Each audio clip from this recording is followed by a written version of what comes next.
The Mailman. 1. Everything that is called duty, the prerequisite for all genuine law, and the substance of every noble custom, can be traced back to honor. If one has to think about it, one is already without honor. Oswald Spengler, Thoughts. Harry Newcomb saw nothing of Hammerfall, and it was Jason Gilcuddy's fault. Gilcuddy had imprisoned himself in the wilderness, he said, to diet and to write a novel.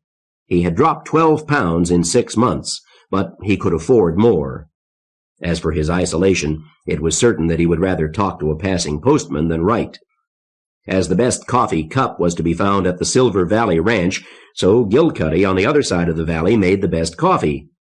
But, Harry told him, smiling, I'd slosh if I let everyone feed me 2 cups. I'm popular, I am. Kid, you'd better take it. My lease is up come Thursday, and ballad's finished. Next trash day I'll be gone. Finished. Hey, beautiful, am I in it? No, I'm sorry, Harry, but the damn thing was getting too big. You know how it is. What you like best is usually what has to go. But the coffee's Jamaica Blue Mountain, when I celebrate. Yeah. Pour. Shot of brandy? Have some respect for the uniform. If you... Well, hell, I can't pour it out, can I? To my publisher. Gilcuddy raised his cup carefully. He said if I didn't fulfill his contract, he'd put out a contract on me. Tough business. Well, but the money's good. A distant thunderclap registered at the back of Harry's mind. Summer storm coming? He sipped at his coffee. It really was something special. But there were no thunderclouds when he walked outside. Harry had been up before dawn. The valley farmers kept strange hours, and so did postmen. He had seen the pearly glow of the comet's tail wrapping the earth. Some of that glory still clung, softening the direct sunlight and whiting the blue of the sky. Like smog, but clean. There was a strange stillness, as if the day were waiting for something. So it was back to Chicago for Jason Gilcuddy, until the next time he had to imprison himself to diet and write a novel. Harry would miss him. Jason was the most literate man in the valley, possibly excepting the senator, who was real. Harry had seen him from a distance yesterday, arriving in a vehicle the size of a bus. Maybe they'd meet today. He was driving briskly along toward the Adams place when the truck began to shake. He braked. Flat tire? Damage to a wheel? The road shuddered and seemed to twist. The truck was trying to shake his brains out. He got it stopped. It was still shaking. He turned off the ignition. Still shaking? I should have looked at that brandy bottle. Huh? Earthquake? The tremors died away. There aren't any fault lines around here, I thought. He drove on, more slowly. The Adams farm was a long jog on the new route he'd planned to get him there early. He didn't dare go up to the house, and that would save him a couple of minutes. There had been no new complaints from Mrs. Adams, but he hadn't seen Donna in weeks. Harry took off his sunglasses. The day had darkened without his noticing. It was still darkening. Clouds streaming across the sky like a speeded-up movie. Lightning flashing in their dark bellies. Harry had never seen anything like it. Summer storm, right. It was going to rain. The wind howled like demons breaking through from hell. The sky had gone from ugly to hideous. Harry had never seen anything like these roiling black clouds sputtering with lightning. It would have served Mrs. Adams right, he thought vindictively, if he had left her mail in the box outside the gate. But it might be Donna who would have to make the soggy trip. Harry drove up and parked under the porch overhang. As he got out, the rain came, and the overhang was almost no protection. The wind whipped rain in all directions. And it might have been Donna who answered the door, but it wasn't. Mrs. Adams showed no sign of pleasure at seeing him. Harry raised his voice above the storm. "Your mail, Mrs. Adams," his voice as cold as her face. "Thank you," she said, and closed the door firmly. The rain poured from the sky like 1,000 bathtubs emptying, and washed from the truck in filthy brown streams. It shamed Harry. He hadn't guessed that the truck was that dirty. He climbed in, half soaked already, and drove off. Was weather like this common in the valley? Harry had been here just over a year, and he'd seen nothing remotely like this. Noah's flood. He badly wanted to ask someone about it. Anyone but Mrs. Adams. This had been the dry season in the valley. Carper Creek had been way down, a mere ripple of water, wetting the bottoms of the smooth white boulders that formed its bed, as late as this morning. But when Harry Newcomb drove across the wooden bridge, the creek was beating against the bottom and washing over the upstream edge. The rain still fell with frantic urgency. Harry pulled way over to put 2 envelopes in Gentry's mailbox. The only time he had ever seen Gentry, the farmer had been pointing a shotgun at him. Gentry was a hermit, and his need for up-to-the-minute mail was not urgent, and Harry didn't like him. His wheels spun disconcertingly before they caught and pulled him back on the road. Sooner or later he would get stuck. He had given up hope of finishing his route today. Maybe he could beg a meal and a couch from the millers. Now the road led steeply uphill. Harry drove in low gear, half blind in the rain and the lightning and the blackness between.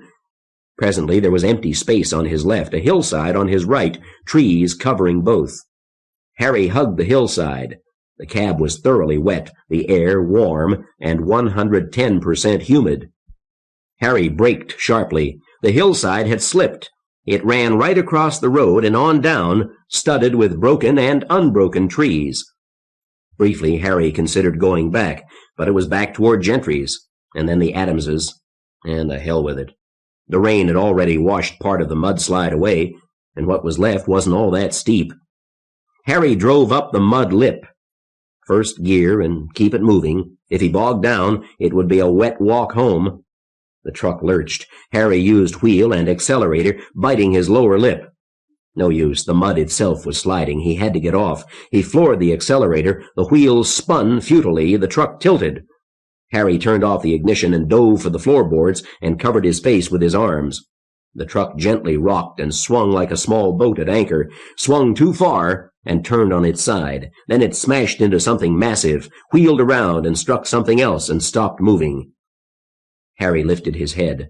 A tree trunk had smashed the windshield. The frosted safety glass bowed inward before it. That tree and another now wedged the truck in place. It lay on the passenger side, and it wasn't coming out without a lot of help, at least a tow truck and men with chainsaws. Harry was hanging from the seat belt. Gingerly, he unfastened it, decided he wasn't hurt. And now what? He wasn't supposed to leave the mail unguarded, but he couldn't sit here all day. How am I going to finish the route? He asked himself, and giggled, because it was pretty obvious that he wasn't going to get that done today. He would have to let the mail pile up until tomorrow. The wolf would be furious, and Harry couldn't help that.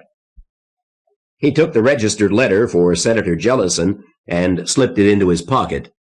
There were a couple of small packets that Harry thought might be valuable, and he put them in another pocket. The big stuff, books, and the rest of the mail would just have to take care of itself. He started out into the rain. It drove into his face, blinding him, soaking him in an instant. The mud slipped beneath his feet, and in seconds he was clutching wildly at a small tree to keep from falling into the rapidly rising creek far below. He stood there a long moment. No, he wasn't going to get to a telephone. Not through that. Better to wait it out. Luckily, he was back on his charted route again. The wolf would know where to look for him. Only Harry couldn't think of any vehicle that could reach him. Not through that.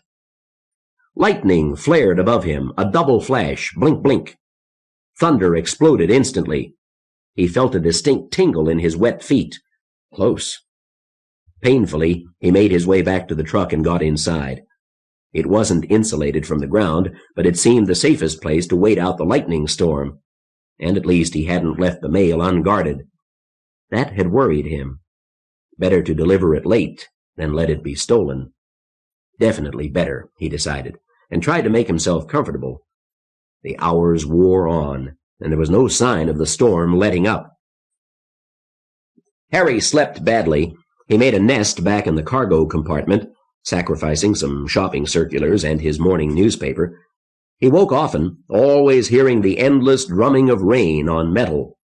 When earth and sky turned from lightning-lit black to dull gray with less lightning, Harry squirmed around and searched out yesterday's carton of milk. A premonition of need had made him leave it until now. It wasn't enough. He was famished, and he missed his morning coffee. Next place, he told himself, and imagined a big mug of hot, steaming coffee, perhaps with a bit of brandy in it, although no one but Gilcuddy was going to offer him that. The rain had slackened off a bit, and so had the howling wind. Or else I'm going deaf, he said. Going deaf? Well, maybe not. Cheerful by nature, he was quick to find the one bright point in a gloomy situation. Good thing it isn't trash day, he told himself. He took his feet out of the leather mail bag, where they'd stayed near dry during the long night, and put his boots back on. Then he looked at the mail. There was barely enough light. First class only, he told himself. Leave the books. He wondered about Senator Jellison's congressional record and the magazines. He decided to take them. Eventually, he had stuffed his bag with everything except the largest packages. He stood and wrestled the driver's door open, trapdoor fashion, and pushed the mail bag out onto the side, now the top, of the truck. Then he climbed out after it. The rain was still falling, and he spread a piece of plastic over the top of the mail bag. The truck shifted uneasily. Mud had piled along the high side of the truck, level with the wheels. Harry shouldered the bag and started uphill. He felt his footing shift, and he sprinted uphill. Behind him the trees bowed before the weight of truck and shifting mud. Their roots pulled free, and the truck rolled, gathering speed. Harry shook his head. This was probably his last circuit. Wolf wouldn't like losing a truck. Harry started up the uneasy mud slope, looking about him as he went. He needed a walking stick. Presently he found a tilted sapling, 5 feet long and supple, that came out of the mud by its loosened roots. Marching was easier after he reached the road. He was going downhill, back from the long detour to the Adamses. The heavy mud washed off his boots, and his feet grew lighter. The rain fell steadily. He kept looking upslope, alert for more mudslides. 5 pounds of water in my hair alone, he groused. Keeps my neck warm, though. The pack was heavy. A hip belt would have made carrying it easier. Presently, he began to sing. I went out to take a friggin' walk by the friggin' reservoir, a-wishin' for a friggin' quid to pay my friggin' score. My head it was a-achin', and my throat was parched and dry, and so I sent a little prayer a-wingin' to the sky. He topped the slight rise and saw a blasted transmission tower. High-tension wires lay across the road. The steel tower had been struck by lightning, perhaps several times, and seemed twisted at the top. How long ago? And why weren't the Edison people out to fix it? Harry shrugged. Then he noticed the telephone lines. They were down, too. He wouldn't be calling in from his next stop. And there came a friggin' falcon, and he walked upon the waves, and I said, a friggin' miracle, and sang a couple staves of a friggin' churchy ballad I learned when I was young. The friggin' bird took to the air and spattered me with dung. I fell upon my friggin' knees and bowed my friggin' head, and said 3 friggin' aves for all the friggin' dead. And then I got upon my feet and said another 10. The friggin' bird burst into flame and spattered me again. There was the miller's gate. He couldn't see anyone. There were no fresh ruts in their drive. Harry wondered if they'd gone out last night. They certainly hadn't made it out today. He sank into deep mud as he went up the long drive toward the house. They wouldn't have a phone, but maybe he could bum a cup of coffee, even a ride into town. The burnin' bird hung in the sky just like a friggin' sun. It seared my friggin' eyelids shut. And when the job was done, the friggin' bird flashed across the sky just like a shootin' star. I ran to tell the friggin' priest. He bummed my last cigar. I told him of the miracle. He told me of the rose. I showed him bird crap in my hair. The bastard held his nose. I went to see the bishop, but the friggin' bishop said, go home and sleep it off, you sod, and wash your friggin' head. No one answered his knock at the miller's front door. The door stood slightly ajar.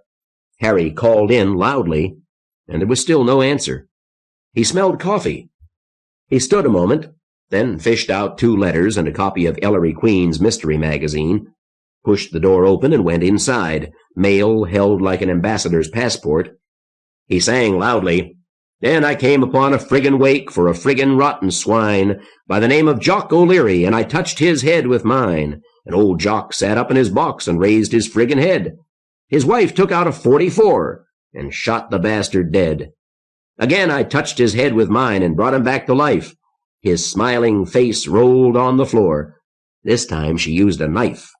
And then she fell upon her knees and started in to pray. "It's 40 years, O Lord," she said. "I've waited for this day." He left the mail on the front room table where he usually piled stuff on trash day, then wandered toward the kitchen, led by the smell of coffee. He continued to sing loudly, lest he be shot as an intruder.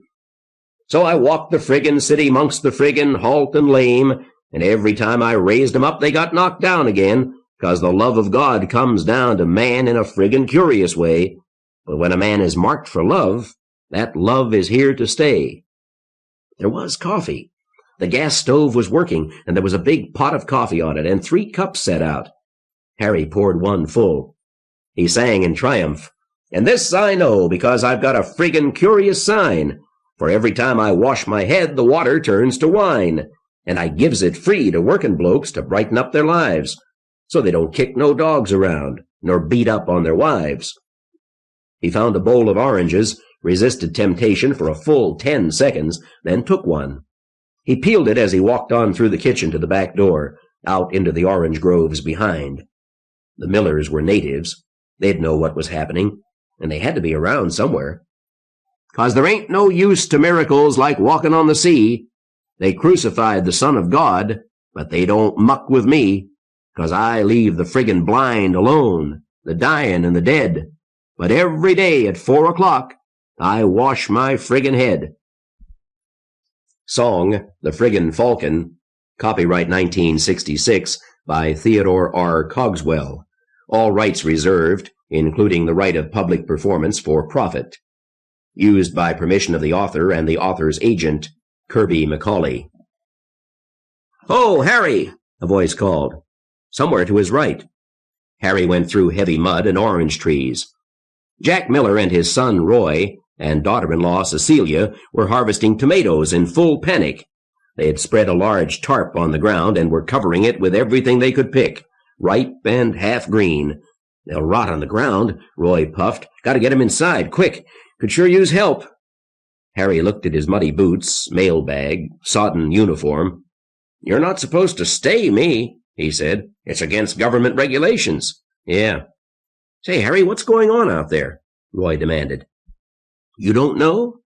Harry was appalled. "How could we?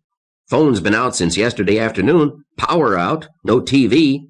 Can't get a damn thing. Sorry, sissy. We'll get nothing but static on the transistor radio. What's it like in town?" "Haven't been to town," Harry confessed. "Truck's dead. Couple miles toward the Gentry place. Since yesterday. Spent the night in the truck."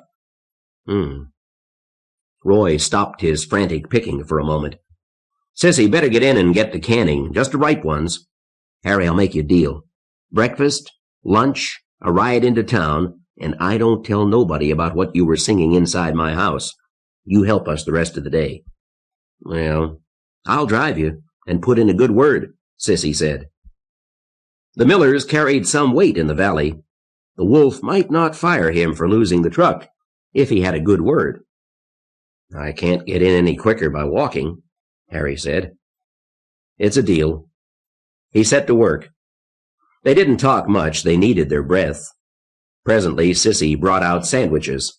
The Millers hardly stopped long enough to eat, then they went back to it. When they did talk, it was about the weather. Jack Miller had seen nothing like it in his 52 years in the valley. "Comet," Sissy said. "It did this." "Nonsense," Roy said. "You heard the TV. It missed us by thousands of miles." "It did?" "Good," Harry said. "We didn't hear that it missed.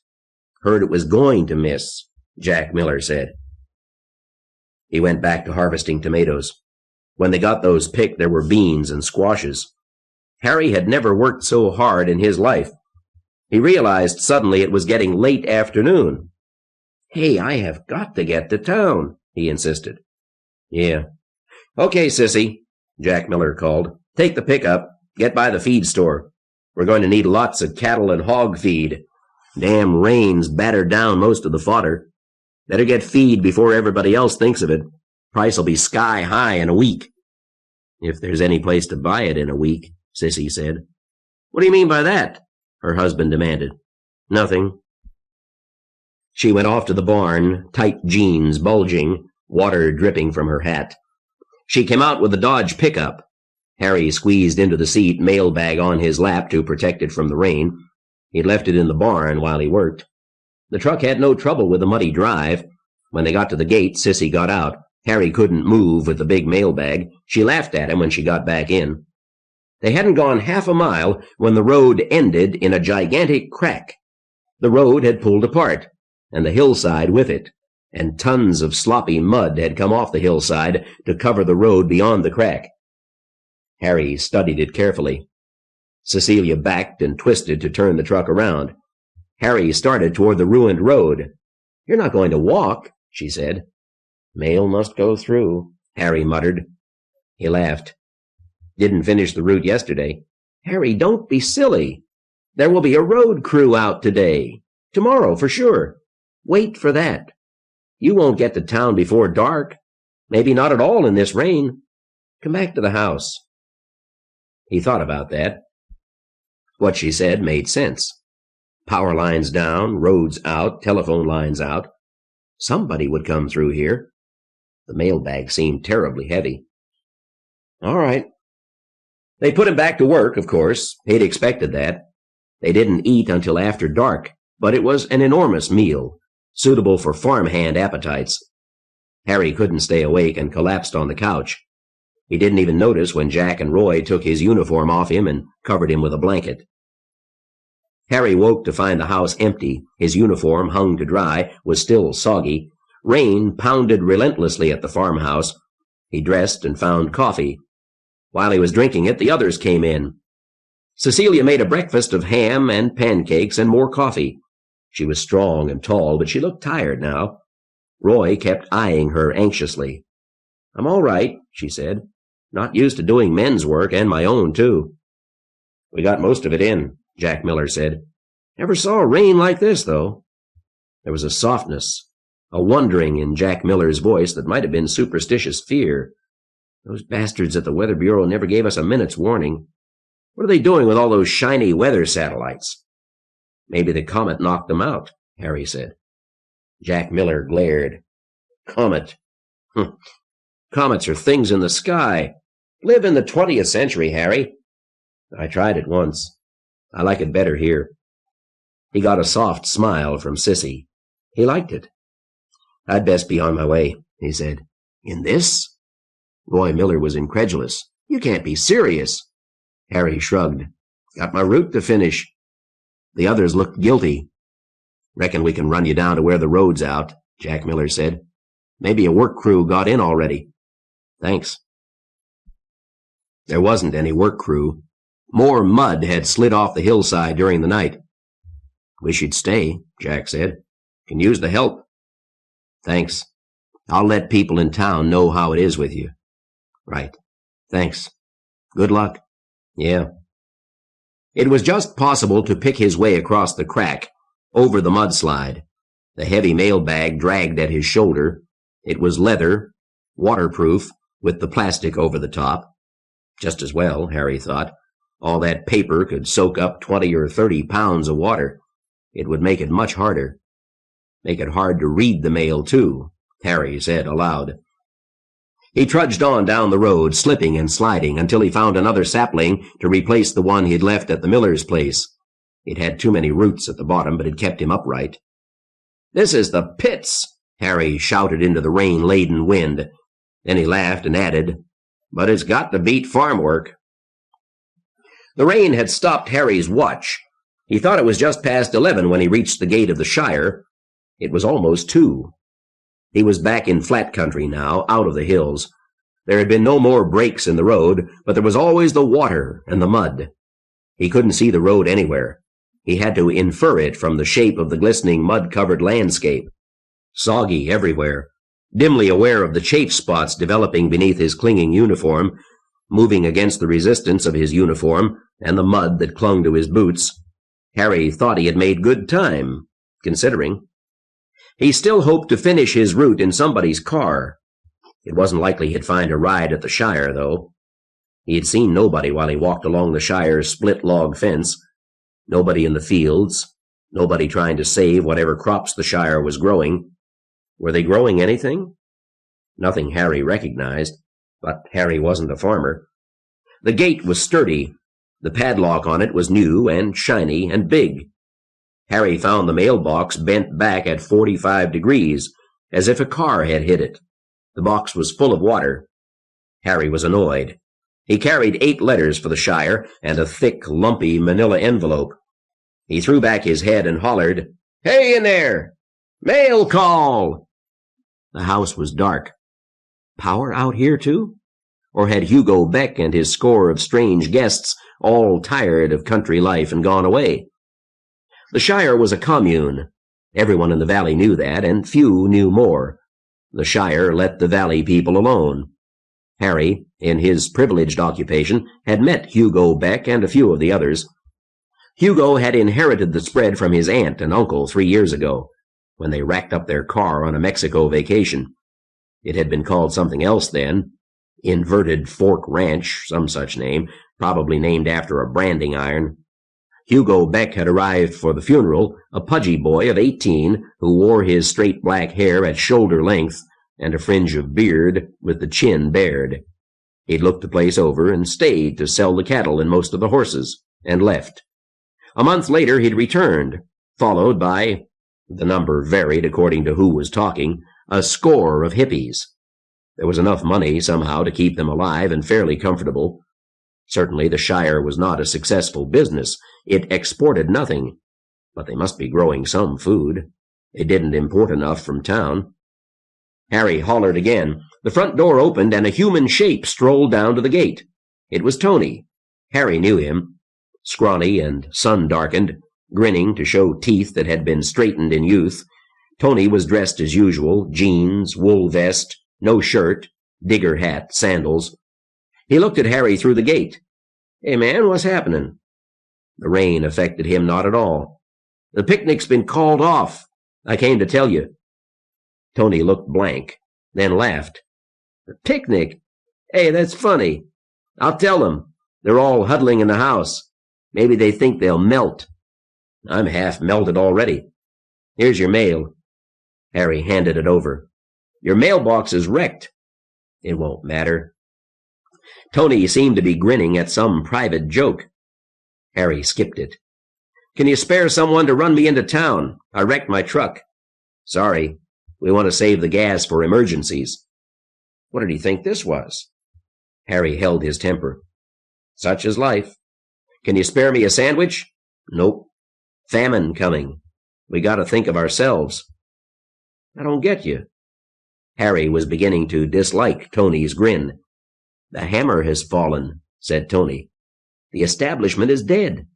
No more draft, no more taxes, no more wars, no more going to jail for smoking pot, no more having to pick between a crook and an idiot for president." Tony grinned beneath the shapeless, soggy hat. "No more trash day, either. I thought I'd flipped when I saw a mailman at the gate." Tony really had flipped, Harry realized. He tried to sidestep the issue. "Can you get Hugo Beck down here?" "Maybe." Harry watched Tony re-enter the farmhouse. Was there anyone alive in there? Tony had never struck him as dangerous, but if he stepped out with anything remotely like a rifle, Harry was going to run like a deer. Half a dozen of them came out. One girl was in rain gear. The rest seemed to be dressed for swimming. Maybe that made a kind of sense. You couldn't hope to stay dry in this weather. Harry recognized Tony and Hugo Beck, and the broad-shouldered, broad-hipped girl who called herself Galadriel, and a silent giant whose name he'd never learned. They clustered at the gate, hugely amused. Harry asked, "What's it all about?" Much of Hugo Beck's fat had turned to muscle in the past 3 years, but he still didn't look like a farmer. Maybe it was the expensive sandals and worn swim trunks, or maybe it was the way he lounged against the gate. exactly as Jason Gilcuddy, the writer, would lounge against his bar, leaving one hand free to gesture. "Hammerfall," said Hugo. "You could be the last mailman we ever see. Consider the implications. No more ads to buy things you can't afford. No more friendly reminders from the collection agency. You should throw away that uniform, Harry. The establishment's dead." "The comet hit us?" "Right." "Huh?" Harry didn't know whether to believe it or not. There had been talk, but a comet was nothing. Dirty vacuum, lit by unfiltered sunlight. Very pretty when seen from a hilltop with the right girl beside you. This rain, though. What about the rain? "Huh? So I'm a member of the establishment?" "That's a uniform, isn't it?" said Beck, and the others laughed. Harry looked down. "Somebody should have told me." "All right, you can't feed me and you can't transport me. No more gas, maybe forever. The rain is going to wipe out most of the crops. You can see that, Harry." "Yeah." "Can you loan me a hatchet for 15 minutes? Tony, get the hatchet." Tony jogged up to the farmhouse. Hugo asked, "What are you going to do with it?" "Trim the roots off my walking stick." "What then?" He didn't have to answer, because Tony was back with the hatchet. Harry went to work. The Shire people watched. Presently, Hugo asked again, "What do you do now?" "Deliver the mail," said Harry. "Why?" a frail and pretty blonde girl cried. "It's all over, man. No more letters to your congressman, no more Playboy, no more tax forms or voting instructions. You're free. Take off the uniform and dance." "I'm already cold. My feet hurt." "Have a hit." The silent giant was handing a generously fat, homemade cigarette through the gate, shielding it with Tony's digger hat. Harry saw the others' disapproval, but they said nothing, so he took the toke. He held his own hat over it while he lit it and drew. Were they growing the weed here? Harry didn't ask. "But you'll have trouble getting papers." They looked at each other. That hadn't occurred to them. Better save that last batch of letters. No more trash day. Harry passed the hatchet back through the bars. "Thanks. Thanks for the toke, too." He picked up the trimmed sapling. It felt lighter, better balanced. He got his arm through the mailbag strap. "Anyway, it's the mail. Neither rain, nor sleet, nor heat of day, nor gloom of night, etc." "What does it say," Hugo Beck asked, "about the end of the world?" "I think it's optional. I'm going to deliver the mail." The Mailman 2. Among the deficiencies common to the Italian and the U.S. postal systems are inefficiency and delays in deliveries, old-fashioned organization, low efficiency and low salaries of personnel, high frequency of strikes, very high operational deficit. Roberto Vacca, The Coming Dark Age. Excerpts from The Coming Dark Age by Roberto Vacca, translated from the Italian by Dr. J.S. Whale. Translation copyright 1973 by Doubleday and Company, Incorporated. Reprinted by permission of Doubleday and Company, Incorporated. Carrie Roman was a middle-aged widow with 2 big sons, who were Harry's age and twice Harry's size. Carrie was almost as big as they were. 3 jovial giants, they formed one of Harry's coffee stops. Once before, they had given Harry a lift to town to report a breakdown of the mail truck. Harry reached their gate in a mood of bright optimism. The gate was padlocked, of course, but Jack Roman had rigged a buzzer to the house. Harry pushed it and waited. The rain poured over him, gentle, inexorable. If it had started raining up from the ground, Harry doubted he would notice. It was all of his environment, the rain. Where were the Romans? Hell, of course, they had no electricity. Harry pushed the buzzer again, experimentally. From the corner of his eye, he saw someone crouched low, sprinting from behind a tree. The figure was only visible for an instant, then bushes hid it. But it carried something the shape of a shovel, or a rifle, and it was too small to be one of the Romans. "Mail call!" Harry cried cheerily. What the hell was going on here? The sound of a gunshot matched the gentle tugging at the edge of his mailbag. Harry threw himself flat. The bag was higher than he was as he crawled for cover, and it jerked once, coinciding with another gunshot. A .22, he thought. Not much rifle. Certainly not much for the valley. He pulled himself behind a tree, his breath raspy and very loud in his own ears. He wriggled the bag off his shoulder and set it down. He squatted and selected 4 envelopes tied with a rubber band, crouched. Then, all in an instant, he sprinted for the Roman mailbox, slid the packet into it, and was running for cover again when the first shot came. He lay panting beside his mailbag, trying to think. Harry wasn't a policeman, he wasn't armed, and there wasn't anything he could do to help the Romans. No way. And he couldn't use the road. No cover. The gully on the other side? It would be full of water, but it was the best he could do.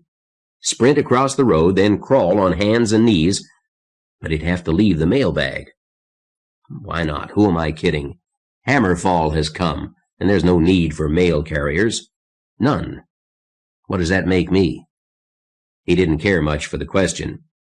It makes me, he said aloud, a turkey who got good grades in high school by working his arse off, flunked out of college, got fired from every job he ever had. It makes me a mailman, goddammit. He lifted the heavy bag and crouched again. Things were quiet up there.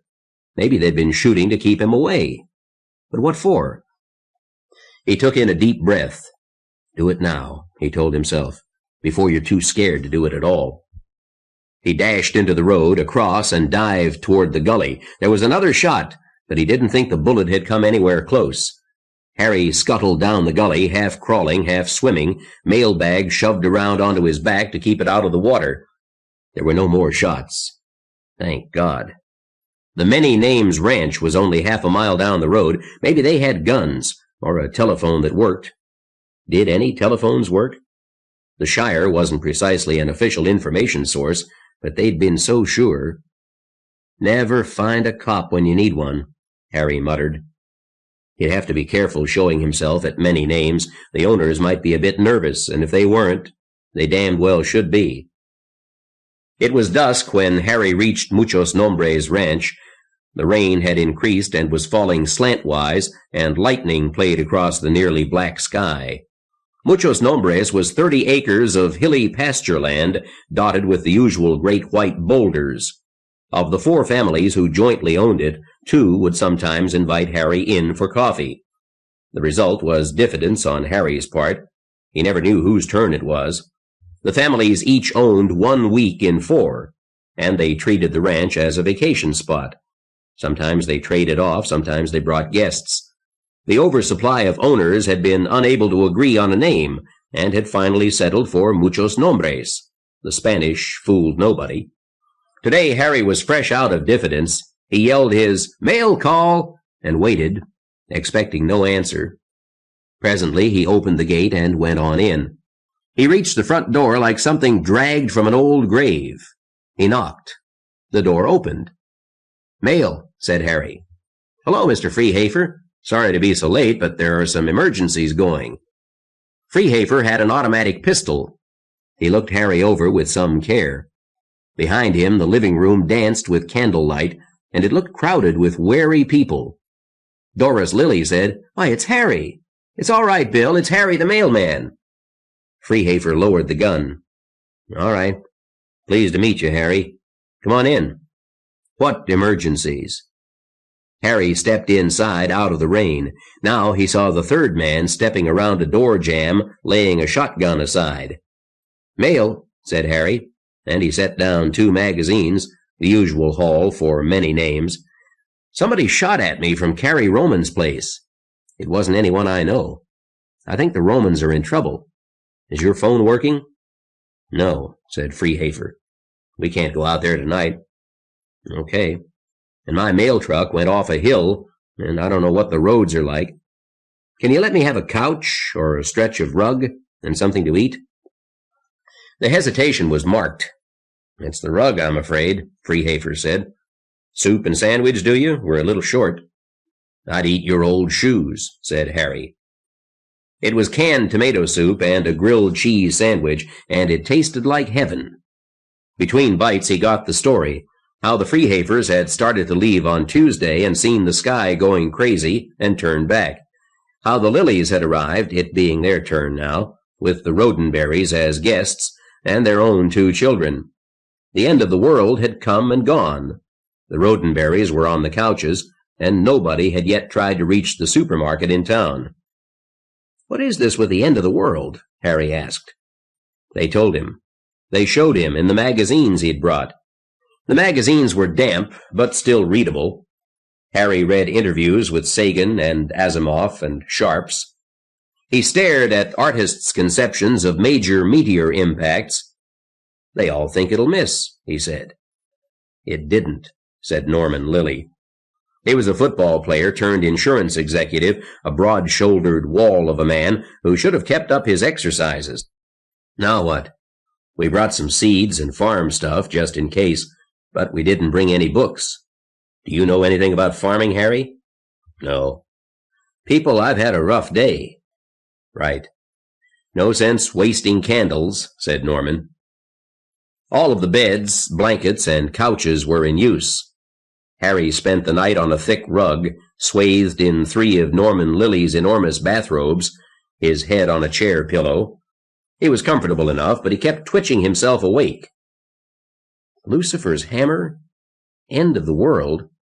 Crawling through mud while bullets punched into his mailbag and the letters inside.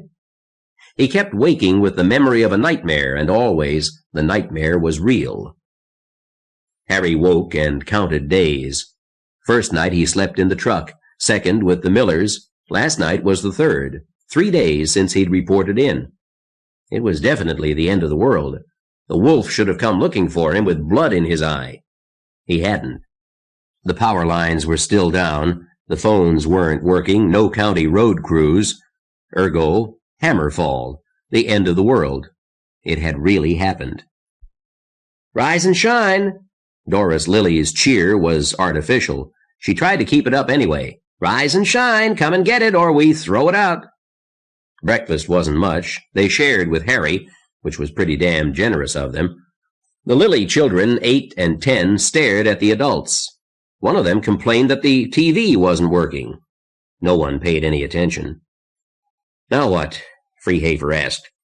"We get food," Doris Lilly said. "We have to find something to eat." "Where do you suggest we look?" Bill Freehaver asked. He wasn't being sarcastic. Doris shrugged. "In town? Maybe things aren't as bad as... Maybe they're not so bad." "I want to watch TV," Phil Lilly said. "Not working," Doris said absently. "I vote we go to town and see how things are. We can give Harry a ride." "TV now!" Phil screamed. "Shut up," his father said. "Now!" the boy repeated. Smack! Norman Lilly's huge hand swept against the boy's face. "Norm!" his wife cried. The child screamed, more in surprise than pain. "You never hit the children before." "Phil," Lilly said. His voice was calm and determined. "It's all different now. You better understand that. When we tell you to be quiet, you'll be quiet. You and your sister both. You've got a lot of learning to do, and quick. Now go in the other room." The children hesitated for a moment. Norman raised his hand. They looked at him, startled, then ran. "Little drastic," Bill Freehaver said. "Yeah," Norm said absently. "Bill, don't you think we better look in on our neighbors?" "Let the police..." Bill Freehaver stopped himself. "Well, there might still be police." "Yeah. Who will they take orders from, now?" Lilly asked. He looked at Harry. Harry shrugged. There was a local mayor. The sheriff was out in the San Joaquin, and with this rain, that could be underwater. "Maybe the senator?" Harry said. "Hey, yeah, Jellison lives over the hill there," Freehaver said. "Maybe we should..." "Jesus, I don't know, Norm. What can we do?" Lilly shrugged. "We can look anyway." "Harry, you know those people?" "Yes." "We have 2 cars. Bill, you take everybody else into town. Harry and I'll have a look, right?" Harry looked dubious. "I've already left their mail." "Jesus." Bill Freehaver said. Norman Lilly held up an immense hand. He's right, you know. But look at it this way, Harry. You're a mailman. Yes, which can be damned valuable. Only there won't be any mail. Not letters and magazines, anyway. But there's still a need for message carriers. Somebody to keep communications going, right? Something like that, Harry agreed. Good. You'll be needed, more than ever.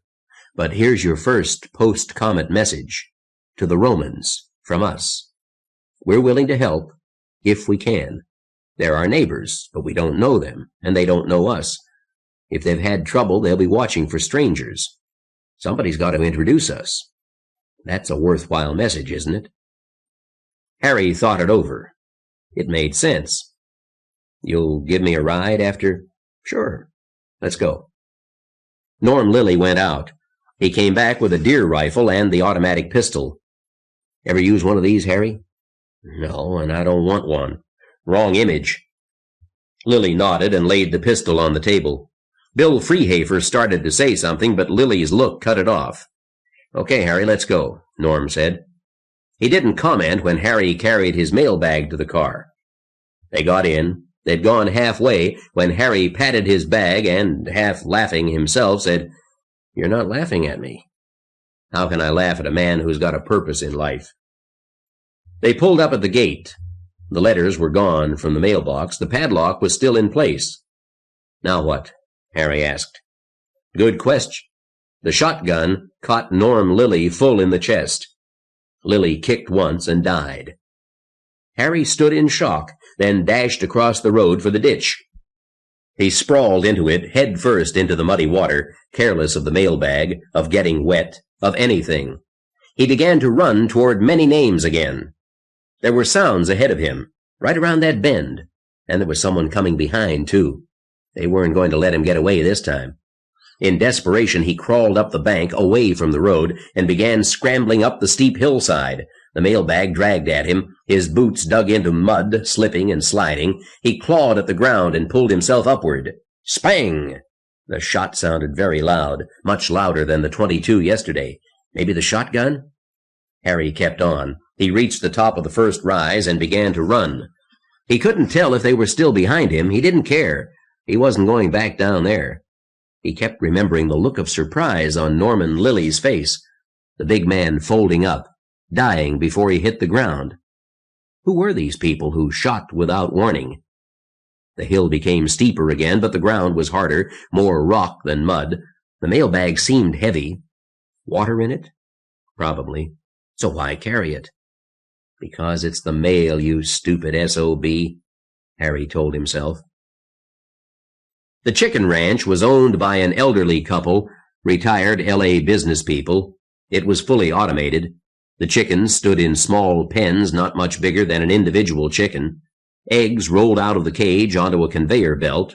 Food came around on another belt. Water was continuously supplied. It was not a ranch, but a factory. And it might have been heaven for chickens. All problems were solved, all struggling ended. Chickens weren't very bright, and they got all they could eat, were protected from coyotes, had clean cages, another automated system. But it had to be a damn dull existence. The chicken ranch was over the next hill. Before Harry got there, he saw chickens.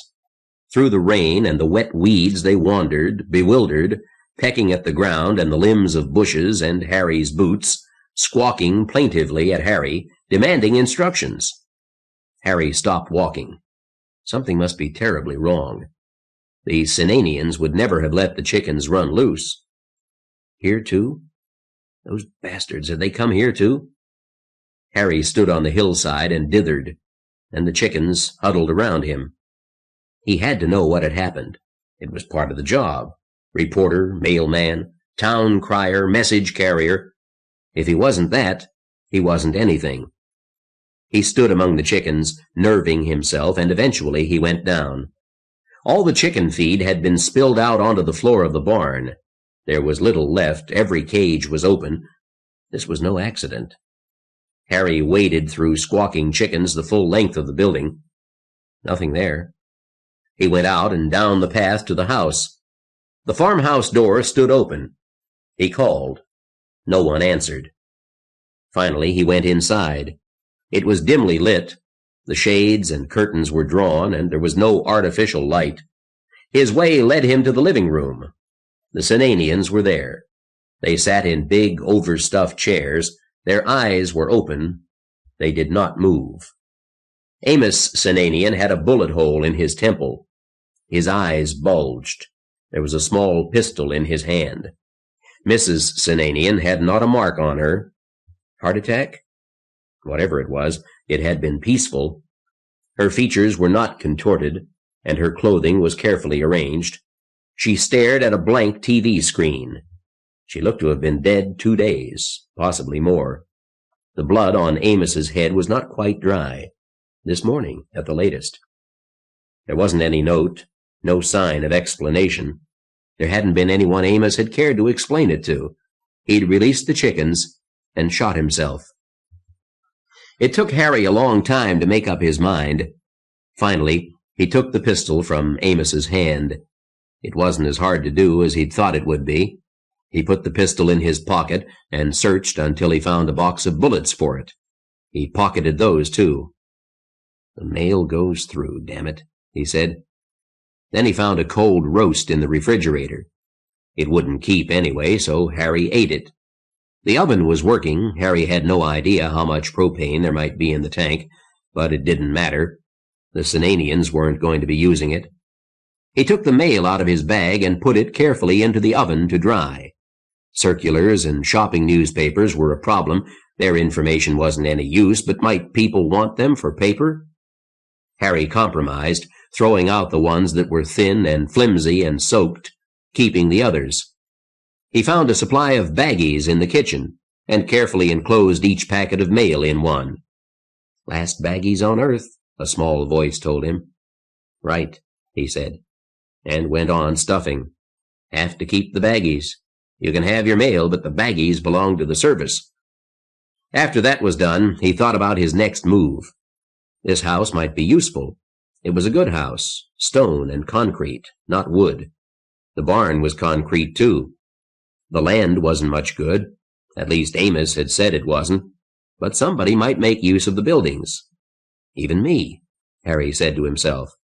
He had to have some place to stay between rounds, which meant something had to be done about the bodies. Harry wasn't up to digging 2 graves. He sure as hell wasn't going to drag them out for the coyotes and buzzards.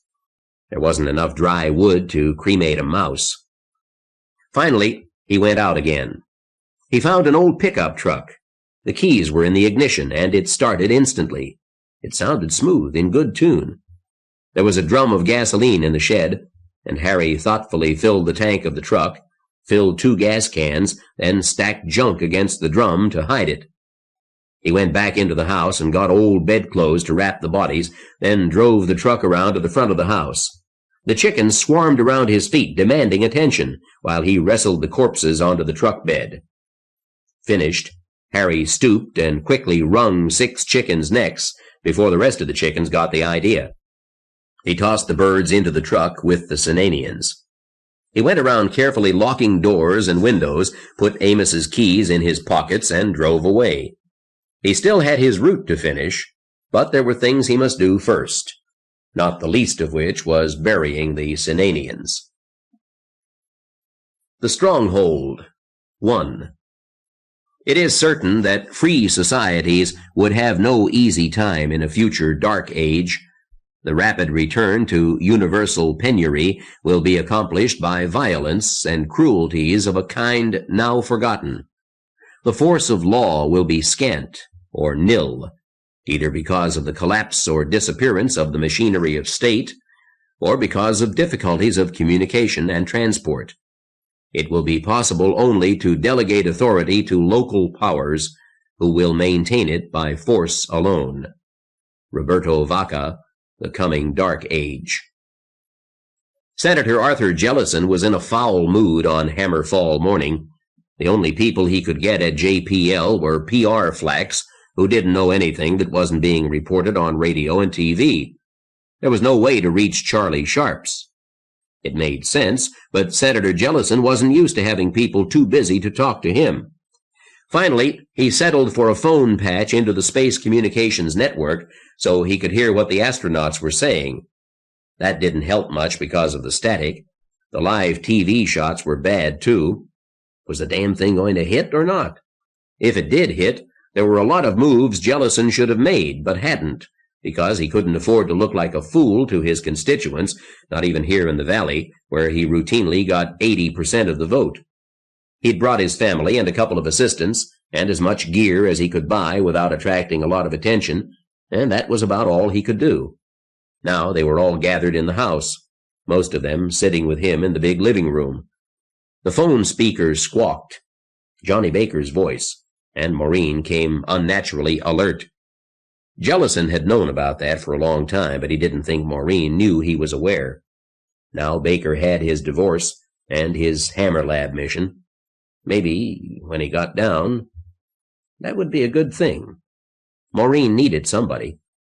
So did Charlotte, but she thought she had him. Jellison didn't care for Jack Turner. His son-in-law was too handsome, too quick to talk about his tennis medals, and not quick at all to pay back the sizable loans he asked for when his investments didn't turn out so well, as they almost never did. But Charlotte seemed happy enough with him, and the kids were being well brought up, and Maureen was getting old enough that maybe Charlotte's would be the only grandchildren he'd ever have. Jellison rather hoped not. "Crummy pictures," Jack Turner said. "Grandpa will get us good ones," Jennifer Turner, 9, told her father. She'd found that her grandfather could get photographs and pins and things that made a big hit in her school classes, and she'd read all about comets. "Hammer Lab, this is Houston. We do not copy," the telephone speaker said. "Grandpa." "Hush, Jenny," Maureen said. The tension in her voice quieted the room. The TV picture became a crazy pattern of blurs, then sharpened to show a myriad of rocks enveloped in vapor and fog rushing toward them out of the screen. "Jesus, it's coming close. That's Johnny. Like it's going to hit." The TV image vanished. The phone line continued to chatter. "Fireball overhead. Houston, Houston, there is a large strike in the Gulf of Mexico." "Good Lord. Shut up, Jack," Jellison said quietly. "Request you send a helicopter for our families. The hammer has fallen." "You shouldn't talk to Jack that way." Jellison ignored Charlotte. "Al!" he shouted. "Yes, sir," Hardy answered from the next room. He came in quickly. "Round up all the ranch hands, quick. Any that have trucks should bring them. And rifles. Get moving." "Right." Hardy vanished. The others seemed stunned. Jennifer asked plaintively, "What happened, Grandpa?" "Don't know," Jellison said. "Don't know how bad it was. Damn phone's dead. Maureen, see if you can get anything, anybody, a JPL on that phone. Move." "Right." Then he looked at Jack Turner. Turner wasn't known in the valley. No one would take orders from him. And what use was he? "Jack, get one of the scouts started. You'll drive me into town. I want to see the chief of police and the mayor." Turner almost said something, but the look on Jellison's face stopped that. "Can't get through to L.A. at all, Dad," Maureen said. "The phone's working, but—" She was interrupted by the earthquake. It wasn't very strong, this far from California's major faults, but it was enough to shake the house. The children looked afraid, and Charlotte gathered them to her and took them to a bedroom. "I can get the local phone numbers," Maureen finished.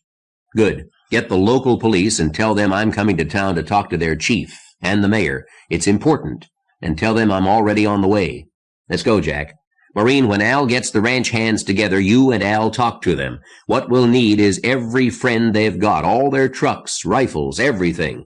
There's a lot to do. Send about half the troops into town to find me, and have the rest secure for rainstorms, mudslides." He thought for a moment. "And snow. If Charlie Sharps knows what he's talking about, snow within a week."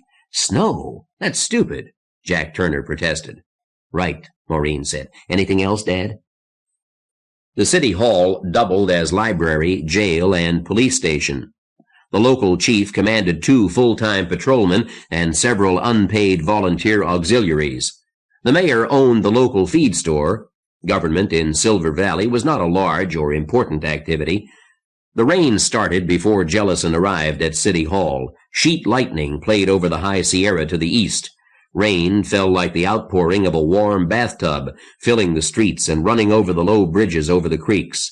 Mayor Gil Seitz looked worried. He seemed very glad to see Senator Jellison. There were a dozen others in the large library room. Chief of Police Randy Hartman, a retired cop from one of the large eastern cities, 3 city councilmen, a couple of local store owners. Jellison recognized the bull-necked man sitting toward the rear of the group and waved. He didn't see his neighbor, George Christopher, very often. Jellison introduced his son-in-law and shook hands around. The room fell silent. "What's happened, Senator?" the mayor asked. That thing really did hit us, didn't it?" "Yes. I saw magazine articles about it," Mayor Seitz mused. "Glaciers. East Coast wiped out." There was a crash of thunder, and Gil Seitz waved toward the windows. "Didn't believe it before. Now I guess I have to. How long does that rain go on?" "Weeks," Jellison said. That sobered them all. They were all farmers, or lived in a community where farming, and farming weather, was the most important topic of conversation. They all knew what weeks of pounding rain would do. "Animals will starve," Seitz said. There was a momentary smile as he thought of the prices his feed store inventory would bring. Then a frown as he thought it through. Just how much damage did that do? Will there be trucks left? Trains? Feed deliveries? Jellison didn't say anything for a moment. "The science people tell me it'll be raining like this all across the country," he said slowly. "Jesus Christ," the mayor said. "Nobody gets in a crop this year. Nobody. What's in the elevators and granaries is it. And I don't reckon anybody's going to send much to us," George Christopher observed. Everyone nodded agreement. "If it's that bad." "Is it?" "Don't know," Jellison said. "Good chance it's worse." Seitz turned to study the big contour map of Tulare and adjacent counties that hung on the library wall. "Jesus, Senator, what do we do? The San Joaquin's going to fill up. Rain like this. Fill right up. And there's a lot of people out there. A lot. And they'll all head this way, looking for high ground," George Christopher added. "Where'll we put 'em? How can we feed them all? We can't." Jellison sat on the edge of the library table. "Gil, George, I've always suspected you both had more sense than you let on. That's the problem. No doubt about it. 500,000, maybe more people in the San Joaquin, and they'll all be looking for high ground. More people up in the Sierra went up to get away from the comet, and they'll be coming down here now. People from as far as L.A. will come here. What do we do with them all?" "Let's get this straight," one of the councilmen said. "It's a disaster, but you're saying—" He broke down, unable to finish for a moment. "You're saying that the Army, the President, Sacramento, everybody's knocked out? We're on our own forever?" "We may be," Jellison said. "Maybe not, too." "It makes a difference," George Christopher said. "We can take care of all those people for a week, maybe 2, not longer. Longer than that, somebody's got to starve. Who will it be? All of us? Because we tried to keep 100 times too many alive for a couple of weeks?" "That's the problem, all right," Mayor Seitz agreed. "I'm not feeding any of them," George Christopher said. His voice was like granite. "I have my own to take care of." You can't just abandon all your responsibilities," Jack Turner said. "Don't think I have any to outsiders," Christopher said. "Not if they're going to die anyway." "Some of them won't make it," Chief Hartman said. He pointed to the big map. "Porterville and Visalia are both in old river bottoms, flood basins. Rain like this, I doubt those flood control dams will hold very long." They all looked at the maps. It was true. Lake Success hung over Porterville, billions of gallons of water poised to plunge down on the city. Visalia to the north was no better off. "Not just the rain," Mayor Seitz said thoughtfully. "Warm rain. while there's still some snow in the high country. Except that's all melted by now. Sure, by this afternoon. We have to warn those people, Jack Turner said. Do we? Asked the councilman. Sure we do, Chief Hartman said. And then, what do we feed them with when they all come here? The stock out of Granny Mason's store? There was a babble of talk in the room. How long will those dams last? Jellison asked. All day? No one knew for sure. The telephone wasn't working, so they couldn't call the county engineers. What did you have in mind, Senator? Chief Hartman asked. Is there time to get trucks down in that area? Strip the supermarkets, feed stores, hardware stores, whatever, before the dams go. There was a long silence. Then one of the councilmen got up. I reckon that dam will hold the day out. If the water don't come too fast, it can't stop my truck anyway. I got a big 10-wheeler. I'll go. Not alone, Jellison warned, and not unarmed. I'll send my constables down with him, Hartman said. What happens to the stuff? George Christopher demanded. We share, Jellison said. Share. If you share with me, it means you expect me to share with you, Christopher said. Not sure I like that. Damn it, George, we're in this together, Mayor Seitz said. Are we? Who's we? Christopher demanded. Us, your neighbors, your friends, one of the councilmen said. That I'll go along with, Christopher told them.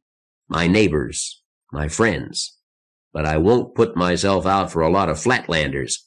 Not if they're finished anyway. The big man seemed to have trouble expressing himself. Look, I got as much Christian charity as anybody here, but I won't starve my own people to help them. He started to leave. Where are you going, George? Chief Hartman demanded. Senator's got a good idea. I'm getting my brother and heading for the flats with my truck. Lots of stuff down there we're going to need. No sense in letting the dam break on it. He went out before anyone could say more to him. You're going to have trouble with him, Mayor Seitz said. I am? Jellison said. Sure. Who else? I'm a feed store owner, Senator. I can call myself mayor, but I'm not ready for this. I expect you're in charge here. Right? There was a chorus of agreement from the others. It surprised no one. George Christopher and his brother Ray drove down the highway toward Porterville. Lake Success lay on their right. High banks rose to the top of the ridgeline on their left. Rain fell steadily. Already the lake had risen nearly to the bridge where the highway crossed. Chunks of mud washed down from the ridge above and covered the road. The big farm truck went through the mud patches without slowing. Not much traffic, Ray said. Not yet. George drove grimly, his mouth a set line, his bull neck arched toward the steering wheel. But it won't be long. All those people, they'll come up the road looking for high ground. Most'll stop in Porterville, Ray said. It's a couple of 100 feet higher than the San Joaquin. Was, George said. With those quakes you can't tell. Land shifts, raises up and down. Anyway, when the dam goes, Porterville goes. They won't stay there. Ray didn't say anything. He never argued with George. George was the only one in the family who'd gone to college. G.I. Bill. He hadn't finished, but he'd learned something while he was there. Ray, what do they eat? George asked suddenly. I don't know. You ready to see your kids starve? George demanded. It won't come to that, won't it? People all over the place, salt rain running out in the San Joaquin. Lower San Joaquin fills up, Porterville washes out when the dam goes. People headed for high ground. And that's us. We'll have 'em everywhere, camped on the roads, stuffed into the schoolhouse, in barns, everywhere, all hungry. Plenty of food at first, enough for everybody for a while. Ray, you can't look at a hungry kid and not feed him. Ray didn't say anything. Think about it. While there's food, we'll feed people. Would you turn people away while you've still got livestock? Ready to stew your dogs to feed a bunch of Porterville hippies? There aren't any hippies in Porterville. You know what I mean. Ray thought it through. They would come through Porterville. To the north and south were cities of 10 million each, and if only 1 in 10,000 of them lived long enough to reach Porterville and turn east. Now Ray's mouth formed a grim line like his brother's. Muscles stood out of his neck like thick cords. They were both big. The whole family ran big. When they were younger, George and Ray sometimes went to the tough bars looking for fights. The only time they'd ever been beaten, they'd gone home and come back with their 2 younger brothers. After that, it was almost impossible to find a fight. And they thought alike, though Ray thought more slowly. Now he saw it. Thousands of strangers spread across the land like a locust plague, in all sizes and shapes and ages. College professors, social workers, television actors and game show moderators and writers, brain surgeons, architects of condominiums, fashion designers, and the teeming hordes of the forever unemployed. All landless people without jobs or skills or tools or homes, like locusts. And locusts could be fought. But what about the children? Strangers could be turned away. But children? So what do we do? Ray asked finally. If they don't get here, they can't cause problems, George said. He eyed the hills above the road. If about 100 tons of rock and mud came down on the road just up ahead, nobody'd get into the valley. Not easy, anyway. Maybe we should pray for a hard rain, Ray said. He looked out at the driving rain pouring from the sky. George gripped the wheel tightly. He believed in prayer, and he didn't like hearing his brother's mocking tone. Not that Ray meant anything. Ray went to church, too, sometimes, about as often as George did. But you couldn't pray for something like that. All those people, and they'd all die. And dying, they'd take George's people with them. He pictured his little sister, thin, belly protruding, last stages of starvation, the way those kids had looked in Nam. A whole village of kids trapped in the combat zone. Nobody to look out for them, no place to go until the ranger patrol came looking for Kong and found the kids. Suddenly he knew he couldn't see that again. He couldn't think about it. How long you reckon that dam will last? Ray asked. Why are you stopping? I brought a couple of sticks of 40%, George said. Right up there. He pointed to a steep slope above the road. 2 sticks there, and nobody'll use this road for a while. Ray thought about it. There was another road up from the San Joaquin, but it didn't show on gas station maps. A lot of people wouldn't know about it. With the main highway out, maybe they'd go somewhere else. The truck came to a complete stop, and George opened the door. Coming? Yeah, I guess, Ray said. He usually went along with George. He had since their father had died. The other 2 brothers and their cousins and nephews usually did too. George had made a big success out of his ranch. He'd brought in a lot of new ideas and equipment from that agricultural college. George usually knew what he was doing. Only I don't like this, Ray thought. Don't like it at all. Don't guess George does much either, but what can we do? Wait until we have to look him in the eye and turn them away? They climbed the steep bank behind the truck. Rain poured onto them, finding its way inside their slickers, under the brims of their hats and down their necks. It was warm rain. It drove hard, and Ray thought about the hay crop. That Timothy was ruined already. What the hell would they feed the stock come winter? About here, I think, George said. He scrabbled at the base of a medium-sized rock. Bring this down, it ought to drop a lot of the mud above it onto the road. What about Chief Hartman? And Dink Latham's already gone down to Porterville. So they find the roads out when they come back, George said. They know the other way. He reached into his pocket and took out a bulky styrofoam case. It held 5 detonators, each in its own fitted compartment. George took one out, put it onto the end of a fuse, crimped it with his teeth, and used his penknife to poke a hole in a dynamite stick. He pushed the detonator into the stick and shoved it into the hole. No primacord, he said. Have to put both sticks in the same hole. I think this'll do it. He tamped wet mud down into the hole he'd scooped, covering the dynamite. Only the fuse end protruded. Ray turned his back to the wind and hunched low over a cigarette. He flicked the wheel of his Zippo until it caught and got the cigarette burning. Then, carefully shielding the burning tobacco with his hat brim, he brought it down to the fuse end. The fuse sputtered once, then caught.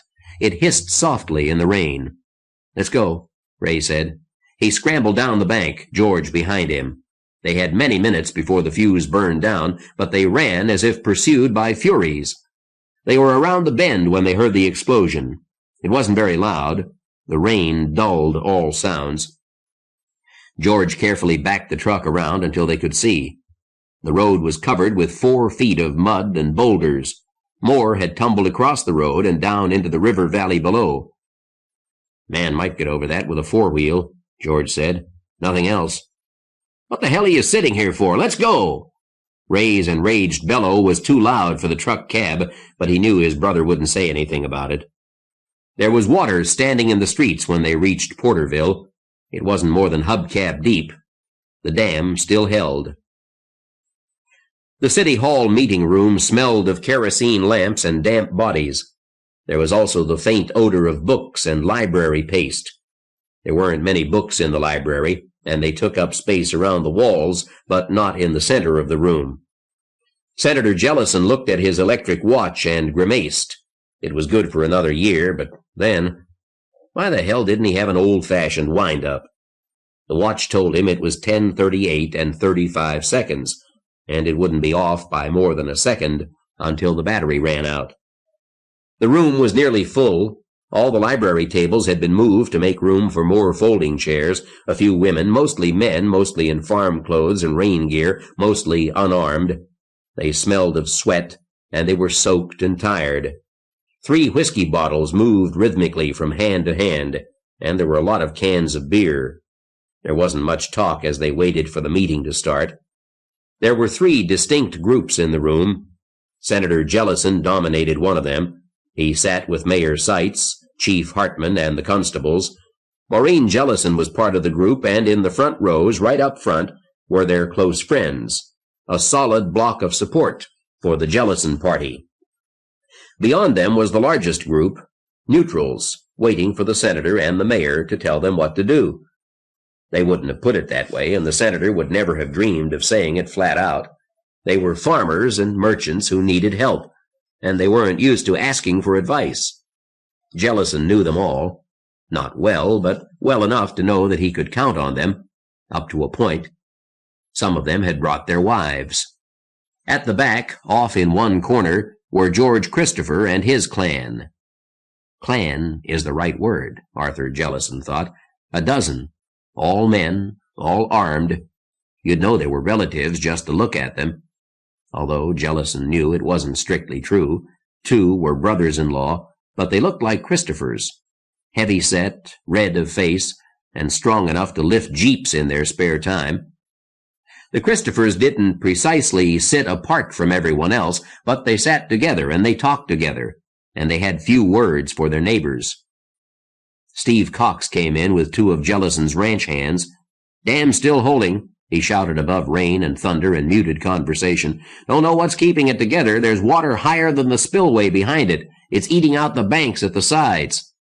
"Won't be long now," one of the farmers said. "Did we warn the people down in Porterville?" "Yes," Chief Hartman said. "Constable Mosey told the Porterville police. They'll get people out of the flood area." "What's the flood area?" Steve Cox asked. "Whole damn valley is filling up, and the highway's out. They can't come up here." "Some have," Mayor Seitz said. 300, more or less, up the county road. Expect there'll be more tomorrow." "Too damn many," Ray Christopher said. There was a babble of voices, some agreeing, some arguing. Mayor Seitz pounded for order. "Let's find out what we're facing," Seitz said. "Senator, what have you learned?" "Enough." Jellison got up from his seat at the table and went around in front of it. He perched his buttocks on the table in an informal pose that he knew was effective. "I've got pretty good shortwave radio gear. I know there are amateurs trying to communicate, and I get nothing but static. Not just on amateur bands, on CB, commercial, even military. That tells me the atmosphere is all fouled up. Electrical storms. I don't need to guess about those, he said with a grin.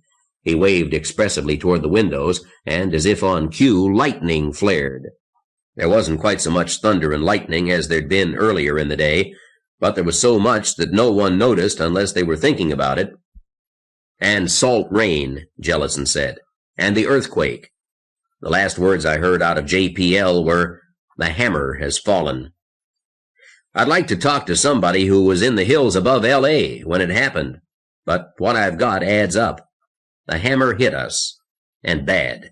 We can be sure of it. No one said anything. They'd all known it. They'd hoped to find out something different, but they knew better. They were farmers and businessmen, tied closely to the land and the weather, and they lived in the foothills of the High Sierra. They'd known disaster before, and they'd done their crying and cursing at home. Now they were worried about what to do next. "We got 5 truckloads of feed and hardware, and 2 of groceries out of Porterville today," Jellison said. "And there's the stock in our local stores, and what you have in your barns. I doubt there'll be much else that we don't make or grow ourselves." There were murmurs. One of the farmers said, "Not ever, Senator?" "Might as well be never," Jellison said. "Years, I think. We're on our own." He paused to let that sink in. Most of these people prided themselves on being on their own. Of course, that wasn't true. Hadn't been true for generations, and they were smart enough to know it, but it would take them time to realize just how dependent they'd been on civilization. Fertilizers, breeding stock, vitamins, gasoline and propane, electricity, water.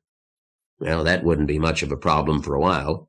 Medicines, drugs, razor blades, weather forecasts, seeds, animal feed, clothes, ammunition. The list was endless, even needles and pins and thread. "We won't grow much this year," Stretch Tallefson said. "My crops are in bad shape already." Jellison nodded. Tallefson had gone down the road to help his neighbors harvest tomatoes, and his wife was working to can as many as she could. Tallefson grew barley, and it wouldn't last the summer. "Question is, do we pull together?" Jellison said. "What do you mean, pull together?" Ray Christopher asked. "Share. Pool what we've got," Jellison answered. "You mean communism?" Ray Christopher said. This time the hostility showed through in his voice. "No, I mean cooperation. Charity, if you like. More than that. Intelligent management of what little we have, so we avoid waste." "Sounds like communism." "Shut up, Ray." George Christopher stood. "Senator, I can see how that makes sense. No point in using the last of the gasoline to plant something that won't grow, or feeding the last of the soybeans to cattle that won't last the winter anyway. Question is, who decides? You?" "Somebody has to," Tallefson said. "Not alone," Jellison said. "We elect a council.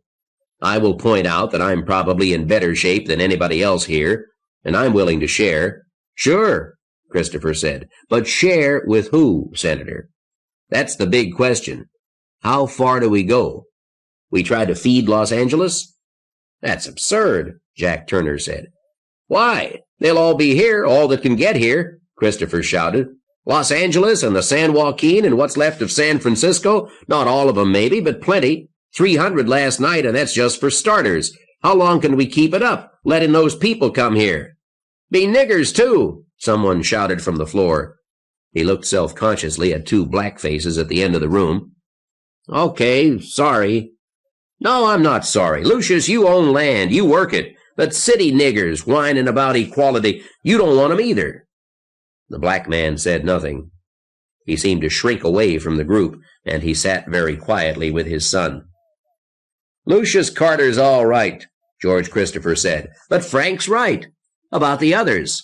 City people, tourists, hippies. Be here in droves pretty soon. We have to stop them." "I'm losing it," Jellison thought. "Too much fear here." And Christopher's put his finger on it. He shuddered. A lot of people were going to die in the next months. A lot. How do you select the ones to live, the ones to die? How do you be the chooser of the slain? God knows I don't want the job. George, what do you suggest? Jellison asked. Roadblock on the county road. We don't want to close it. We may need it. So we put up a roadblock and we turn people away. Not everyone, Mayor Seitz said. Women and children, everybody, Christopher shouted. Women, we have women. And kids, plenty of our own to worry about. We start taking in other people's kids and women, where do we stop? When our own are starving come winter? Just who is going to man this roadblock? Chief Hartman asked. Who's tough enough to look at a car full of people and tell a man he can't even leave his kids with us? You're not, George. None of us are. The hell I'm not. And there are special skills, Senator Jellison said. Engineers. We could use several good engineers, doctors, veterinarians, brewers, a good blacksmith, if there is any such thing in this modern world. Used to be a fair hand at that, Ray Christopher said. Shod horses for the county fair. All right, Jellison said, but there are plenty of skills we don't have, and don't think we won't need them. Okay, George Christopher said, but damn it, we can't take in everybody. And yet we must. The voice was very low, not really loud enough to carry through the babble and the thunder, but everyone heard it anyway, a professionally trained voice. I was a stranger, and ye took me not in. I was hungry, and ye fed me not. Is that what you want to hear at judgment? The room was still for a moment. Everyone turned to look at the Reverend Thomas Varley. Most of them attended his community church, had called him to their homes to sit with them when relatives died, sent their children with him on picnics and camping trips. Tom Varley was one of them, bred in the valley and lived there all his life, except for the years at college in San Francisco. He stood tall, a bit thinner since his 60th birthday a year before, but strong enough to help get a neighbor's cow out of a ditch. George Christopher faced him defiantly. Brother Varley, we just can't do it. Some of us are likely to starve this winter. There's just not enough here. Then why don't you send some away? Reverend Varley asked. It might come to that, George muttered. His voice rose. I've seen it, I tell you. People with not enough to eat, not even enough strength to come get chow when it's offered. Brother Varley, you want us to wait until we got no more choices than the Donner Party had? If we send people away now, they might find some place they can make it. If we take them in, we'll all be looking next winter. It's that simple. Tell 'em, George, someone shouted from the far end of the meeting room. George looked around at the sea of faces. They were not hostile. Most were filled with shame, fear, and shame. George thought that would be the way he'd look to them, too. He went on doggedly. We do something, and we do it right now, or I'll be damned if I'm going to cooperate. I'll take everything I have, all the stuff I brought up from Porterville today, too, and go home, and I can damn well shoot anybody who comes onto my place. There were more murmurs. Reverend Varley tried to speak, but he was shouted down. Damn right, we're with you, George. Jellison's voice cut through. I didn't say we shouldn't try to put up a roadblock. We were discussing practical difficulties. Arthur Jellison couldn't look the clergyman in the face. Good. Then we do it, George Christopher said. Ray, you stay here and tell me what happens in this meeting. Carl, Jake, rest of you come with me. There'll be another 1,000 people here by morning if we don't stop them. And besides, Jellison thought, it will be easier at night, when you can't see their faces. Maybe by morning you'll be used to it. And if you truly get used to sending people off to die, will anyone want to know you? The worst of it was, George Christopher was right, but that didn't make it any easier. I'll have some of my people come with you, George, and we'll have a relief crew out in the morning. Good. Christopher went to the door. On the way, he stopped for a moment to smile at Maureen. Good night, Melisande, he said. One kerosene lamp burned in the living room of the Jellison house. Arthur Jellison sprawled in an easy chair, shoes off, shirt partly unbuttoned. Al, leave those lists until tomorrow. Yes, sir. Can I get you anything? Al Hardy glanced at his watch. 2 a.m. No, Maureen can take care of me. Good night. Hardy pointedly looked at his watch again. Getting late, Senator, and you're supposed to be up in the morning. I'll turn in shortly. Good night." This time the dismissal was pointed. Jellison watched his assistant leave, noted Hardy's determined look. It confirmed a guess Arthur Jellison had made earlier. That damn doctor at Bethesda Naval Hospital had told Hardy about the abnormal electrocardiograms, and Hardy was making like a mother hen. Had Al told Maureen? It didn't matter. "Want a drink, Dad?" Maureen asked. "Water. We ought to save the bourbon," Jellison said. "Sit down, please." The tone was polite, but it wasn't exactly a request. Not really an order, either. A worried man. "Yes?" she said. She took a chair near his. "What did George Christopher mean? Who's Melisande, or whatever he said?" "It's a long story. I want to hear it. Anything about the Christophers I want to hear," Jellison said. "Why?" "Because they're the other power in this valley, and we've got to work together and not against each other. I need to know just who's giving in to what," Jellison said. "Now tell me." "Well, you know, George and I practically grew up together," Maureen said. "We're the same age, sure. And before you went to Washington, when you were a state senator, George and I were in love. Well, we were only 14, but it felt like love." And she didn't say, "I haven't really felt like that about anybody since." "He wanted me to stay here, with him. I would have, too, if there'd been any way to do it. I didn't want to go to Washington." Jellison looked older in the yellow kerosene light. "I didn't know that. I was busy just then." "It's all right, Dad," Maureen said. "All right or not, it's done," Jellison said. "What's with Melisande? Remember the play, The Rainmaker? The confidence man plays up to the old maid farm girl, tells her to stop calling herself Lizzie, to come with him and she'll be Melisande and they'll live a glamorous life. Well, George and I saw it that summer, and it was a switch, that's all. Instead of going off to the glamorous life in Washington, I should stay here with him. I'd forgotten all about it."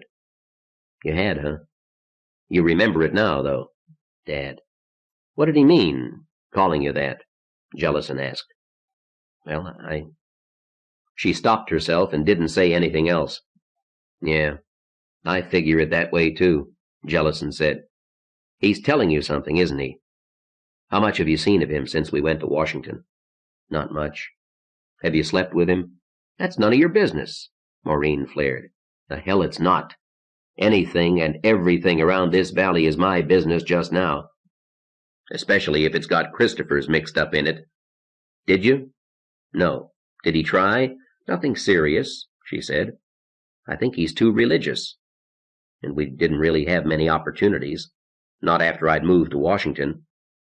"And he's never married," Jellison said. "Dad, that's silly. He hasn't been pining away for me for 16 years. "No, I don't suppose so. But that was a pretty definite message tonight." "Okay, let's get to bed. Dad?" "Yes?" "Can we talk? I'm scared." She took the chair next to his. He thought she looked much younger just then, and remembered her when she was a little girl, when her mother was still alive. "It's bad, isn't it?" she asked. "About as bad as it gets," Jellison said. He reached for the whiskey and poured himself 2 fingers. "May as well. We know how to make whiskey. If there's grain, we'll have booze. If there's grain." "What's going to happen?" Maureen asked. "I don't know. I can make some guesses." He stared at the empty fireplace. It was damp from rain coming down the chimney. Hammerfall. By now the tidal waves have swept around the world. Seacoast cities are all gone. Washington's gone. I hope the Capitol survived. I like that old granite pile. He fell silent for a moment, and they listened to the steady pounding rain and rolling thunder. "I forgot who said it," Jellison said. "It's true enough. No country is more than 3 meals away from a revolution. Hear that rain? It's all over the country.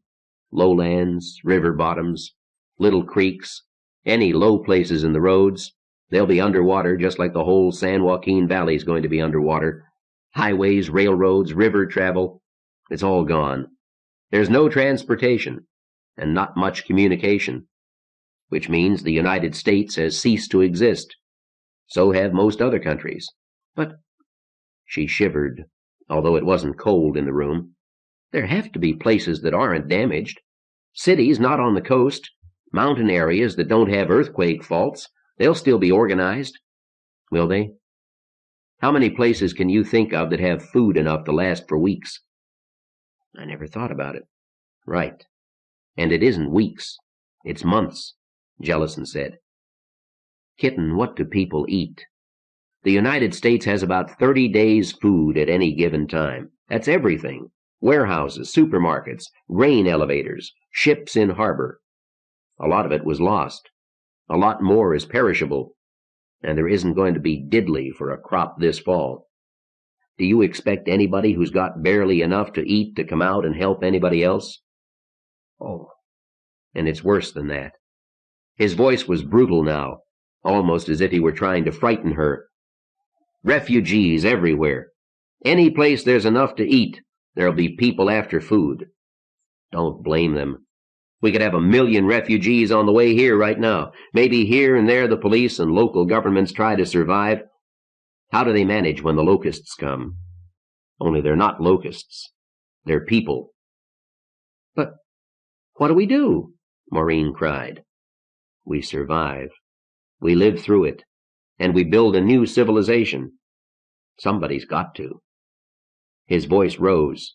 We can do it. How soon depends on how far we get knocked down. All the way to savagery, bows and arrows and stone clubs. I'll be damned if we can't do better than that. Yes, of course. No, of course about it, Kitten. Jellison sounded very old, but his voice held determination and strength. It depends on what we can keep. Keep right here. We don't know what's left anywhere else, but here we're in pretty good shape. If we can just hang on. Here we've got a chance, and by God, we're going to take it. You'll do it, Maureen said. It's your job. Think of anybody else who can? I wasn't asking a question, Dad. Then remember that, when I've got to do something I don't much like. He set his jaw hard. We're going to make it, Kitten, I promise you. The people of this valley are going to live through this and come out civilized. Then he laughed. I do, go on. It's time for bed. A lot of work to do tomorrow. All right. You don't need to wait for me. I'll be along. Get. She kissed him and left. Arthur Jellison drained the whiskey glass and set it down with a long look at the bottle. He sat staring into the empty fireplace. He could see how a civilization could be built from the wreckage Lucifer's hammer had left. Salvage work. Plenty to salvage in the old seacoast cities. The water hadn't destroyed everything. New oil wells could be drilled. The railroads could be repaired. These rains wouldn't last forever. We can rebuild it. And this time we'll do it right. We'll spread beyond this one damned little ball, get human civilization out all through the solar system, to other stars even, so no one thing can knock us out again. Sure we can. But how do we live long enough to start rebuilding? First things first, and right now the problem is getting this valley organized. Nobody's going to help. We have to do it ourselves. The only law and order will be what we can make, and the only safety Maureen and Charlotte and Jennifer will have is what we can put together. I used to be responsible to the people of the United States, and particularly to the people of California. Not anymore. Now it's my family, and how can I protect them? That boils down to how do I keep this ranch? And maybe I can't do that, not without help. Whose help? George Christopher, for one. George has a lot of friends. Between us, we can do all right. Arthur Jellison got wearily to his feet and blew out the kerosene lamp. In the sudden dark, the pounding rain and crashing thunder sounded even louder. He could see his way to the bedroom through lightning flashes. There was a light under Al Hardy's door. It went out after Hardy heard the senator get into bed. Sanctuary. God gives all men all earth to love, but since man's heart is small, ordains for each one spot shall prove beloved over all. Rudyard Kipling. Harvey Randall woke to strident sounds. Someone was screaming at him. "Harvey, help!" "Loretta?" He sat up suddenly and banged his head on something. He'd been asleep in the travelall, and the voice wasn't Loretta's. For a moment he was bewildered. What was nightmare? What was real? "Harvey!" The shouting voice was real. And, oh God, Loretta was dead. It was raining, but there was no rain around the travelall. He opened the door and blinked in the dim light. His watch said 6. Morning or evening? The travelall was parked under a rickety shed, no more than a roof with posts to hold it up. Marie Vance stood at the far end. Joanna was holding the shotgun on her. Mark was shouting, and Marie was screaming for Harvey. None of it made sense. Half-light, driving rain and howling wind, lightning and thunder, the screaming woman, and Mark shouting, and Joanna with a shotgun. Dream or real? He made himself move toward the others. "What is this, Mark?" Mark turned and saw him. His face lighted with a smile. That faded, too, like Harvey's dream that it was a dream, like... "Harvey, tell him!" Marie shouted. He shook the cobwebs from his head. They wouldn't go. "Mark?" he said. Marie jerked like a puppet. Harvey stared in astonishment as she did it again. She seemed to be fighting an invisible enemy. Then suddenly she relaxed and her voice was calm, or nearly so. "Harvey Randall, it's time you woke up," she said. "Or don't you care about your son? You've buried Loretta, now think about Andy." He heard himself speak. "What is all this?" They both talked at once. The need for understanding, rather than any other emotion, made Harvey speak sharply. "One at a time. Mark, please. Let her talk." "This man wants to abandon our boys," Marie said. "I don't. I'm trying to tell you," she cut Mark off. "The boys are in Sequoia. I told him that. Sequoia. But he keeps taking us west, and that's not the right way." "All of you, shut up," Joanna shouted. There was an edge of hysteria in her voice, and it stopped Mark before he could say anything else. He'd never heard Joanna shook before, not like that. And she had the shotgun. "Where are we going, Mark?" Harvey asked. "To Sequoia," Mark said. "That's a big place. And she doesn't know where—" "I do," Harvey said. "Where are we now?" "Simi Valley," Mark said. "Will you listen to me?" "Yes, talk." "Harvey, he's—" "Shut up, Marie." Harvey made his voice deliberately brutal. It stopped her. "Harv, there's people all over," Mark said. "Roads were getting jammed. So I cut off onto a fire trail I know about. Bikers use it. It'll lead us through the Condor Reservation. Sure, it goes west a while, but we stay off the goddamn freeways. You stop to think how many people are trying to get out of L.A. right now? Not many know about this road, and it stays on high ground. It wasn't much of a road to begin with, less to go wrong with it." He turned to Marie. "That's what I was trying to tell you. We have to get over the mountains, all the way over. Then we get to the San Joaquin and we're on level ground, and we can cut over to Sequoia." "Let's get a map," Harvey suggested. "It doesn't show on a map," Mark protested. "If it did, everybody—" "I believe your road," Harvey said. "I want to see what happens after that. I've got maps in the travelall." He started to turn, but Joanna went to the motorcycle. She reached into a saddlebag. "Frank Stoner made us take 3 copies, one for each bike," she said. She held up a big aeronautical chart. It showed terrain features in colors. There are Auto Club maps, too. It was too dark to read the map properly. Mark went to the travelall and came back with a flashlight. Marie was standing stiffly aloof, silent, her eyes still accusing. "See," Mark said, "right across here. The highway goes past lakes, with dams, that sit on top of the San Andreas. You really think the big highway's still usable?" Harvey shook his head. It wouldn't matter. If the highway could be used, 1,000,000 people would be trying to use it. If not, so we come out through Fraser Park. "Right, then down in the valley, and it's a straight shot north," Mark said. "I was thinking of getting to the Mojave, because that's where Frank said we should be, but it's no good. Can't get to Sequoia that way." He pointed. "All the east side routes lead past Lake Isabella. Follow the Kern River. Harv, with all this rain, how many bridges will there be over the Kern?" "None." "Marie, he's right. If we went the direct route, we'd never get there." Mark looked pleased. Joanna leaned the shotgun against the bike and collapsed onto the seat, side saddle. "If you had explained before," Marie began. "Jesus, I tried!" Mark shouted. "Not you." She meant me, Harvey thought. And she's right. I can't curl up and die. I've got a boy up in those hills, and I've got to go get him. And thank God for Marie. "How's our gas?" Harvey asked. "Pretty good. We've made about 50 miles. "No more than that," Harvey muttered. Of course it was true. He could see it on the map. It seemed like much further. They couldn't have been going very fast. "Mark, how sure are you of this fire trail? Won't it wash out?" "Probably," Mark said. He pointed silently to the dams poised above Interstate 5. "Rather risk that?" "No. If we're going, we'd better do it." "I'll drive," Harvey said. "And I'll scout ahead. Joanna can ride shotgun with you." Mark didn't mention Marie. He wasn't speaking to her.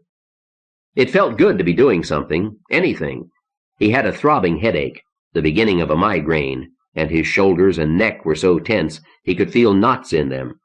But it was better than curling up in the seat. "Let's go," Harvey said. The road ran along ridge lines, curled around hills, boring north and west. It stayed on high ground. Rock and mudslides spilled across it, but being high, the debris wasn't deep, and being almost untraveled, the road wasn't cut away at the edges. The mountains had shifted. The road might have ended anywhere. Like Mark Chesku's judgment, it was nothing you could count on absolutely, but neither had failed them this time. Eventually they came to paved road, and Harvey could increase his speed. He liked driving. He drove with single-minded determination, with no room for other thoughts. Watch for rocks, ease around curves, keep going, rack up the miles, on, and never look back, and never think about what's behind you. Down and down now, into the San Joaquin, water standing everywhere. That was frightening. Harvey stopped and looked at the map. Their way ran directly to a dry lake bed. It wouldn't be dry now. So cross the Kern River on the freeway, then get off and cut northeast. Would their gas hold? They had plenty so far.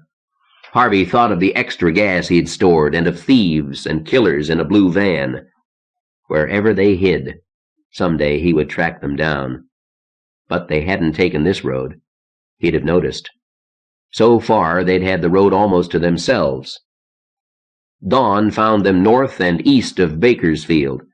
They'd made effective progress, 30 miles an hour, and now they were on high ground, skirting the eastern edge of the San Joaquin, with nothing to stop them. Harvey realized where they were heading. Their route would take them right past the Jellison Ranch. The Tule River was too deep, way too deep. Nobody had dared to use the road that ran alongside. By the time Harvey realized this, it was too late. He could see the dam ahead. Water streamed around one side and all along the top. He could just tell where the spillway was, a surging current in the river that poured over the face of the dam. He sounded the horn and waved Mark ahead. He clenched his fist and moved it vigorously up and down, the Army signal for double time. He pointed at the dam. Mark got the message. He gunned the bike. Harvey slammed down the accelerator and roared after him. They were almost to the dam, then a river of mud submerged the road. A dozen people and half that many cars were mired in the mud. They'd tried to get past the slide and got stuck. Harvey levered the travel-all into four-wheel drive and went on without stopping. One man stepped forth to bar their way with spread arms. Harvey came close enough to see wide eyes and bared teeth, a rictus of terror and determination. And he saw Harvey's face. The travel-all's headlight ticked his heel as he leaped away. The mud was sliding, and the travel-all slid with it. Harvey turned hard, gunned the engine, and fought a frantic race between his traction on the mud and the mud's adherence to the road. Rocks in the road tipped the travel-all sickeningly. Then there was road under them again. Harvey heard Marie's gasp of relief. There was a bridge ahead. It crossed an arm of the lake, and it was under water. Harvey couldn't tell how deep. He slowed. Suddenly there were other sounds, embedded in the sounds of river and rain and thunder. Screams. Joanna looked back. "Jesus!" she shouted. Harvey stopped the travelall. The dam was going. One whole side of it crumbled, all in a moment, and the lake went forth in a wall of water. The screams were drowned in its thunder. "Our timing was superb," Joanna said. "All those people," Harvey muttered. All the travelers in cars not as good as the travelall. All the farmers who thought they'd wait it out. People on foot, people already marooned on roofs and high points in the new shallow lakes, would look up to see the wall of water marching toward them. It would be worse when the other dams went. The whole valley would be flooded. No dam would hold against this relentless rain. Harvey took a deep breath. "Okay, it's over. We made it. Quaking Aspen is only 30 miles from here. Gordy'll bring them out there." He summoned up a mental picture of the road north of Springville. It crossed many streams, and the map showed small power stations and dams on some of them, dams above the road. Had they failed? Would they fail? It would be foolish, even insane, to charge up the road just in time to be washed down again. "Let's go," Marie said. Harvey drove on. There was no water above the bridge now. That water was on its way into the San Joaquin Valley. He drove across the bridge and was surprised to see a big truck coming toward him. It stopped just at the far end of the bridge. Two big men got out. They stared as Harvey drove past them. One started to shout something, then shrugged. Up ahead there was another bridge out. That decided it. Harvey had to detour past the entrance to Senator Jellison's place. And where better to learn what was happening in the mountains? For that matter, where would they go once they found the boys? Marie hadn't thought past the moment of finding Bert and Andy. Neither had Harvey until now, but this was perfect. The scout troop would have to come past the Jellison place, and Maureen would be there. Harvey despised himself for thinking of her. Loretta's face swam in front of him, and the vision of a body wrapped in an electric blanket. He slowed to a stop. "Why are we—" Before Marie could finish, there was an explosion behind them, then another. "What the hell?" Harvey started the car again. Remorse was replaced by fear. Explosions? Had they wandered into a range war or something? He drove ahead, while Joanna and Marie craned to look back. Mark whipped the bike into a U-turn and drove back the way they'd come. He waved as he went past. "Damn fool curiosity will kill him yet," Joanna said. Harvey shrugged. He could stand not knowing, but it would be nice to find out. Up ahead, a couple of miles, not far at all, was the turnoff, then safety, refuge, rest. He drove slowly, and he'd just reached the Senator's Drive when he saw Mark coming up behind him. He pulled to a stop. "That bridge," Mark said. "Yeah? The one we came over?" Mark said. "Those two dudes just blew it. Dynamite, I think. They dropped it at both ends. Harvey, a half hour later, and we'd be stranded back there." 2 minutes later, Joanna said, "and we'd have been looking up at 1,000,000 tons of water. Harv, we can't keep lucking out like this." "It takes luck," Harvey said. "In combat, here, luck's as important as brains. But we won't need any more for a while. I'm going in there." He waved toward the Senator's Drive. "Why?" Marie demanded, ready for war. "Road conditions. Information." Harvey drove on to the gate. It was only just coming to him. It had never occurred to him, not for an instant, that a master of television documentaries might not be welcome at a politician's home. He got out to open the gate. There was a car parked inside. A young man got out and wearily came to the travelall. "Your business?" he inquired. He eyed Joanna and the shotgun, showed his empty hands. "Me, I'm not armed, but my partner's where you can't see him, and he's got a scope-sighted rifle." "Will be no trouble," Harvey said. The man had seen the NBS markings on the travelall, and he hadn't been impressed. "Can you get a message up to the big house?" "Depends on the message." "Might." Harvey had thought it through. "Tell Maureen Jellison that Harvey Randall is here with 3 dependents." The man looked thoughtful. Well, you got the names right. She expecting you? Harvey laughed. It struck him as insanely funny. He leaned against the fender and chortled. He put a hand on the man's arm and got control of his voice and said, "From Los Angeles?" and lost it again. The man withdrew a little. His large red face blanked out. There were things he didn't want to know. But the senator had told the meeting he'd like to talk to someone who'd seen what happened to L.A., and this city man did know the senator's name, and Maureen's as well. As suddenly as it had been funny, suddenly it wasn't. Harvey stopped laughing. Maureen must think I'm dead. She'll be glad to know different. Or will she? Shazam! I know she'll want to talk to me. Tell her I want to... Never mind. He'd been about to say he wanted to talk about galactic empires, and that wasn't the right thing to say at all. The man looked thoughtful. Finally, he nodded. Okay, I guess I can do that. But you wait right here. I mean, right here, understand? And don't get gay with that shotgun. We don't want to shoot anybody. I just want to talk to Maureen. Okay, right there. I'll be a while. He went to the car, locked it, and walked up the driveway. Walked, saving gasoline already. Yes, the senator had his place organized. Harvey went back to the travelall. Marie tried to say something. He cut through her voice with practiced ease. Spread the map. She thought it over, then did it. Harvey let his forefinger do the talking. The scouts are in this area. The only route out is right past here. They don't have to worry about these dams here and here because they don't have to stay on the road. We do, or else we walk. We're not equipped to walk it. Marie thought that over. She glanced at her boots and fingered her jacket. She was ready to walk, and so was Harvey. But it made sense.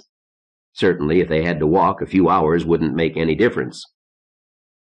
So we wait here? Joanna asked.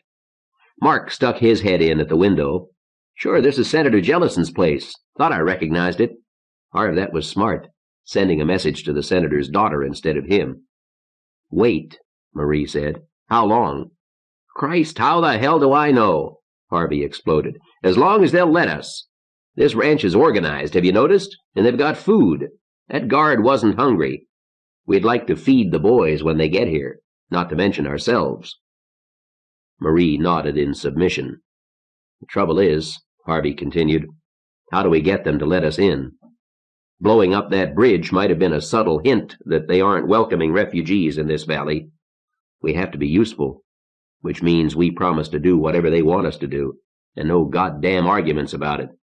Marie, don't blow this for us. We're beggars here. He waited for that to sink in before turning to Joanna. That applies to your shotgun. I don't know if you noticed the subtle hand motions of that guy who stopped us, but he was doing strange things with his hand, his left hand. I expect sticking him up wouldn't be a good idea. I knew that, Joanna said. Yes. Harvey turned to Mark. Let me do the talking. Mark looked hurt. Who'd got Harvey out of his bedroom and across the state all the way up here? But he stood in the rain, water running off his jacket and into his boots, and waited in silence. Company coming, Mark said finally. He pointed up the drive. 3 men on horseback wearing yellow slickers and rain hats. One didn't ride very well. He clung grimly to the horse. When he came closer, Harvey recognized Al Hardy, Jellison's administrative assistant and political hatchet man. Hatchet man, Harvey thought. That might be more literally true here than it had been in Washington. Hardy dismounted and handed the reins to one of the mounted men. He came over to the travelall and peered inside. Hello, Mr. Randall, he said. Hello. Harvey waited tensely.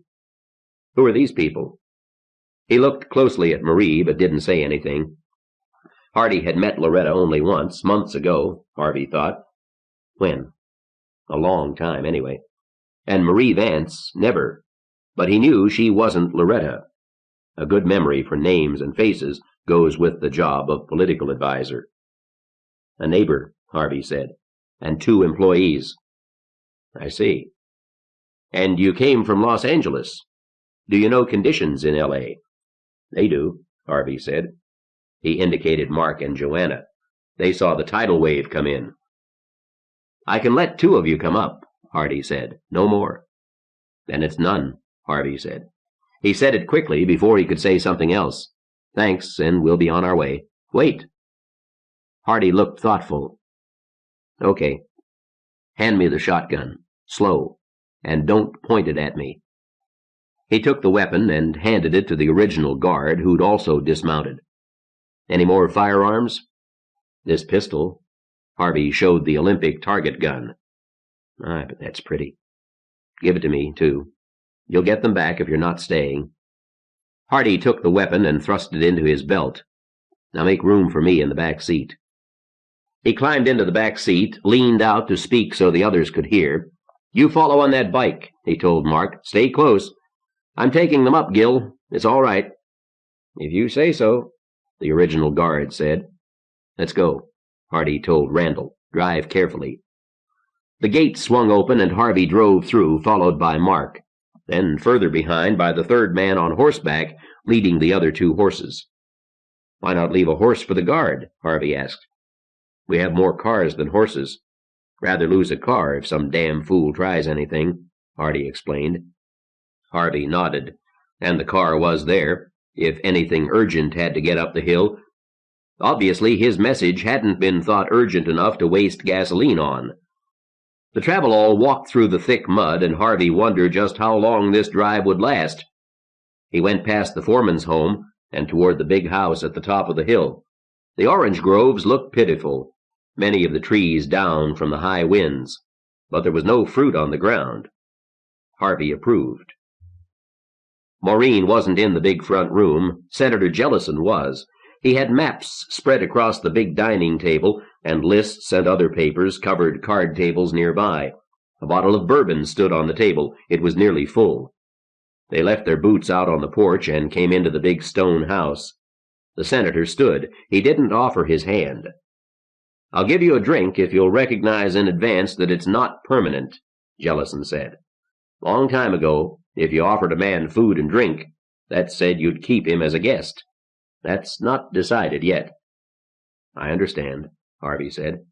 "I could use a drink." "Right. Al, take the women back to the kitchen stove. They'll appreciate a chance to dry off. Excuse my manners, ladies. I'm a bit rushed just now." He waited until the girls were gone, then waved Harvey into a seat. Mark stood uncertainly at the door. "You too," Jellison said. "Drink?" "You know it," Mark said. When the bottle was given to him, he poured an enormous drink into his glass. Harvey grimaced and examined the senator's face. There was no change of expression. "Is Maureen all right?" Harvey asked. "She's here," Jellison said. "Where's your wife?" Harvey felt himself flushing. "Dead. Murdered. She was in the house when some people decided to rob it. If you get word of a blue van escorted by chopped motorcycles, not on my list of priorities. Sorry about Mrs. Randall, though. So who have you got with you?" "The tall woman is Marie Vance, my neighbor. Gordy Vance is at Quaking Aspen with a scout troop. He's got my son, I've got his wife." "She's elegant. Can she hike? Or are those boots for show?" "She can hike. She can also cook. And I can't leave her." "Cooks I have." "The others?" "They saved my ass. I was ready to lie down and die after I found Loretta." The whiskey warmed him, and Harvey felt the intensity of the senator's questioning. The man was judge and jury, and he wasn't going to take long to make his decision. "Mark and Joanna found me and carried me along till I came back to life. They brought Marie, too. They're with me." "Sure. Okay, what are you trading?" Harvey shrugged. "A travel-all I know how to use. A lot of experience surviving. Backpacking, war correspondent, helicopter pilot." "You were in L.A.? You saw it?" "Mark and Joanna did. We have information, if that's useful." "Information is worth a meal and a drink. You're telling me if I let you in, the others stay too?" "Yes, I'm afraid that's it. We'll do our share, assuming you can feed us." Jellison looked thoughtful. "You've got one vote," he said. "Maureen's. But it's mine that counts." I figured that. I gather you aren't exactly welcoming refugees. The bridge and all. Bridge? The big one over an arm of the lake, just after the dam went. Dam's gone? Jellison frowned. Al, he shouted. Yes, sir? Hardy came in quickly. His hand was in his raincoat pocket. It bulged. He relaxed at the sight of the three men seated in chairs, drinking calmly. He says the dam's gone, Jellison said. Any word brought in on that? Not yet. Yeah. Jellison nodded significantly. Hardy seemed to understand what he meant. Now tell me about the bridge, Jellison said. 2 men blew it up, just after the dam went. Dynamite, both ends. I will be dipped in shit. Describe the men. Jellison listened, then nodded. Right. Christopher's. We may have trouble with them. He turned toward Mark. Army? He asked. Navy, Mark said. Basic? Can you shoot? Yes, sir. Mark began one of his tales about Nam. It might or might not have been true, but Jellison wasn't listening. Can he? He asked Randall. Yes, I've seen him, Harvey said. He began to relax, to feel the knots unwind in his neck. It looked good. It looked as if the senator might want him. If you stay here, you're on my team, Jellison said. Nobody else's. Your loyalty is to me. Understood, Harvey said. Jellison nodded. We'll give it a try. As the Mediterranean waters recede from the drowned cities of Tel Aviv and Haifa, rainstorms lash the highlands of the Sudan and Ethiopia. Floodwaters cascade down the Nile to smash against the high Aswan Dam, already weakened by the earthquakes following Hammerfall. The dam bursts, joining 130 million acre-feet of water to the flooded river. The waters smash across the Nile Delta, through the ancient cities, across Cairo. The Great Pyramid is undermined and falls beneath the torrent. 10,000 years of civilization are scooped up and carried with the water. From the first cataract to the Mediterranean Sea, nothing lives in the delta of the Nile. Beggar Man. Oh, hear us when we cry to thee for those in peril on the sea. Mariner's Hymn. Eileen slept with her seat tilted back to horizontal, her seat belt loose about her. She rolled with the motion of the car. Once Tim heard the beginnings of a snore. He reached over and tightened her belt when they started on the long downgrade. Then he switched the motor off. He remembered his driver had done that in Greece. Everyone coasted down hills in Greece, even down the twisted, narrow road from Delphi across Parnassus to Thermopylae. That had been terrifying, but the driver insisted. Greece had the most expensive gasoline in the world. Where was Thermopylae now? Had the waters washed away the grave of the 300? The waves wouldn't have reached Delphi, or been as high as the Acropolis.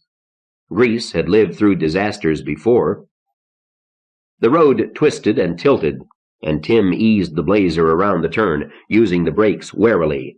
A long straight stretch was ahead, down all the way, then more downhill on a wet and broken and twisting road, and riding with Eileen had made him realize just how good a driver he wasn't. The mountains had shifted. Here the road ended in space. Tim braked sharply and came to a stop. He walked forward through the soft rain. It tasted sweet. No more salt rain, anyway. The road, and the steep bank of cut rock, and this part of the mountain itself had sheared and dropped 20 feet or more. Mud had piled up below, so that there were places where the drop was no more than 4 or 5 feet. Cars went over longer drops than that in TV commercials. One pickup ad had shown clips from a movie with that truck jumping over ditches, flying over banks, and the announcer had said the truck wasn't even especially modified. Would the Blazer take it? Was there any choice? The drop looked as if it ran for miles. Tim got back in and backed up 50 yards. He thought through the physics of the situation. If the car fell over the edge, it would land on its nose and they'd be dead. It had to go over horizontally, and that meant speed. Easing it over would kill them. He set the brake and walked back to the edge again. Wake Eileen? She was dead out of it. Headlights behind him, dim in the rain, decided it for him. He didn't know who that would be, and he didn't want to know. He walked back toward the Blazer. His mind worked the equation. Call the Blazer 15 feet long, it would fall at 1 G. He got in and started the car. If the front end shouldn't fall more than 2 feet before the rear left the pavement and also began to fall, then the whole car should be over in about 1/3 of a second, which meant 15 feet in 1/3 of a second, or 45 feet per second, and 44 feet per second was 30 miles per hour. So about 30 miles per hour ought to do it, and here we go. The car fell about 6 feet all told. His instinct was to hit the brake, but he didn't. They hit hard, landing on the mud, rolling down the mud ramp onto the road itself. Amazingly, that was all. They were rolling down the road as if nothing had ever happened. Eileen bounced and rolled hard against the seat belt. She shook herself, sat partly upright, and looked out.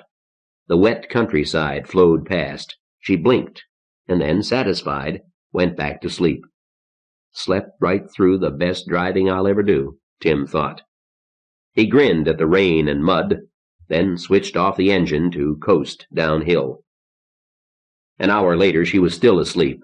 He envied her. He had heard of people who slept most of the time, shell-shocked or bitterly disappointed in their waking lives. He could understand the temptation. But of course that wasn't Eileen. She needed sleep. She'd be all the more alert when she was needed. Here the road had shattered to discrete plates. Tim switched on the engine and kept the speed up, moving as if from island to concrete island. He remembered a TV program about the Baja race. One driver said the way to take a bad road was fast. That way you didn't touch the bumps but flew over them. It hadn't seemed like a very good idea when he heard it, but now there didn't seem to be much else to do. The plates lurched under the car's weight and impact. Tim's knuckles were white on the wheel, but Eileen smiled in her sleep as if rocked in a cradle. Tim felt very lonely. She had not deserted him. At the risk of her life, she had stayed with him. But she was sleeping, and he was driving, and the rain pounded constantly on metal an inch over his head, and the road kept doing strange things. Here it lifted in a graceful arc, like a futuristic bridge, and a new stream ran beneath it. The concrete ribbon hadn't shattered under its own weight, not yet, but it for damn sure wouldn't hold a car. Tim drove around it through the flood. The wheels kept moving and the motor didn't die, and he pulled back onto the road where he could. He had been deserted by everything and everyone but Eileen. He could understand that money and credit cards were worthless, sure. A bullet through the windshield was something else. Driving across the green of a country club felt like vandalism. The observatory. But Tim didn't want to think about that. He'd been thrown off his own land, and his ears burned with the memory. Cowardice. It felt like cowardice. The road curled out of the mountains, widened, and became a smooth, straight line leading away. Where? No compass. Nothing to do but drive on. And the rain became a furious, lashing attack. Tim started the motor and dared to increase speed to 20 miles per hour. Eileen asked, "How are we doing?" "Out of the mountains. It's a straightaway, no brakes visible. Go back to sleep." "Good." When he looked, she was asleep again. He saw a freeway ahead. A sign told him, Highway 99 north. He went up the ramp. Now he could go 40. He passed cars stalled in the rain, both on and off the highway. People, too.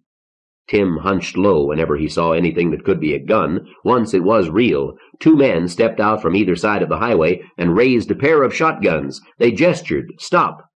Tim hunched low, stamped on the accelerator, aimed for one of the men. The man leaped unhesitatingly into the muddy darkness. Tim listened for the guns with every nerve, but they did not speak. Presently he straightened up. Now what was that about? Were they afraid to waste ammunition? Or were the guns too wet to fire? He said to himself softly, "If you can't stand not knowing." Harv Randall's words. They still had gas. They were still moving. The highway was awash with water. It must have stopped lesser cars than this one. Tim grinned in the dark. $250 thou for a car? Well, it pays to buy the best. The rain hurled a sea of water across the land in one ferocious blast, then stopped just as suddenly. For a long moment, Tim had an unbroken view ahead. He hit the brakes as the rain slashed down again. The car achieved a marvelous floating sensation before it coasted to a stop. They had come to the end. Eileen sat up. She pulled the seat back up behind her and smoothed her skirt with automatic gestures. "We've hit an ocean," said Tim. She rubbed her eyes. "Where are we?" Tim turned on the roof light. He spread the map across their laps. "I kept working north and west and downhill," he said, "until we got out of the mountains. There were a lot of them. After a while I couldn't tell directions anymore, so I just went downhill. Eventually I came to Highway 99. Tim spoke proudly. With his lousy sense of direction, they might have ended up anywhere. 99's been good, no more breaks. You missed a couple of guys with shotguns and a lot of cars that weren't running anymore, but no real trouble. Of course, there was a lot of water on the road, but—" She had raked the map with her eyes once. Now she was peering ahead through the rain, along the beam of the headlamps, piecing out the view from subliminal cues and imagination. For as far as they both could see in the gray twilight, there was nothing but a silver-gray expanse of rain-spattered water. No lights anywhere. Nothing. "See if you can back up," she said. She fell to studying the map. Tim inched backward out of the water until it was only hubcap deep. "We're in trouble," Eileen said. "Have we passed Bakersfield?" "Yes." There had been freeway signs, and the ghosts of dark buildings, a mountain range done all in right angles. Not long ago. She frowned and squinted at tiny print. "It says Bakersfield is 400 feet above sea level." Tim remembered the fallen mountains. "I wouldn't rely on elevations any longer. I seem to remember the entire San Fernando Valley dropped 30 feet during the Sylmar quake, and that was a little one. Well, everything gets lower and lower from here on. We're in the lowlands. And we're sinking in the lowlands, low. Tim, no tidal wave could have gotten this far, could it?" "No, but it's raining." Raining. Ye gods, how it must have rained. And it's still coming. This wasn't all in the comet head, was it? She shushed him when he started to explain. "Skip it. Let's rethink from scratch. Where do we want to go?" "Back to high ground." "Well," Tim said, "that's a problem, too. I know where we want to be, the high farming country, say around Sequoia National Forest. What I don't know is why anyone would want us there." He didn't dare say anything else. She didn't say anything at all. She was waiting. Tim worked on his nerve. "I did have one idea." She waited. Damn. It was evaporating even as he tried to speak it, like the restaurants and good hotels that waited in Tahunga. Speak your wish and they were gone. He said it anyway, a little desperately. "Senator Jellison's ranch. I contributed a lot of money to his campaign, and I've been to his ranch. It's perfect. If he's there, he'll let us in, and he'll be there. He's that smart." "And you contributed money to his campaign?" She chuckled. "Money was worth good money then. And, honey, it's all I've got." "Okay. I can't think of a single farmer who owes me anything. And the farmers own it all now, don't they? Just like Thomas Jefferson wanted it. Where is this ranch?" Tim tapped the map between Springville and Lake Success, just below the mountainous Sequoia National Park. "Here. We go underwater for a way. Then we turn right and resume breathing." "Maybe there's a better way. Look to your left. Do you see a railroad embankment?" He turned off the roof light, then the headlights. A little time for his eyes to adjust, and... No. Well, it's there. She was looking at the map. Southern Pacific Railroad. "Swing us around and point the headlights that way." Tim maneuvered the car around. "What are you thinking of, catching a train?" "Not exactly." The headlights didn't reach far through the rain. They showed nothing but rain-stippled sea in all directions. "We'll have to take the embankment on faith," Eileen said. "Slide over." She climbed over him to reach the steering wheel. He couldn't guess what she had in mind, but he strapped down while she started the motor. Eileen turned south, back the way they had come. "There are people back there," he said. "2 of them have shotguns. Also, I don't think we've got a siphon, so we shouldn't use up too much gas." "Good news from all over." "I'm just telling you," said Tim. He noticed that the water was no longer hubcap deep. Off to the west, higher ground made black humps in the shallow sea. Here was a grove of almond trees, there a farmhouse, and Eileen turned sharp right where there was no road. The car settled as it left 99, then shouldered forward through water and mud. Tim was afraid to speak, almost afraid to breathe. Eileen wove a path that crossed one and another of the black humps of rising ground, but they weren't continuous. It was an ocean with islands, and they drove through it in an endless rainstorm. Tim waited, with both hands braced on the dashboard, for the car to plunge into some 2-foot dip and die. "There," Eileen muttered. "There." Was the horizon slightly higher ahead?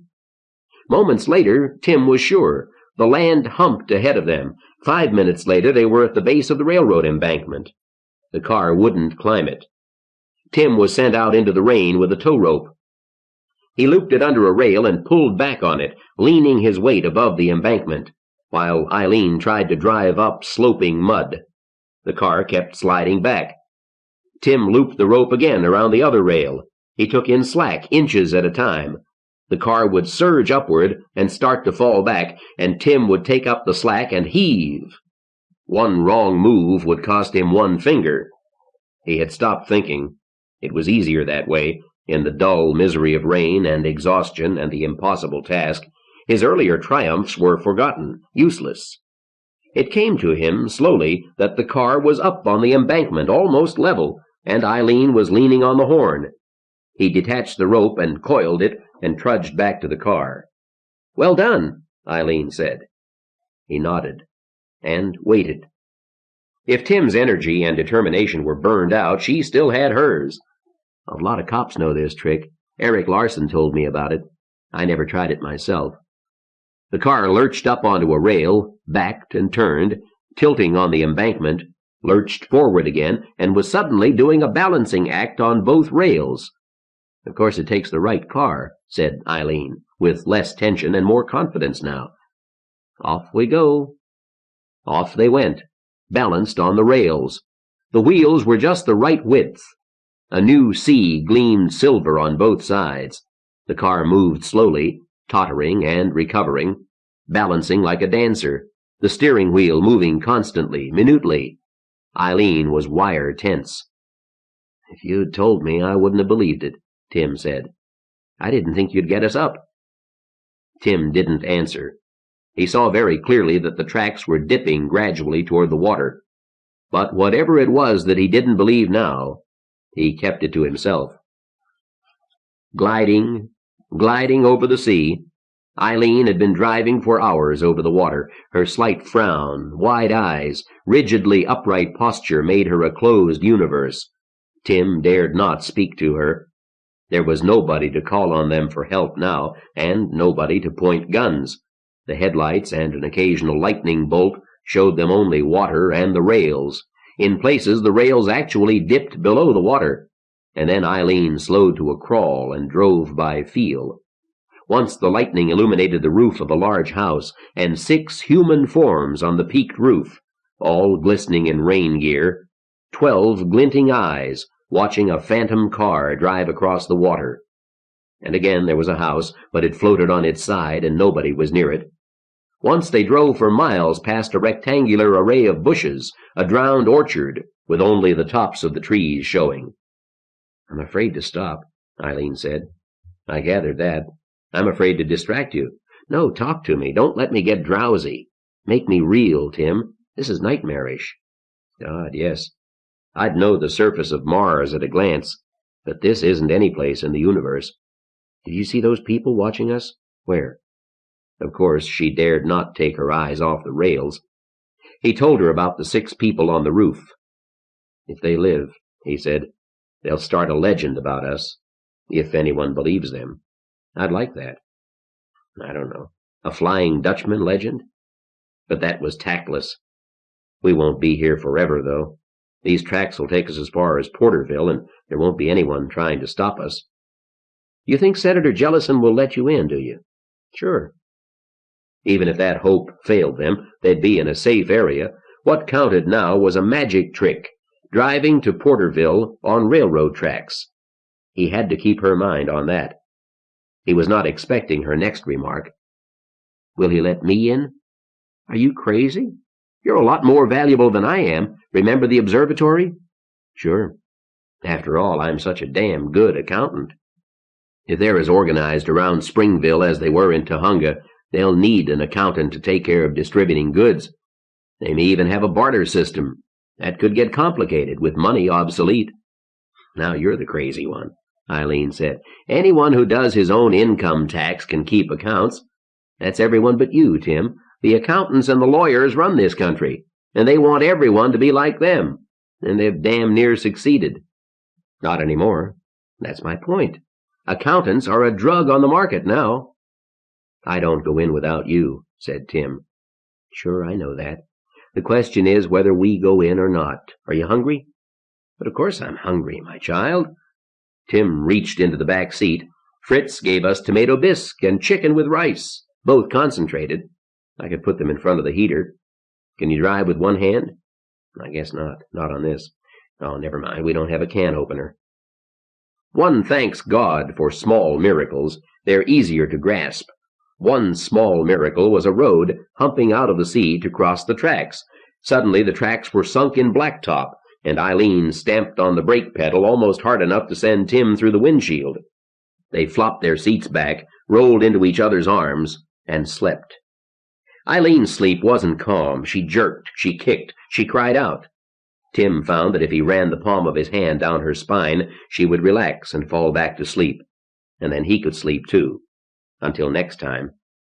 He woke in black night to the scream of wind and the panicky pressure of Eileen's fingernails and the perilous rocking of the car.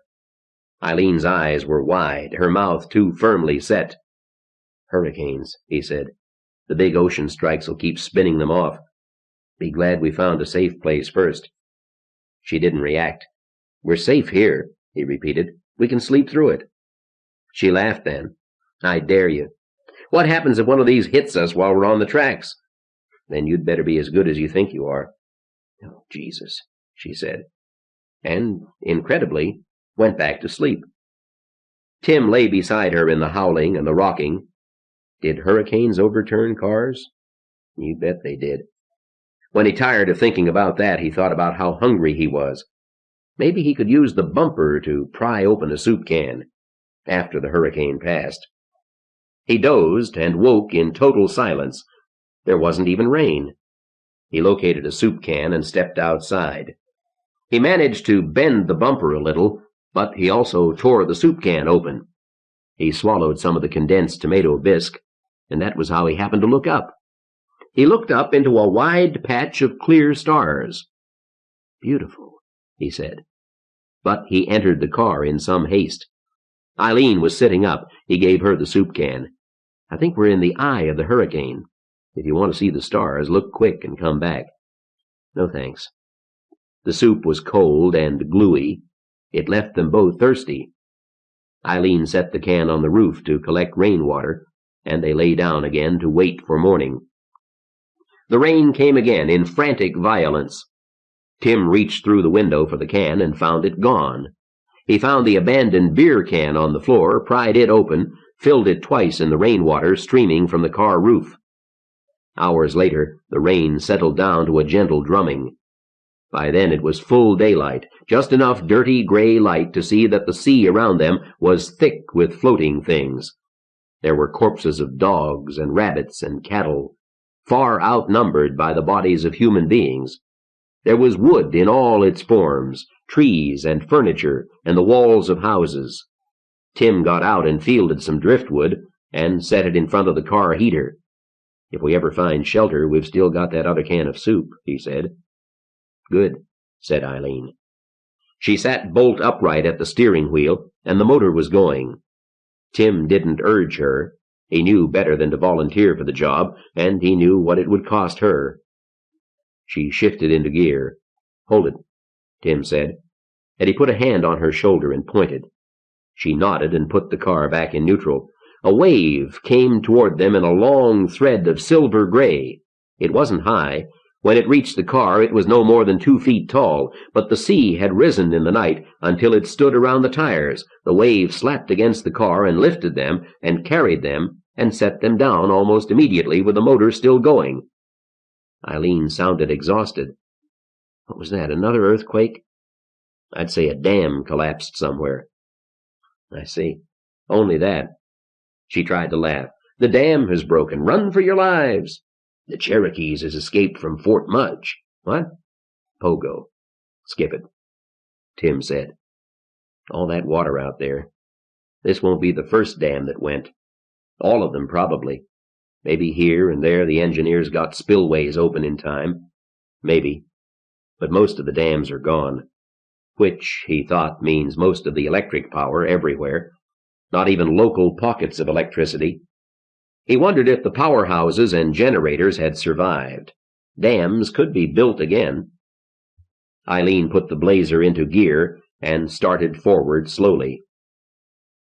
The Southern Pacific tracks took them most of the way to Porterville. The tracks and embankment rose gradually until what surrounded them was no longer sea, but land that looked as if it had recently risen from the depths. Atlantis returned. Still, Eileen kept to the tracks, though her shoulders were shivering with the strain. "No people on the tracks and no stalled cars," she said. "We're avoiding those, aren't we?" They hadn't, completely. Sometimes forlorn groups of refugees, usually in families, trudged along the right-of-way. "I hate to leave them," Eileen said. "But which one should we take? The first ones we see? Be selective? No matter what we do, we'd have the car filled and people on top, and there'd still be more." "It's all right," Tim said. "We don't have any place to go either." But he sat brooding, feeling her mood. What right did they have to expect anyone to help them? They weren't helping anyone themselves.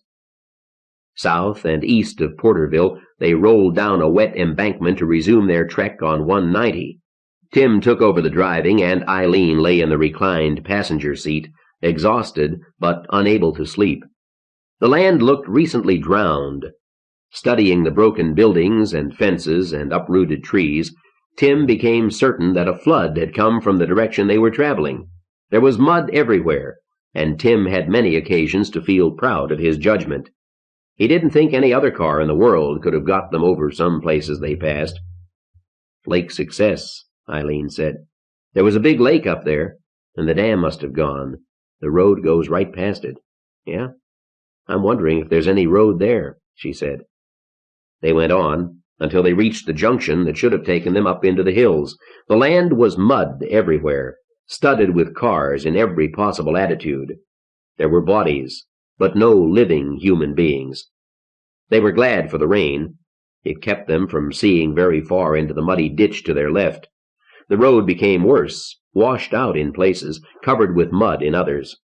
Eileen took over driving again, guessing where the road had been and hoping it was still there under the mud. The Blazer kept moving, but more slowly. Then they saw the campfire. A half-dozen cars, some as good as the Blazer. Here were people of all sexes and ages, a gathering of the hopeless. Somehow they'd started a fire, and there was a pile of wood under a plastic shelter. The people stayed in the rain. Wood was kept near the fire to dry. Tim brought in the dry wood from the Blazer. No one spoke to him. The children stared at him with hopeless eyes. Finally, one of the men said, "You won't make it." Tim wordlessly eyed the mudslide ahead. There were tracks in it.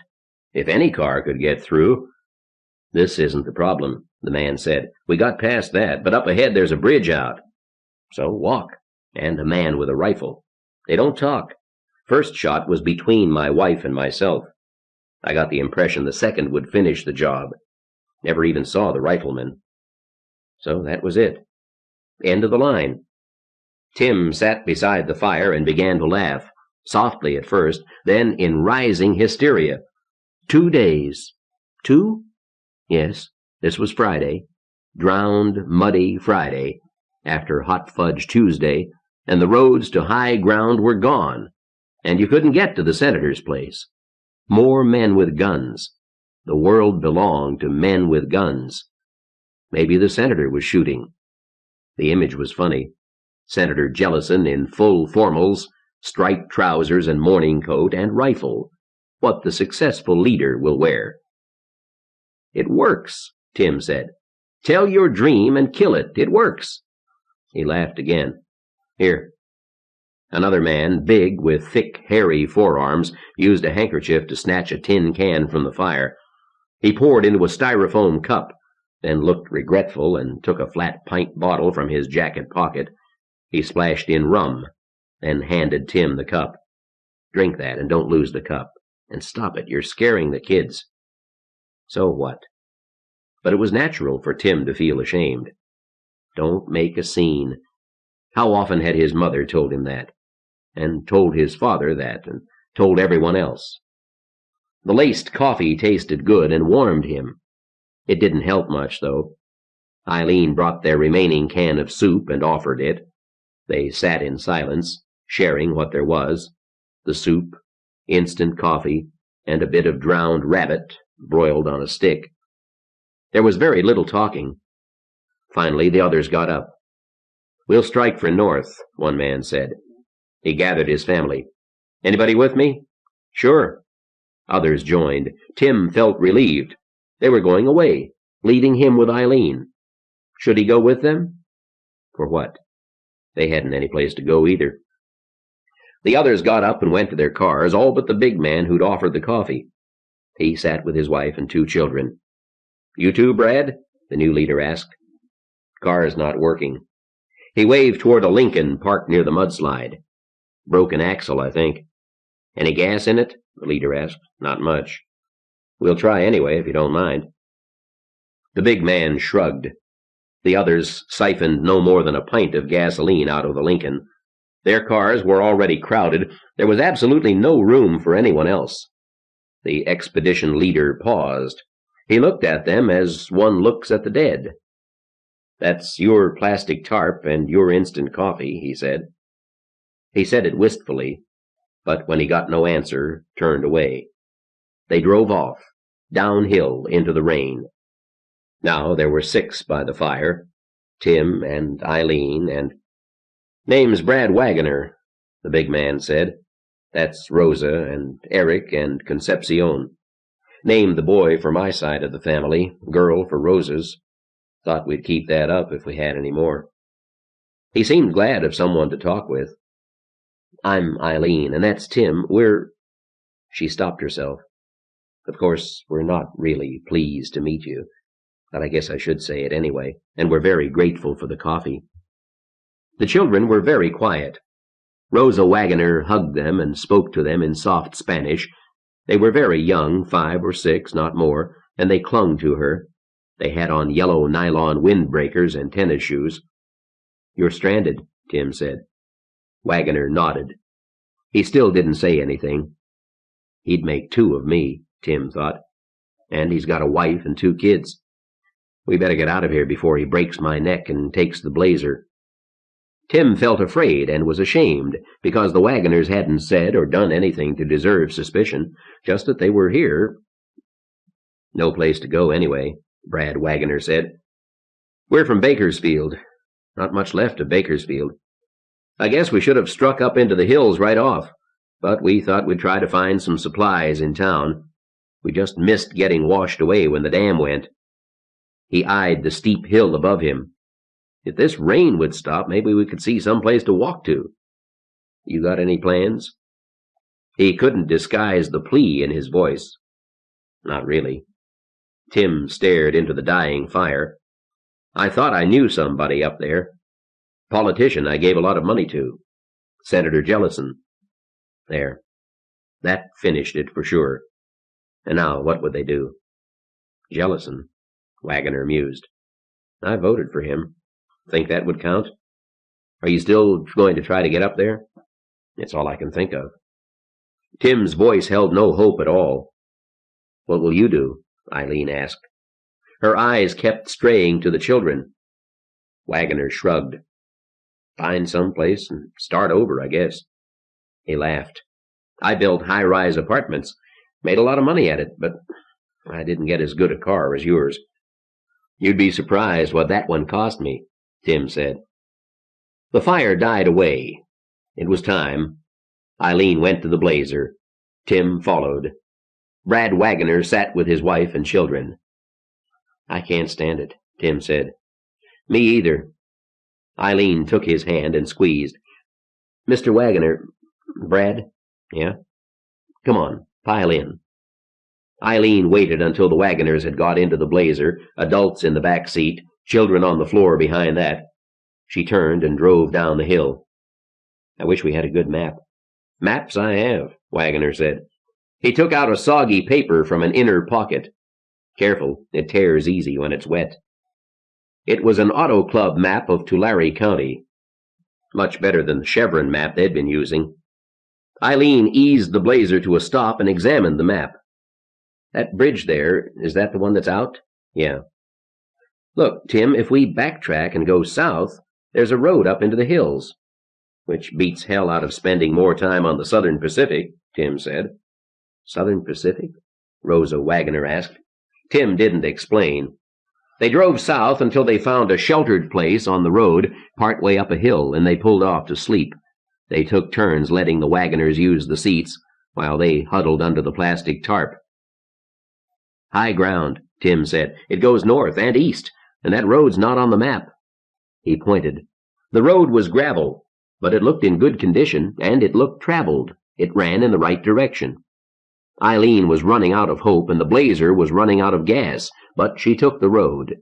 It wound upward into the hills. It was luck that they'd found it, and more luck that the rain and mud and hurricanes hadn't ruined it. But no luck could protect them from the roadblock. There were 4 big men, big like football stars or TV mafia goons.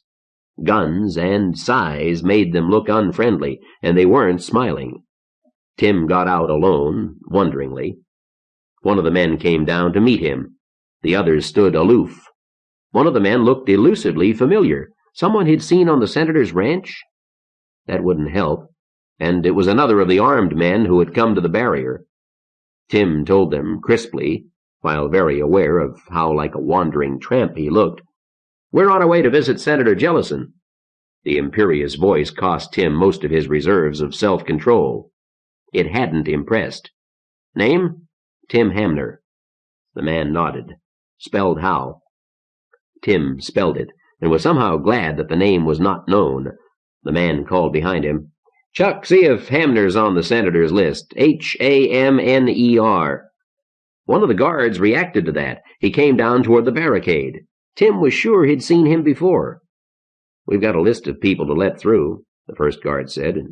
"Buddy, it's a short list. We've got another list of professions. Are you a doctor?" "No." "Blacksmith, machinist, mechanic, tool and die maker?" "What have you got for playboy retired? Or astronomer?" Tim remembered Brad Wagoner. "Or building contractor." He had a thought as he said it, but he was interrupted. A voice came from a parked truck. "No Hamner." "Sorry," the guard said. "We don't want you blocking the road, so we'd be obliged if you'd move that car to where we can't see it. And don't come back. If you tell your dreams, they won't come true." Tim started to turn away. But you don't go off to die without even trying. He saw Eileen and Rosa Wagoner staring out at him from the car. Their faces said it all. They knew. Other roads in? Nuts. The car was almost out of gas. And suppose they found one. These people knew the country. If there was a good way in, they had it covered. Walk? Senator Jellison's ranch ended at a great white monolith the size of an apartment building, and maybe they could get that far and get shot. And anyway, Tim thought, if I'm good for anything, it's talking. No use at all creeping around in the bushes. He turned back to the barricade. The guard looked disappointed. His rifle wasn't quite pointed at Tim. "Your car works fine and you're not hurt," the man said. "I'd leave it at that." "Chescu!" Tim shouted. "Mark Chescu!" "That's Chescu," one of the men answered. Hello, Mr. Hamner. You were going to let me leave? Without even talking to me? Mark shrugged. I'm not really in charge here. Fucking A, you're not, one of the big men said. But, Mark, can we talk? Tim demanded. I have an idea. He thought fast. There was something Wagoner had said. He built apartments, but... We can talk, Mark told him. It won't do a lot of good. He handed his rifle to one of the others and came around the barrier. What's to talk about? Tim led him to the blazer. Brad, you said you built apartments. Contractor or architect? Both. I thought so, Tim said. He spoke quickly, words in a rush. So you know concrete and construction work. You could build a dam. Wagoner frowned. I suppose. See? Tim was triumphant. Dams! He pointed to the Auto Club map. See, there are powerhouses, dams, all along the road up from here, all the way up into the Sierra, and those dams will be gone, but some of the little powerhouses will still be there, and I know enough about electricity to get them running if somebody can build the dam. You have here a complete electrical contracting team. That ought to be worth something. Tim was lying through his teeth, but he didn't think any of these people would know enough about electricity to trip him in an exam. And he did know the theory, even if he was a bit hazy about the practical aspects of polyphase alternators. Mark looked thoughtful. God damn it, Tim shouted. I gave Jellison $50,000 back when that was real money. You can at least tell him I'm here. Yeah. Let me think about it, Mark said. The story made sense, and Tim Hamner had been a friend of Harvey Randall's. If Hamner had gone off without recognizing him, Mark could have forgotten that, but not now. Harv would find out, and Harv might not like it. And 50 big ones. Mark hadn't spent much time with the senator, but Jellison had this old-fashioned air, and he might think that was important. And besides that bit about dams and powerhouses, it added up. Mark would have let them in, only he couldn't. The Christophers wouldn't let him. But they still listened to Jellison. Mark eyed the other man in the car, a big man. Army? He asked. Marine Corps, Wagoner said. Can you shoot? All Marines are riflemen first. Yes. Okay, I'll give it a try. Mark went back to the roadblock. This guy seems to be an old friend of the senator's, Mark said. I'll go tell him. The big guard looked thoughtful. Tim held his breath. He can wait, the man said finally. He raised his voice. Pull off to the side and stay in the car. Right. Tim got into the blazer. They jockeyed it until it was almost in the ditch. If somebody comes here in a fighting mood, we don't want to get hit by stray bullets, he said. He watched Mark kick a motorcycle to life and drive away. Is fighting likely? Rosa Wagoner asked. I don't know, Tim said. He huddled in the seat. Now we wait and see. Eileen laughed. She pictured Tim trying to rewind a huge generator. Cross your fingers, she said. You knew him, I didn't, Senator Jellison said. Any use? Harvey Randall looked thoughtful. I honestly don't know. He got here. That's a lot in his favor. He's a survivor. Or lucky, Jellison said. Hamner, as in Hamner Brown. He wasn't lucky for the world. Yeah, I know, discovery isn't invention. Mark, you say the other guy's an ex-Marine. Says he is. Looks it, Senator, that's all I know. 6 more people. 2 women and 2 kids. Jellison looked thoughtful. Harvey, you put any stock in this scheme to get the power plants working again? The idea sounds useful. Sure, but can Hamner do it? Harvey shrugged. I honestly don't know, Senator. He's a college man. He must know something besides astronomy. And I owe him, Jellison said. Question is, do I owe him enough? It can get hungry here this winter. He looked thoughtful again. The guy who discovered the comet. That tells me one thing. He's probably got patience. And we could sure as hell use a lookout up on top of the crag. Somebody who'd really watch. Let Alice move around a bit instead of sticking in one place. And a Marine who may or may not be able to build dams. Officer or enlisted, Mark? No, Senator. I'd guess officer, but I just don't know. Yeah. Well, I always did like the Marines. Mark, go tell Mr. Hamner this is his lucky day. Mark's face said it all. Tim knew when Mark came to the car. They were safe. After all of it, they were safe. Sometimes dreams do come true, even if you tell them. The Stronghold, 2. The importance of information is directly proportional to its improbability. Fundamental theorem of information theory. Al Hardy didn't like guard duty. It didn't do him much good to dislike it. Somebody had to pull guard, and the ranch hands were more useful elsewhere. Besides, Hardy could make decisions for the senator. He looked forward to giving up the whole thing. Not too long, he thought. Not too long until we won't need guards at the senator's gate. The roadblock stopped most intruders now, but it didn't get them all. A few walked up from the flooded San Joaquin. Others came down from the high Sierra, and a lot of strangers had got into the valley before the Christophers began sealing it off.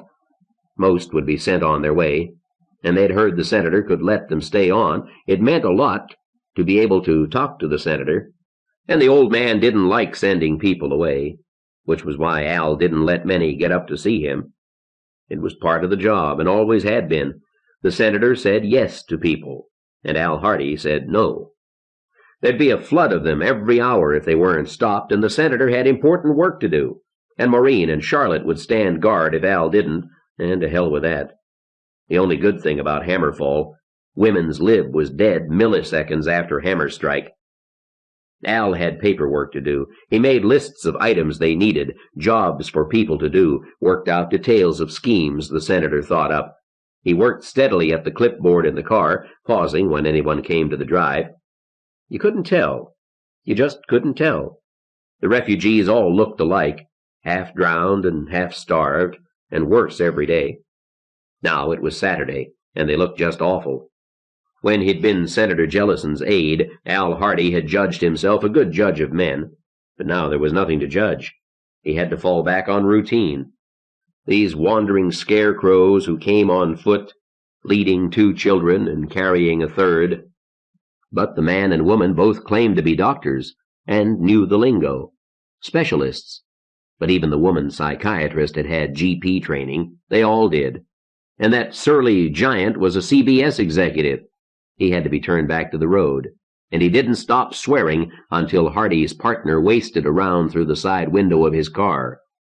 And the man in the remains of a good suit, polite and speaking good English, who'd been a city councilman out in the valley there, and who'd got out of his car, got close to Al and showed the pistol hidden in his raincoat pocket. "Put your hands up." "Sure you want it this way?" Al had asked. "Yes. You're taking me inside." "Okay." Al raised his hands, and the shot went through the city councilman's head, neat and clean, because, of course, the signal was Al raising his right hand.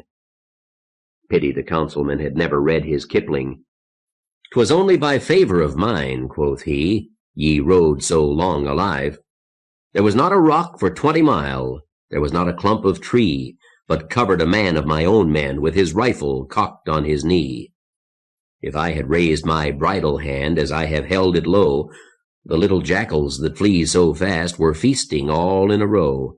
If I had bowed my head on my breast as I have held it high, the kite that whistles above us now were gorged till she could not fly."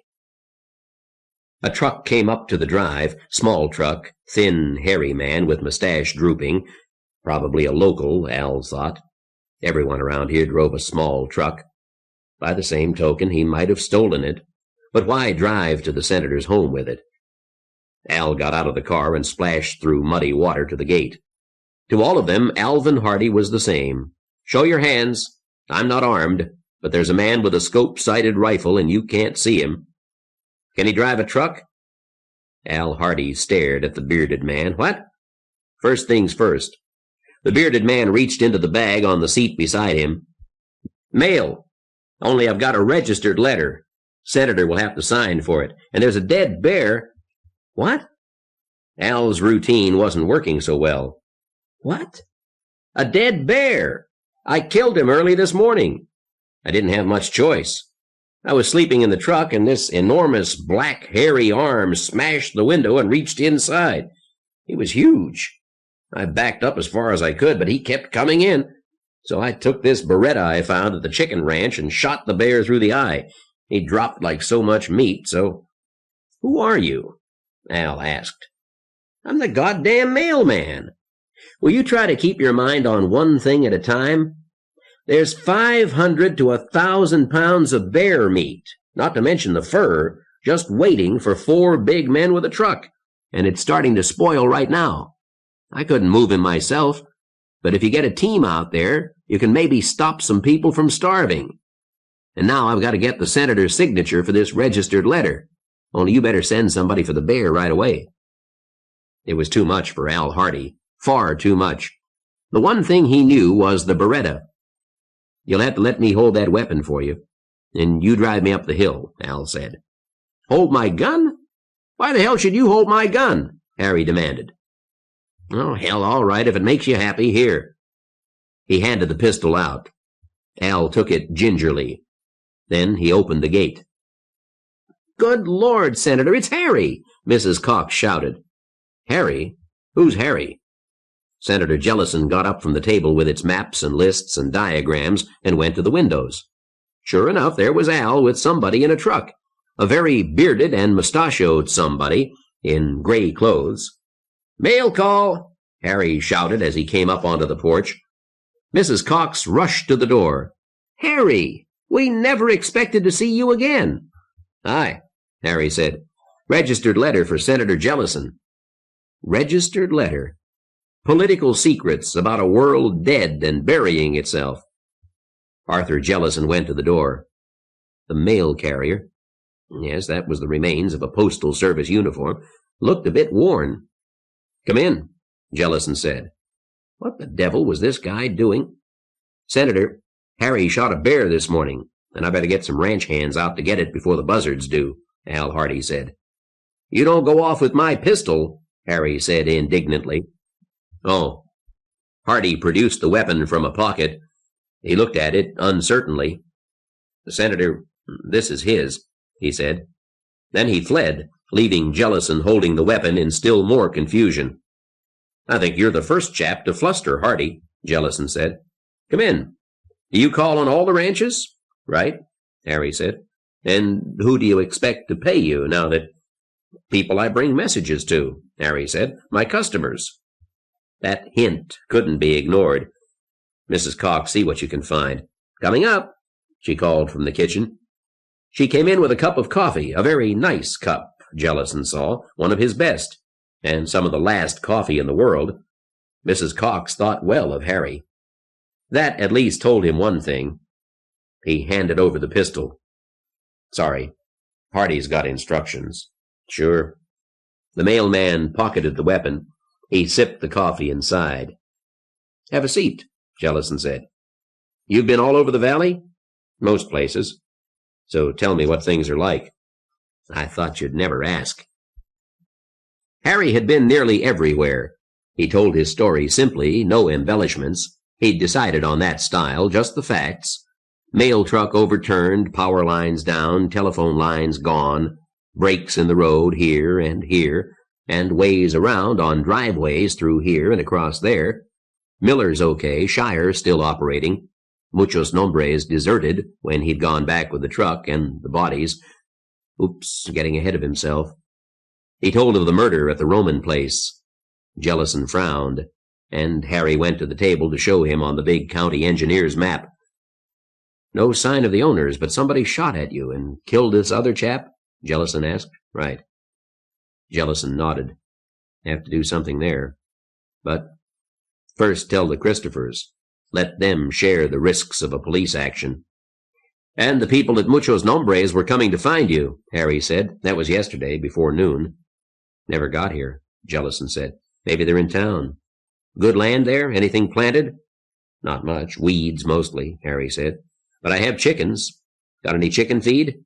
Chickens? This guy was a gold mine of information.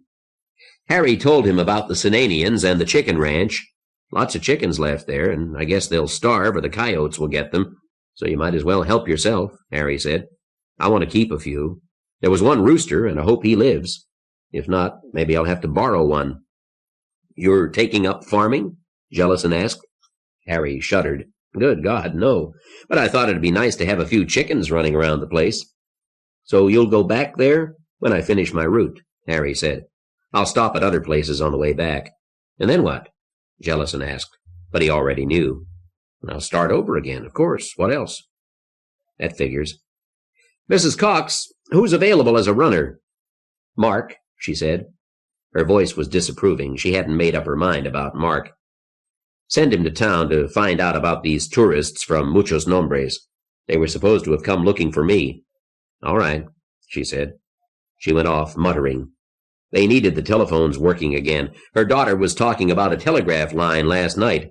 There were plans in one of her books, and of course the wires were still around, the old telephone lines. After she sent Mark off, she made lunch.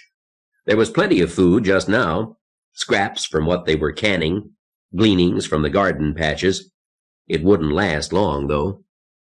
Harry had even been out of the valley. He traced the road on the map. Deke Wilson's on my route, Harry said. He's organized about the way you are, about 30 miles southwest. So how did you get back in? Jellison demanded. County road. That's blocked. Oh, sure, Mr. Christopher was there. So how in hell did you get past him? Jellison asked. Nothing would surprise him now. I waved at him, and he waved at me, Harry said. Shouldn't he have let me by? Of course he should have. But I didn't think he had that much sense. Did you tell him all this? Not yet, Harry said. There were some other people trying to talk to him, and he had his rifle and 4 other big guys with him. It didn't seem the proper time for a friendly chat. There was more. The flood. Harry's story confirmed what Jellison already knew. The San Joaquin was a big inland sea, 100 and more feet deep in places, water lapping to the edges of the hills. Almond groves torn to shreds by hurricanes, people dead and dying everywhere. There would be a typhoid epidemic for damn sure, if something wasn't done. But what? Mark Chescu came in. Yes, sir, the people from Muchos Nombres came into town yesterday, he said. Tried to buy food, didn't get much. I guess they went back to their own place. Where they'll starve, Harry said. Invite them to the town meeting, Jellison said. They've got land, but they don't know anything about farming, Harry said. I thought I'd mention that. Willing to work, but don't know what they're doing. Arthur Jellison made another note. Harry's tales filled in a lot of missing information. And you say Deke Wilson has things organized, he said. That was news, too, about an area outside the valley itself. Jellison decided to send Al Hardy down to see Wilson. Best to stay on good terms with neighbors. Hardy and, well, Mark could take him on the motorcycle. And there were 4 million other things to do, and deep down inside, Arthur Jellison was tired in a way that Washington had never tired him. Have to take it easier, he thought. Cubic miles of water have been vaporized, and the rain clouds encircle the earth. Cold fronts form along the base of the Himalaya Massif, and rainstorms sweep through northeastern India, northern Burma, and China's Yunnan and Sichuan provinces. The great rivers of eastern Asia, the Brahmaputra, Irrawaddy, Salween, Mekong, Yangtze, and Yellow rivers, all begin along the Himalaya foothills. Floods pour down across the fertile valleys of Asia, and still the rains fall in the highlands. Dams burst, and the waters move on, until finally they meet the storm-lashed salt water driven inland by waves and typhoons. As the rains fall across the earth, more steam rises from the hot seas near hammer strikes. With the water go salt, soil, rock dust, vaporized elements of the earth's crust. Volcanoes send more billions of tons of smoke and dust rising into the stratosphere. As Hamner-Brown comet retreats into deep space, Earth resembles a brilliant pearl with shimmering highlights. The Earth's albedo has changed. More of the sun's heat and light are reflected back to space, away from the Earth. Hamner-Brown has passed, but the effects remain, some temporary, like the tsunamis, which still surge through the ocean basins, some on their third journey, hurricanes and typhoons that lash land and sea, the planet-wide rainstorms that engulf the Earth. Some effects are more permanent. In the Arctic, the water falls as snow that will not melt for hundreds of years. Part 4. After Doomsday. Behold a white horse, and he that sat on him had a bow, and a crown was given unto him, and he went forth conquering, and to conquer. And there went out another horse that was red, and power was given to him that sat thereon to take peace from the earth, and that they should kill one another. And there was given unto him a great sword. The Revelation of St. John the Divine. First week, the Princess. To doubt everything or to believe everything are two equally convenient solutions. Both dispense with the necessity of reflection. H. Poincaré. Maureen Jellison stood at the top of the ridge. Warm rain poured over her. Lightning flared in the mountains above. She stepped closer to the deep cleft in the granite knob. The surface was slippery. She smiled slightly, thinking of how her father had told her not to come up here alone, even before. It was difficult to finish that thought. She could not put a name to what had happened. The end of the world sounded trite, and for a little while it wasn't even true, not yet. The world hadn't ended here at the ranch they now called the Stronghold. She couldn't see into the valley below because of the rain, but she knew what was there, a bustle of activity, inventory of everything, gasoline, cartridges, needles and pins, plastic bags, cooking oil, aspirin, firearms, baby bottles, pots and pans, cement, anything that might help keep them alive through the winter. Al Hardy was going about it systematically, using Maureen and Eileen Hamner and Marie Vance as agents to call on every house in the valley. "Snoopers! That's what we are!" Maureen shouted to the wind and the rain. Her voice fell. "And it's all so damned useless." The snooping didn't bother her. If anything was necessary, if anything could save them, it would be Al Hardy's careful work. It wasn't the snooping or those who tried to hide their possessions. They were fools, but that was a folly that did not disturb her. It was the others, the ones who welcomed her. They believed. They were utterly certain that Senator Jellison would keep them alive, and they were pathetically happy to see his daughter. They didn't care that she had come to pry and snoop, and perhaps take their possessions. They were only too glad to offer everything they had, freely, in exchange for a protection that did not exist. Some farmers and ranchers had pride and independence. They understood the need for organization, but they weren't servile about it. But the others, the pathetic refugees who had somehow got past the roadblocks, the city people who owned houses in the valley, who had fled here to avoid Hammerfall, who had no idea what to do next, even rural people whose lifestyles depended on feed trucks and refrigerated railroad cars and California weather. For them, the Jellisons were the government, which would care for them, as it always had. Maureen couldn't bear the responsibility. She told them lies. She told them they would live, and she knew better. There would be no crops this year, here or anywhere. How long could the loot from flooded stores keep them alive? How many more refugees were there in the San Joaquin Basin? And what right did she have to live when the world was dying? Lightning flared nearby. She did not move. She stood on the bare granite near the edge. I wanted goals. Now I have them, and it's too much. Her life didn't revolve around Washington parties, and who was speaking to whom. You couldn't say that surviving the end of the world was trivial, but it is. If there's not more to life than just existing, how is it different? It was more comfortable in Washington. It was easier to hide the suffering. That's the only difference. She heard footsteps behind her. Someone was coming along the ridgetop. She had no weapons, and she was afraid. She could laugh at that. She stood at the edge of a cliff on a bare granite knob as lightning flashed, and she was afraid. But it was the first time she had felt fear of an approaching stranger in this valley, and that made it more terrifying. The hammer had destroyed everything. It had taken her place of refuge. She looked toward the edge and slightly shifted her weight. It would be so easy. The man came closer. He wore a poncho and a wide-brimmed hat and carried a rifle under the poncho. "Maureen?" he called. Relief washed over her in waves. There was an edge of hysterical laughter in her voice as she said, "Harvey? What are you doing up here?" Harvey Randall came to the edge of the rock. He stood uncertainly. She remembered that he was afraid of heights, and she stepped carefully toward him, away from the cleft. "I'm supposed to be up here," he said. "What the devil are you doing here?" "I don't know." She summoned up a reserve of strength she hadn't known she had. "Getting wet, I suppose." Now that she'd said it, she realized it was true. Despite the raincoat, she was soaked. Her low boots were filled with water.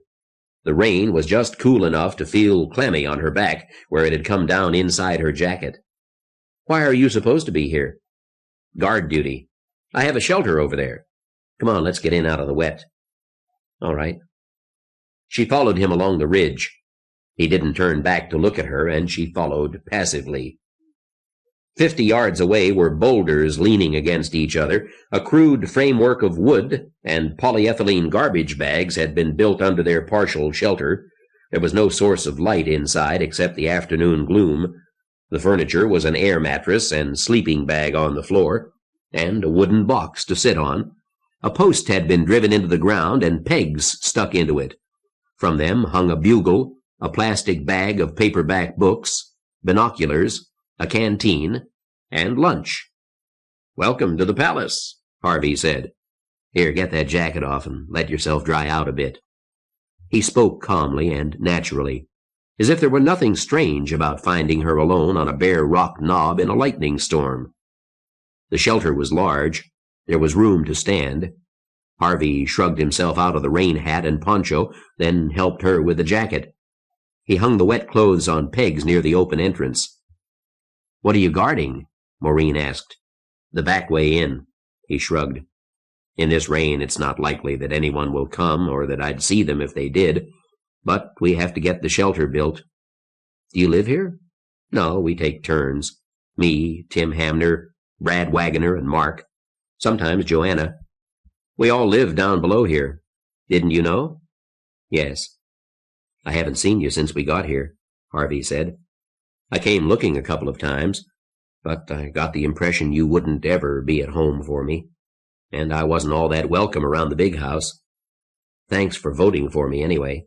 "Voting? The senator said you'd ask to have me let in." "You're welcome." That had been easy enough to decide. I don't sleep with every man I meet. Even if you got terminal guilt and went off to another room, it was nice, and I don't really regret it. There's an honest thought. If I thought enough of you to sleep with you, I sure as hell had to save your life, didn't I? Have a seat. He waved toward the wooden box. Eventually there'll be furniture. Nothing else to do up here but work on the place. "I don't see what good you're doing here," Maureen said. "Nor I. But try to explain that to Hardy. The maps show this as a good place for a guard post. When the visibility is more than 50 yards, it will be, too. But right now it's a waste of manpower." "We've got plenty of manpower," Maureen said. She sat gingerly on the box and leaned back against the hard boulder. The plastic liner between her back and the boulder was damp from water condensing on its inside surface. "You're going to have to insulate this," she said. She ran a finger along the wet plastic. "All in good time." He stood nervously in the center of the shelter, finally went over to the air mattress and sat on top of his sleeping bag. "You think Al's a fool," she said. No, I didn't say that." Harvey's voice was serious. "I suppose I could do some good up here." Even if a raiding party got past me, I'd be an armed man behind them, and any warning I could give would be worth something down there. No, I don't think Hardy's a fool. As you say, we've got plenty of manpower." "Too much," Maureen said. "Too many people. Not enough food." She didn't recognize this matter-of-fact man who sat on his sleeping bag and never smiled, who didn't talk about galactic empires, and didn't ask why she was up here. This wasn't the man she'd slept with. She didn't know who he was. Almost, he reminded her of George. He seemed confident. The rifle he'd brought in was leaning against the post, ready to his hand. There were cartridges sewn in loops on his jacket pocket. "In all this world, there are two people I've slept with, and they're both strangers. And George doesn't really count. What you do at 15 doesn't count. A hurried, frantic coupling on this hill, not very far from here, and both of us so afraid of what we'd done that we never talked about it again. Afterward, we acted as if it had never happened. That doesn't count. George and this man, this stranger, two strangers, the rest are dead. Johnny Baker must be dead. My ex-husband, too, and there weren't many more to inventory. People she'd cared for a year, for a week, for one night even. They were few, and they had been in Washington. All dead. Some people are strong in a crisis. Harvey Randall is. I thought I was. Now I know better. Harvey, I'm scared." Now, why did I say that? She'd expected him to say something comforting, to be reassuring, as George would be. It would be a lie, but she hadn't expected hysterical laughter. She stared as Harvey Randall giggled, bubbled, laughed insanely. "You're scared," he gasped. "Lord God above, you haven't seen anything to be scared of." He was shouting at her. "Do you know what it's like out there? You can't know. You haven't been outside this valley." Visibly, he fought for control of himself. She watched, fascinated, as he slowly won the struggle for calm. The laughter died away. Then, amazingly, the stranger was sitting there again, as if he hadn't moved. "Sorry about that," he said. The phrase was flippantly conventional, but it didn't come out that way. It came out as a genuine apology. She stared in horror. "You too? It's only a big act? All this masculine calm, this—" "What do you expect?" Harvey asked. "What else can I do? And I really am sorry. Didn't mean to crack like that." "It's all right." "No, it isn't all right," Harvey said. "The only damn chance we've got, any of us has got, is to go on trying to act rationally. And when one of us cracks, it makes it that much harder for the rest. That's what I'm sorry about. Not that it gets to me, out of the blue sometimes. Wham! I'm learning to live with that. But I shouldn't have let you see it. It can't make things easier for you." "But it does," she said. "Sometimes you've got to say confession." They sat silently for a moment, listening to the wind and rain, the crackle of thunder in the mountains. "We'll swap," Maureen said. "You tell me, I'll tell you." "Is that wise?" he asked. "Look, I haven't forgotten the last time we met up here on this ridge." "I haven't either." Her voice was small and thin. She thought he was about to move, to get up, and she spoke quickly. "I don't know what to do about that. Not yet." He sat, unmoving, so that she wasn't sure that he'd been about to get up after all. "Tell me," he said. "No." She couldn't quite make out his face. There was a stubble of beard, and the light was very bad in the shelter. Sometimes lightning struck near enough to throw a brilliant flash, eerily green from the color of the plastic bags, but that only blinded her for an instant, and she still could not see his expression. "I can't," she said. "It's horrible to me, but it would sound trivial. And what if it does?" "They hope," she said. "They come to the house, or I go to theirs, and they believe we can save them, that I can save them. Some of them are crazy. There's a boy in town, Mayor Seitz's youngest boy. He's 15, and he wanders around naked in the rain unless his mother brings him in. There are 5 women whose husbands never came back from a hunting trip. There are old people and children and city people. and they all expect us to come up with a miracle. And Harvey, I just don't have any miracles, but I have to go on pretending that I do." Almost she told him the rest, of her sister Charlotte sitting alone in her room and staring at the walls with vacant eyes. But then she'd come alive and scream if she couldn't see the children. Of Gina, the black woman from the post office, who'd broken a leg and lay in a ditch until somebody found her, and then she died of gas gangrene, and nobody could help her. Of the 3 children with typhus that nobody could save. Of the others who'd gone mad. They wouldn't sound trivial, but they were. She could face horror. "I can't go on giving people false hopes," she said at last. "You have to," Harvey said. "It's the most important thing in the world." "Why?" He spread his hands in astonishment. "Because it is. Because there are so few of us left. If life wasn't important before, why should it be now? It is." "No. What's the difference between meaningless survival in Washington and meaningless survival here? None of that means anything." "It means something to the others, to the ones who want your miracles." "Miracles I don't have." "Why is it important that other people depend on you? Why does that make my life worth living?" "Sometimes it's all that does mean anything," Harvey said. He was very serious. "And then you find there's more, a lot more. But first you do a job, one that you didn't really take on, looking out for others. Then after a while you see that it's important to live." He laughed, not with humor, but sadness. "I know, Maureen."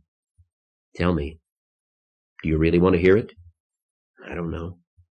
Yes, I do." "All right."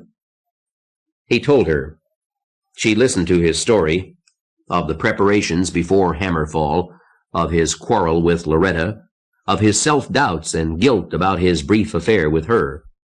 Not so much that he had slept with her, but that he had thought about her afterward, and compared her with his wife, and how that had made it harder to take Loretta seriously. He went on, and she heard, but she didn't really comprehend. "And then finally we were here," he said. "Safe. Maureen, you can't know that feeling. To know, really know, that you'll live another hour, that there may be a whole hour when you won't see someone you love torn apart like a used rag doll.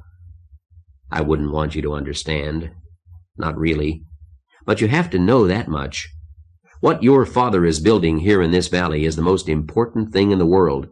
It's priceless, and it's worth anything to keep it, to know that somebody, somewhere, has hope, can feel safe.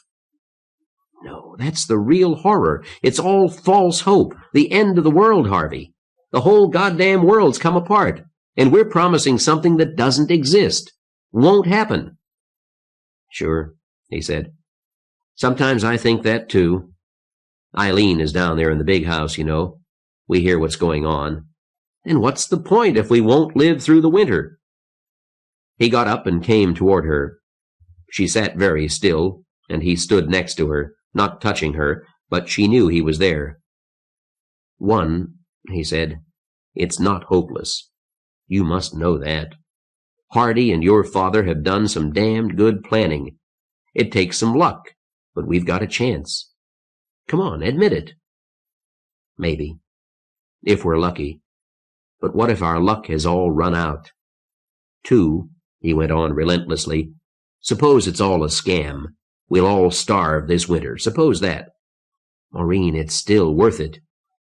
If we can put off for an hour, if for a lousy hour we can spare somebody feeling the way I did curled up in the back of my car. Maureen, it's worth dying just to keep one human being from feeling that way. It is. And you can do that. If it takes an act, put on an act, but do it." He meant it.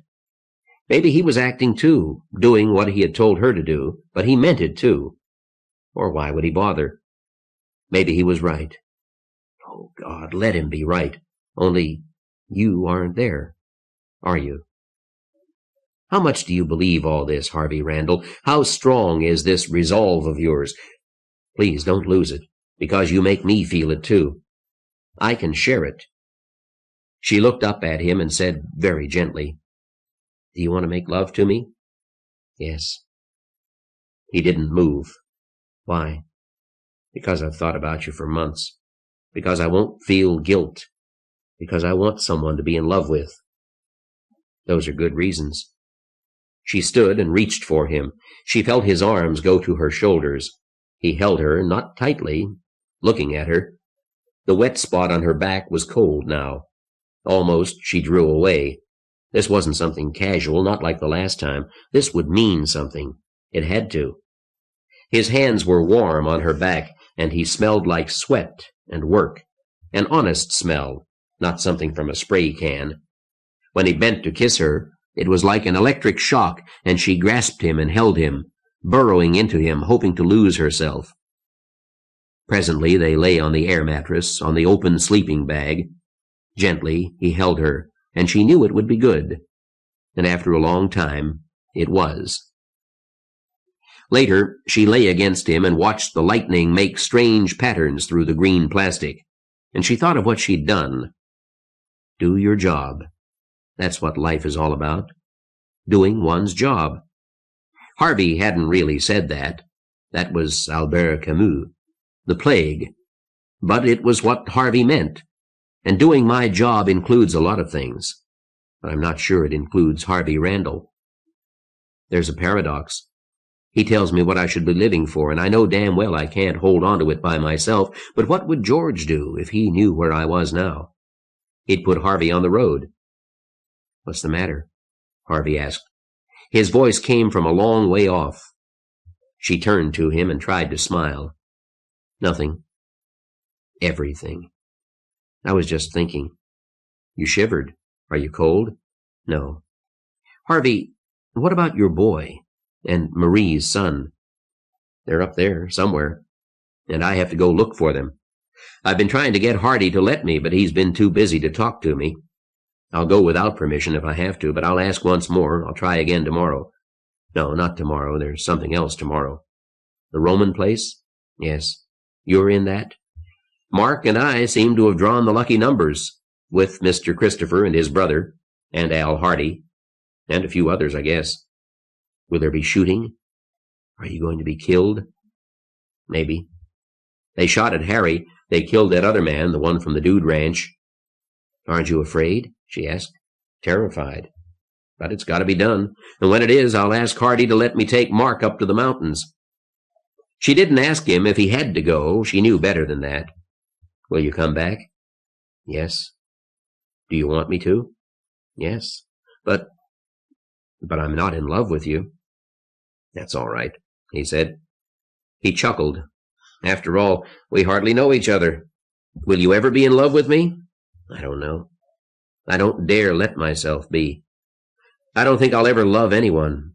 There's no future in it. There's no future at all." "You will," he said. "Let's not talk about it." There is rain in the Sahara. Lake Chad fills to overflowing and engulfs the city of Nguigmi. The Niger and the Volta are in flood, drowning millions who have survived the tsunami. In eastern Nigeria, the Igbo tribe rises in rebellion against the central government. Further to the east, the Palestinians and Israelis suddenly realize there are no great powers capable of intervening. This time, the war will go to a conclusion. The remnants of Israel, Jordan, Syria, and Saudi Arabia are on the march. There are no jet planes and little fuel for tanks. There will be no ammunition resupply, and the war will not end until it is fought with knives. Second week. Mountain Men. Time, like an ever-rolling stream, bears all its sons away. They fly, forgotten, as a dream dies at the opening day. Isaac Watts, 1719, Anglican Hymnal, number 289. Water poured from the sky. Harvey Randall was almost past noticing, as he hardly noticed the places where the road was gone. It was automatic to avoid the deepest holes, to walk carefully across the mud that flowed in rivers across the blacktop. It felt good to be moving, to stride up the steep, winding road into the high Sierra. There were no cars and no people, only the road. He had food, and a knife, and the target pistol. Not much food, and not much ammunition, but he was lucky to have anything at all. "Hey, Harv, how about we take a break?" Mark called from behind him. Harvey kept on walking. Mark shrugged and muttered something under his breath and shifted the shotgun from his right shoulder to his left. He carried the weapon barrel down under his poncho. The weapon was kept dry, but Mark didn't believe he was dry anywhere. He'd sweated enough that he might as well not have the poncho. It felt like a steam bath inside the rain gear. Harvey picked his way across a rivulet of water. So far, he hadn't found any place that he couldn't have taken the travelall, and he cursed the senator and his hard-nosed assistant, but he did that silently. If he said anything, Mark would agree, and Mark was in enough trouble with Al Hardy. One of these days, Mark would get himself shot, or thrown out of the senator's stronghold, and Harvey Randall would have a decision to make. Meanwhile, he could put all his effort into walking uphill. Step, pause for a tiny fraction of a second, rear knee locked to catch an instant of rest, weight on the forward foot, swing on another step, another instant of rest. Absently, Harvey reached into a belt pouch and took out a chunk of dried meat. Bear. Harvey had never eaten bear before. Now he wondered if he'd ever eat anything else.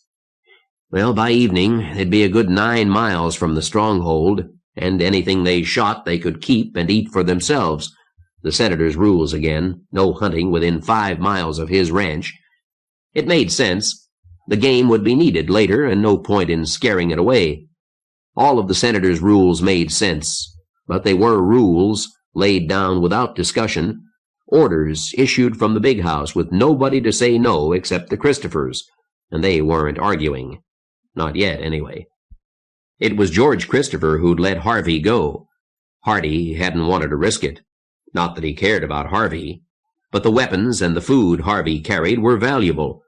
But Maureen had talked to Hardy, and then George Christopher had come out and given Harvey the supplies and told him about road conditions. Not a coincidence. Harvey was sure of that.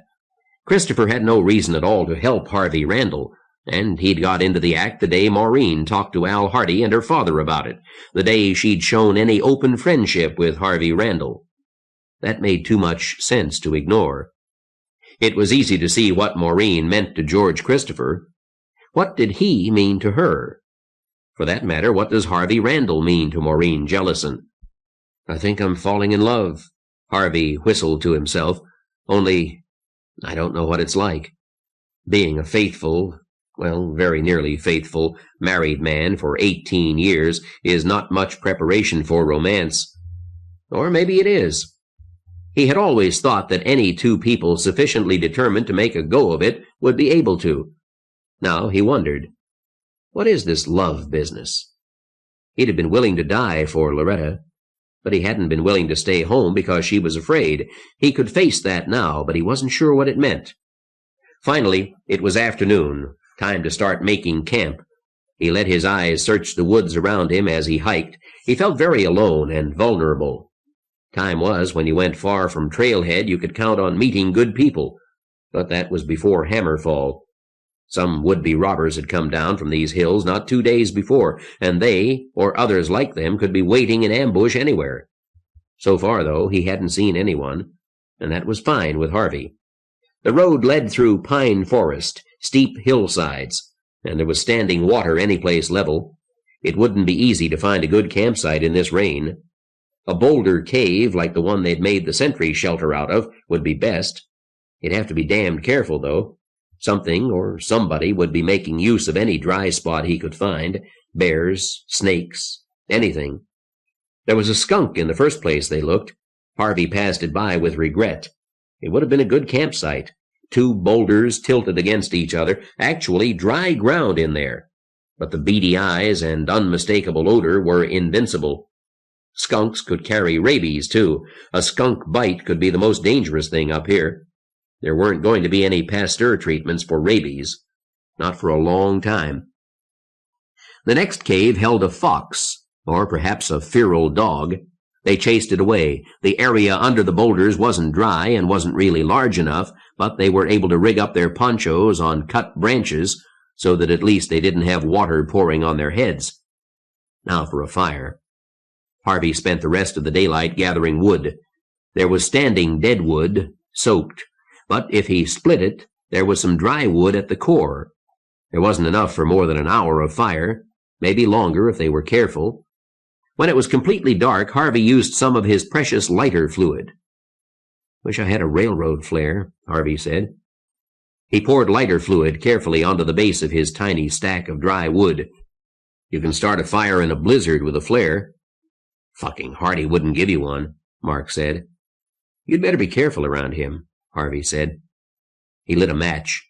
The lighter fluid caught, and the fire blinded them for a moment. The wood caught, and even that tiny bit of heat was welcome.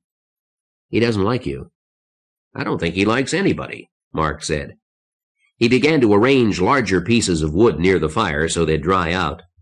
"Always smiling. But he doesn't mean it." Harvey nodded. Hardy's smile hadn't changed from before Hammerfall. He was still the politician's assistant, the man who was friendly with everyone. But now his smile was a threat, not something warm and friendly. "Jesus," Mark said. "Eh?" "Just thinking about those poor bastards," Mark said. "Harvard gave me the willies." "Don't think about it." "I had to pull on the rope," Mark said. "I won't forget it." "Yeah."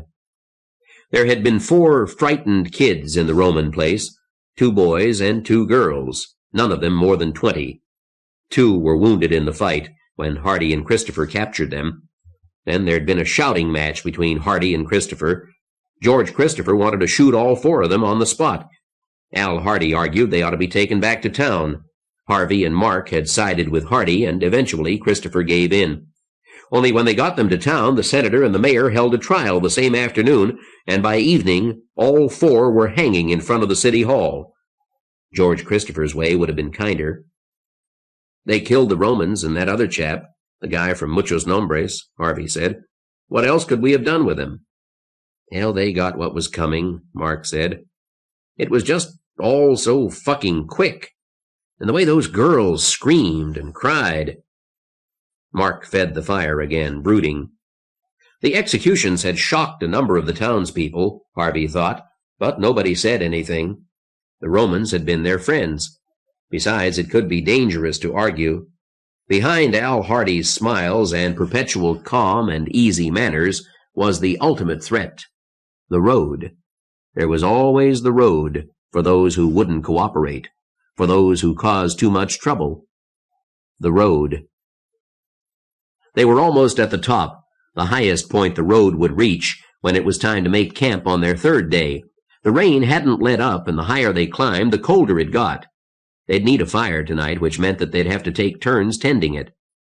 Harvey was careful laying out his sticks and hadn't yet reached into his pockets for the lighter fluid when they smelled it. "Smoke," Mark said. "A campfire." "Yes. Well hidden," Harvey said. "It's got to be close. We'd never smell it from far, not in this rain. They probably wouldn't see it either." Harvey sat absolutely still, motioning Mark for silence. There was a strong wind blowing from higher up. It had to be carrying the campfire smells.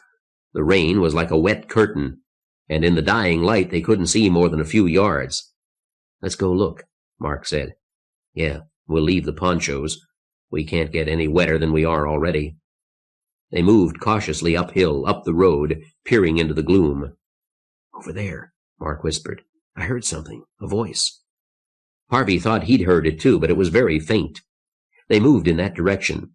There wasn't any point in trying to be quiet. The wind and rain covered most sounds, and their feet squished in the wet leaves and mud of the forest floor. "Just hold it." They stopped dead still. The voice had been a girl's, not very old, Harvey thought. She was very close, probably hidden in a thicket just ahead. "Andy," she called. "2 visitors." "Coming." Harvey stood rigid for a moment. It was Andy, he shouted. "Andy, is that you?"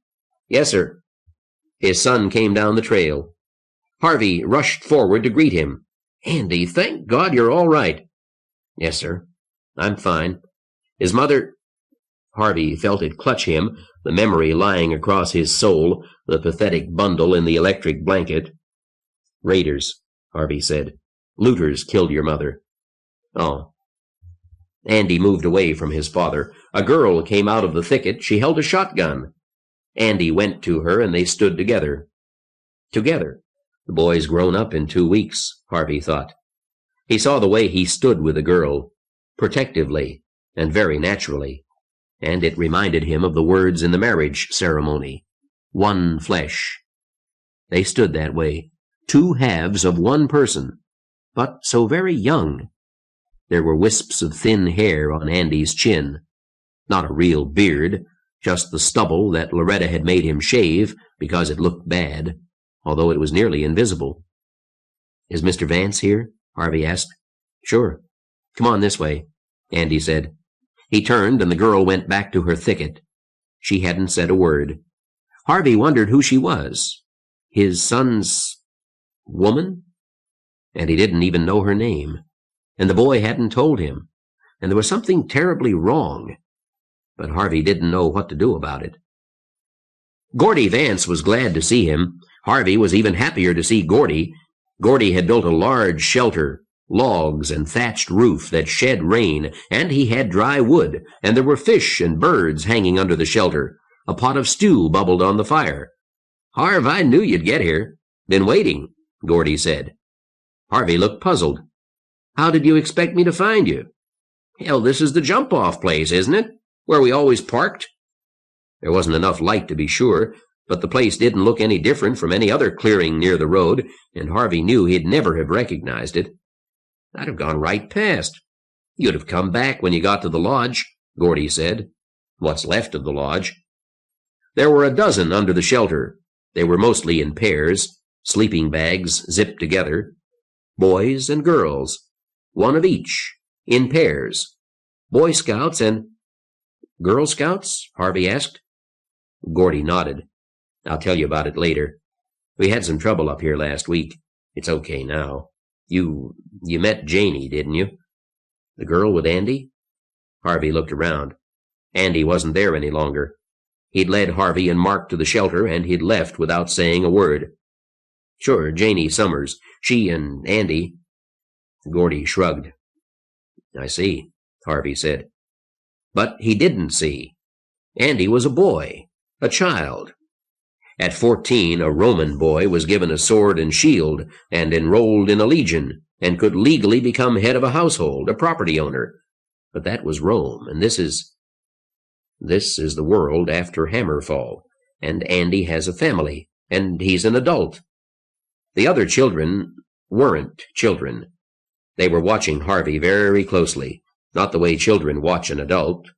Suspicion, maybe, but neither anger nor respect, nor— They were children who'd grown up a lot. And there was a girl in Gordy's sleeping bag. She couldn't have been more than 16. It was dry and warm. Harvey's clothes hung near the fire, and he sat in Gordy's sleeping bag, the bag's luxurious dryness wrapped around him, his feet and legs dry for the first time in days. The tea was bark, not real tea, but it tasted good, and so had the bowl of stew Gordy served earlier. Mark slept, a smile on his face, very near to the campfire. The others were asleep too, or acted as if they were. Andy and Janie, clinging to each other in their sleeping bag, nestled together. Others, Gordy's boy Bert with another girl, and Stacy, the girl Gordy slept with, was curled against Gordy's knees, dozing a little. Old home week, in the deep woods. "Yeah, it got rough at first," Gordy was saying. "I took the crew back to Soda Springs after we saw the hammer fall. We rode out the rain and the hurricanes there. 4th day, we started back this way. Hiked 4 days. When we got here, there were some bikers. They'd found the girls camping up here. Took over." "Took over? You mean—" "Christ, Harvey, you know what I mean. They'd raped one of the kids to death, and the lady who'd brought the kids up got herself killed trying to fight them." "Jesus," Harvey said. "Gordy, you didn't have any guns." "Had a .22 pistol," Gordy said, "just in case. But it didn't figure in what happened." This was a new Gordy. Harvey wasn't sure how, because he made the same jokes, and in some ways he was a lot like the Gordy Vance Harvey had known, but he wasn't. Not really. He wasn't a man you could imagine as a banker to begin with. He seemed to belong up here, with a 2-week beard and no gut, but not hungry, comfortable and dry, and very much in charge, and at ease. They were stupid, Gordy was saying. Didn't want to be wet. They'd rigged some tents up, store-bought tents, along with their camper. We've still got their gear. Used some of it putting this shelter together. He waved to indicate the logs and boulders structure, a shed roof with walls and fire pit. They were all inside, even the ones they thought were on guard, so we knocked them in the head. Just like that? Just like that, Gordy said. Then we cut their throats. Andy killed too. Gordy let that sink in for a while. Harvey sat motionless, then deliberately looked across the fire to where his son lay sleeping with his woman. A woman he'd won by conquest, rescued. And after that, the girls just hopped into bed with you? Harvey demanded. Ask them. You see how it is, Gordy said. We didn't rape anybody, if that's what you mean. Only technically, Harvey said. He wished he hadn't said it, but the words were out. Gordy wasn't angry. He laughed. Statutory rape.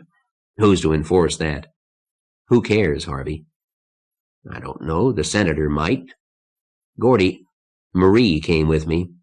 She's at the senator's ranch. Marie? I figured she'd be dead, Gordy said. She really came looking for Bert, of course. She wouldn't have cared about me. Harvey didn't say anything. It was true enough. She doesn't really care about Bert either, Gordy was saying. Bullshit, she's like a tigress. It was all we could do to keep her from coming up with Mark and me. Yeah? Maybe. When she knows he's safe, she won't care. Gordy stared into the fire. So what happens now? We take you back with us. So the senator can look at me funny and maybe try enforcing statutory rape laws? So he can split Andy away from his girl? It won't be that way. Yeah? Get some sleep, Harv. I'll go change the guard. My turn on watch. I'll take no. But don't make me say it, Harvey. Just get some sleep. Harvey nodded and stretched out in the sleeping bag. Don't make him say it. Don't make him say I'm not one of them. They wouldn't trust me to be on guard for them. Breakfast was fried fish and several vegetables that Harvey didn't recognize. It was good. Harvey was just finishing when Gordy came over and sat next to him. We've talked it over, Harv. We're not going back with you. None of you? Harvey demanded. That's right. We're staying together. Gordy, you're crazy. It's going to get cold up here. It'll be snowing in a couple of weeks. We'll make out, Gordy said. Andy, Harvey called. Yes, sir? You're coming with me. No, sir. Andy wasn't arguing. He wasn't demanding. He was just saying what would happen. He got up and walked out into the rain. Janie followed closely. She had still not spoken a word to Harvey Randall since she had challenged him on the trail. You could stay with us, Gordy said. I'd like that. I'd like it better if Andy asked me, Harvey said. What do you expect? Gordy asked. Look, you made your choice. You stayed in the city. You had a job, and you stayed for it and sent Andy up into the hills, where he'd be safe and alone. He wasn't alone, Harvey insisted. Don't tell me, Gordy said. Argue with Andy. Look, we put it to a vote this morning. Nobody objected. You can stay with us. That's silly. What's up here? What's down there? Safety. Gordy shrugged. What's that worth? Look, man. Gordy wasn't quite pleading because he had nothing to plead. He was straining to make Harvey understand, knowing that Harvey never would. And Gordy didn't really care, except that he owed this much to his friend. Look, Harv, if he goes with you, he's a kid again. Up here, he's second in command. Of what? Of whatever we are. He's a man up here, Harv. He wouldn't be down there. I saw the way you looked at him and Janie. They're still children to you. Down there, you'd make them into children again. You'd make them feel like kids. Useless.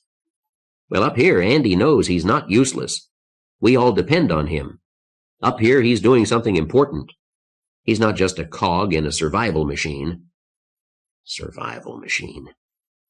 Yeah, Harvey thought. That's what we've got at the Senator's Stronghold. A survival machine. And a damned good one. At least it's a pretty good chance at survival. Sure, Gordy said. Think about it, Harvey. The world ends. Hammerfall. Shouldn't things be different after that? Things are different. Lord God, how different do you want?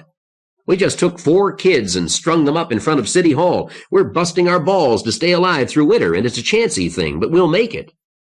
And what would we do down there? Gordy asked. Harvey thought that one over. He wasn't sure. He didn't know if Hardy would let that many into the Stronghold. A troop of Boy Scouts, yes, but this warrior band? Maybe they belonged up here. A new breed of mountain dwellers. Damn it, that's my son, and he's coming with me. No, he's not, Harv. He's not your anything. He's his own man, and you haven't got any way to make him come with you. We're not going back, Harv, none of us. But you can stay. Stay and be what? Whatever you like. The offer wasn't even tempting. What would he do up here, and who would he be? Harvey got up and lifted his pack. No. Mark? Yeah, boss? You coming or staying? Mark had been unnaturally quiet since they arrived. Going back, Harv. Joanna's down there, and I don't think she'd care much for this.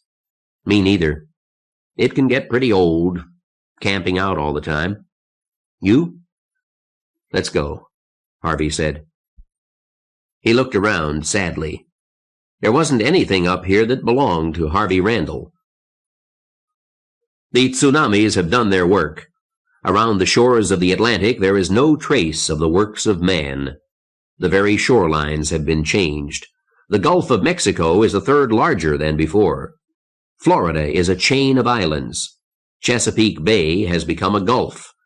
Deep bays indent the western coast of Africa. On land, the craters no longer glow visibly, but they continue to change the weather. Volcanoes pour out lava and smoke. Hurricanes lash the seas. Rain falls everywhere. The work of the hammer is not yet completed. 4th week, the Wanderers. There is one fact that will bring notable relief to many survivors. The grim problems facing them will at least be completely different from those that have been tormenting them in past years. The problems of an advanced civilization will be replaced by those proper to a primitive civilization, and it is probable that a majority of survivors may be made up of people particularly adapted to passing quickly from a sophisticated to a primitive type of existence. Roberto Vaca, The Coming Dark Age. The woods were lovely, dark, and deep, but they dripped. Dan Forrester sighed for a warm, dry world, now lost, and he kept moving. His 5 layers of clothing ran water in pulses as he moved. It was no drier under the trees. It was no wetter either, and not much darker. And here the infrequent snow flurries never got through. Dan did not really expect to live long enough to see the sun again. As he walked, he munched on a bit of not quite spoiled fish. One of his books had told him how to tease fish from deep holes in streams, and to Dan's surprise it had worked. So had the snares he painstakingly set for rabbits. He had never had enough to eat since leaving Tujunga, but he hadn't starved, and that, he reflected, was something to set him apart from a lot of others. 4 weeks since Hammerfall. 4 weeks of moving steadily northward. He had lost his car hours after leaving his home. 2 men and their women and children had simply taken it away from him. They had left him his backpack and much of his equipment, because in the first days after Hammerfall, people hadn't known just how bad things were going to be. Or maybe they were just decent people whose need was greater than his. They'd said that anyway. It hardly mattered. Now, leaner, and he had to admit to himself, healthier than he'd ever been, except for his feet, which had blisters that wouldn't heal. Diabetes interferes with circulation, which was why he could only make a few miles a day. Dan Forrester, Ph.D., astronomer without sight of stars, or employer, or possibility of employment, hiked on because there wasn't anything else to do. The winds were no longer ferocious except during hurricanes, and those were less frequent. The rain had settled to a steady pattering or a drizzle, or sometimes, blessedly, no rain at all. The rain had also turned cool, and sometimes there were snow flurries. Snow in July, at 4,000 feet elevation. That was much sooner than Dan had expected. The cloud cover over Earth was reflecting back a lot of sunlight, and Earth was cooling. Dan could imagine the beginnings of glaciers in the north. Now they were no more than mountainsides and high valleys covered lightly with snow, but it was snow that would never melt in his lifetime. After a while he rested, leaning against a tree, backpack caught on the rough bark so that he was not quite sitting. It took weight off his feet, and it was easier than taking off his pack and lifting it onto his back again. 4 weeks, and the beginnings of snow. It would be a very hard winter. Don't move. Right, said Dan. Where had the voice come from? He moved only his eyes. Dan was used to thinking of himself as harmless in appearance and in reality, but he was thinner now, and his beard was scraggly, and no one looked harmless in this world of fear. A man in an army uniform stepped from behind a tree. The rifle in his hands looked light. The hole in the end looked as big as death. The man's eyes flickered left and right. You alone? You armed? Got any food?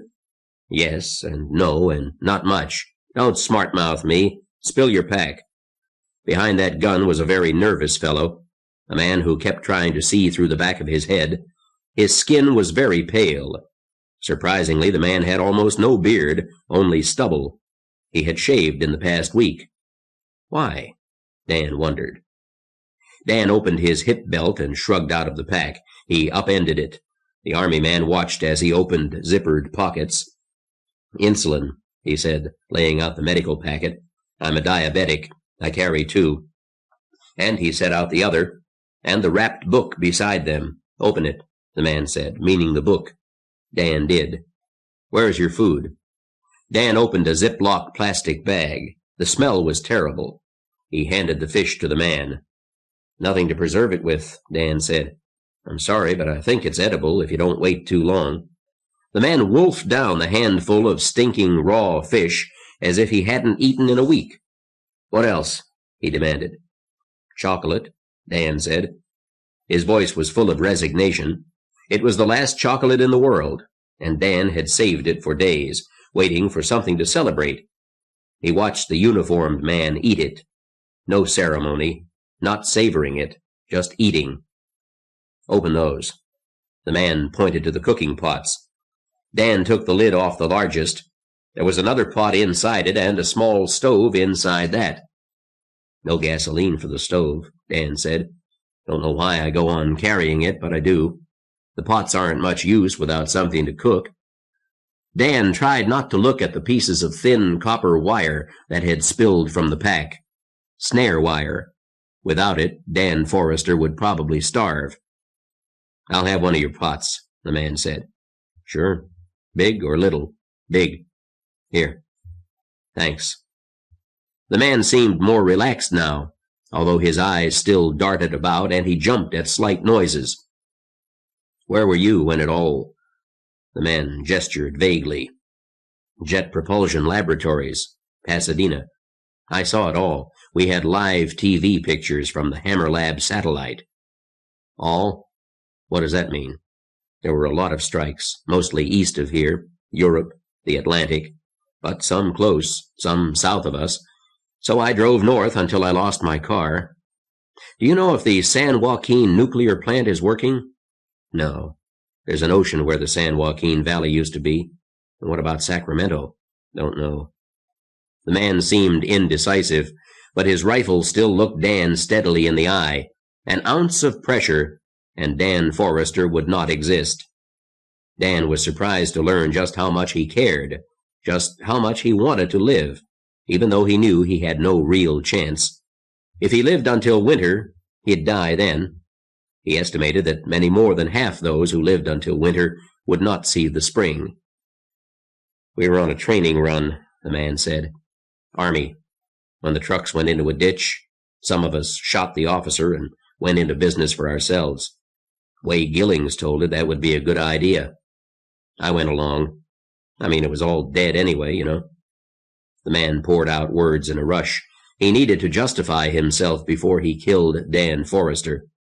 But then we had to walk and walk and walk, and we couldn't find any food, and the words cut off suddenly, with a dark shadow of hate that crossed the soldier's face. Then, I wish you had more food. I'm taking your jacket. Just like that? Take it off. We didn't have rain gear. You're too big. It won't fit, Dan said. I'll tough it out somehow. The bandit was shivering, and of course he was as wet as Dan himself. He wasn't carrying much fat for insulation either. It's just a windbreaker, not waterproof. A windbreaker is fine. I can take it off you, you know. Sure, with a hole in it. Or maybe not. A headshot doesn't put holes in jackets. Dan took off the jacket. He was about to throw it to the bandit when he thought of something. Watch, he said. He stuffed the hood into the narrow pocket in the collar and zipped it up. Then he turned the big pocket inside out and stuffed the entire jacket into it. The package was now the size of 2 fists. Dan zipped it closed and tossed it. Huh, said the bandit. Do you know what you're stealing? Dan's bitter sense of loss went deeper than his common sense. They can't make the materials anymore. They can't make the machines to shape it. There was a company in New Jersey, and it made that jacket in 5 sizes and sold it so cheap you could toss one in your car trunk and forget it for 10 years. You didn't even have to go looking for it. The company hunted you down and sent you thick packets of advertisements. How long will it be before anyone can do that again? The man nodded. He began backing into the trees, but stopped. Don't go west, he said. We killed a man and a woman and ate them. I didn't want anyone else to see how I felt. Next chance I got, I went off on my own. So don't cry real tears over this jacket. Just be glad there ain't no dry wood around. The bandit laughed a funny, painful laugh, turned, and ran. Dan shook his head. Cannibalism? So soon? But he still had the net undershirt, and the T-shirt, and a long-sleeved flannel shirt, and the sweater. He'd been lucky, and he knew it. Presently, he began putting the pack back together. He still had his snare wire, more precious than the jacket, a few feet of thin, strong wire, a spool of strong monofilament, life itself, for a little while. He put on his pack. Don't go west. The San Joaquin nuclear project was west, but the San Joaquin was filled with water. The plant couldn't have survived that, and besides, it wasn't finished. That left Sacramento. Dan called up a mental picture of California. He was in the hills that formed the eastern boundary of the flooded Central Valley. He'd intended to work his way down to lower ground, where the going wouldn't be so rough. But the low ground was to the west. The cannibals were between him and the spreading lake that the San Joaquin had become. Best to go north and stay in the foothills. Dan didn't expect to live, but he had a violent antipathy to helping the cannibals. Sergeant Hooker watched the sky as he marched. The wind acted like a horde of catnip-maddened kittens. It slashed playfully under helmet rims, plucked at sleeves and pant legs, died for an instant, then whipped dust in the eye from a wholly different direction. The clouds, black and pregnant in the underbelly, shifted uneasily, promising violence. It hadn't rained in hours. Even by post-Hammerfall standards, this weather could do anything. The doctor marched in sullen silence, pushing himself to keep up. He didn't have strength left over to run. At least Hooker didn't have that worry. But he worried about the grumbling behind him. No words reached him, only the flavor of complaint and anger. He thought, we wouldn't eat each other, of course. There are limits. We don't even eat our dead. Yet, should I have pushed that? There were complaints. I may have to shoot Gillings. He probably would have shot Gillings there at first, when he came back and found Captain Hora dead and Gillings in charge. But he hadn't had any ammunition then. And the way Gillings told it, they'd set up in business for themselves. They'd be fucking kings now that the hammer had finished civilization. That was funny. But Sergeant Hooker wasn't laughing. In random anger, he told the doctor, "If we have to stop again, they'll eat you." His own belly rumbled. "I know. I told you why you get sick," said the doctor. He was short and harmless-looking, half chipmunk, the resemblance accented by a brush of mustache under his forward-thrusting nose. He was sticking close to Hooker, which was sensible. "You eat steak rare," he said. "There aren't too many diseases you can catch from a steer. You eat pork well done, because pigs carry some diseases men catch too, parasites and such." He paused for breath, and to see if Hooker would backhand him to shut up, but Hooker didn't.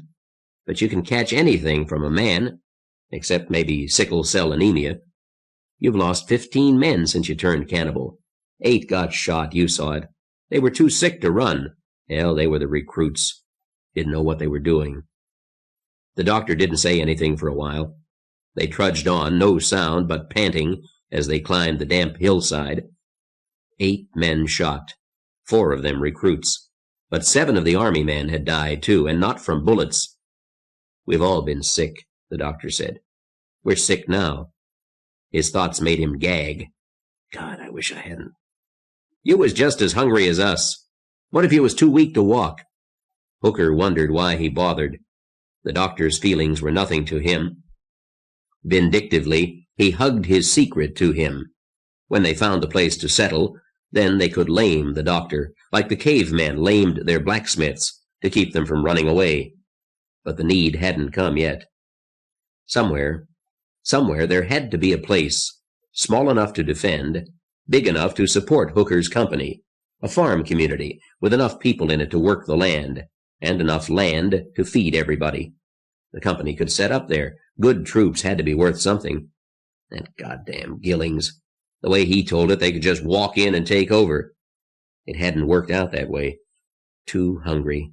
Too damn many miles coming out of the hills. And all the stores looted, all the people run off or barricaded up, so even the bazookas and the recoilless wouldn't make it sure. Hooker wanted to think about something else. If they'd fought earlier, it would have been all right, but no, he let himself get talked out of that, talked into moving on to look for a better place, and by the time they got to it, "If you've got to eat human meat," the doctor couldn't leave it alone. He had to talk about it. His face wrinkled, and he fought nausea. Hooker hoped it was just in the doctor's head. "If you've got to eat human meat, the ones you want are the healthy ones, the ones who run the fastest and shoot back the best. The ones you can catch are the sick ones. The meat makes you sick, too. Better you eat diseased cattle than sick men." "Shut up, pussy doctor. You know why they died. They died because you're not a real doctor at all. You're only a pussy doctor." "Sure. First time you catch a real doctor, I'm for the pot. Stick close to me if you want to live that long." Coles had been a gynecologist before Hammerfall. He had left the commercial hunting lodge and driven down slope in the endless rain, and stopped at the border of the new sea that covered the San Joaquin Valley. Hooker's band had found him there, sitting on the fender of his car in the pouring rain, slack-jawed and fresh out of ideas. If Coles had not had just enough sense to name his profession, he would have joined the stew pot then. He had protested at being conscripted into the army until Hooker told him the true situation. He was docile enough now. There had been no more mumbling about the rights of the citizen. Hooker didn't doubt that he did the best he could to save lives, and he marched as fast as the slowest of them, with the stew pot following behind, carried by 3 men who were still healthy. Gillings was one of them. It gave Hooker an extra measure of safety. Gillings would have to drop the stew pot before he shot Hooker in the back. Hooker didn't want to shoot anyone. They'd already lost too many men, to disease, to desertion, to the guns in the valley behind them. Who'd have thought those farmers could put up such a good fight against a military outfit with modern weapons? Only it wasn't a very good military outfit, and they didn't have much ammunition, and they hadn't been very smart about anything. No time to train the recruits, no real discipline among the troops. Everybody edgy, wondering if a real army patrol was out looking for them, or even a bunch of civilian cops. There wasn't any turning back, though, not now, and they couldn't march faster than the news. What they needed was more recruits, only they couldn't do much recruiting until they had plenty to eat. Economics could be a terrible enemy. To kill a man for the pot and gather the fuel and water to make him meat required a given amount of effort. If the company's numbers dropped too low, the meat would spoil before it could be eaten. Waste of effort, waste of murder. It was small wonder that Hooker felt that he was pursued by furies. Nothing had worked right since Hammerfall Day, and that was weeks ago. He'd forgotten exactly how many days, but 2 troopers kept an independent record, crossing off days on pocket calendar cards.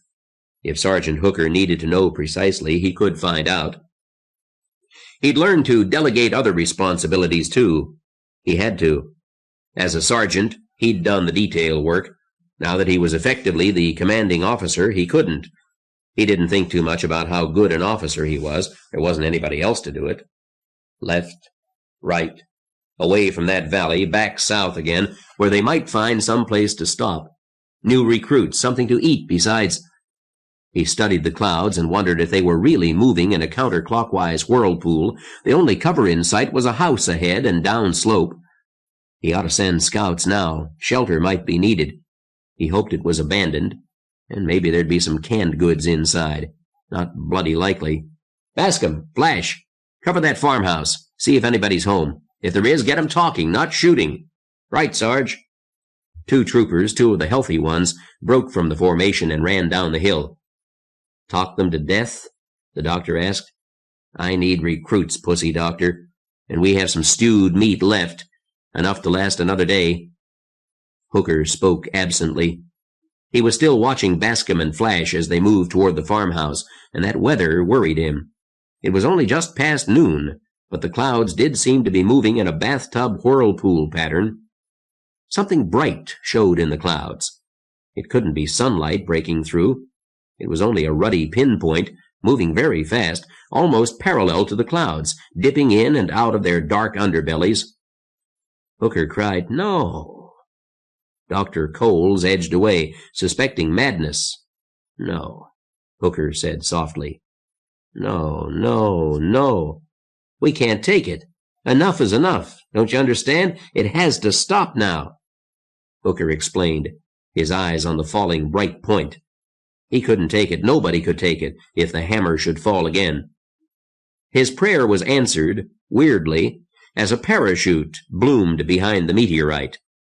Hooker stared, not understanding. "It's a spacecraft," Coles said. "I'll be damned, Hooker, it's a spacecraft. Must be from Hammer Lab. Hooker, are you all right?" "Shut up." Hooker watched the descending parachute. Gillings bellowed from behind him. "Hey, Sergeant, what does an astronaut taste like? Like turkey?" "We'll never know," Hooker called. And it was good that his voice was under control, good that only Coles had seen his face. Coles wouldn't talk. "They're coming down in the valley, right where those farmers shot the shit out of us yesterday." Falling east, blind. Clouds shone fiercely bright beneath the meteorite Soyuz. Here and there were whirlpool patterns, hurricane patterns. North of their path, there had been a towering spike of cloud, a mother of hurricanes, spinning off little ones, above the hot water that must still cover the Pacific strike. The small window shook with the Soyuz's vibration, and Johnny Baker's eyes vibrated in a different pattern. The Soyuz dipped low, dipped in and out of the cloud deck and in, and the view went from gray-white gradually to gray-dark. "Could be anything down there," he reported.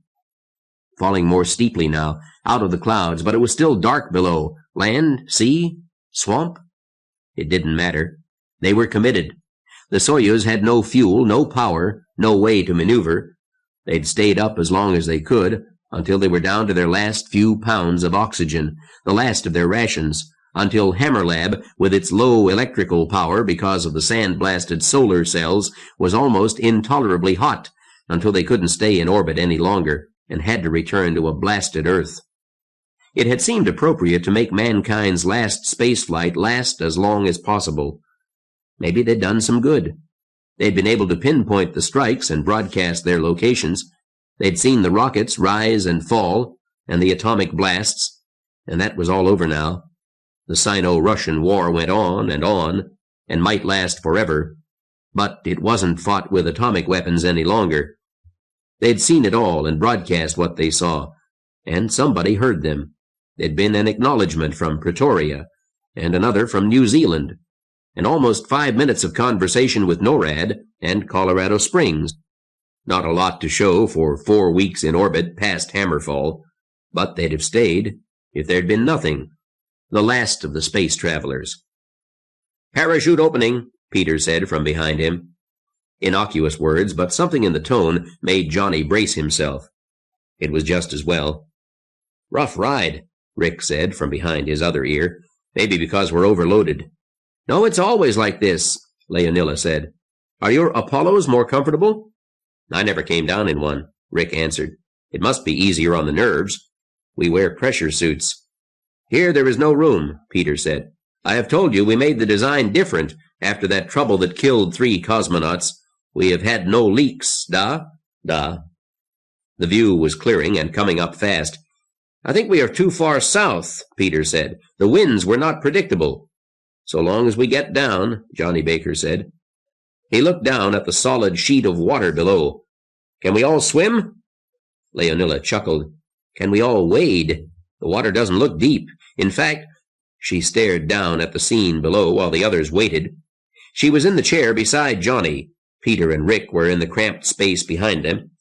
"In fact, we are moving inland. East. I see 4 people running from a house." 200 meters, Johnny Baker said. "Get set. We're coming in. 100, 50, 25. Splot. The overburdened Soyuz landed hard. That felt like land. Johnny sighed and let muscles go limp one by one. No more vibration, scream of air, fear of explosive decompression or death by drowning. They were down. They were all soaked in sweat. It had been a hot ride. "Everybody okay?" Johnny asked. "Raj?" "Yes, thank you." "Let's get the hell out," Rick said. Johnny didn't see the hurry, but Rick and Peter must be hellishly cramped back there. Rick had suggested the arrangement himself, but that wouldn't make it more comfortable. Johnny fumbled with the unfamiliar locks. They wouldn't work until he cursed them. Then the hatch popped open. "Oops." "What is it?" Rick asked. Leonilla craned to look past him. "Curtain time," said Johnny. He stood in the hatch and smiled brilliantly into a crowd that bristled with shotguns and rifles. More than a dozen men faced him, and no women. He wasn't counting, but he saw 6 shotguns, and a lot of rifles and revolvers, and, Jesus, 2 Army submachine guns. He raised his hands. It wasn't easy to keep them high and still scramble out of the capsule. What were they all so damned nervous about? He moved, rotated, so they could see the U.S. flag on his shoulder. "Don't shoot, I'm a hero." They were not a prepossessing lot. They were half-drowned rats in farm clothes, much the worse for total disaster, and their faces were as grim as their guns. There were a couple of bloody bandages in evidence, too. Johnny had a sudden wild impulse to speak in pigeon talk. "Me fella big astronaut. Come from same country, belong you fella." He controlled it. One spoke from the semicircle. He was white-haired and stout, though not as stout as his coveralls. They had all shrunk within their clothes, but his arms were as thick as a wrestler's. The lightweight machine gun looked fragile in his big hands. "Tell us, hero, how you come to be in a commie airplane?" "Spaceship. We're from Hammerlab. You know about Hammerlab. Head belong you fella, him savvy big rocket go up, up, up in sky, long time, not come down." Hammerlab was the joint Apollo-Soyuz mission in space. We went up to study the comet. "We know." "Okay, the Apollo got a hole poked through it. We think it got hit by a snowflake moving at God's own speed. We had to beg a ride home with the Soviets, in their spaceship. I'm Johnny Baker. I know him, that's Johnny Baker." The voice belonged to a man. Thin, limp, black hair, slender fingers wrapped around an enormous shotgun. "Hey!" "Pleased to meet you," said Johnny. And he was. "Would it hurt if I put my hands down?" "Go ahead," said the white-haired spokesman. He was obviously the man in charge, partly by tradition, partly because of bull strength. The submachine gun didn't hurt his leadership credentials. It hadn't moved, aimed not quite at Johnny. "Who else is in there?" "The other astronauts. 2 Soviets and another American. It's crowded in there. They'd like to come out if you people can stay calm about it." "Nobody excited here," the spokesman said. "Bring out your friends. I got some questions for them. Like, why did the commies come down here?" "Where could we go? Only one spaceship for the 4 of us." "Leonilla?" She stepped out, smiling, her hands slightly raised. Johnny announced, "Leonilla Malik, the first woman in space." It wasn't strictly true, but it sounded good. The hard stares softened. The white-haired man lowered his weapon. "I'm Deke Wilson," he said. "Come on out, miss. Or is it comrade?" "Whatever you choose," she said. She scrambled down from the open hatchway and stood blinking at the reflected light off the sheet of water 200 yards to the west. "My first visit to America, or outside the Soviet Union. They wouldn't let me out before." "Others coming," Johnny said.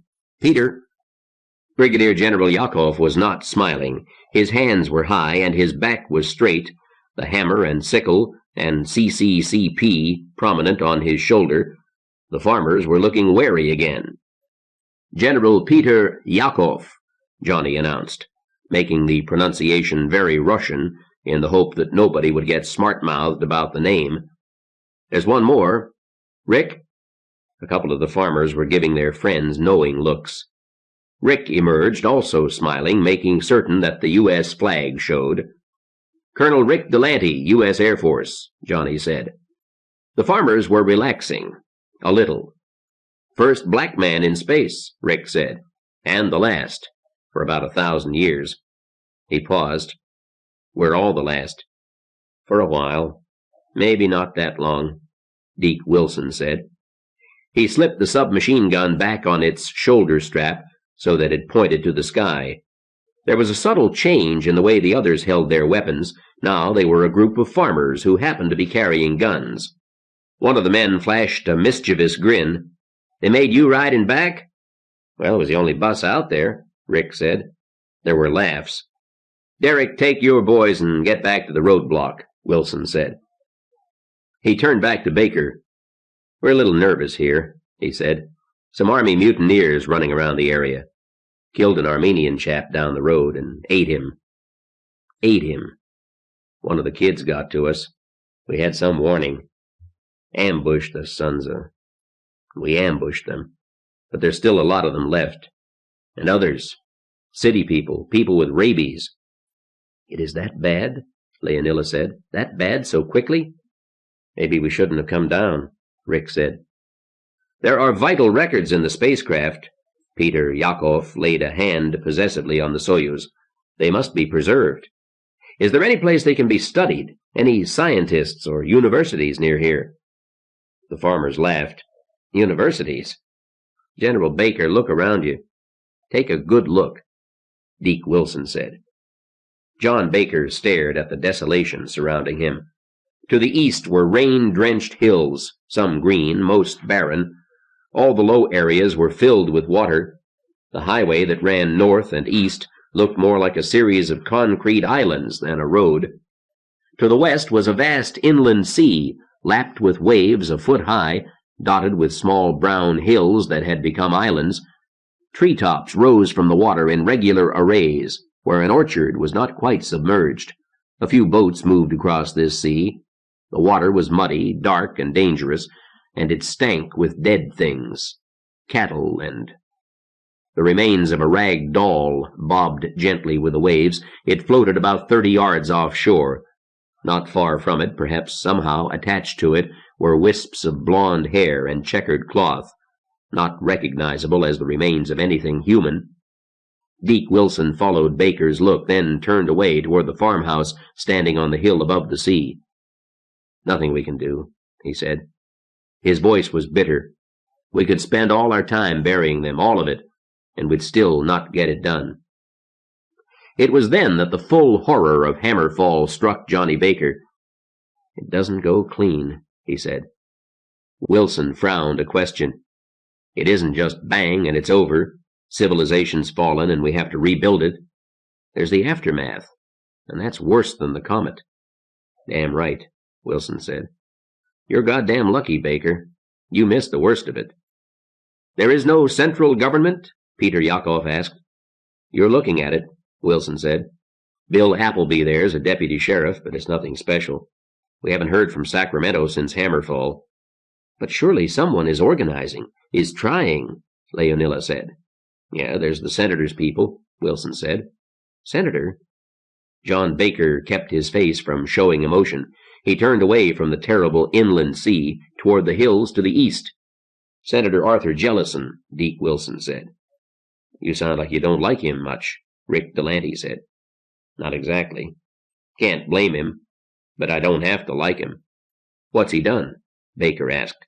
He's organized, Wilson said. That valley of his, Wilson pointed north and east toward the foothills of the High Sierra, is ringed with hills. They've got patrols, border guards, and they don't let anybody in without their say-so. You want help, they'll send it, but the price is damned high. Feed their troops, and send back more food, oil, ammunition, fertilizer, all the things you can't get now. If you have oil, I'd think you'd be in good shape, Rick Delante said. Wilson waved expansively. How do we hold on to this place? No borders, no rock piles to make into fortresses, no time to build, no way to keep refugees from coming in and looting what we haven't got to yet. You want to lock that thing up? I'd rather not have this many people standing around. There's work to do, always work to do. Yes, the record should be safe. Peter climbed onto the Soyuz and closed the hatch. No electricity, Johnny Baker said. What about nuclear plants, the one near Sacramento? Wilson shrugged. Sacto used to be about 25 feet above sea level. Things got shifted in the quakes. That plant could be underwater. Maybe not. I just don't know. There's better than 250 miles of swamp and lake between here and there, and most of the valley's under deep water. You got that locked up? Let's go. They walked up the hill toward the farmhouse. When they got closer, Baker saw the sandbags and foxholes dug in around the buildings. Women and children worked to add to the fortifications. Wilson looked thoughtful. General, you ought to be doing something better than digging foxholes, but I don't know what it would be. Johnny Baker didn't say anything. He was overwhelmed by what he'd seen and learned. There was no civilization here at all, only desperate farmers trying to hold a few acres of ground. We can work, Rick Delante said. You'll have to, Wilson said. Look, in a few weeks we'll hear from the senator. I'll give word that you're here. Maybe he'll want you. Maybe he'll want you bad enough to think he owes us for sending you. I could use him owing us. Fourth week, the prophet. Of all states, that is the worst, whose rulers no longer enjoy an authority sufficiently extensive for everyone to obey them with good grace, but in which their authority over a part of their subjects is sufficiently large to enable them to constrain others. Bertrand de Jouvenel, Sovereignty. Excerpts from Sovereignty by Bertrand de Jouvenel, copyright 1957 by University of Chicago Press, used with permission of University of Chicago Press. There had been a crazy world. It was vivid in Alim Nassor's memory. Once the honkies had poured bread into the ghettos, bribes to stop riots, and Alim had taken his share. Not just money, there was power, and Alim was known in City Hall, was headed for something bigger. Then a Black Tom was mayor, and the money stopped. The power vanished. Alim couldn't stand that. Without money and the symbols you could buy with it, you were nothing. Less than the pimps and the pushers and the other garbage that made their living out of the ghettos. He'd lost his power and had to have it back. But then he was caught ripping off a store, and the only way to get off was to pay a bondsman and a lawyer, both honkies. They got him out on bail, and then to pay them he had to rip off another store. Crazy. Then hundreds of the richest honkies had run for the hills. Doom was coming from the sky. Alim and his brothers had been set to make themselves rich forever. They'd been rich. They'd had truckloads of what the fences paid money for, and then... Crazy. Crazy. Alim Nassor remembered, but it was like a dope dream. the time before the hammer. He'd done his best to protect the brothers who would listen to him. 4 of the 6 burglary teams had made it through the rain and the quakes and the refugees, all those people. But they'd made it to the cabin near Grapevine. The engine in one of the trucks had a death rattle. They'd stripped it and siphoned off the gas and ditched it. They'd dumped all that electrical stuff, too, TVs, hi-fis, radios, the small computer. But they'd kept the telescope and binoculars. And they'd been all right for a while. There was a ranch not far from the cabin, and there'd been cattle and some other food, enough to last 24 brothers a long time. They hadn't even had to fight for it. The rancher was dead under his collapsed roof, leg broken, and he'd starved or bled to death. But then a lot of honkies with guns came and took it away, and 18 brothers in 3 trucks had to take off into a howling rain. Then things really went to hell. Nothing to eat, no place to go. Nobody wanted blacks. What were they supposed to do, starve? Alim Nasor sat cross-legged in the rain, half dozing, remembering. There had been a crazy world, with laws drawn up by gibbering idiots, and unbelievable luxuries. Hot coffee, steak dinners, dry towels. Alim wore a coat that fit him perfectly, a woman's mink coat, as wet as any sponge. None of the brothers had anything to say about that. Once again, Alim Nasor had power. There were feet in his field of view. Stolen boots burst at the seams, the soles worn thin by walking. Alim looked up. Swan was a lightweight who carried all manner of sharp things on his person. He'd looked lean as a dancer, cool and dangerous, when Alim went to him with the burglary proposition. Now he looked half-starved and diffident.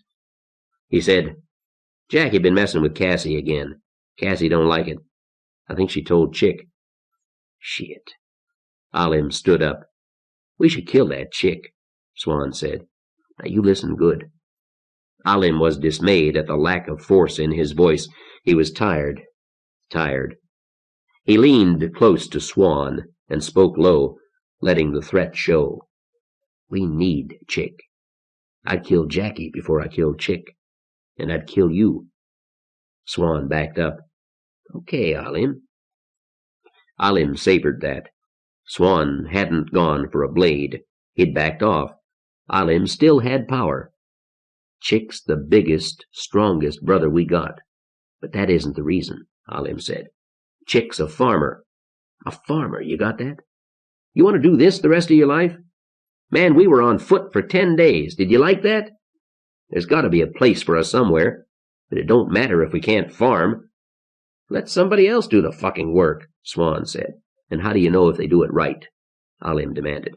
He was on the verge of letting desperation show. "Where's Chick?" "By the fire. And Jackie isn't." "Cassie?" "With Chick." "Good." Alim walked down toward the fire.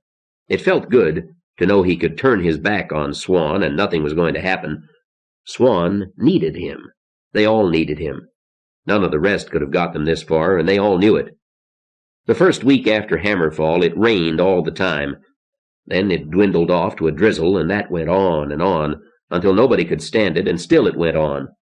Now, 4 weeks after the Hammer of God, it drizzled more often than not, and it always rained hard, at least once every day. Today it had rained 3 times, and the drizzle kept on. The rain was hard on everybody. It rasped nerves. It rotted feet in their boots. Everything was hopelessly wet, and people could be killed for a dry place. The drizzle stopped almost at midnight. Now everyone was huddled around the fire under a sheet plastic lean-to. Tomorrow Alim might regret letting them use gas for a fire, but shit, they'd probably run out of road before the truck they'd ripped off in Oil City ran out of gas. Most roads ended at a low spot, underwater, and you had to backtrack for miles to find a way around a stretch only a few dozen yards across. Crazy. Where the roads did get across low spots, there was often a roadblock, farmers with guns. And they needed a fire. The gasoline had dried out enough wood to make it burn, but it smoked horribly. 20 brothers and 5 sisters were all crouched in a crescent, upwind, they hoped, under a billowing plastic sheet, while the smoke curled around and sometimes sought them out. Alim heard laughter and was glad. It was bad to have women in a gang like this. Worse to have no women. Alim wondered if he'd made a mistake. But it was too late now. Shit. Alim Nassor's mistakes could kill them all, and that, if you liked, was power. They'd come down into the valley with 18 brothers, no women. The people they'd met had been mostly white, mostly starving, mostly unable to fight. Alim's band had looted for food and dry places, and killed where they had to. When they met blacks, they recruited. There were damn few blacks this far north, and most were farmers, and some didn't want to join. That was good for Alim, fewer mouths to feed, and bad for them. Blacks would not be popular where Alim's band had passed, and as always they moved on. They had found no place they could hold and defend. There were never enough brothers, and always behind them were farmers with guns, the remnants of police forces, survivors with nothing left to live for except killing Alim Nassor's people. And now there were 5 women and 20 men. 4 men had died fighting over women. 3 had been the husbands. One of the widows had killed herself that same day. Alim was grateful. It had cooled things for a while. But not for long. Mabe's husband had been knifed in his sleep, and now Mabe was sleeping around, but in a strange fashion. Where she went, there were fights. Maybe she was taking revenge. But what could Alim do about it? If he killed her, it would have to look like an accident. You can't kill the only pussy the brothers were getting. Maybe at the right time? If there was another big fight and everybody knew she caused it? Chick and Cassie were a different problem. They were farmers.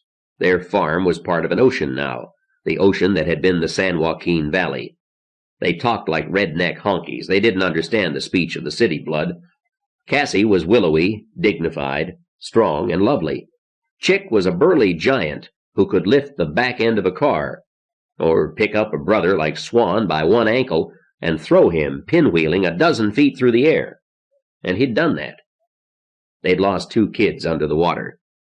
If the kids had been saved, Alim shook his head. Kids were the last thing this gang needed now. But in another sense, if Cassie had come on as a mother with 2 kids, maybe the brothers would think more about protecting her, less about getting into her. They looked up as Alim strode into their midst, and Alim saw smiles. Yeah, the fire had been a good idea. Chick and Cassie were sitting with their arms around one another, staring broodingly into the fire. Alim squatted down before them and said, "Do we want to talk about something?" Chick shook his big head. Cassie didn't move. "You sure?" Chick said, "Keep your thieves away from my woman." "I'm trying. It's nobody's fault. It's just the way things are." "Anyone special?" "Jackie.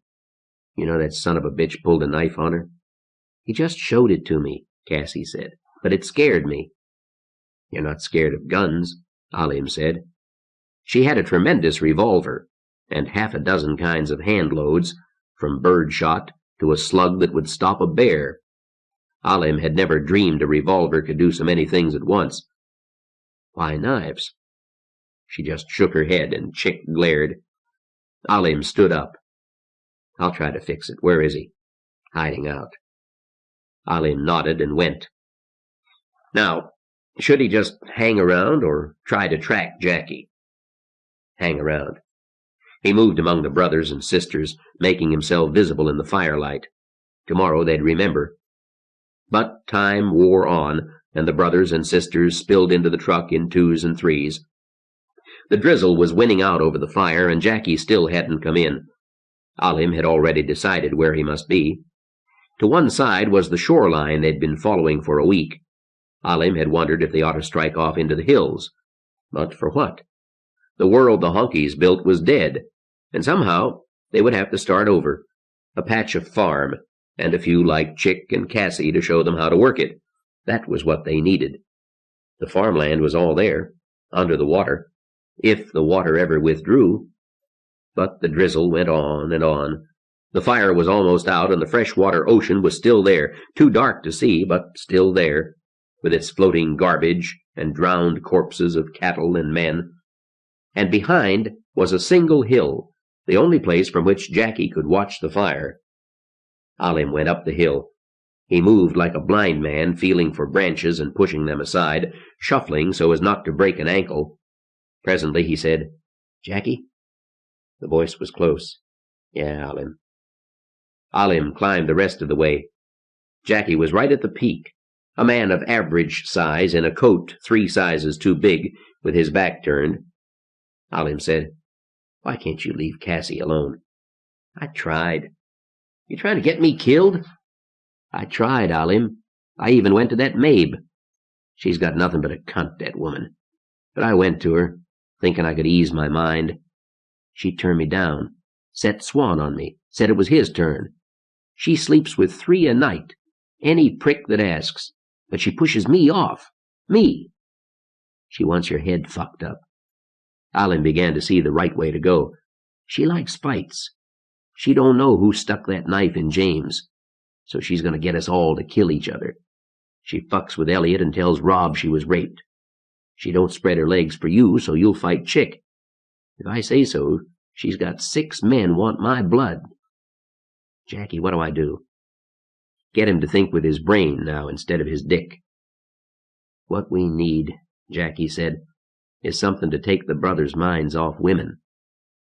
He said that as if he thought it was funny and sad at the same time. That'd take some doing. "Alim, where we going? What happens to us?" "Hard to say." He could talk with Jackie, but he couldn't tell anybody that he didn't know what they'd do, where they'd go. And Jackie was smart. Jackie had been big in the Panthers once. Political, like Alim. They'd worked together. Jackie to stir up the ghetto until Alim got what he wanted from City Hall, then quiet things, so it looked like Alim's doing. Get Jackie thinking. But don't tell anybody, that Alim Nasor was scared, and wet, and miserable, and all fucked up and just about out of control. "Black power's finished," Jackie was saying. "Not enough blacks. Not enough power." "Yeah, I'd got that figured out," Alim said. "And there ain't enough of us," Jackie continued. "Not enough to hold on anywhere. Chick says it'll take a couple of acres each to live on. 100 acres could keep us alive, but it won't. Not enough of us know farming. Need people to do some of the work. 2 acres for each one of them, too. Takes a big spread, and we can't hold a big spread." "We can't hold a little one," Alim said. "Right on. So what we have to do is link up. Find a honky outfit we can work with. Politics, not blood." Jackie was staring off into the night, his voice quiet. But Alim could feel it. Jackie had been brooding about this a long time. "Damn system's been smashed," Jackie said. "What we always wanted. System's gone. Got rid of the pigs and City Hall and the rich bastards, and it don't do us any good at all, 'cause there ain't enough of us." "Shit, I brought out all I could," Alim said. "You saying I didn't?" "No, you did all you could," Jackie said. "Not your fault it wasn't enough." "Alim, step up here and look down." Through the drizzle, there was a blur of light. It had to be a campfire, somebody's campfire, glowing beside the shoreline to the north. "I see better than you," Jackie said, "so maybe you don't see that it's 2 fires. 2. How many people does it take before it's worth making 2 fires? A lot. Think they saw ours? Nah. Nobody's come up this way. They don't give a shit whether somebody sees them or not. Think about that. Power. That group didn't have to hide. It had power. A posse? After us? Nah, we haven't gone north of here. Nobody up that way has any reason to be after us. Maybe this'll take Chick's mind off killing me," Jackie said. "How you going to distract me? You saw those fires and didn't come tell me. I had to keep watch, and nobody's come up here. I watched." He'd been scared of Chick. "All right, you stay here. You watch. I'll send Gay back with the binoculars." In gray morning light, Jackie came down the south side of the hill. Alim already had his people up and their gear stowed, and the brothers stood around waiting with guns uncomfortable in their hands.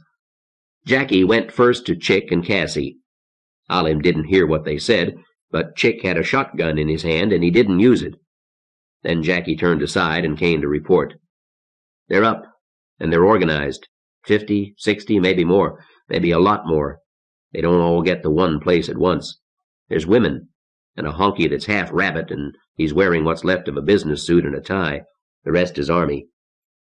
Jackie waited for that to sink in. Army? Oh, shit, Alim Nasor said. Funny thing about them mothers, Jackie said. They got Army uniforms and little mean-looking rifles, but they don't act Army. And there's others in civvies. Alim frowned. Jackie went on. They got more than the rifles, Alim. They got machine guns and things like stovepipes. Bazookas, Alim said. Yeah, and a thing about as big as a cannon, except 2 men carry it. They can blow a house apart with those things, I think. I saw them on TV once, and I think they're heading north. Alim digested that. It meant this group had to have come from the east. Since they'd never seen them before, they certainly hadn't come from the west, out of the lake that covered the San Joaquin. Maybe we better follow them, Swan said. He'd been listening. They sound like tough mothers. And everything's picked clean before we get to it, Alim said. He didn't want to say much. He didn't know what to do. It would be better to hear what the others thought before he said anything at all. I best go up there and have a look. He left Swan in charge, with instructions on where to run if the Army outfit moved toward them, and let Jackie lead him up the hill. Shit. He thought he'd had troubles before. Just what he always wanted, to go up against Army guns, with a dozen Saturday night specials and some shotguns. Now we know, he said. Jackie looked at him. Why everybody been hiding? Alim said. No food anywhere. 2 days ago they'd taken a raft out to a half-sunken supermarket, and it was already looted. All they could find was weird stuff like canned salmon and anchovies, and not much of that. That Army outfit must have picked it clean. It was getting lighter when he reached the top of the hill. Jackie motioned, and Alim went to his belly and crawled forward through the bushes until he found Gay.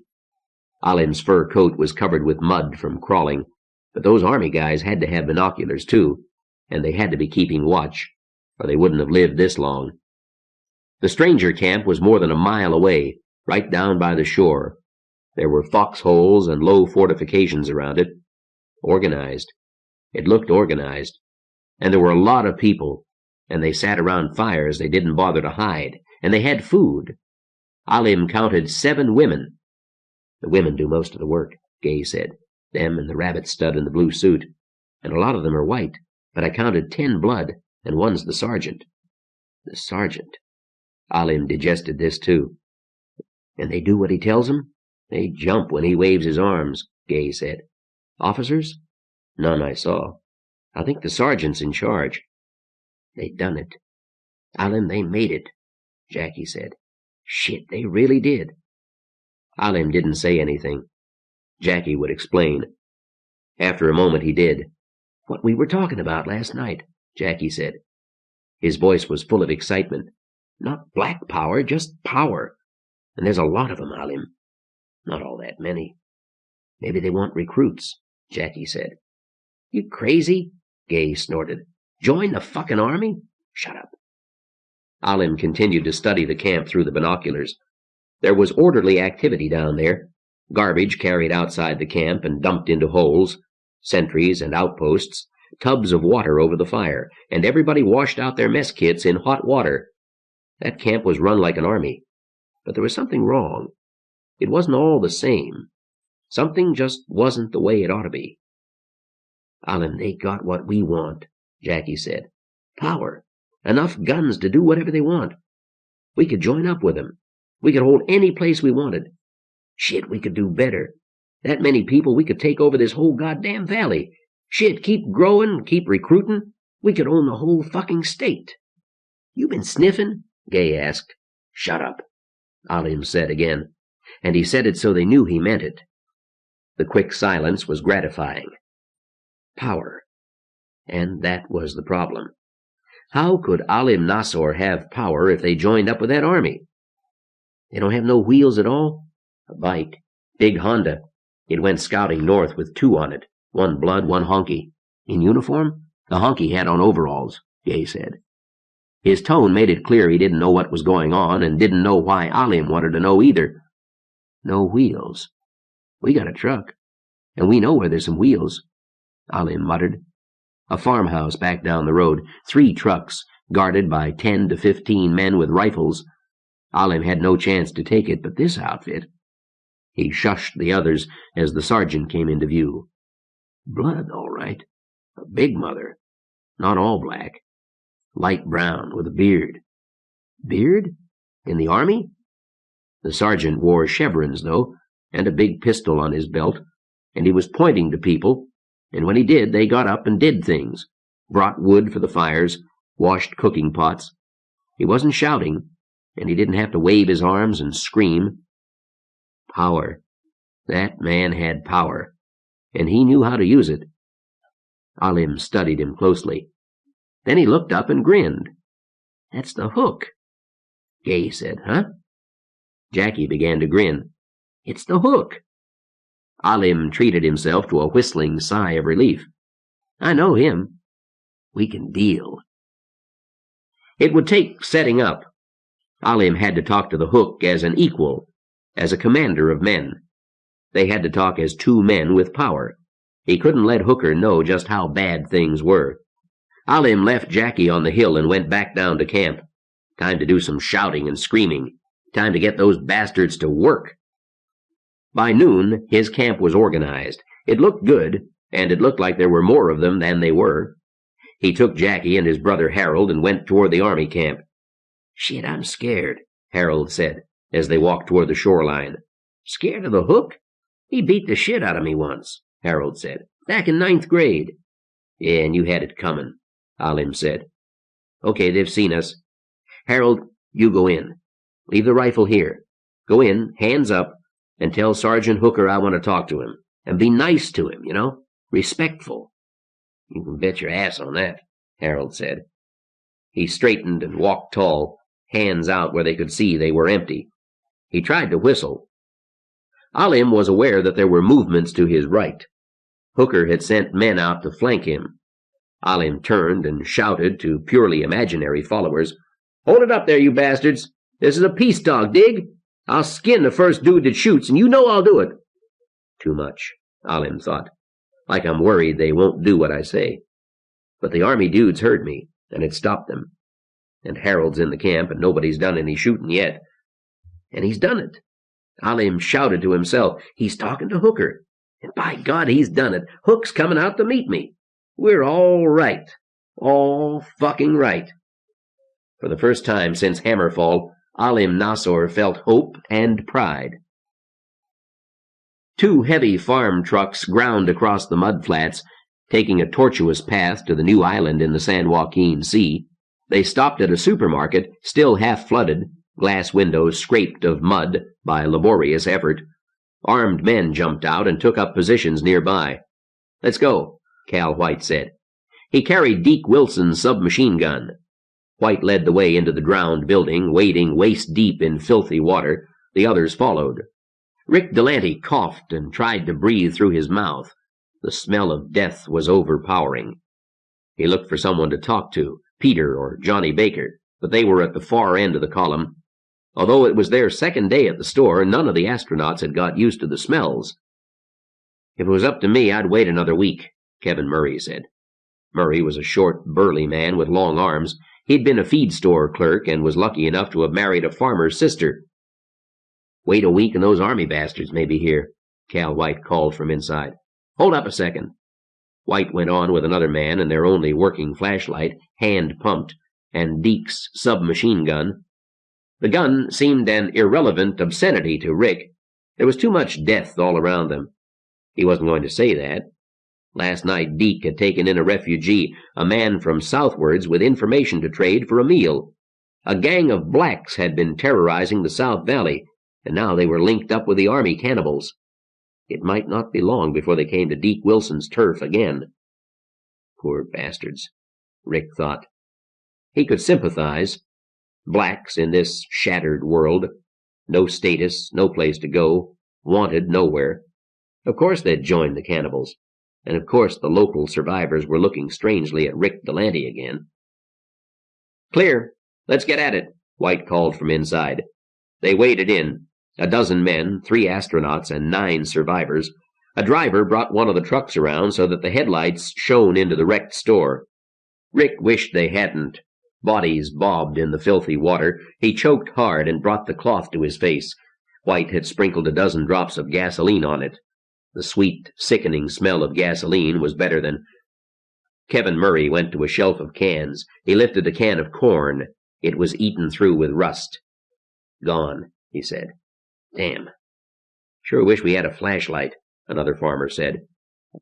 A flashlight would help, Rick knew, but some things are better done in gloomy darkness. He pushed rotten remains away from a shelf. Glass jars. Pickles. He called to the others, and they began carrying the pickles out. "What's this stuff, Rick?" Kevin Murray asked. He brought another jar. "Mushrooms." Murray shrugged. "Better'n nothing." "Thanks. Sure wish I had my glasses back. You ever wonder why I don't pack a gun? Can't see as far as the sights." Rick tried to concentrate on glasses, but he didn't know anything about how you might grind lenses. He moved through the aisles, carrying things the others had discovered, searching for more, pushing aside the corpses until even that became routine. But you had to talk about something else. "Cans don't last long, do they?" Rick said. He stared at rotten canned stew. "Sardine cans last fine. God knows why. I think somebody's already been here. There ain't so much as the last store. We got most of what was here yesterday, anyway." He looked thoughtfully at old corpses bobbing about him. Maybe they ate it all. Trapped here. Rick didn't answer. His toes had brushed glass. They were all working in open-toed sandals taken from the shoe store up the road. They couldn't work barefoot for fear of broken glass, and why ruin good boots? Now his toes had brushed a cool, smooth curve of glass bottle. Rick held his breath and submerged. Near floor level, he found rows of bottles, lots of them, different shapes. 50-50 it was bottled water, barely worth room aboard the truck, but he picked one up and surfaced. "Apple juice, by God! Hey, gang, we need hands here." They waded down the aisles. Peter and Johnny and the farmers, all dog-tired and dirty and wet, moving like zombies. Some had strength to smile. Rick and Kevin Murray dipped for the bottles and handed them up, because they were the ones who didn't carry guns. White, the man in charge, turned slowly away with 2 bottles, turned back. "Good, Rick, you did good," he said, and smiled, and turned slowly away and waded toward the doorway. Rick followed. Someone yelled. Rick set his bottles on an empty shelf to give himself speed. That had to be Soul on sentry duty, but Rick didn't have a gun. Soul yelled again. "No danger. I repeat, no danger, but you guys gotta see this." Go back for the bottles? Hell with it. Rick pushed past something he wouldn't look at, but the floating mass had the feel, the weight of a small dead man, or a large dead woman, and waded out into the light. The parking lot was almost half full of cars, 40 or 50 cars abandoned when the rains came. The hot rain must have fallen so fast that car motors were drowned before the customers in the shopping center could decide to move, so the cars had stayed, and many of the customers. The water washed around and in and out of the cars. Soul was still at his post on the roof of the supermarket. It would have done him no good to come closer. He was far-sighted, and his glasses had been smashed like Murray's. He pointed down at what was washing against the side of a Volkswagen bus and called, "Will someone tell me what that is? It ain't no cow." They formed a semicircle around it, their feet braced against the water's gentle westward current, the same flow that held the strange body against the bus. It was smaller than a man. It was all the colors of decay. The big, drastically bent legs were almost falling off. What was it? It had arms. For a mad moment, Rick pictured Hammerfall as the first step in an interstellar invasion, or as part of a program for tourists from other worlds. Those tiny arms, the long mouth gaping in death, the Chianti bottle torso. "I'll be damned," he said. "It's a kangaroo." "Well, I never saw a kangaroo like that," White said with fine contempt. "It's a kangaroo." "But," Rick snapped, "does your newspaper run pictures of animals 2 weeks dead?" "Mine never did. It's a dead kangaroo. That's why it looks funny." Jacob Vinge had crowded close to the beast. No pouch, he said. Kangaroos have pouches. The breeze shifted. The crescent of men opened at one end. Maybe it's a male, Deke Wilson said. I don't see balls either. Did kangaroos have, overt genitalia? Ah, this is stupid. Where would it come from? There ain't any zoo closer than... Where? Johnny Baker nodded. Griffith Park Zoo. The quake must have ripped some of the cages apart. No telling how the poor beast got this far north before he drowned or starved. Look close, gentlemen. You'll never see another. Rick stopped listening. He backed out of the ark and looked around him. He wanted to scream. They had come at dawn yesterday. They had worked all of yesterday and today, and it must be near sunset. None of them had even discussed what must have happened here, yet it was obvious enough. Scores of customers must have been trapped here when the first flash rain drowned their cars. They had waited in the supermarket for the rain to stop. They had waited for rescue. They had waited while the water rose and rose. At the end, the electric doors hadn't worked. Some must have left through the back to drown in the open. In the supermarket there were half-empty shelves, and the water floated with corn cobs and empty bottles and orange rinds and half-used loaves of bagged bread. They had not died hungry, but they had died, for their corpses floated everywhere in the supermarket and in the flooded parking lot. Scores of bodies. Most were women, but there were men and children too, bobbing gently among the submerged cars. "Are you?" Rick whispered.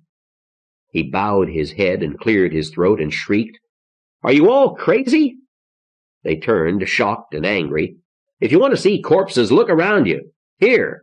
His hand brushed a stained and rotting flowered dress. "And there," pointing to a child close enough for Deke to touch. "And there," to a slack face behind the windshield of the Volks bus itself. "Can you look anywhere without seeing somebody dead?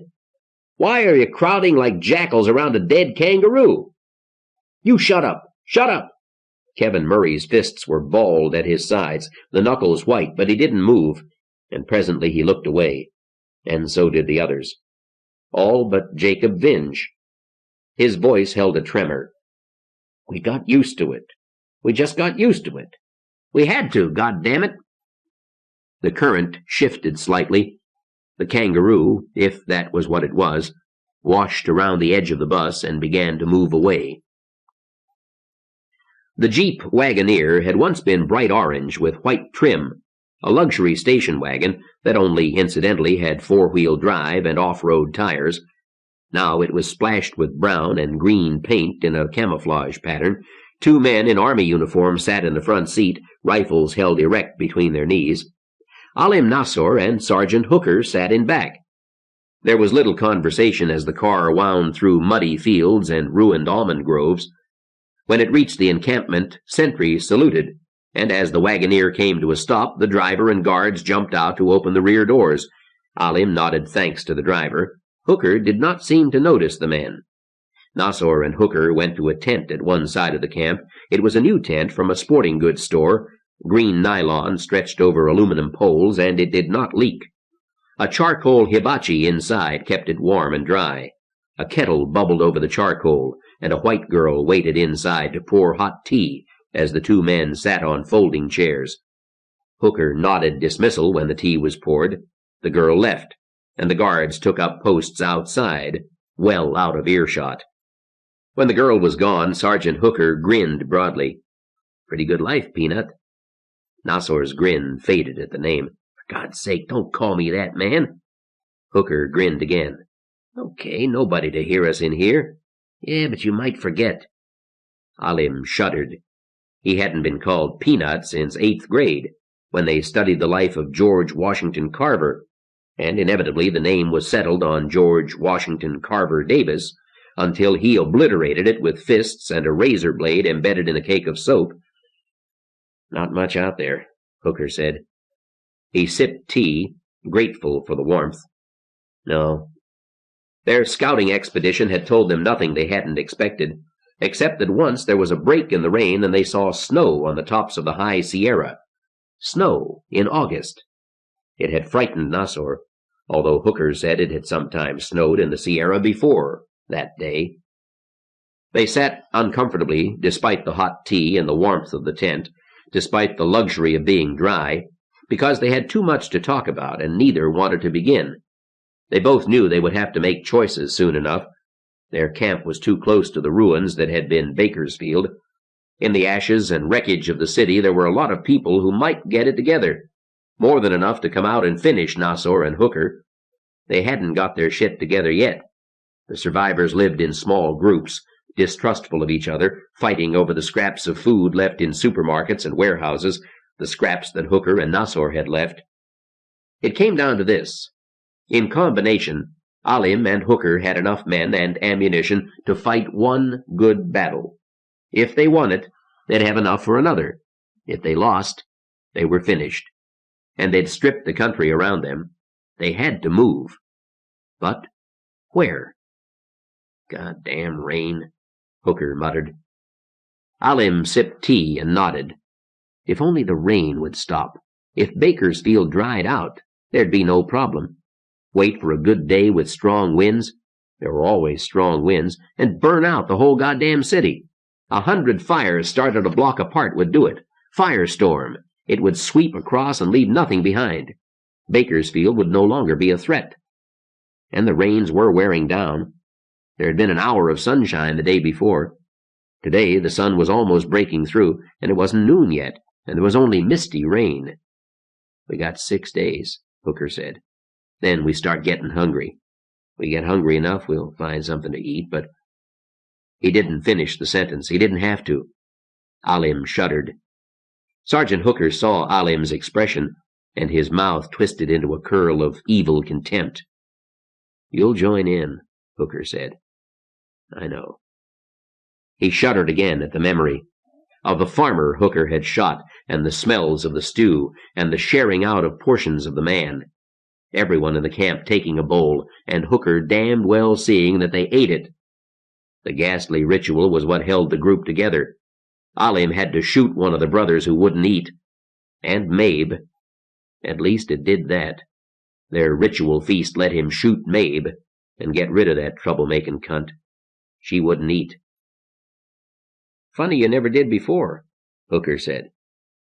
Nassau said nothing, his expression not changing. The truth was they'd never even thought of eating people. Not one of them. It was a source of secret pride for Alim. His people weren't cannibals. Only, of course, they were, because that was the only way Hooker would let them join up. Lucky you had that beef jerky. Hooker couldn't let it alone, not now, not ever. You never got hungry enough. Lucky. Lucky? Lucky? Alim's explosion startled Hooker. Lucky my ass.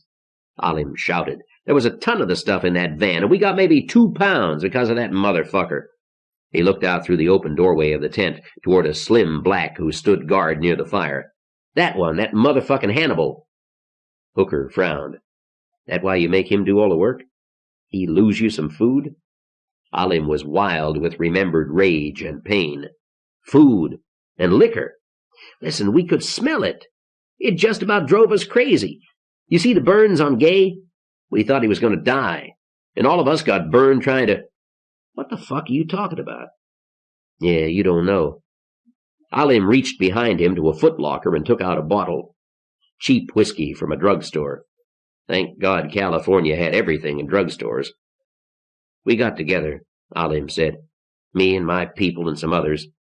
Back then, back when we didn't think... He couldn't finish that sentence. Before... All the honkies...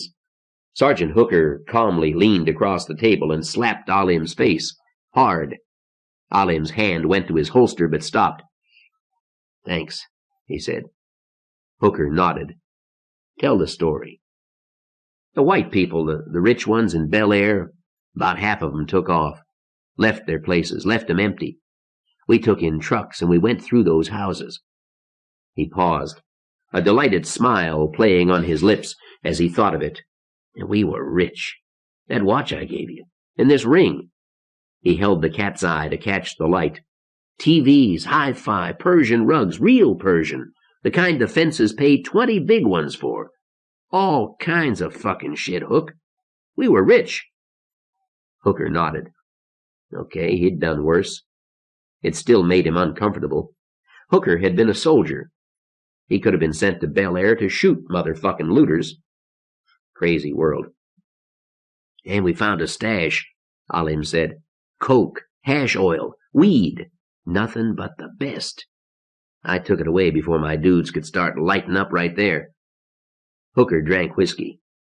"Get it all?" "Don't be so fucking smart." "No, I did not get it all. I wasn't even trying, Hook. I just wanted to make the point. If they used on the spot, I'd take it off them.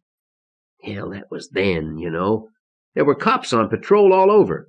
"Yeah. So it happened. The goddamn hammer. We got out. Fire trails, roads, anything. We got out, heading for Grapevine, and the truck starts wheezing. We were out on one of the trails trying to stay off the freeways, you know. So we come up on top of a rise and see this van coming behind us. Bright blue van with 4 bikes, everybody with shotguns and rifles, like a stagecoach in the movies with the army riding escort." "Sure," Hooker said. He poured more whiskey. In a few minutes they'd have to talk for real, but it was nice to be dry, to have a drink, not think about where they'd have to go now. "We set it up real good," Alim said. "Got ahead of the van far enough, used a chainsaw to drop a tree just as the van comes through a narrow place, and man, you should have seen it. Those bikes stopped and my studs wasn't more than 5 feet from 'em. Come out from the trees shooting. Used a lot of bullets, but shit, with those pistols we had. Anyway, it was perfect. Knocked the bikes over, never touched one of the bikes at all. There's the van stopped, and the driver's got his hands on the wheel where we can see, nice and easy, and the van's not even touched. Hook, not even a scratch on that pretty blue paint. And did I get all that coke we found in Bel Air? No, I did not. That motherfucking Hannibal was sniffing all along, and it was good stuff, you know? Real, not the shit he used to get, but he sniffs 2, 3 lines at a time, and those dudes are just opening up that van, coming out nice and easy, and Hannibal decides he's the last of the Mau Mau. He comes whooping up to the van with a Molotov cocktail. Shit, he threw that gasoline bomb right in the van, right inside. Ah, shit. Hooker shook his head thinking about it. Good stuff in the van? Good. Good? Hook, you won't believe what was in that fucking van. That motherfucker went up like gasoline. Yeah, a lot like that. Alim tried to laugh, but he couldn't. The guys inside the van caught on fire and come out screaming, and a couple of the bastards have guns. I gotta give 'em credit. Clothes all burning up, they're still shooting at us, and we shoot back. And by the time that was over, the whole van's on fire. Can't get near it. Bottles start exploding in the truck. Oh, man, Hook, the smells were enough to drive you out of your gourd. Here we're starving, nothing to eat, and out comes cooking meat smells. And more. Scotch, brandy, fruity smells like those liqueurs that nobody ever has a bread for. Chocolate, raisins, apples. Shit, Hook, that van was just stuffed with food and liquor. Food. Meat. Not somebody in the truck, beef. Alim stopped suddenly. He looked sideways at Hooker. Hooker didn't have to say anything. Yeah. Anyway, something blew then, and out comes this package of beef jerky, still wrapped up in tinfoil and plastic bags, not burned, no gasoline on it. Couple of pounds of beef jerky. Gay runs into the truck and comes out with 2 bottles, only we had to let him drink one of them to kill the pain, and when he really started feeling it, we'd drunk the other. Shit. But a couple of the studs on the bikes were still alive, and they told us what they had in that truck. Everything. Guns, food, every kind of liquor ever made. European stuff. Can you imagine what it must be worth now? Europe can be on the fucking moon for all we'll ever see from there again. There was a ton of beef jerky, and fatty stuff that tasted even worse, only who cares when you're starving? And soup and potatoes and freeze-dried mountain food. Shit, those dudes had waited until the hammer came and looted all the places where they'd seen people getting ready. Smarter than you were, Hooker said. Alim shrugged. Maybe. I didn't think that fucking comet would hit, did you? No. If I had, Hooker thought. If I had, I'd never have been out in that truck. We'd have had a lot more ammo. Shit, why did I go off and leave the captain alone back there? Shit. And bottles of gasoline, Alim was saying. Big help, right? We could smell it. All of it. Food burning, gasoline exploding, clothes burning. Those motherfuckers must have really thought the glaciers were coming. And if they were right, Nassor screamed, then that motherfucking Hannibal is going across them bare ass, 'cause I'll be wearing his clothes over mine. What happened to the bikes? Hooker asked. He didn't bother asking about their riders. Got burned up. Fucking truck kept blowing, more gasoline in there, spread all over. Shit, Hooker, that fire was so fucking hot that it got the trees burning. In the middle of that rain, water coming down like a bathtub of warm shit, and even the trees get to burning. We saved their shotguns, though. That's good. Too bad about the other stuff. Yeah. They were safe for a while, and just about everybody, even the slaves, was dry and warm and had almost enough to eat. They didn't want to think about leaving or where they'd go, and they'd put off talking about it before, and they put it off now, but they wouldn't be able to put it off much longer. Alim! Sergeant! It was Jackie. There were others yelling, too. Alim and Hooker ran out of the tent. What is it? Corporal of the Guard, post number 4, someone yelled. Let's go. Hooker waved troops to their perimeter positions, then went off toward the yelling sentry. Be not afraid, my brothers, someone called from out in the misty rain. I bring you peace and blessing. Shit fire, Hooker said. He peered out into the mist. An apparition materialized. A man with long white hair and long white beard, and a raincoat that looked something like a gown or a ghost's winding sheet. There were other figures in the gloom behind the man. Hold it right there or we shoot, Hooker yelled. Peace be with you, brothers, the man called. He turned back toward those who were following him. Be not afraid. Stay here and I will talk with these angels of the Lord. Crazy, Hooker said. Lot of crazies. He'd seen plenty of them before. He cocked the submachine gun. No point in letting the old goon get too close. But the man walked in steadily, not afraid at all, facing Hooker's gun, and not afraid of it. And certainly there wasn't any threat in his eyes. You need not fear me, the man said. What do you want? Hooker demanded. To talk with you. To bring you the message of the Lord God of hosts. Ah, fuck that shit, Hooker said. His finger tightened on the trigger, but now the old man was too close. 2 of Hooker's own people were near enough to the line of fire that Hooker didn't want to risk it, and the man looked harmless enough. Maybe there'd be some fun in this. And what could it hurt to let him come in? The rest of you stay out there, Hooker yelled. Gillings, get a squad and check them out. Right, Gillings called. The white-haired man strode to the campfire as if he owned it. He looked into the stew pot and at the others around the fire. Rejoice, he said. Your sins are forgiven. Now just what do you want? Hooker demanded. And don't give me crap about angels and the Lord. Angels, Hooker snorted. But you can be angels, the man said. You were saved from the Holocaust. The hammer of God has fallen upon this wicked world, and you have been spared. Don't you want to know why? Who are you? Alim Nassor demanded. I am the Reverend Henry Armitage, the man said. A prophet. I know. I know. At the moment I do not look much like a prophet of God, but I am, just the same. Alim thought Armitage looked very much like a prophet, with his beard and white hair and that long flowing raincoat and glittering eyes. I know who you are, my brothers, Armitage said. I know what you have done, and I know it is not easy in your hearts. You have done all manner of sins. You have eaten forbidden foods.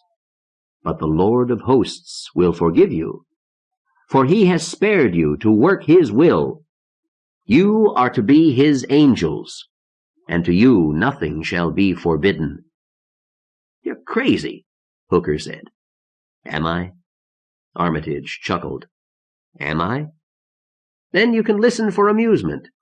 Surely a madman cannot harm you, and perhaps I will say something funny. Alim felt Jackie come up alongside him. "He's good, that one," Jackie said. "Notice how he's got the sisters listening? And us, too." Alim shrugged. There was a compelling quality about the man's voice, and the way he kept shifting from that preachy jive to just talk. That was good. Just when you thought he was nuts, he'd talk like anybody else. "What is this mission God has for us?" Jackie called. "The hammer of God has fallen to destroy an evil world," Armitage said. "An evil world. God gave us this earth, and the fruits thereof, and we filled it with corruption. We divided mankind into nations, and within nations we divided men into rich and poor, black and white, and created ghettos for our brothers.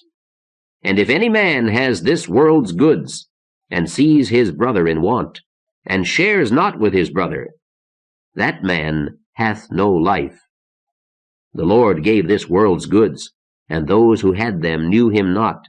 They piled bricks upon bricks. They built their fancy houses and palaces. They covered the earth with the belch and stink of their factories, until the earth itself was a stench in the nostrils of God." "Amen," someone shouted. "And so his hammer came to punish the wicked," Armitage said. "It fell, and the wicked died." "We're not dead," Alim Nasor said.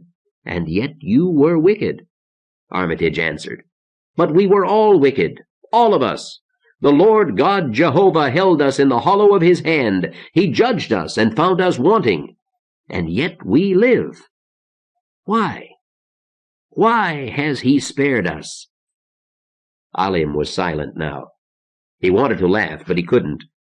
This crazy old bastard. Nuts. Truly cracked.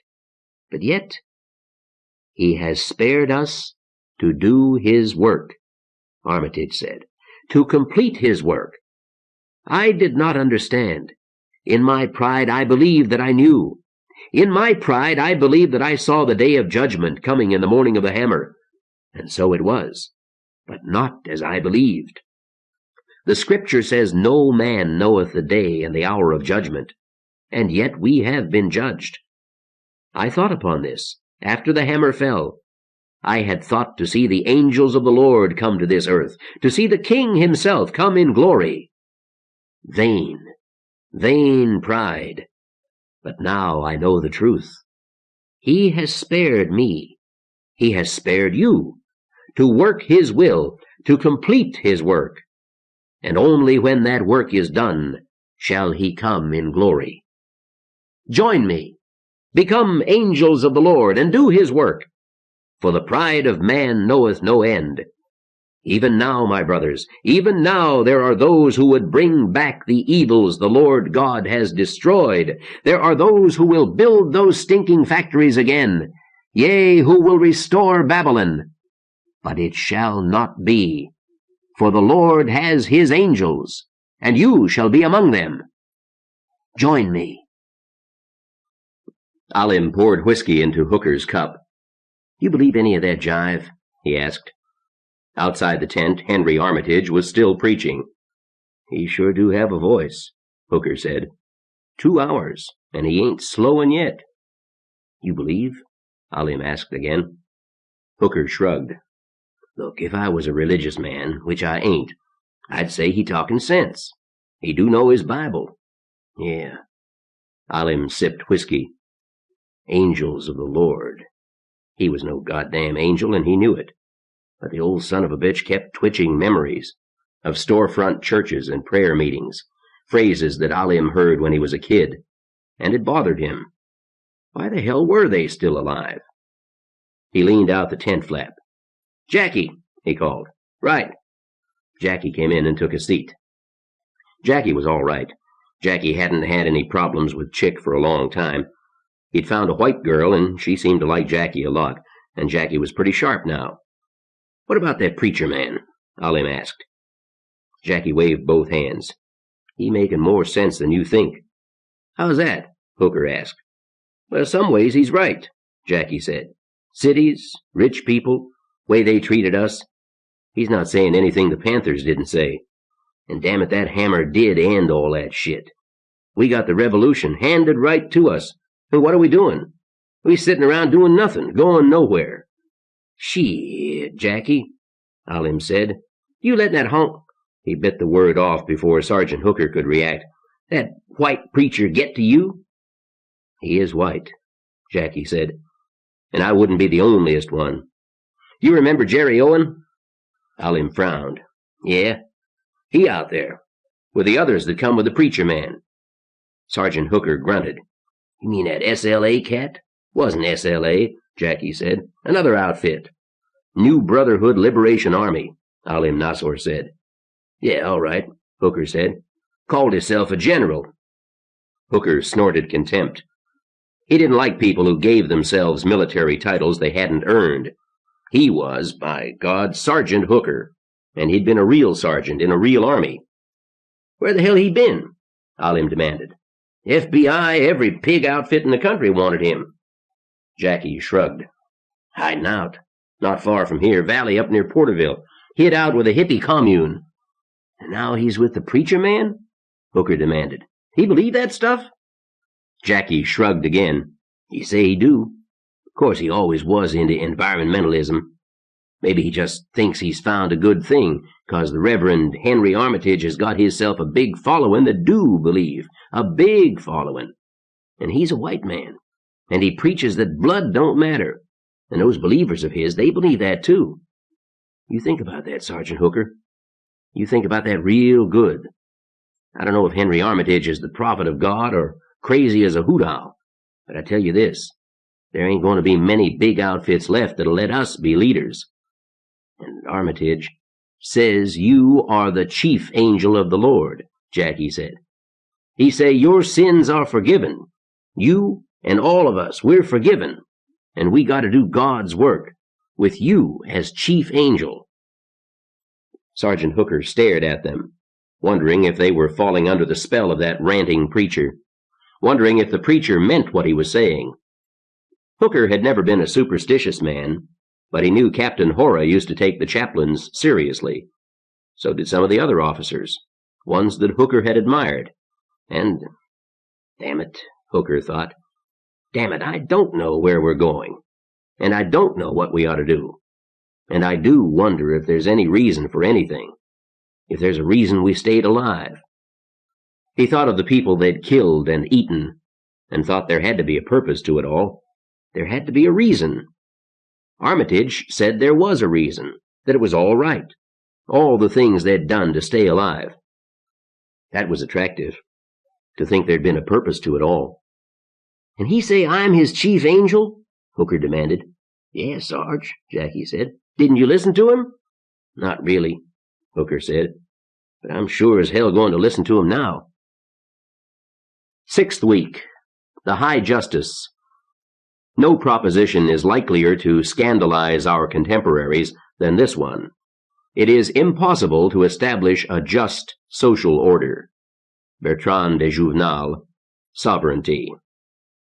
Alvin Hardy made a final check. Everything was ready. The library, the great book-lined room where the senator held court, had been arranged, and everything was in its place. Al went to tell the senator. Jellison was in the front room. He didn't look well. There was nothing Al could put his finger on, but the boss looked tired, overworked. Of course he was.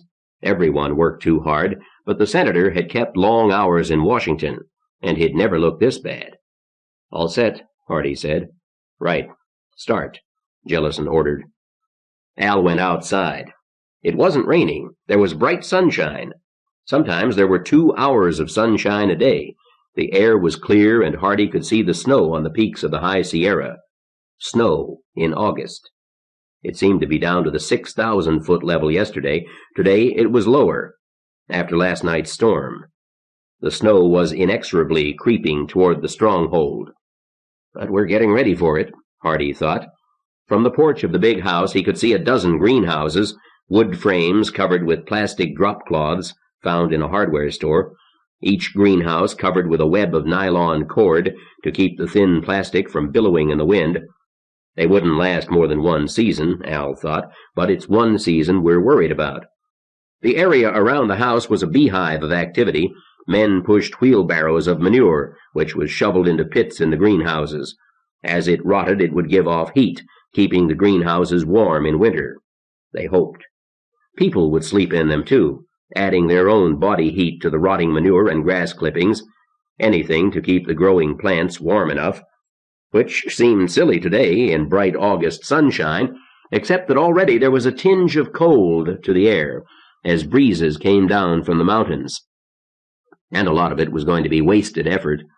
They weren't used to hurricanes and tornadoes here in the valley, and no matter how hard they tried to place the greenhouses where they'd be sheltered from high winds, yet get enough sunshine, some of them would be blown down. "We're doing all we can," Hardy muttered. There was always more to do, and there were always things they hadn't thought of until too late. But it might be enough. It would be close, but they were going to live. "That's the good news," Hardy said to himself. "Now for the bad."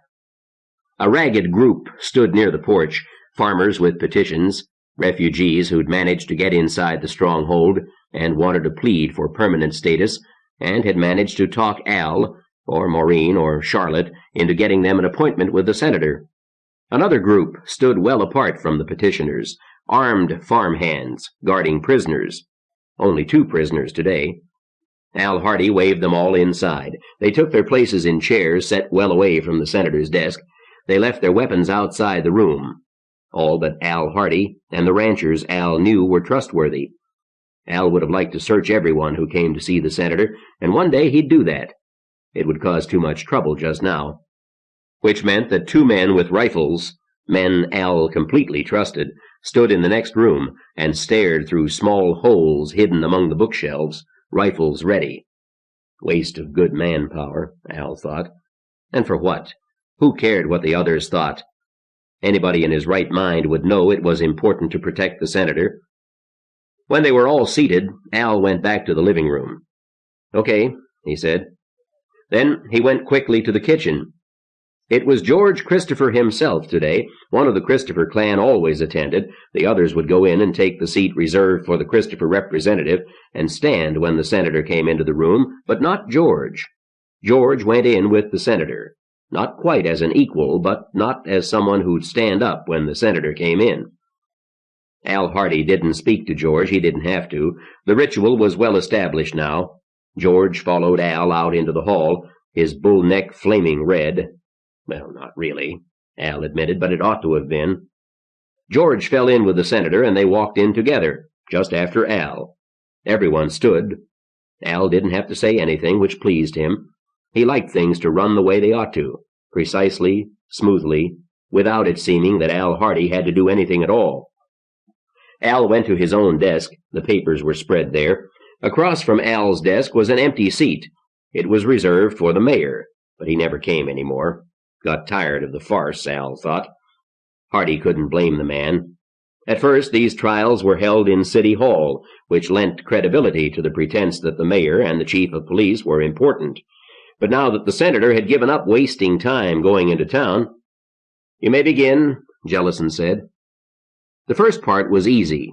Rewards first. 2 of Stretch Tallefson's kids had devised a new kind of rat trap and caught 3 dozen of the little marauders, as well as a dozen ground squirrels. There were weekly prizes for the best rat catchers, some of the last candy bars in the world. Hardy looked at his papers. Then he grimaced. The next case was going to be tougher. "Peter Boner. Hoarding," Al said. Boner stood. He was about 30, maybe a little older. Thin, blond beard. Boner's eyes were dulled. Hunger, probably. "Hoarding, eh?" Senator Jellison said. "Hoarding what?" "All kinds of stuff, Senator. 400 pounds of chicken feed, 20 bushels of seed corn, batteries, 2 cases of rifle cartridges, probably other stuff that I don't know about." Jellison looked grim. "You do it?" he demanded. Boner didn't answer. "Did he?" Jellison asked Hardy. "Yes, sir." "Any point in a trial?" Jellison asked. He looked directly at Boner. "Well?"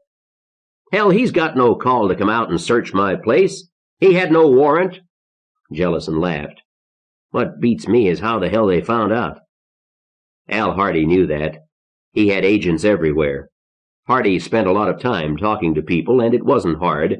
You catch someone and don't turn him in. Send him out looking, and pretty soon you get more information. "That all you're worried about?" Jellison demanded. "How we found out?" "It's my feed," Boner said. "All that stuff is mine. We found it. My wife and I. Found it and carried it in my truck. And what the hell right do you have to it? My stuff on my land." "Got any chickens?" Jellison asked. "Yeah." "How many?" When Boner didn't answer, Jellison looked to the others in the room. "Well, maybe a few, Senator," one of those waiting said. She was a 40-year-old woman who looked 60. 4 or 5 hens and a rooster. "You don't need any 400 pounds of feed," Jellison said reasonably. "It's my feed," Boner insisted. "And seed corn. Here we'll have people starve so we can keep enough seed corn to get in a crop next year. And you've got 20 bushels hidden away." "That's murder, Boner." "Murder. Hey, you know the rules. You make a find, you report it." "Hell, we won't take it all.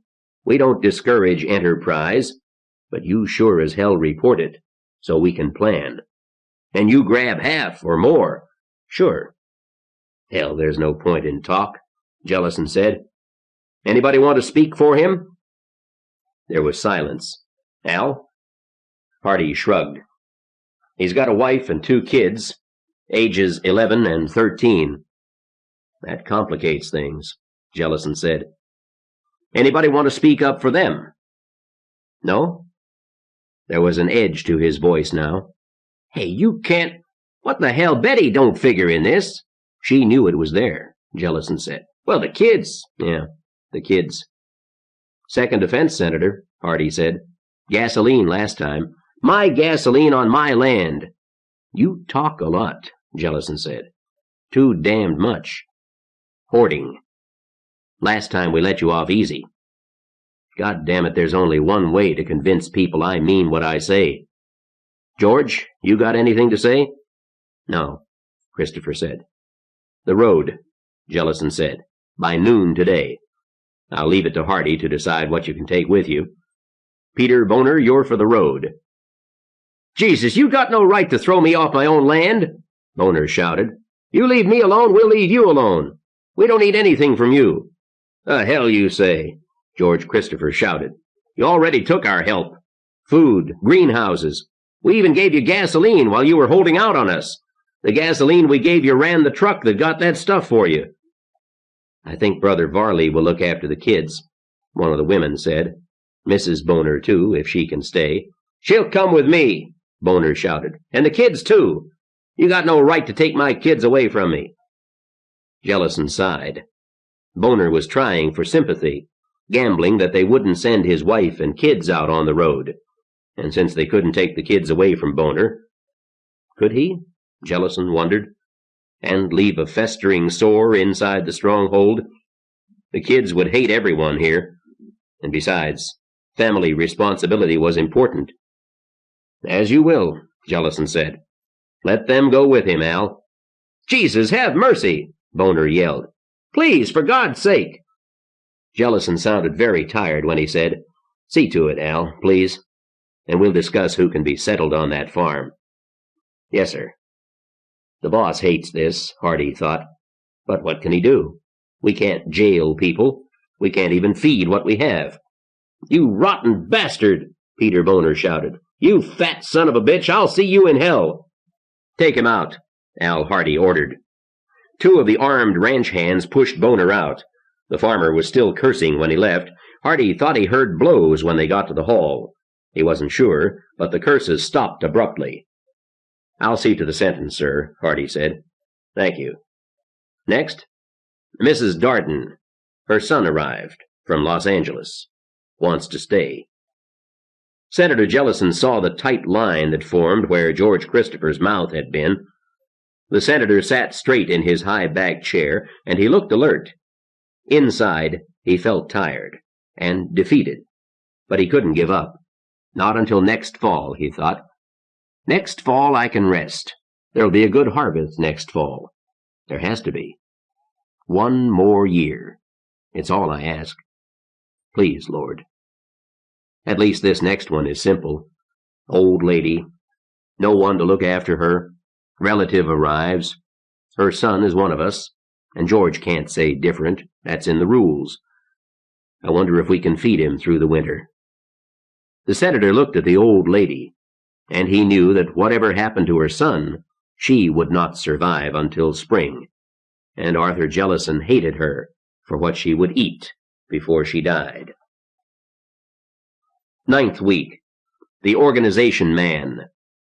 One must point out, however, that many who now deplore the oppression, injustice, and intrinsic ugliness of life in a technically advanced and congested society will decide that things were better when they were worse, and they will discover that to do without the functions proper to the great systems, without telephone, electric light, car, letters, telegrams, is all very well for a week or so, but that it is not amusing as a way of life.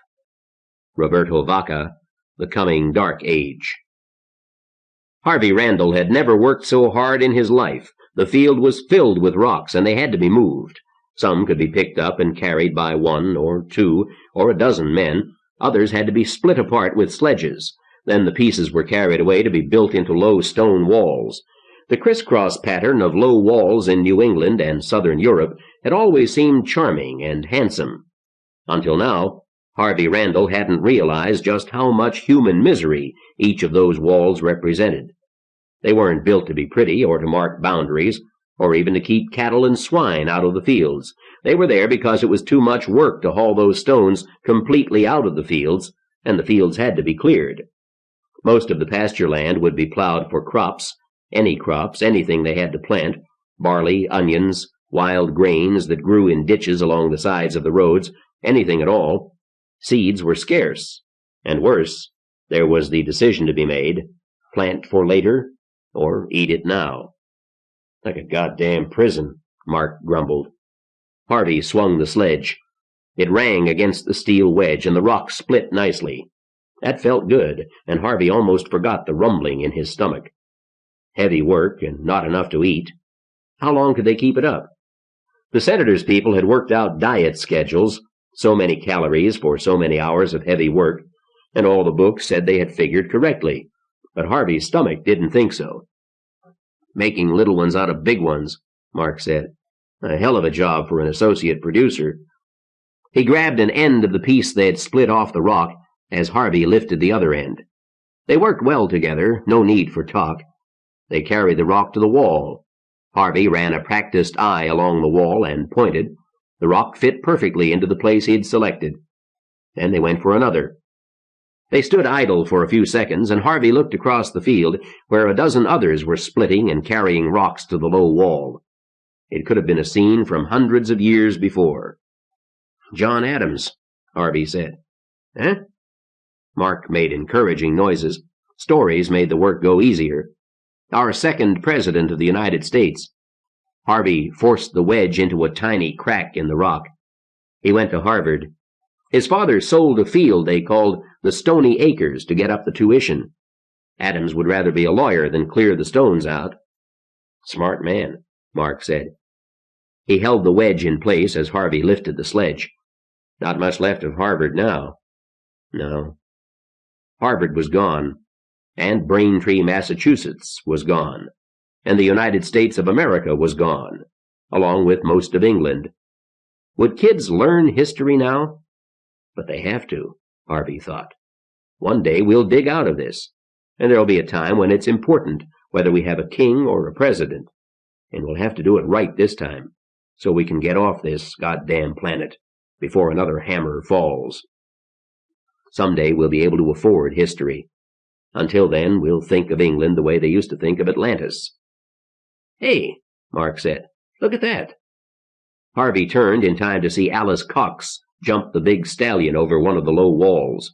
She moved with the horse as a part of him, and again, the impression of a centaur was very strong. It reminded Harvey of the first time he'd come to this ranch, a lifetime ago, a time when he could stand at the top of the big snail-head rock and at night talk about interstellar empires. That had been a long time ago, in another world. But this one wasn't so bad. They were clearing the fields, and they controlled their boundaries. No one was raped or murdered here, and if there wasn't as much to eat as Harvey would have liked, there was enough. Breaking rocks and building walls was hard work, but it was honest work.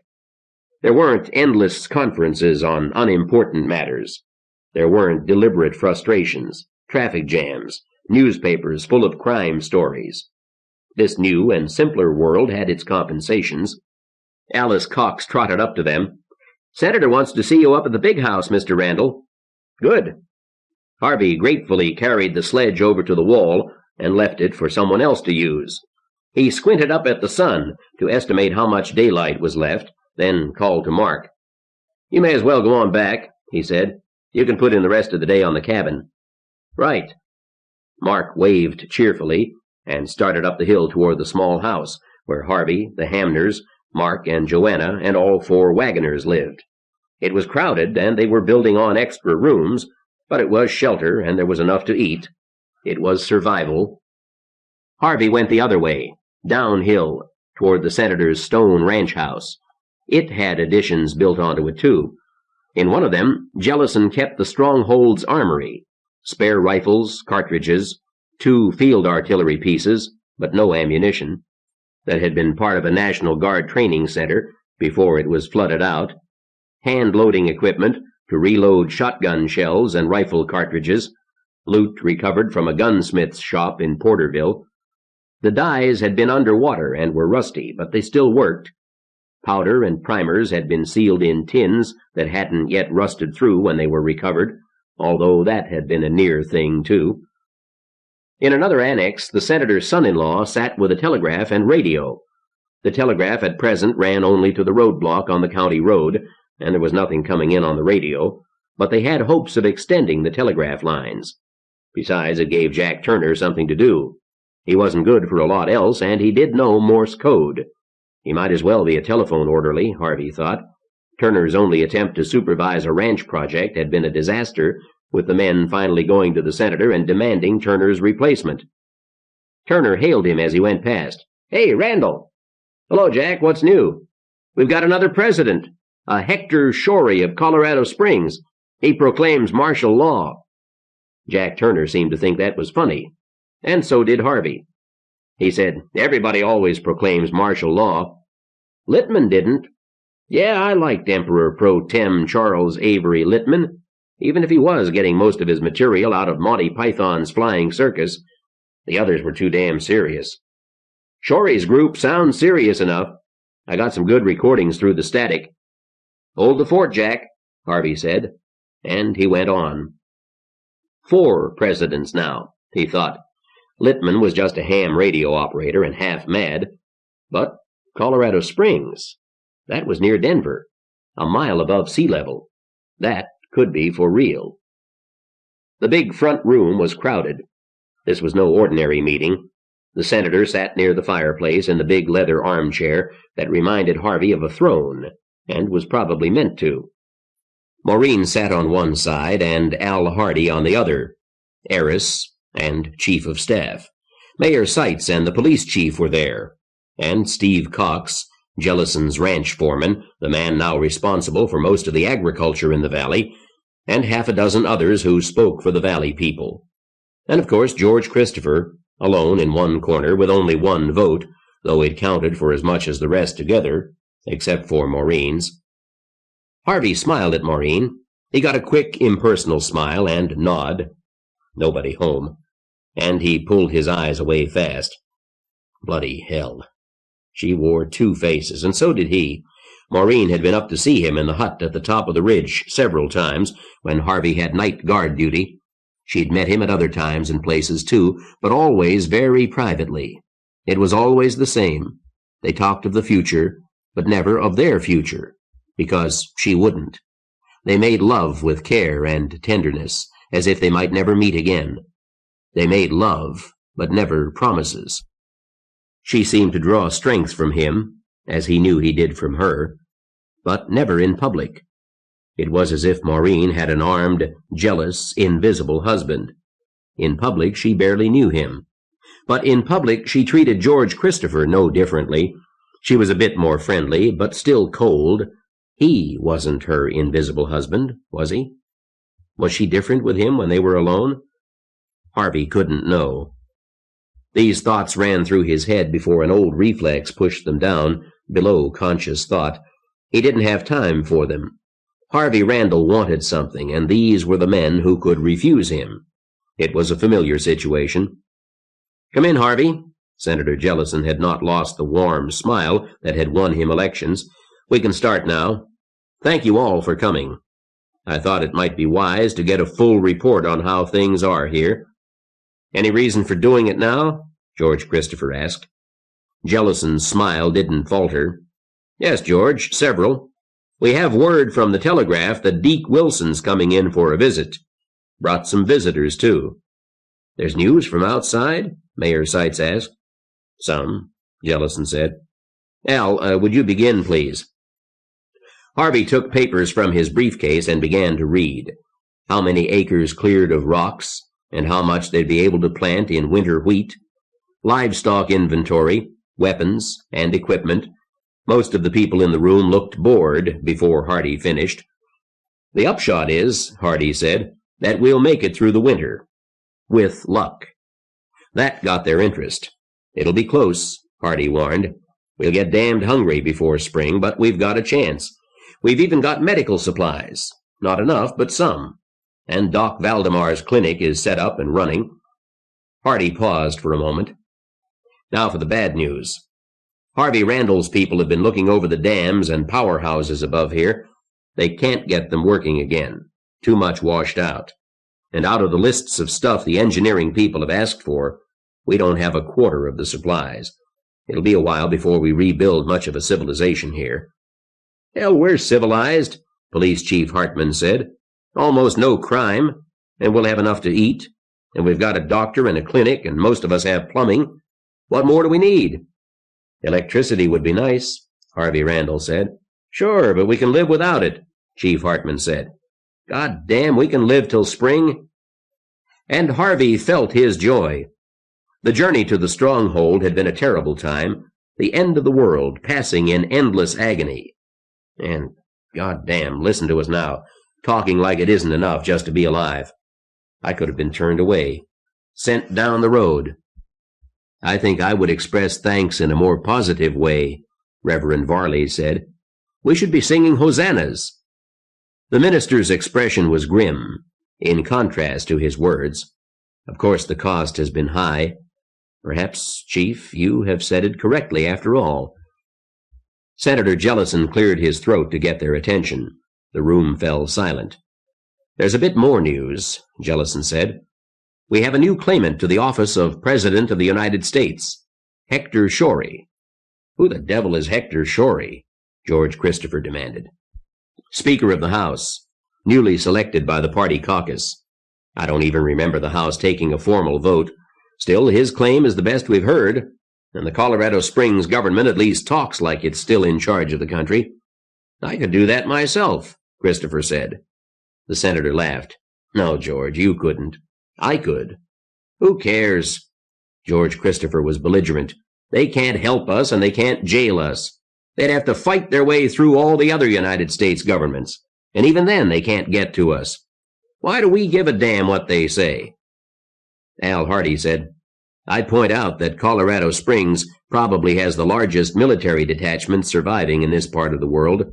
The cadets at the academy, the NORAD, North American Air Defense Command under Cheyenne Mountain, Ent Air Force Base, and at least a regiment of mountain troops." "They still can't get to us," Christopher insisted. "Understand, I've nothing against getting the United States going again, but I want to know the cost. Will they tell us to pay taxes?" Jellison nodded. "Good question." He looked around him. "Whatever happens, it can wait till spring, can't it? Either we'll be out of the woods by then, or we'll be dead. Al says we won't be dead." There were nods and murmurs of agreement. "Now," Jellison said, "I asked Harvey to come to this meeting because he has a proposal. Harvey has asked for another expedition outside to get more equipment that we'll need for next spring." He held up a paper that Harvey recognized as a list he and Brad Wagoner and Tim Hamner had prepared. Mostly things we won't need before spring. But perishable, Senator, Harvey said. Electrical tools, transistors, components, electric motors, a lot of things that might still be useful even though they've been underwater. By spring, they won't be.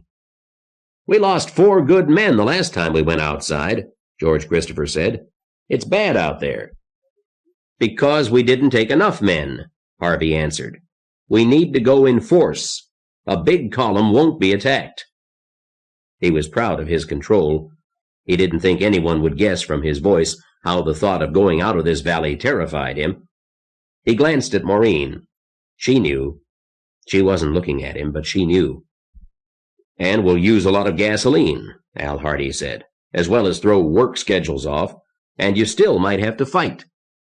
Well, we take enough men it might not be so bad, George Christopher said, but I'm not going out with just a couple of trucks anymore. Harvey's right. If we go with a lot of people. 10 trucks, 50 to 100 men. I suppose we have to think of these things, Reverend Varley said. His voice was wistful and sad. Yes, sir. Christopher was determined. Reverend, I want peace as much as you do, but I don't know how to get it. Don't forget Deke's neighbors, the ones that got eaten. Reverend Varley shuddered. I hadn't, he said. There was a pause, and Harvey jumped in. Tim's worked with the phone book and maps, he said.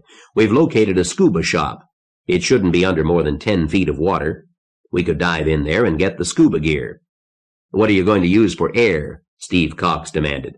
We can build a compressor, Harvey said. That's not hard to design. Might not be hard to design, but without electricity it's going to be hard to build, Joe Henderson said. He had owned the filling station in town and was now helping Ray Christopher set up a blacksmith and mechanic shop. Let me name some other things we need, Harvey said. Machine tools, lathes, drill presses, all kinds of tools. And we've located most of them. On the map, that is. And we'll need them one day. Henderson smiled wistfully. I could sure use some good tools, he said.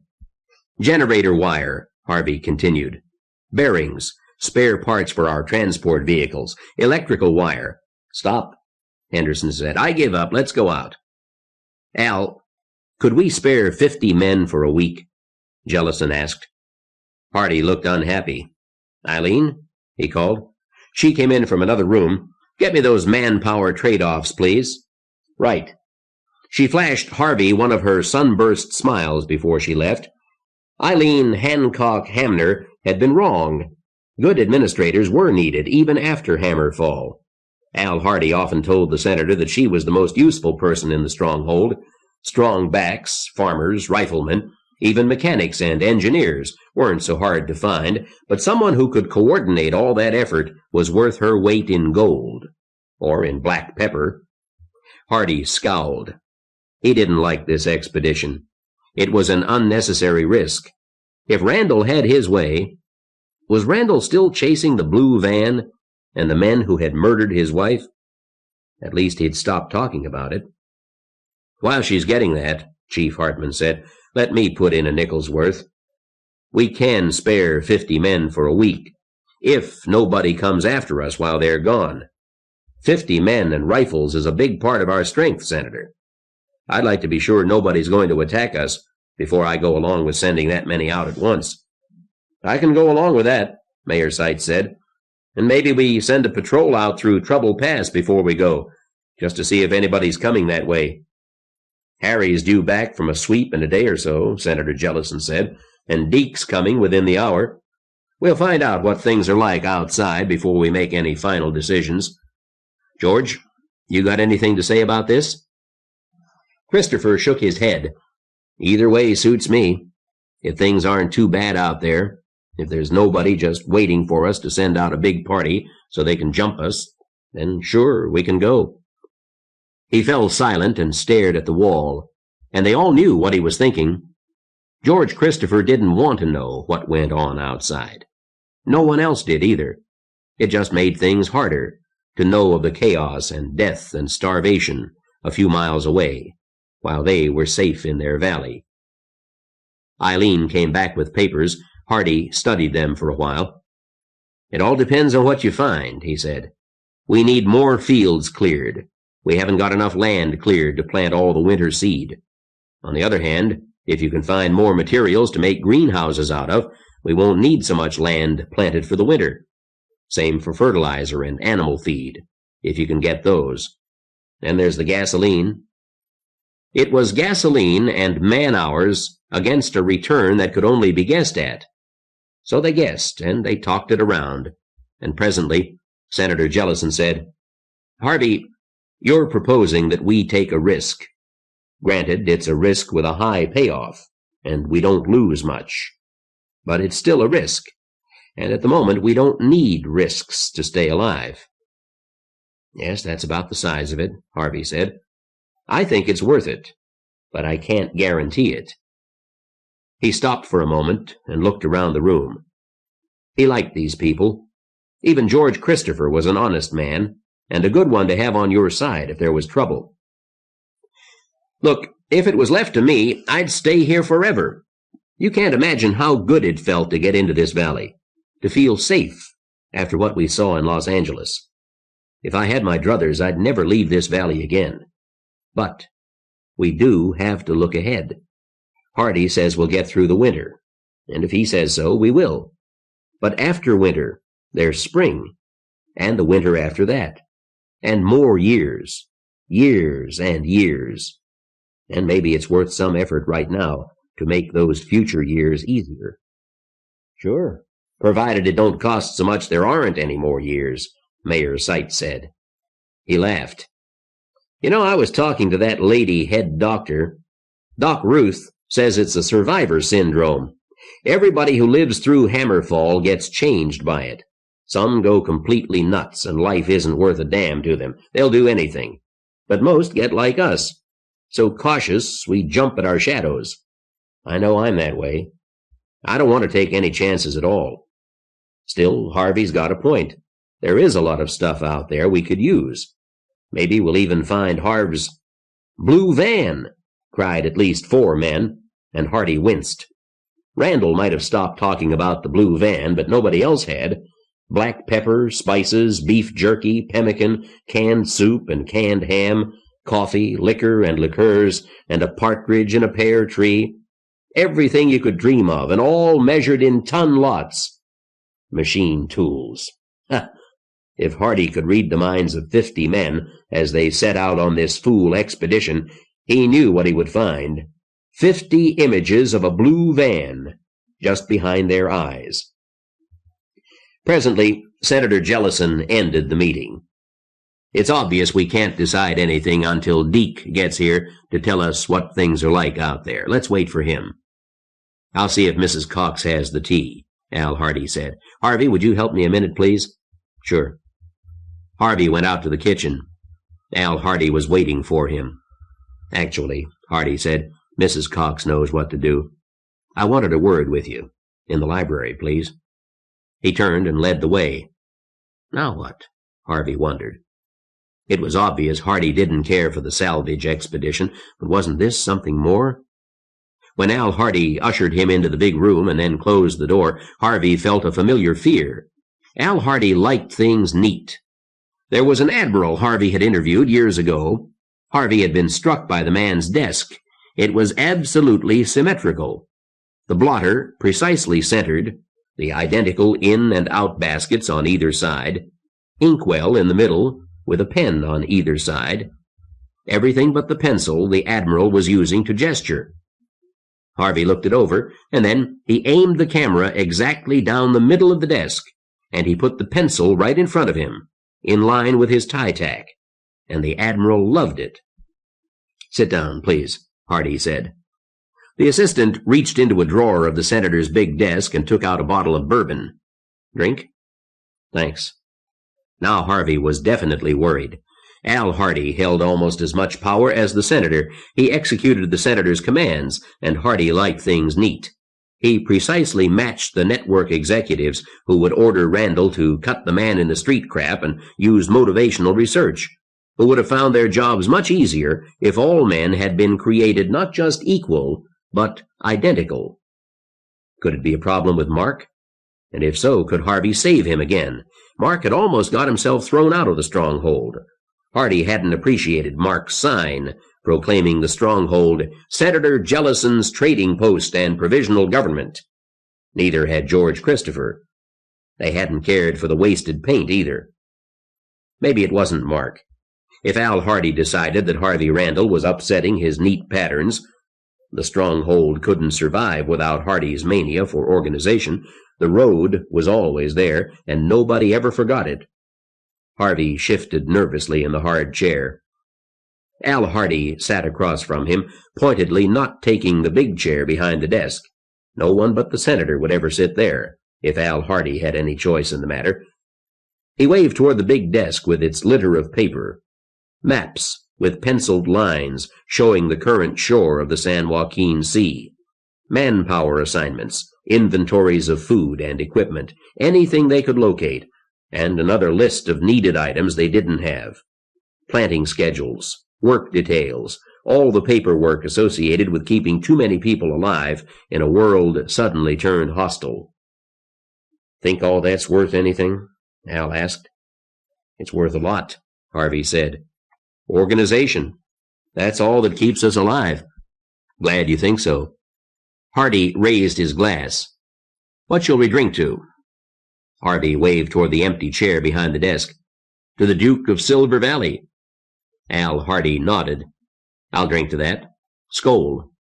"Prosit." "He is a duke, you know," Hardy said, "with the high, middle, and low justice." That knot of fear in Harvey's stomach began to grow. "Tell me, Harvey, if he dies tomorrow, what becomes of us?" Hardy asked. "Jesus, I don't even want to think about it." The question had startled Harvey Randall. "But there's not much chance of that." "There's every chance," Hardy said. "I'm telling you a secret, of course. If you let it get out, or let him know I've told you, it won't be pleasant.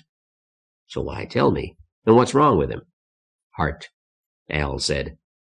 "Bethesda people told him to take it easy. He was going to retire after this term, if he lived that long." "That bad?" "Bad enough. He could last 2 years, or he could die in an hour. More likely a year than an hour, but there's a chance of either." "Jesus, but why tell me?" Harvey didn't answer, not directly. "You said it yourself. Organization is the key to survival. Without the senator, there'd have been no organization. Can you think of anyone who could govern here if he died tomorrow?" "No, not now." "How about Colorado?" Hardy asked. Harvey Randall laughed. "You heard them in there. Colorado can't keep us alive. But I know who would take over." "Who?" "You." Hardy shook his head. "It wouldn't work. 2 reasons. 1, I'm not a local. They don't know me. And they take my orders only because they're his orders. Okay, in time I could get around that. But there's a better reason. I'm not the right man." "You seem to do all right." "No, I wanted his seat in the Senate, and he'd have arranged that for me when he retired. I would have been a good senator, I think, but not a good president. Harvey, a couple of weeks ago I had to go up to the Boner place and evict his wife and 2 children. They cried and screamed and told me I was as much as killing them. And they were right. But I did it. Was that the right thing to do? I don't know. And yet I do know.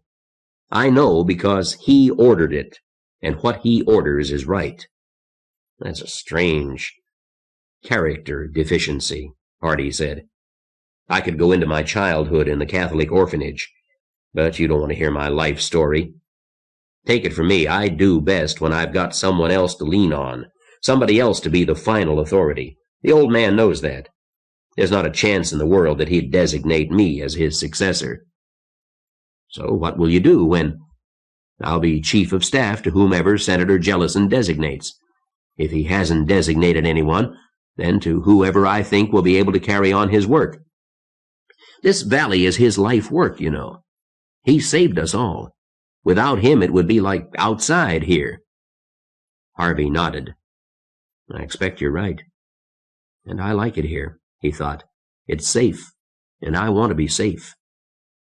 What has all this got to do with me? You're ruining things, Hardy said. You know how. Harvey Randall's teeth clenched. If he dies tomorrow, Hardy said. If he does, the only person who could take over would be George Christopher. No, before you ask, I will not like being his chief of staff. But I'll do it, because nobody else could hold this valley. And I'll see that everyone knows that George is the senator's chosen heir. The wedding won't trail the funeral by more than a day. She wouldn't marry George Christopher. Yes, she will. If it means the difference between success and ruining everything the senator has tried to build, she'll do it. You're saying that whoever marries Maureen ends up in charge of the Stronghold? No, Hardy said. He shook his head sadly. Not anybody. You couldn't, for example. You aren't local. Nobody would take orders from you. Oh, some would if you were the senator's heir, but not enough. You haven't been here long enough. Al paused for a moment. It wouldn't work for me either. Harvey turned to stare at the younger man. You're in love with her, he said musingly. Hardy shrugged. I think enough of her that I don't want to kill her, which is what I would be doing if I married her. Anything that disorganizes this valley, that splits it into factions, will kill everyone here. Will be a pushover for the first group that wants to come in. And Harvey, there are enemies outside. Worse ones than you think. You've heard something that wasn't told at the meeting? You'll find out from Deke when he comes, Al said. He reached for the bottle and poured more bourbon into both their glasses. Stay away from her, Harvey. I know she's lonely, and I know how you feel about her, but stay away from her. All you can do is kill her and ruin everything her father has built. Now, damn you, it does no good to shout at me or be angry with me. Hardy's voice was calm and determined. You know I'm right. She must marry whoever will be the new duke. Otherwise, Jack Turner will try to assert his rights, and I will have to kill him. Otherwise, there will be factions who will try to take power, because they will believe they have as much right as anyone does. The only possible chance for a peaceful transfer of power is to appeal to loyalty to the senator's memory. Maureen can do that, no one else can. But she cannot control everyone. Together, Maureen and George will be able to. Finally, Hardy's icy calm broke, just slightly. His hand trembled. Do you think you're making things any easier for her? She knows what she must do. Why do you think she will see you secretly, but will not marry you? Hardy got up. We've been long enough. We should join the others. Harvey drained his glass, but did not get up yet. I have tried to be friendly, Hardy said. The senator thinks highly of you.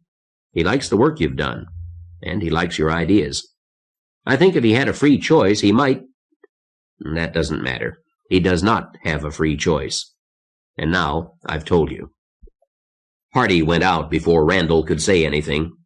Harvey sat staring at the empty glass. Finally, he stood and threw it to the carpet. Shit, he said. God damn it to hell. When the meeting adjourned, Maureen went outside. There was a fine mist, so fine that she hardly noticed. No one bothered with mist.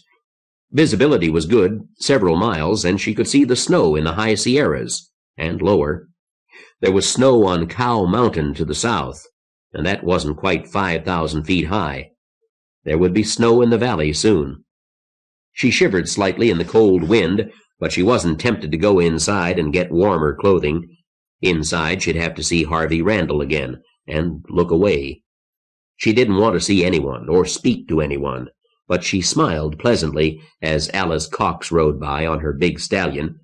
Then she felt, rather than heard, someone come up behind her. She turned, slowly, afraid of whom she'd see. Cold, Reverend Varley said. You should get a jacket. I'm all right. She turned to walk away from him and saw the Sierra again. Harvey's boy was up in those mountains. Travelers said the scouts were doing well there. She turned back again. "They tell me you can be trusted," she said. "I hope so." When she didn't say anything else, he added, "Listening to people's troubles is my main business here. I thought you were in the praying business." She said it cynically, not knowing why she wanted to hurt him. "I am, but it's not a business." No, it wasn't. Tom Varley pulled his own weight. He could claim a larger share than what he took from his own dairy herd, and many of the valley people gave him part of their own rations, which he distributed. He never said how. George thought he was feeding outsiders, but George wouldn't say anything to Tom Varley. George was afraid of him. Priests and magicians are feared in primitive societies. "I wish this were really the day of judgment," she blurted. "Why?" "Because then it would mean something. There's no meaning to any of this. And don't tell me about God's will and his unfathomable reasons." "I won't if you say you don't want to hear it." "But are you sure?" "Yes. I tried that. It doesn't work. I can't believe in a God who did this, and there's just no purpose, no reason for anything." She pointed to the snow in the mountains. "Winter will be here, soon, and we'll live through it, some of us, and another after that, and another. Why bother?" She couldn't stand looking at him. His collie-dog eyes were filled with concern and sympathy, and she knew that was what she had wanted from him. But now it was unbearable. She turned and walked away quickly. He followed. "Maureen," she went on toward the driveway, but he kept pace with her. "Please." "What?" She turned to face him. "What can you say? What can I say? It's all true." "Most of us want to live," he said. "Yes. I wish I knew why." "You do know. You want to live, too. Not like this. Things aren't so bad. You don't understand. I thought I'd found something. Life consists of doing one's job. I could believe that. I really could. But I don't have a job. I am thoroughly and utterly useless." "That's not true." "It is true. It always was true, even before. I was just existing. Sometimes I could be happy being a part of someone else's life. I could fool myself. But that wasn't any good either. Not really. I was just drifting along, and I didn't see much point in it. But it wasn't too bad. Not then. But the hammer came and took even that away. It took everything away." "But you're needed here," Varley said. "Many of these people depend on you. They need you." She laughed. "For what? Al Hardy and Eileen do the work. Dad makes the decisions. And Maureen?" She laughed again. "Maureen makes people unhappy. Maureen has fits of black depression that spread like the plague. Maureen sneaks around to see her lover and then destroys the poor son of a bitch by not speaking to him in public because she's afraid she'll get him killed. But Maureen doesn't even have the guts to stop fucking. How's that for worse than useless?" There was no reaction to her language, but she was ashamed of herself for trying to what? It didn't matter. "Isn't it true that you do care for something?" Varley asked. "This lover. He is someone whose life you want to share." Her smile was bitter. "Don't you understand? I don't know, and I'm afraid to find out. I want to be in love, but I don't think I can be, and I'm afraid even that's gone, and I can't find out because my job is to be the crown princess. Maybe I ought to marry George and be done with it." This time he did react. He seemed surprised. "George Christopher is your lover?" "Good God, no. He's the one who'll do the killing." "I doubt that. George is a pretty good man." I'd like to be sure of that. Then I could find out. I could find out if I can still love anyone. And I want to know. I want to know if the hammer took that too." "I'm sorry. I shouldn't have spoken to you. There's nothing you can do. I can listen, and I can tell you that I see a purpose to life. This vast universe wasn't created for nothing, and it was created. It didn't just happen." "Did the hammer just happen?" "I don't believe so." "Then why?" Varley shook his head. I don't know. Perhaps to shock a Washington socialite enough to make her take a strong look at her life. Maybe only that. For you. That's crazy. You don't believe that. I believe it has a purpose, but that purpose will be different for each of us. We'd better go in. I'm freezing. She turned and walked rapidly past him to the stone ranch house. I'll see Harvey tonight, she thought, and I'll tell him everything. I have to. I can't stand this any longer. Journey's End. In the imminent dark age, people will endure hardship, and for the greater part of their time, they will be laboring to satisfy primitive needs. A few will have positions of privilege, and their work will not consist in cultivating the soil or in building shelters with their own hands. It will consist in schemes and intrigues, grimmer and more violent than anything we know today, in order to maintain their personal privileges. Roberto Vaca, The Coming Dark Age. Ding! The kitchen timer went off, and Tim Hamner put down his book and picked up the binoculars. He had 2 sets of binoculars in the guard shack, the very powerful day glasses he now carried, and a much larger night glass that didn't magnify so much but gathered a lot of light. They'd have been perfect field-viewing astronomical glasses, except that there were always clouds, and Tim rarely saw the stars. The hut had been vastly improved. Now there was insulation and more wood frame. It could even be heated. It contained a bed, a chair, a table, and some bookshelves, and a rifle rack at the door. Tim slung the Winchester .30-06 over his shoulder on the way out, and only momentarily felt amusement at the thought. Tim Hamner, playboy and amateur astronomer, armed to the teeth as he ventured forth to search out the ungodly. He climbed up onto the boulder. A tree grew next to it. From any distance away, he'd be invisible in the foliage. When he reached the top, he braced himself against the tree and began his careful scan of the terrain below him. Trouble Pass appeared on no maps. It was Harvey Randall's name for the low spot in the ridges surrounding the stronghold. Trouble Pass was the most likely route for anyone invading on foot, and Tim scanned it first. He'd looked into it no more than 15 minutes before. The timer was set for 15-minute intervals on the theory that nobody, on foot or horseback, could get over the pass and out of sight in less than 15 minutes. There was nobody there. There never was these days. In the first weeks, walkers had tried to come in that way, and they'd be spotted, and Tim would use the bugle to sound an alarm.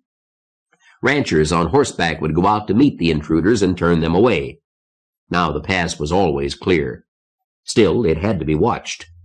Tim spotted 2 deer and a coyote, 5 jackrabbits, and a lot of birds. Meat, if hunters could be spared. Nothing else in the pass. He swept the glasses on around over the tops of the skylines and along the barren hillsides. It wasn't too different from looking for comets. You remember what things ought to look like and search for anything different.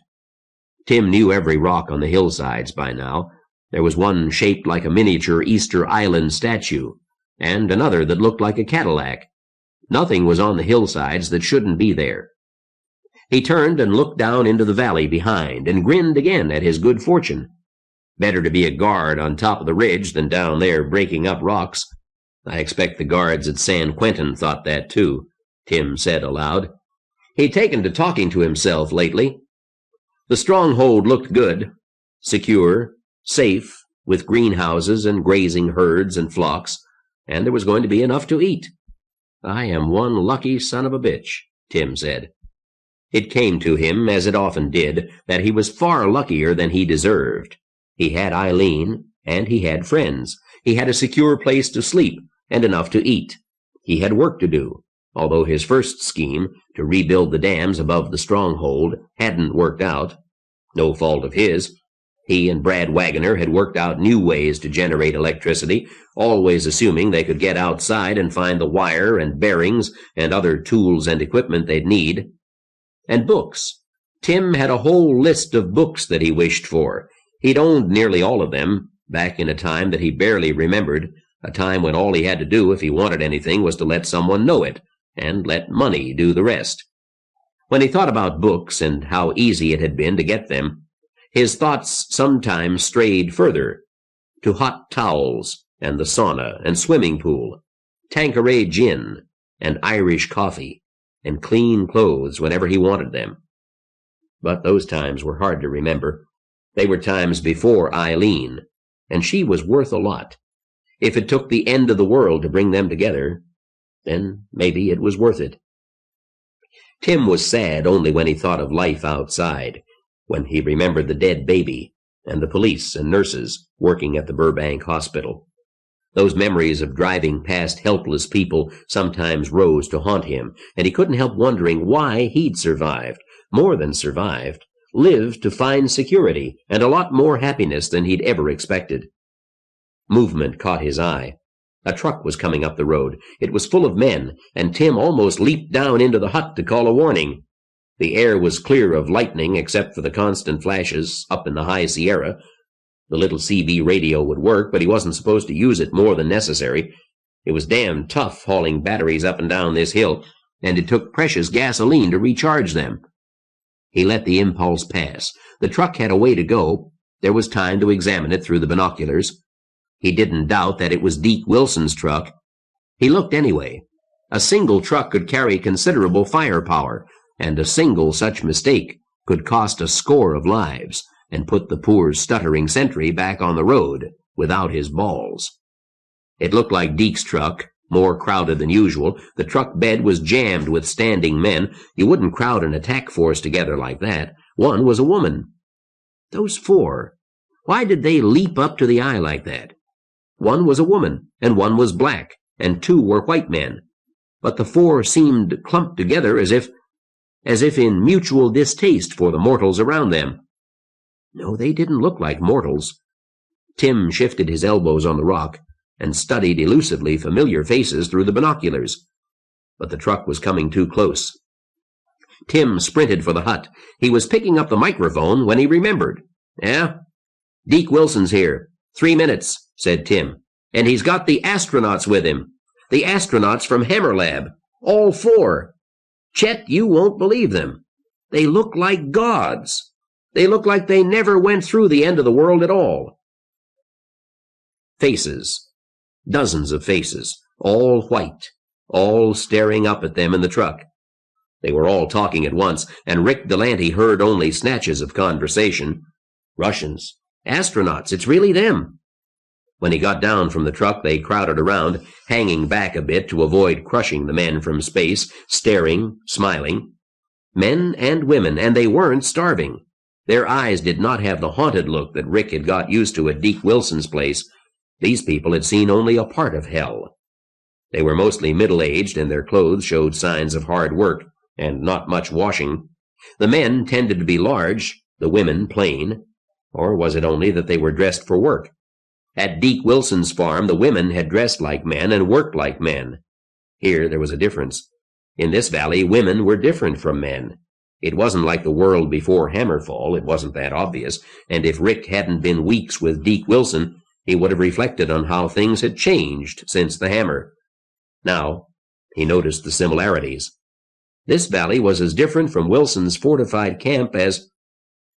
Rick had no more time to reflect on it. There were introductions, and they were ushered up onto the big porch of the stone ranch house. Rick would have known who was in charge, even if he hadn't recognized Senator Jellison.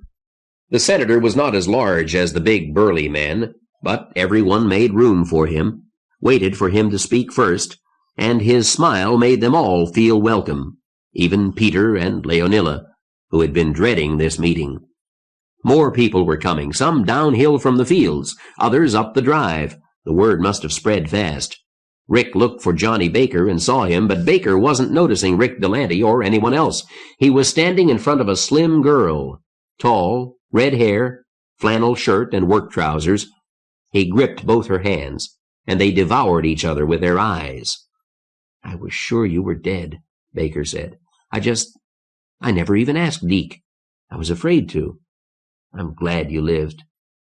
"I'm glad you lived, too," she said. Odd, Rick thought. From the sorrow on their faces, you would have thought they were attending each other's funeral. It was obvious to Rick and to everyone else. They had been lovers. And some of the men didn't like that at all. Trouble building there. Rick again had no time to reflect on it. The crowd was pressing around, everyone speaking at once. One of the big men turned from watching Johnny and his woman and spoke to Rick. "Are we at war with the Russians?" he demanded. "No," Rick said. "What's left of Russia and what's left of the United States are allies against China. But you can forget about all that. The war is long over. Between the hammer and the Soviet missiles, and we think maybe some of our own, there won't be anything left of China that can fight back." Allies? The big man was bewildered. "Okay, I guess." Rick grinned at him. "The thing is, if we ever get to Russia, we'll find nothing but glaciers. But if we go to China, we'll find Russians, and they'll remember us as allies, see?" The man scowled and walked away, exactly as if Rick had been putting him on. Rick Delahanty fell into the old routine. He was used to speaking at gatherings, keeping the words simple and the imagery vivid, explaining without condescending. There were plenty of questions. They wanted to know what it was like in space. How long did it take to get used to free fall? Rick was surprised at how many had watched their TV broadcasts from Hammer Lab and remembered Rick's impromptu zero-G ballet performance. How did they move, eat, drink, patch a meteor strike? Couldn't that raw sunlight burn your eyes out? Did they wear dark glasses all the time? He learned the names. The young girl was Alice Cox. The woman with a tray of hot coffee, real coffee, was her mother. The burly men with a challenging stance were both Christophers, and so was the one who'd wanted to know about the war. Only that one had gone inside with Deke Wilson and Johnny Baker, leaving Mrs. Cox to be hostess. There was a man introduced as Mayor, and another whom everyone called Chief. But there was something subtle Rick didn't understand, because the Christophers, with no title, seemed to have higher status. All the men seemed big, and they were all armed. Was he already so used to the half-starved look of Deke Wilson's band? "The senator says we can spare some light," Mrs. Cox announced after one of her trips inside. "You can talk to the astronauts after it's too dark to work. And maybe we'll have a party Sunday." There were murmurs of agreement and goodbyes, and the crowd melted away. Mrs. Cox took them inside and brought more coffee into the living room. The perfect hostess, and Rick found himself relaxing for the first time since they had landed. At Deke Wilson's there had been coffee, but not much, and it was consumed hurriedly by men about to go on guard duty. No one sat relaxed in a parlor, and the coffee certainly wasn't served in china cups. "I'm sorry there's nobody around to keep you company," Mrs. Cox said. "Everyone's got work to do. They'll be back tonight, and then they'll talk your head off." "It is not important," Peter said. "We thank you for the welcome." He and Leonilla sat together, apart from Rick. "I hope we are not keeping you from your duties." "Well, I've got dinner to cook," Mrs. Cox said. "If you want anything, just call me." She left them alone, pointedly setting down the coffee pot. "Better drink that before it gets cold," she said. "I can't promise there'll be any more for a while." "Thank you," Leonilla said. "You are all so kind to us." "No more than you deserve, I'm sure," Mrs. Cox answered. And then she was gone. "So, we have found a government," Peter said. "Where is General Baker?" Rick shrugged. "Back there somewhere with Deke and the senator and some of the others. Big conference." "To which we were not invited," Yakov said. "I understand why Leonilla and I are not needed, but why are you out here?" "I thought about that," Rick said, "but they all left pretty quick. You know what Deke's got to tell them, and somebody had to stay out there and talk to the crowd. I took it as a compliment." "I hope you're right," Yakov said. Leonilla nodded agreement. "This is the first time I have felt safe since we landed. I think they like us. Surely they do not care that Rick is black." "I can usually tell," Rick said. "No, but there was something strange. Did you notice? After they found out about the war, all they wanted to know about was space. Nobody at all, asked about what was happening to the Earth." "Yes, but soon we will have to tell them," Peter said. "I wish we could avoid that," Leonilla said. "But yes, we will have to." They fell silent. Rick got up and poured the last of the coffee. From back in the kitchen there were sounds of activity, and outside they could see men carrying rocks, others plowing fields. Hard work, and it was certain that there'd be plenty for all of them, even Leonilla. Rick hoped so. He realized that he had been silently praying that there would be work, something to do, something to make him feel useful again, and to forget Houston and El Lago and the tsunami. But for the moment, he'd been given a hero's welcome, and so had Leonilla and Peter, and they were safe, surrounded by armed men who didn't want to kill them. He heard a low buzz of voices from somewhere at the back of the house. That would be the senator and Johnny Baker and Deke Wilson and the senator's trusted staff, planning what? Our lives, Rick thought. Was the senator's daughter there, too? Rick remembered how she and Johnny had looked at each other, their voices inaudible, their noses almost touching. No thought of anyone around them. How would that affect the senator's decisions? It struck Rick that the senator might like it fine. Johnny Baker was an Air Force general. If Colorado Springs had the power they claimed, that could be important. "How many men here?" Peter said. The question startled Rick from his reverie. "I estimate several hundred," Peter was saying, "and many weapons. Do you think that is enough?" Rick shrugged. He'd been thinking of the far future, weeks, months ahead, and had almost managed to forget why they had come to the senator's stronghold just now. "It's got to be," Rick said. And now he felt it too, the tension that Peter and Leonilla had brought with them. It had never occurred to Rick that the senator wouldn't have enough strength.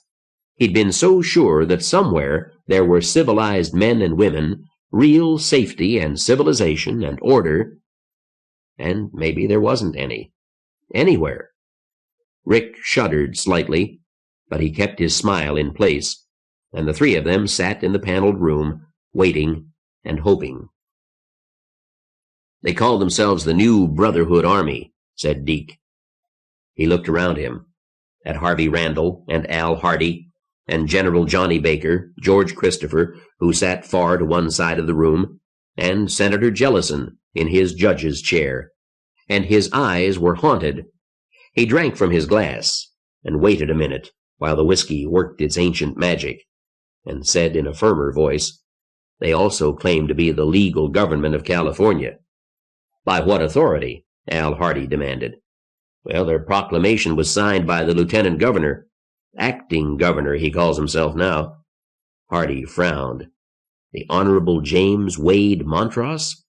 "That's the name," Deke said. "Can I have some more of that whiskey?" Hardy looked to the senator, got a nod, and refilled Deke's glass. "Montross," Al said musingly. "So the screwball survived." He looked to the others and added quickly, an insider's joke. In politics we usually have nicknames for people. The loser, Grin and Bear It. Montross got tagged as the screwball. "Screwball or not, he's given me 7 days to join his government," Deke said. "Otherwise his New Brotherhood Army will take the whole place by force." The farmer opened his army surplus field jacket and took a paper from an inner pocket. The paper was mimeographed, but the lettering was hand-drawn in fine calligraphy. He handed it to Al Hardy, who glanced at it, then gave it to Senator Jellison. "That's Montross's signature," Hardy said. "I'm sure of it." Jellison nodded. "We can treat the signature as genuine." He looked up to include everyone in the conversation.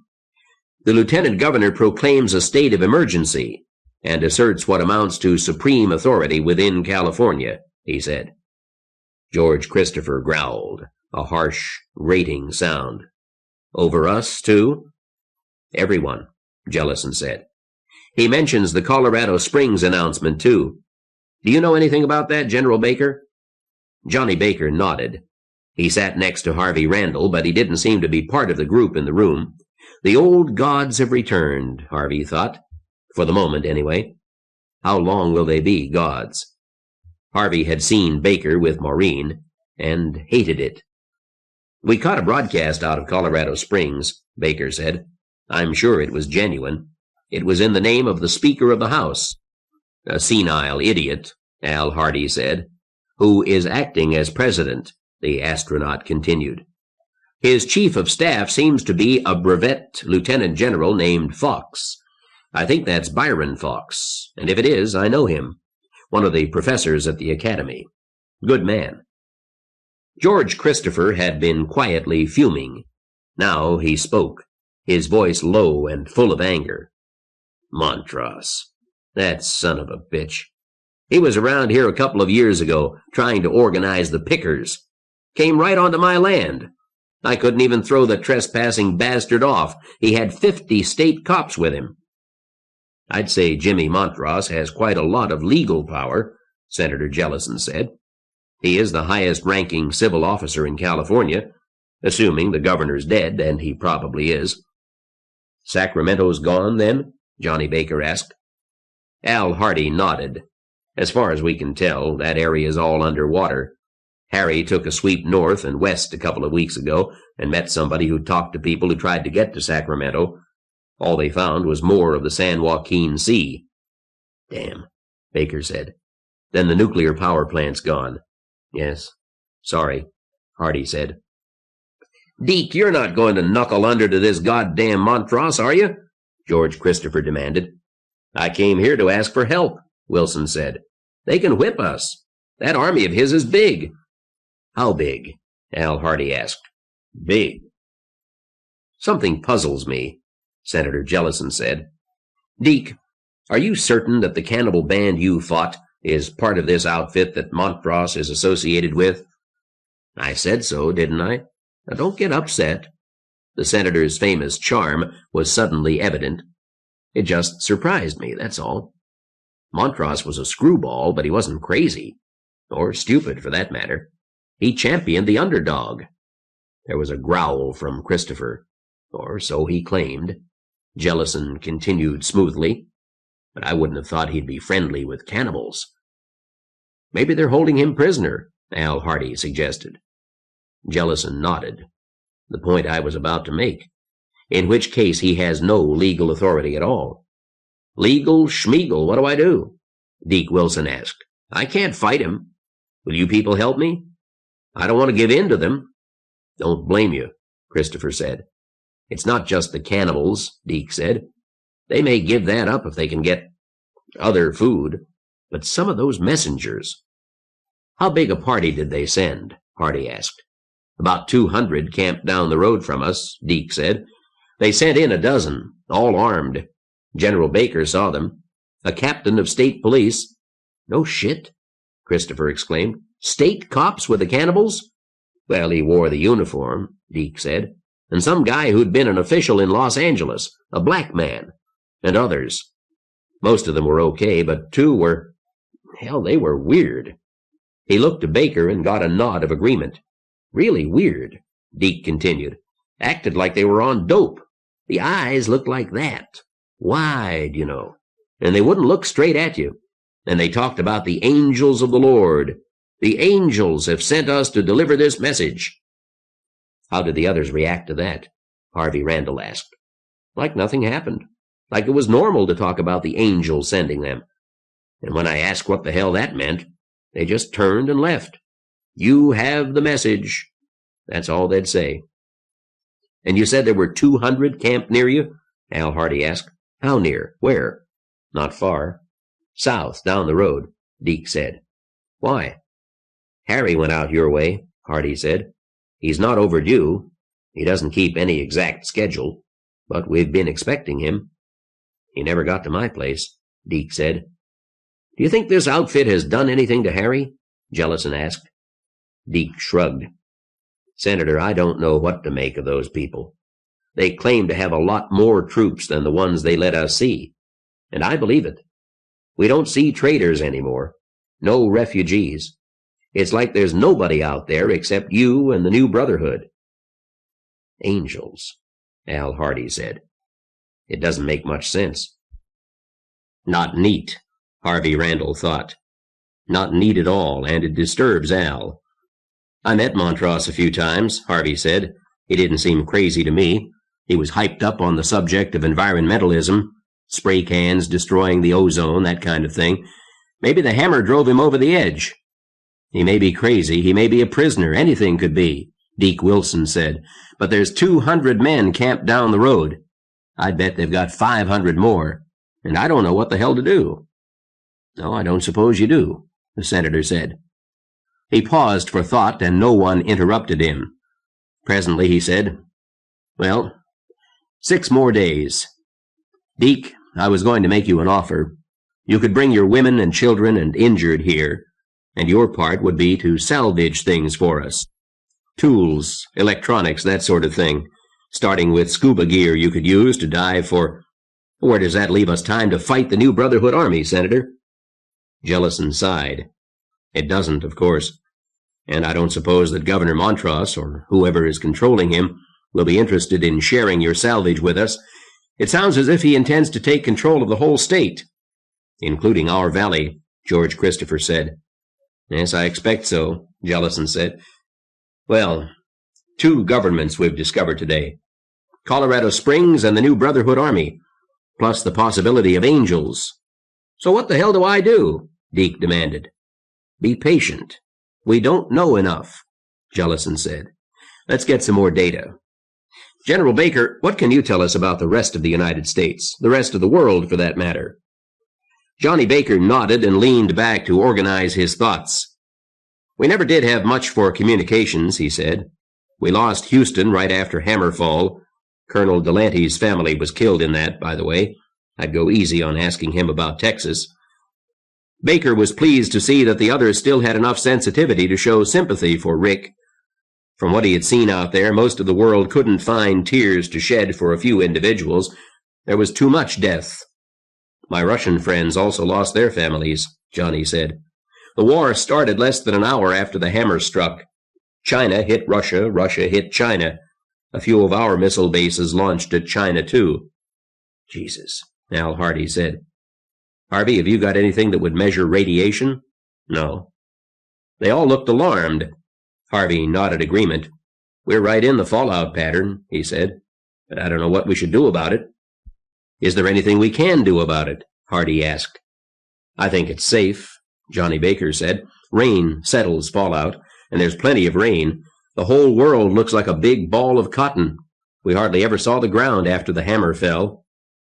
"You mentioned communications," Jellison prompted. "Yes, sorry. Well, we talked to Colorado Springs, but it was very short. Not much more than exchanging IDs. We got a SAC base once in Montana. They hadn't any communications with anyone, and that's all in the U.S. He paused to let that sink in. As for the rest of the world, South Africa and Australia are probably in good shape. We don't know about Latin America. None of us knew enough Spanish, and when we did get contact with somebody down there, it didn't last long. We got some commercial radio broadcasts, though, and as near as we can make out, they're having a revolution a week in Venezuela, and the rest of the continent's got political problems, too." Jellison nodded.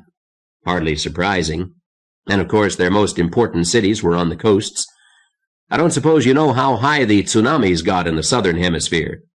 "No, sir, but I'd guess they were big," Johnny Baker said. "The one that hit North Africa was over 500 meters high. We saw that just before the clouds covered everything. 500 meters of water sweeping across Morocco." He shuddered. "Europe's gone, completely. Oh, and all the volcanoes in Central and South America let go. The smoke came right up through the clouds. The whole ring of fire has let go. You've got volcanoes east of you, somewhere out in Nevada, I think, and up north of here, Mount Lassen and Mount Hood, and maybe Rainier. A lot of them in Northern California and Oregon and Washington." He went on, and as he spoke, they realized just how alone they were. The Imperial Valley of California, gone with a hammer strike in the Sea of Cortez that had to have sent, waves washing clear up to the Joshua Tree National Monument in the mountains west of Los Angeles. Scratch Palm Springs and Palm Desert and Indio and 29 Palms. Forget about the valley of the Colorado River. "And something must have hit in Lake Huron," Baker said. "We saw the usual spiral pattern of cloud with a hole in the center, just before everything turned white." "Is there anything left of this country outside Colorado?" Al Hardy asked. "Don't know again," Baker said. "With all that rain, I'd think the Midwest is drowned out. No crops, no transportation, lots of people starving and killing each other for what's left, Al Hardy said. He looked at each of the others in turn, and they all nodded agreement. The Stronghold was lucky, more than luck, because they had the senator, and they had order, a tiny island of safety in a world that had very nearly been killed. Why us? Harvey Randall wondered. Johnny Baker's report hadn't surprised him, not really. He had thought it out long before. There was the matter of no radio communications. True, the constant static made it unlikely they'd receive messages, but there ought to be something once in a while, and there almost never was, which had to mean that nobody was broadcasting, not with any real power, not constantly. But it was different to know they were one of the few pockets of survivors. What had happened to the world? A revolution a week in Latin America. Maybe that was the answer everywhere. What the Hammer and the Sino-Soviet War hadn't done, people were busily doing to themselves. Al Hardy broke the silence. It doesn't look as if the U.S. cavalry will come charging over the hill to rescue us. Deke Wilson's laugh was bitter. The army's turned cannibal. What we saw of it, anyway. We'll have to fight, George Christopher said. That goddamn Montross. George, you can't be sure he's in charge, Al Hardy said. Who cares? If he's not, it's worse. It's the fucking cannibals. We'll have to fight sooner or later. We may as well do it while we've got Deke's people on our side. I'll go for that, Deke Wilson said. Unless what? Christopher asked, his voice suddenly suspicious. Wilson spread his hands. Harvey couldn't help noticing. Wilson had been a big man who was now 2 sizes too small for his body and clothes, and he was scared. Unless you'll let us in, Wilson said. We can hold that gang off. You've got hills to defend. I don't. All I've got is what I can build.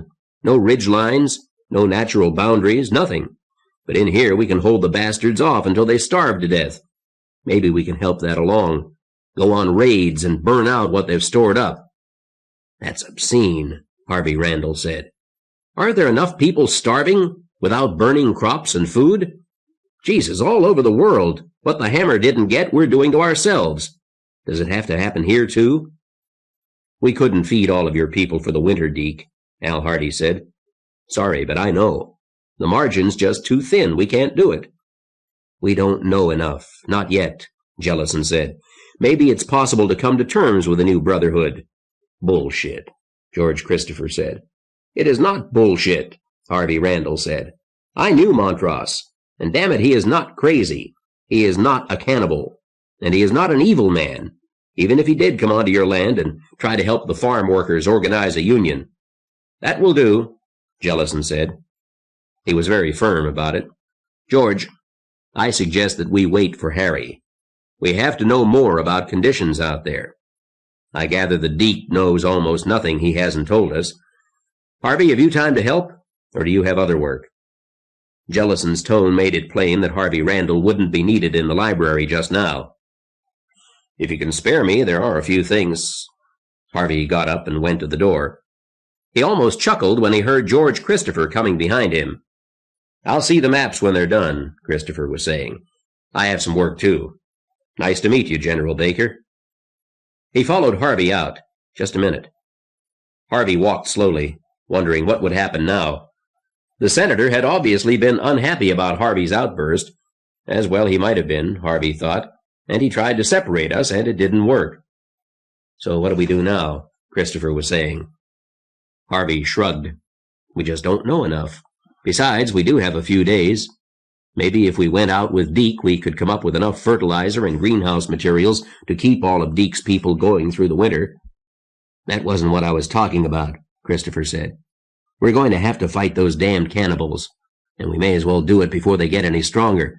Take every gun and every man big enough to carry one and go out there and get it the hell over with. I don't want to spend the winter looking over my shoulder.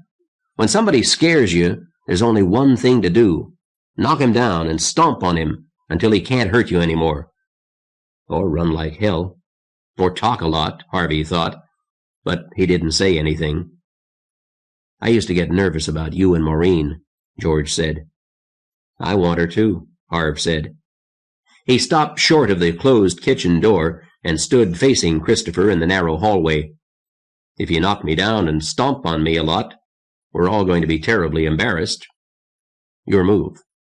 "Not yet. When you get me mad enough, you'll be for the road. Right now, we've both got a problem." "Yeah, I noticed that, too," said Harvey. "Are you going to put him on the road?" "Don't be stupid. He's a hero. Come on outside." Christopher led the way through the kitchen. There was no one there at the moment. They went out into the dusk.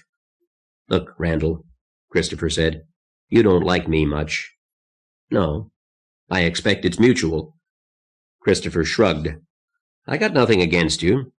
I don't think you'll shoot me in the back or slug me when I'm not looking." "Thanks. And unless you do, you can't lick me. Question is, suppose she decides to marry General Baker. What'll you do about that?" "Cry a lot." "Look, I'm trying to be polite," Christopher said. "Well, what do you want me to say?" Harvey asked. "If she marries Baker, she marries Baker, that's all." "And you'll leave her alone? Not sneak around seeing her?" "Why the hell will I do that?" Harvey demanded. "Look, you think I'm some kind of bumpkin fool, don't you?" Christopher said. "And maybe I am, the way you see things. I lived out here before I had to. Went to church, minded my own business. No swinging parties, no girlfriend in every city to go see on expense accounts." Harvey laughed. "I didn't live that way," he said. "You've been reading too many Playboys." "Yeah? Look, Randall, I'm a cornball, I guess, but I happen to think that if a man's married, he stays at home. Now, I never got married. Engaged once, but it didn't work. And then I found out Maureen got her divorce. And while I wasn't exactly just waiting for her, I knew better than to think she'd want to come live in this valley again, or that I could live in Washington. I never found anybody. Then this happened. Now she has to live here. Maybe she could live with me. We would have married once, only it didn't quite work. We were too young. Why are you telling me all this? Because I've got something to say. Damn it, Randall, if I ever do get married, I'll stay married. Yeah, and I'll be faithful to my wife, too. Maybe Baker will be. You sure as hell wouldn't. Now what the hell?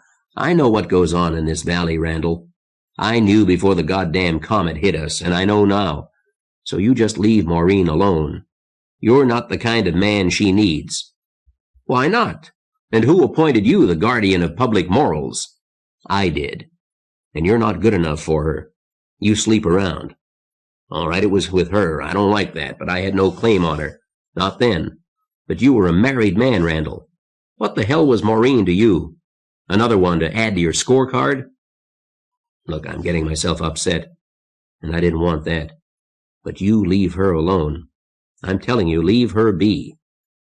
He turned and walked away before Harvey could say anything else. Harvey Randall stood in shock and barely restrained himself from running after the big rancher. I ought to be mad, he thought. I ought to hate the bastard. But he didn't. Instead, he felt a wild impulse to run and catch up and explain that it hadn't been that way at all, that Harvey Randall thought about marriage the same way George Christopher did. And all right, so he and Maureen had what? Harvey wondered. Maybe Christopher was right, but Loretta never knew, and she wasn't harmed, and neither was Maureen. And it's all a pile of excuses because you knew damned well what you were doing. Instead, he went into the living room to talk with the other astronauts. Exile's story.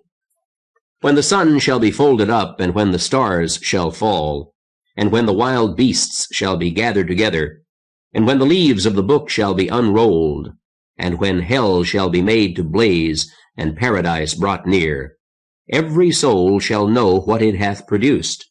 And by the night, when it cometh darkening on, and by the dawn, when it brighteneth, whither then are ye going? The Holy Koran. Hot water to soak your feet in, said Harry. Cooked food, a change of clothes. And man, they need you, and they'll know it. I'll make it, Dan Forrester puffed. I feel light as a feather without that pack. And they've got sheep?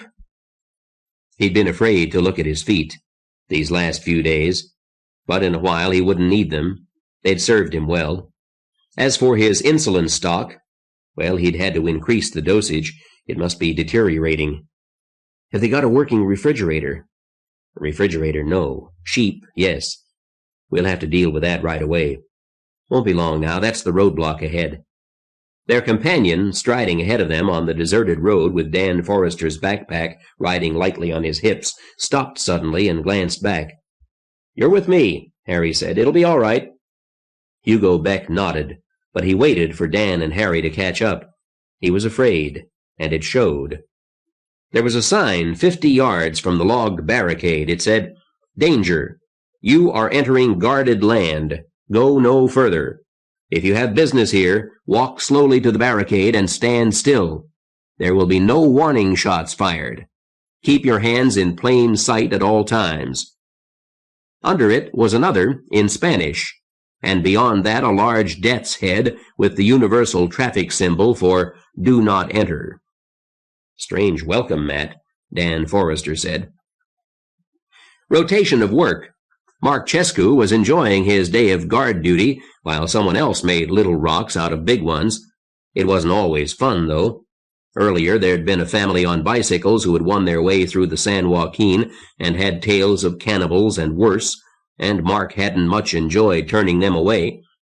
He'd shown them the road north, where there was a fishing camp that was just hanging on to life.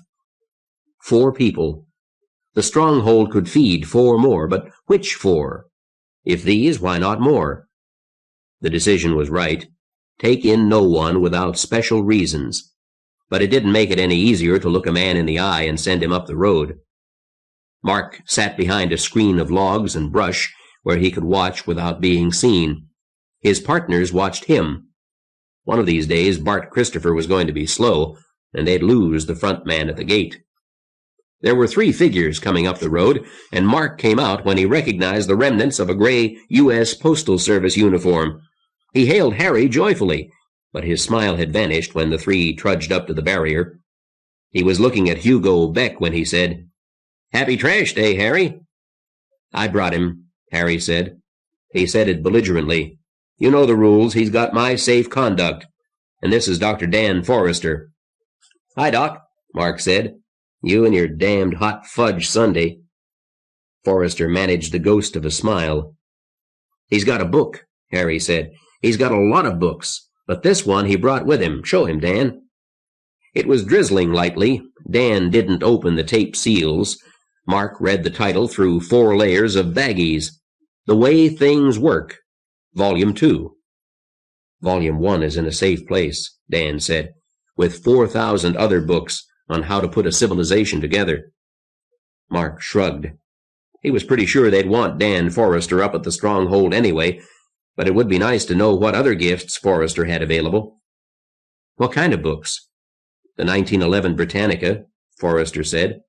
"An 1894 book of formulae for such things as soap, with a whole section on how to brew beer, starting with barley grains.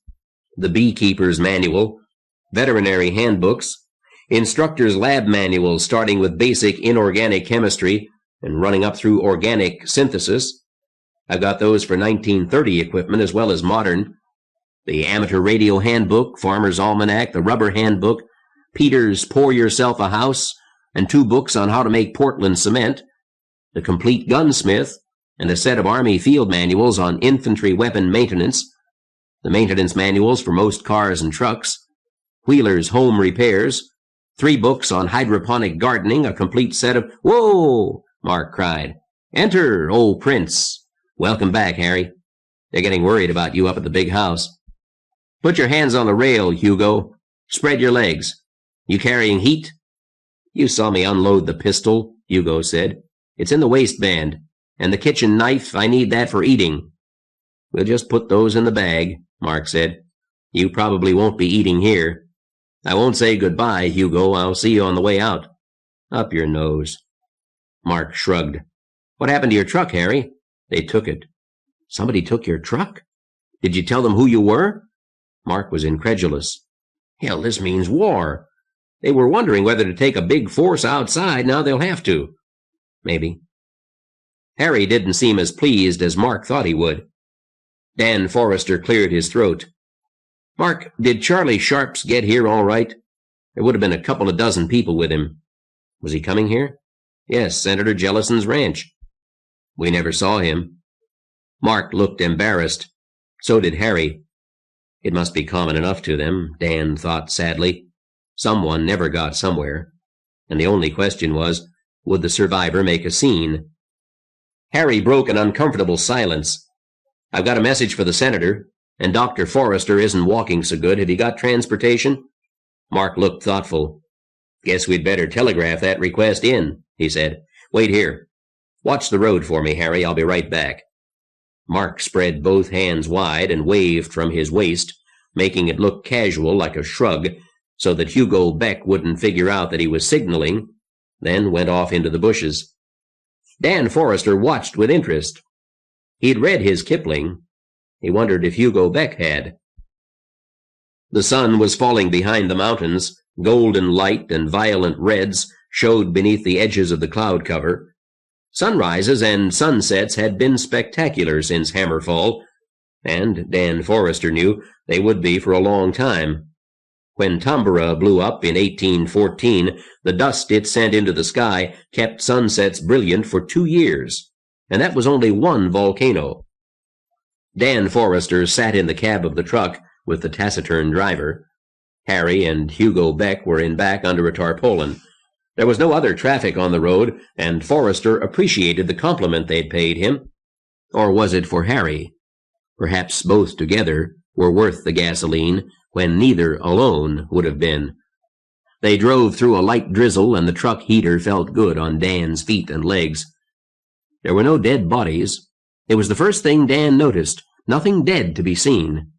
The houses looked like houses, with someone living in every one of them. A few had sandbagged defenses, but there were many that had no signs of defenses at all. Strange, almost weird, that there should be a place where people felt safe enough to have glass windows without shutters. And he saw 2 flocks of sheep, as well as horses and cattle. He saw signs of organized activity everywhere, newly cleared fields, some being plowed with teams of horses. No tractors that he could see. Others still in process of clearing, with men working to carry boulders and pile them into stone walls. The men generally had weapons on their belts, but not all of them were armed. By the time they came to the large driveway up to the big stone house, it had sunk in. For a few minutes, possibly for as much as a whole day, Dan Forrester was safe. He could count on living until dawn. It was a strange feeling. There were men waiting for them on the porch. They waved Dan Forrester on into the house without speaking to him.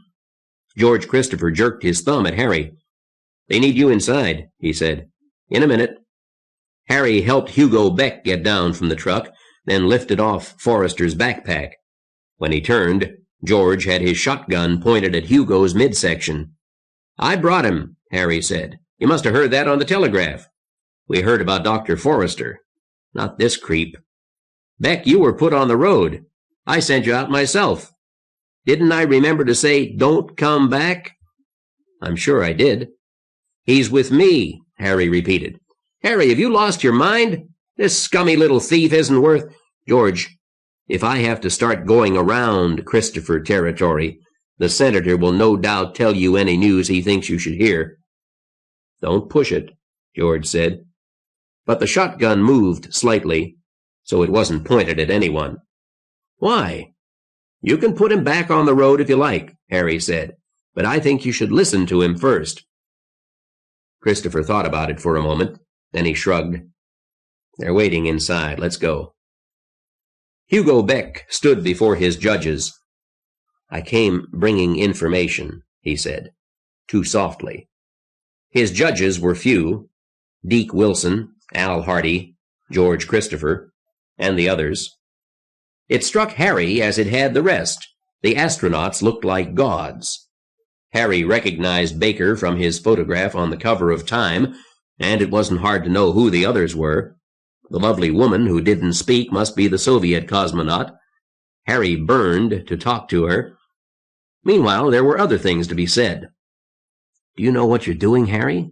Al Hardy asked. His tone made it a sincere question, as if he were half certain that Harry had lost his mind. "You're the information service, not Beck." "I know," Harry said. I thought you should have this firsthand. It's a little hard to believe."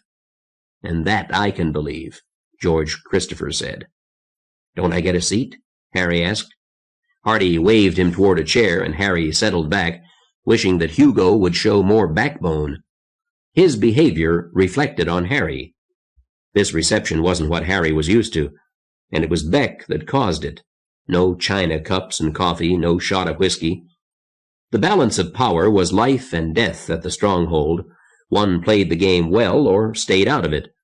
Harry tried to stay out of it, enjoy his utility without getting involved in local politics. This time, he'd had to play. Had he seriously offended Christopher? And did he give a damn? It was strange how Harry's macho instincts had kicked in after Hammerfall. "We put him on the road," George Christopher was saying. "Him and that Jerry Owen, on my orders. Hell, even the Shire threw them out. And those scummy jerks tried to live by stealing off the rest of us, and Owen tried teaching communism to my ranch hands. Beck comes back in over my dead body." There was a chuckle from the back of the room, from either Leonila Malik or Peter Yakov. No one paid any attention. There was nothing humorous in the situation, and Harry wondered if he'd gone too far. "While you're discussing Hugo Beck, Dr. Forrester is about dead on his feet," Harry said. "Can you do something for him? Or does it depend on getting Beck settled first?" Al Hardy didn't look away from the center of the room, where Christopher was glaring at Beck. "Eileen," he called, "take Dr. Forrester out to the kitchen and take care of him." "Right." Eileen came in. She must have been standing in the hall. She led Dan Forrester out. The astrophysicist followed woodenly, clearly about to pass out from exhaustion. Hugo Beck licked his thick lips. "I'll settle for a meal," Hugo said, sweating. "Hell, I'd settle for a stale soda cracker. I just want to know you're still here." That earned him puzzled looks. "We're here," said Al Hardy. "Have you got information or not? I haven't wakened the senator yet, and he wants to talk to Harry." Hugo gulped.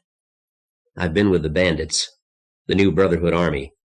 "Son of a bitch," Deke Wilson said. "How long?" Al Hardy demanded. He was suddenly alert. "Did you learn anything?" Or, Christopher asked, "did you just run the first chance you got?" "I learned enough to want my damn brain wiped clean," Hugo said. And Harry nodded. It was the strict truth. "Maybe you'd better tell us," Hardy said. He turned toward the kitchen. "Alice, get us a glass of water." He's got their attention, Harry thought. Now, goddammit, talk like a man. "There are over 1,000 of them," Hugo said. He watched Deke Wilson flinch at that. "Maybe 10% are women, maybe more. It doesn't matter much. Most of the women are armed. I couldn't tell who was really in charge. It seems to be a committee. Other than that, they're pretty well organized, but God, they're madder than hatters. This crazy preacher is one of the leaders." Deke Wilson broke in. "Preacher? Did they give up cannibalism then?" Hugo swallowed and shook his head. "No, the angels of the Lord have not given up cannibalism." "I'd better get the senator." Al Hardy left the room. Alice Cox came in with a glass of water and looked around uncertainly. "Just put it down on the table," George Christopher said. "Hugo, you may as well wait to tell your story." Hugo said, "I told you why I left the Shire. My own land. Mine, damn it. They were giving me twice the work of anyone else. After Hammerfall, they said their claim on the land was as good as anybody's, right? All of us equals, just the way I set it up. Well, every damned one of them had to prove he was my equal some way. Now they all had the chance." Nobody answered. "All I want is work and a place to sleep," Hugo said. He looked around the room. What he saw was not good. Christopher's contempt for a man who couldn't handle his own hands. Deke Wilson, afraid to listen, afraid not to. Eileen standing at the door. The spacewoman in her chair, both taking it all in and giving nothing back. Harry looking sour and wondering if he should have brought Hugo after all. Mayor Seitz. The mayor stood up suddenly and swung a chair into place. Hugo dropped into it hard. "Thanks," he whispered. The mayor silently handed Hugo the glass of water and went back to his own place. Leonilla spoke softly to Peter. The room was still, and everyone heard the fluid syllables. They looked at her, and she translated. "A meeting of the Presidium," she said. "At least it is as I imagine such meetings must have been. Excuse me." George Christopher frowned, then took a chair. They waited a few moments longer, and Al Hardy came in, leading the senator. He stopped in the doorway and spoke down the hall. "Alice, could you ride up for Randall? And Mr. Hamner, I think. Better take horses for them." Senator Jellison wore carpet slippers and a dressing gown over slacks and white shirt, his gray-white hair only partially combed. He came into the room and nodded to everyone, then looked at Harry. "Welcome back," he said. "We were getting worried about you. Al, why hasn't anyone brought Harry a cup of tea?" "I'll see to it," Hardy said. "Thank you." Jellison went to his high-backed chair and sat. "Sorry to keep you waiting. They like me to take a nap in the afternoon. Mr. Beck, has anyone made you any promises?" "Just Harry." The gift of a chair had restored some of Hugo's composure. "I get to leave here alive. That's all." "All right. Tell your story." Hugo nodded. "You put Jerry Owen and me on the road, remember? Jerry was mad enough to kill. He talked about, well, revenge, about the seeds of rebellion he'd planted in your men, Mr. Christopher." George smiled broadly. "They damn near kicked him to death." "Right. Jerry couldn't move very fast, and I didn't want to go on alone. It was spooky out there. Somebody shot at us once, no warning, just zing, and we ran like hell. We went south because that's the way the road faced, and Jerry wasn't in shape to climb up into the Sierra. Neither was I. We walked all day and most of the night, and I don't know how far we got because all we had was an old Union Oil map, and everything's changed now. Jerry found some grain growing by the side of the road. It looked like weeds, but he said we could eat it, and the next day we managed to fire and cooked it. It's good." "Okay, we don't need the story of every meal you scrounged," Christopher growled. "Sorry. The next part's important, though. Jerry was telling me weird things. Did you know he was wanted by the FBI and everyone else, too? He was a general in the—" Hugo paused. "New Brotherhood Liberation Army." Hugo paused to let it sink in. "New Brotherhood," Al Hardy mused. "I guess that does fit." "I think so," Hugo said. "Anyway, he was using the Shire as a hideout. He kept his mouth shut, and we never knew, until after Hammerfall. We were probably in Mr. Wilson's territory, and I was thinking about ditching Jerry. Being slowed down didn't bother me, but how was I going to join Mr. Wilson's crew if Jerry wanted to start a people's revolution? If I'd seen so much as a lighted window, I'd have been gone, and Jerry had never have known where. But we didn't see anything much. A truck once, but it didn't stop, and barricaded farmhouses where they set the dogs on us if we tried to get close. So we kept going south and getting hungrier. At about the third or fourth day, we saw this scraggly-looking bunch of people. Every one of them looked like he'd lost his last chance, but there were at least 50 of them, and they didn't look like they were starving. I was thinking about running, but Jerry walked right up to them. He called to me to come on with him, but they didn't look like any outfit I wanted to join. I thought it might be the cannibals Harry told us about, but they didn't look dangerous. They just looked finished. "No army uniforms, no guns?" Deke Wilson asked. I didn't get close enough to see what weapons they had, but there sure as hell weren't any army uniforms, Hugo Beck said. And that wasn't the New Brotherhood Army. "Just listen," Harry interrupted. "He's not finished yet." Eileen came in with a tray. "Here's your tea, Harry." She poured a cup and set it on the table next to the mailman. "And yours, Senator." Beck looked at Harry's tea, then sipped at his glass of water. "Well, Jerry went in with that outfit, and I split. I figured I'd seen the last of him, and I could get back up to Mr. Wilson's turf again. Instead, I ran into an old lady and her daughter. They lived in a little house in the middle of an almond grove, and they didn't have any guns. Nobody'd bothered them because they lived way off the road, and they hadn't been out since Hammerfall. The girl was 17, and she wasn't in good shape. She had fever, bad. probably from the water. I took care of them. Hugo Beck said it defiantly, and I earned my keep, too. What did you live on? Mayor Seitz asked. Almonds, mostly. Some canned stuff the old lady had put up, and a couple of bushels of potatoes. What happened to them? George Christopher demanded. I'm coming to that. Hugo Beck shuddered. I stayed there 3 weeks. Cheryl was pretty sick, but I made them boil all the water and she came out of it. She was looking pretty good when... Beck broke off and visibly fought for self-control. There were tears in his eyes. I really got to like her. He broke off again. Everyone waited. We couldn't go anywhere because of Mrs. Horn, Cheryl's grandmother.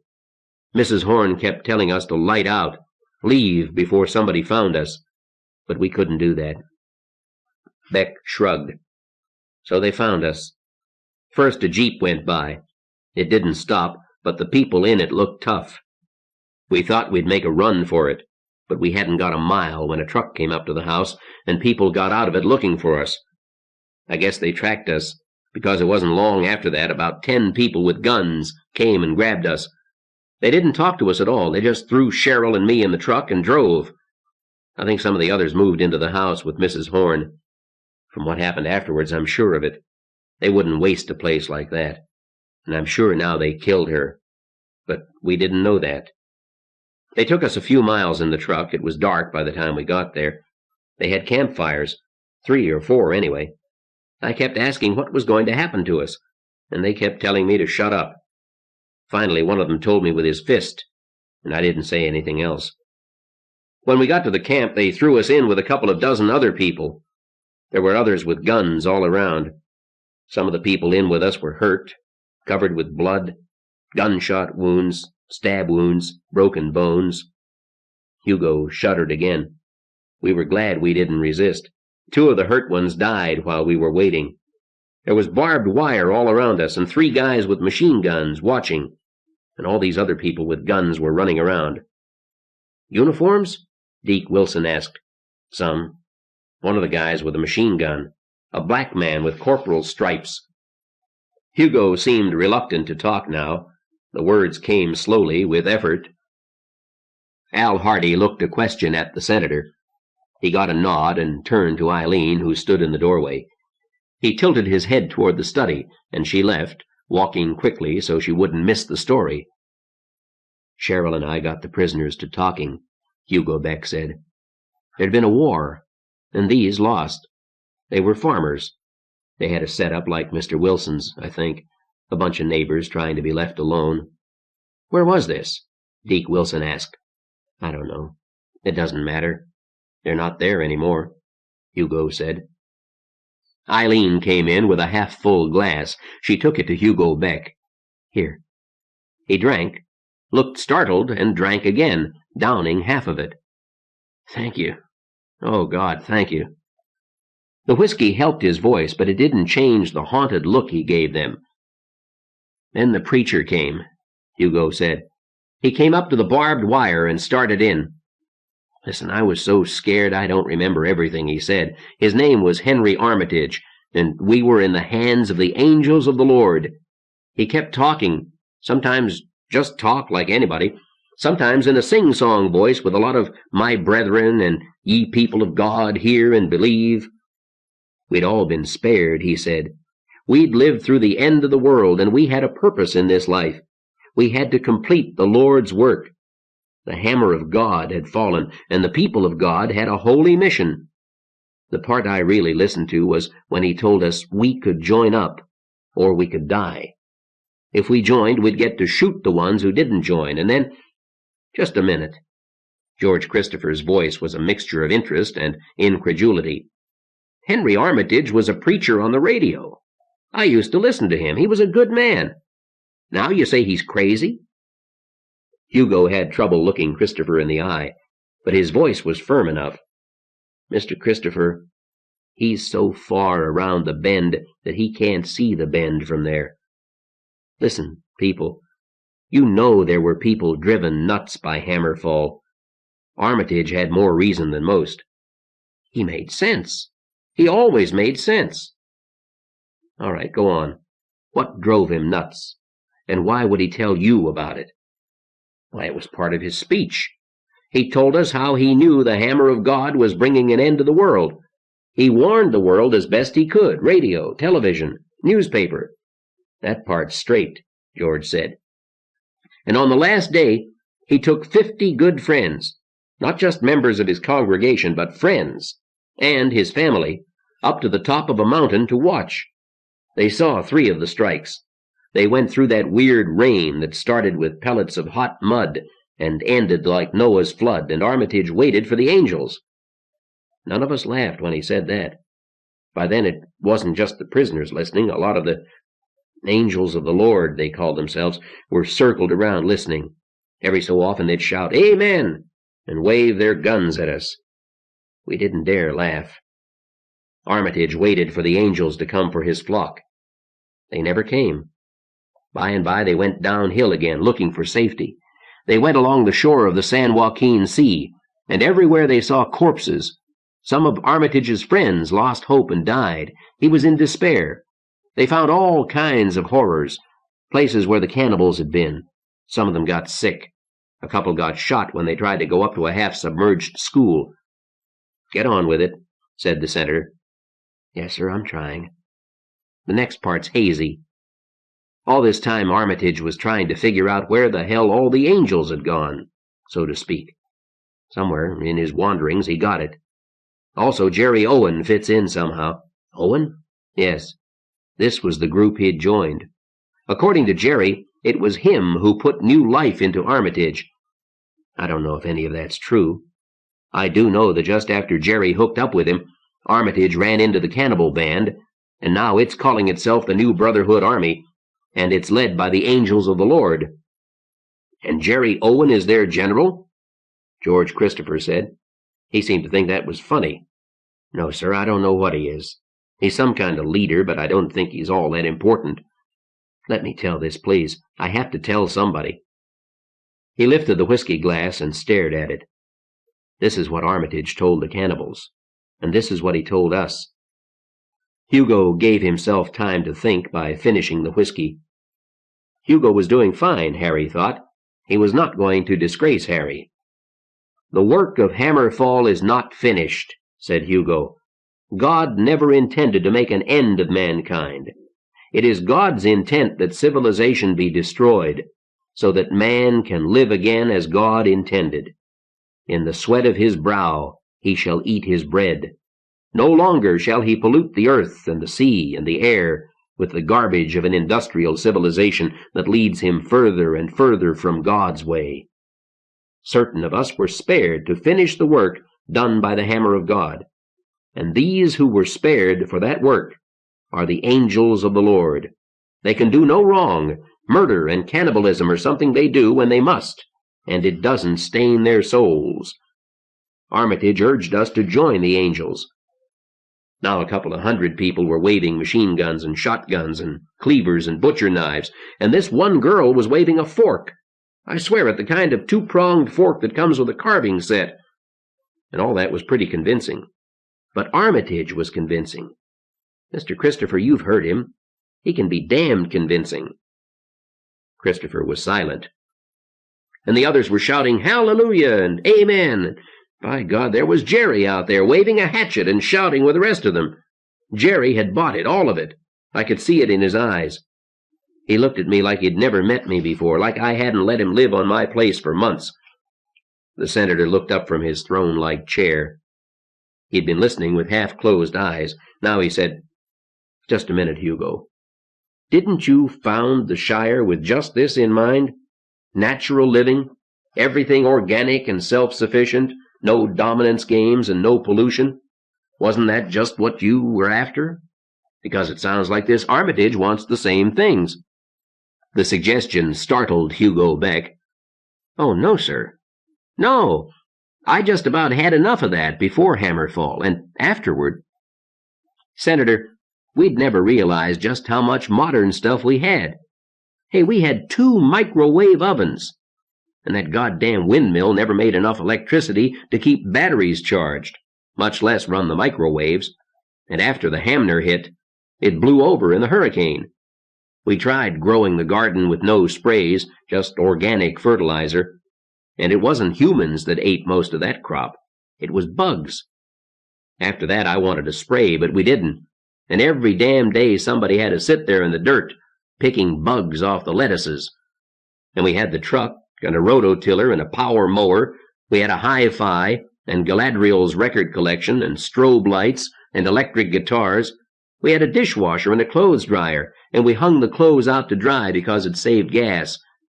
Oh, sure, we washed clothes by hand sometimes, too, but there was always some special occasion when we didn't want to bother. And aspirin and needles and pins and a sewing machine and a big cast-iron stove made in Maine, for God's sake. I take it you did not agree with Armitage, then, Senator Jellison said. No, but I kept my mouth shut and watched Jerry. He seemed important, and I figured if he could join up and get his own hatchet, so could I. Cheryl and I talked about it, in whispers, because they didn't put up with any of us interrupting Armitage, and we agreed we'd join up. I mean, what choice did we have? So we joined. As a matter of fact, all of us joined. That time. 2 backed down later, at the last. It seemed that Hugo's throat closed on him. His haunted gaze roamed about the room and found no sympathy. All in a rush, he said, "First we have to kill the ones who won't join. We'd have been given knives for that, I think, but I don't know, because everybody joined. Then we'd stew them. That we did, because 4 prisoners were dead from gunshot wounds. A rabbity little guy told us we couldn't use 2 of them because they didn't look healthy enough, only the healthy ones. I talked to him later, and..." Hugo blinked. Never mind. There were 2 big stew pots. We had to do the butchering. Cheryl kept getting sick. I had to help her. They gave us knives, and we cut those people up, and this rabbity doctor inspected everything before it went into the pot. I saw one woman pick up a butcher knife and stand there looking at this bottom half of a dead man, and then she threw up, and then she ran at a guard, and they shot her, and the rabbity man looked her over, and then we butchered her, too. And all the time the stew was cooking, Armitage kept preaching. He could go for hours without stopping. All the angels said that was a miraculous sign, that a man his age could preach without getting tired. He kept shouting that nothing was forbidden to the angels of the Lord, that our sins were forgiven. And then it was time, and we ate. And one guy got through the butchering all right, but he couldn't eat, and they made us hold him down and cut his throat. Hugo ran out of breath, and the room was silent. "And you ate?" Senator Jellison said. "I ate." "You didn't really think you could stay here after that?" George Christopher spoke almost in kindness. Harry was looking at the women. Eileen was composed, but Harry had not seen her eyes meet Hugo's, not once. But the Soviet cosmonaut was staring at him in naked horror. Harry remembered the way his sister had stared at an enormous spider crawling in the bathtub she had been about to fill. The woman's eyes were wide, and she seemed to be forcing herself back in her chair. She couldn't turn away. Now, notice. The typical capitalist shows certain predictable tendencies under stress, of which murder and cannibalism. Harry hoped to God nobody looked his way. Nobody else was fighting an urge to laugh. And if it had been Harry up there in front of the table, Harry would have been under the table. "No, not really," said Hugo. "Not here, not anywhere. That's their power. Once you've eaten human meat, where can you go? You're one of them, then, with the crazy preacher to tell you it's all right. You're an angel of the Lord. You can do no wrong, except if you run. And then you're an apostate." His voice dropped and became toneless. "It's their power. And it works. Cheryl wouldn't leave with me. She was going to turn me in. She was. She really was. So I killed her. It was the only way I could get out. And I killed her. And I wish I hadn't had to, but what could I do?" "How long were you with them?" Al Hardy said. "About 3 weeks. We had another war, and we got more prisoners. It went the same as before, only now I was outside the wire, carrying a pistol and shouting hallelujah. We moved north again, toward Mr. Wilson's place, and when I saw Harry I didn't dare speak to him, but when they let him go— They let you go? Senator Jellison said. Yes, sir, but they took my truck, Harry said. I have a message for you, from the angels of the Lord. That's why they let me go. When they caught me, I told them I was your mailman, that I was under your protection, and I showed them that letter you wrote. They laughed. But then Jerry Owen said— Owen again, Christopher said. I knew we should have killed him. No, sir, I don't think you should have, Harry said. If it hadn't been for him, I wouldn't be here. So Owen is one of the leaders, Al Hardy said. Harry shrugged. They listen to him, but he doesn't give any orders, or at least I never saw him give any. But he said I'd be the perfect one to bring you a message, and I've got it here. I'd got a couple of miles along the road when Hugo caught up to me, and after he told me what it was like back there, I thought you ought to hear that before you read the letter they sent. Yes. You've done well, Harry, Jellison said. Well, George, it was on your orders that Beck was expelled. Christopher looked stunned by all that he'd heard. 24 hours? Let him stay overnight, and give him 3 meals fit for a man to eat. I think we ought to read that message before we decide anything, Al Hardy said. And there's a lot more information we need. Hugo, what's their strength? You said about 1,000. How good is that estimate? It's what Jerry Owen said Sergeant Hooker had told him. I think it's about right, but they've got more. They've got Bakersfield. It isn't organized yet, but they own it, and their people are sifting through what's left of the city, looking for weapons and recruits. So there's more than 1,000? Yes, I think so. But maybe not all armed, and maybe not recruited all the way. They will be. So they could possibly double that strength after they have an initiation ceremony, Hardy said. We're in trouble. You mentioned Sergeant Hooker. Who is he? Beck shrugged. He's as close to a leader as anyone they have. A big black army man. Army uniform, anyway. There are generals and like that, but Sergeant Hooker outranks them all. I didn't see him much. He has his own tent, and when he goes anywhere they drive him in a car with plenty of bodyguards, and Armitage always talks polite to him, as polite as he ever is to anybody. A black man, George Christopher said. He looked around at Rick Delante, who had sat silently during Beck's story. Then he looked hurriedly away. There are other black leaders, Beck said. They spend a lot of time with Hooker, and you never say anything bad about blacks, or Chicanos, or anybody else. First couple of days they just slap you for it, like if a black man says honky or a white dude says nigger. But if you don't learn fast, they figure you're not really converted. Don't mind me, Rick Delante said. I've got all the equality I ever wanted. Harvey Randall and Tim Hamner came into the room. They brought folding chairs from the library. Eileen went to Tim and whispered hurriedly, and everyone tried to ignore the growing look of horror on Hamner's face. Alice Cox brought in lighted kerosene lamps. Their cheery yellow glow seemed out of place. Shall I light a fire, Senator? Alice asked. Please. Hugo, did you see their arsenal? Yes, sir. There were a lot of guns, machine guns, and some cannon and mortars. I need details, Al Hardy said. We all do, and things are getting busy around here. It might take more than one day to get all the useful information he has. Mr. Christopher, could you reconsider? Christopher looked as if he were going to be ill. I don't want him here. He can't stay here. Hardy shrugged. And the governor? Hugo, what do you know about Lieutenant Governor Montross? Nothing, except he's there, Hugo said. He stays in officer country, and when he goes anywhere there's a lot of bodyguards, like Sergeant Hooker. The governor never did talk to us, but we got messages in his name sometimes. But who's in control of this group? Hardy demanded. I don't know. I think it's a committee. I never got to talk to the top bosses. Mine was a black woman named Cassie, and she was big and she was mean, and did she ever believe? The real bosses were Armitage and Sergeant Hooker. The governor, maybe. A black city man named Alim Nasor." "Alim Nasor? I know him," Randall said. "We did an interview with him once. A natural leader, very powerful in the Watts area."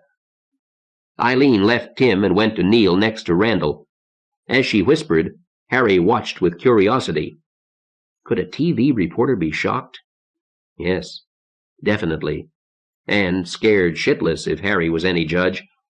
He wasn't the only one. Deke Wilson had been looking sicker and sicker. It wasn't surprising that Deke's territory had been smaller every time Harry went down there. And now the new Brotherhood was at Deke's main area. George looked disgusted. Finally he said, "I want to throw up every time I look at him. Senator, how much whiskey do you have left? I'll trade you a pint of my cheap stuff for one stiff drink right now." "The trade isn't needed," Jellison said. "Eileen, would you bring a bottle, please? I think we could all use a drink. And I gather there's more news. Harry, you mentioned a letter." "Yes, sir. Perhaps I should read it while we all have a drink."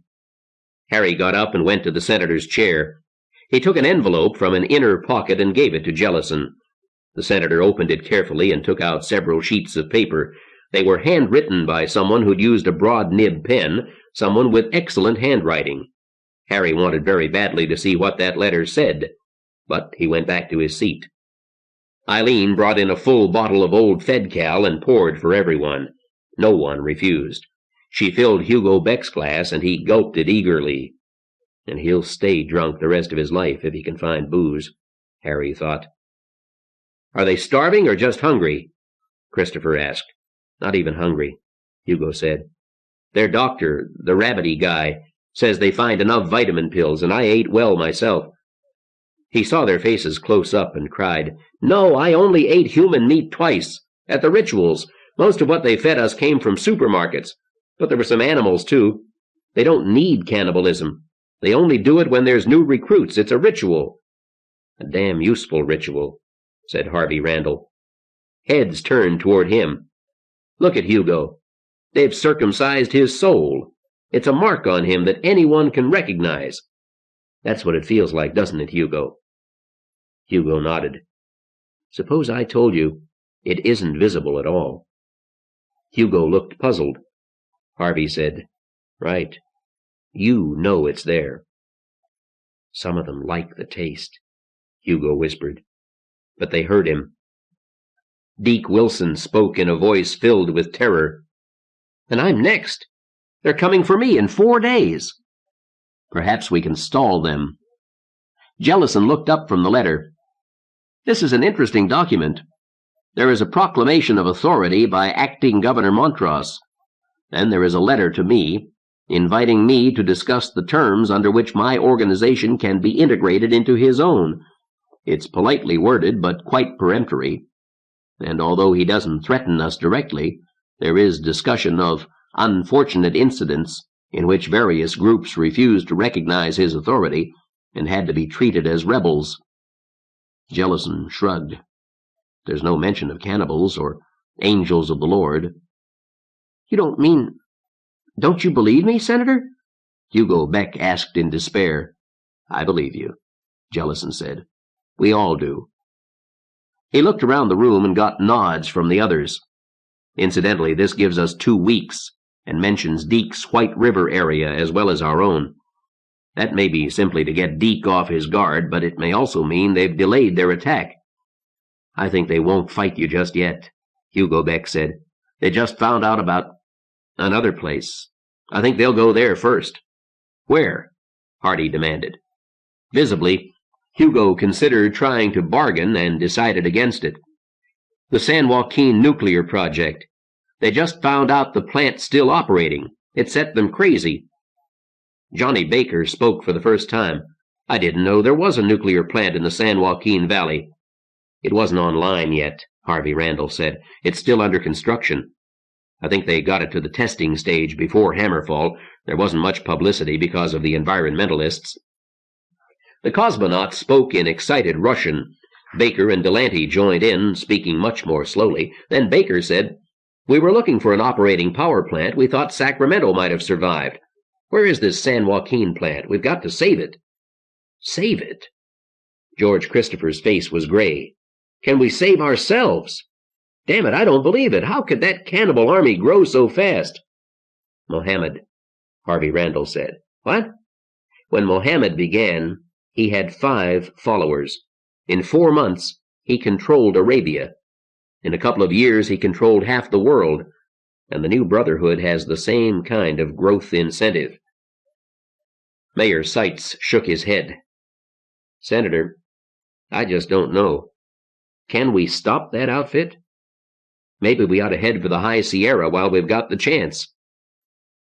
There was a long silence. The magician. Any sufficiently advanced technology is indistinguishable from magic. Arthur C. Clarke.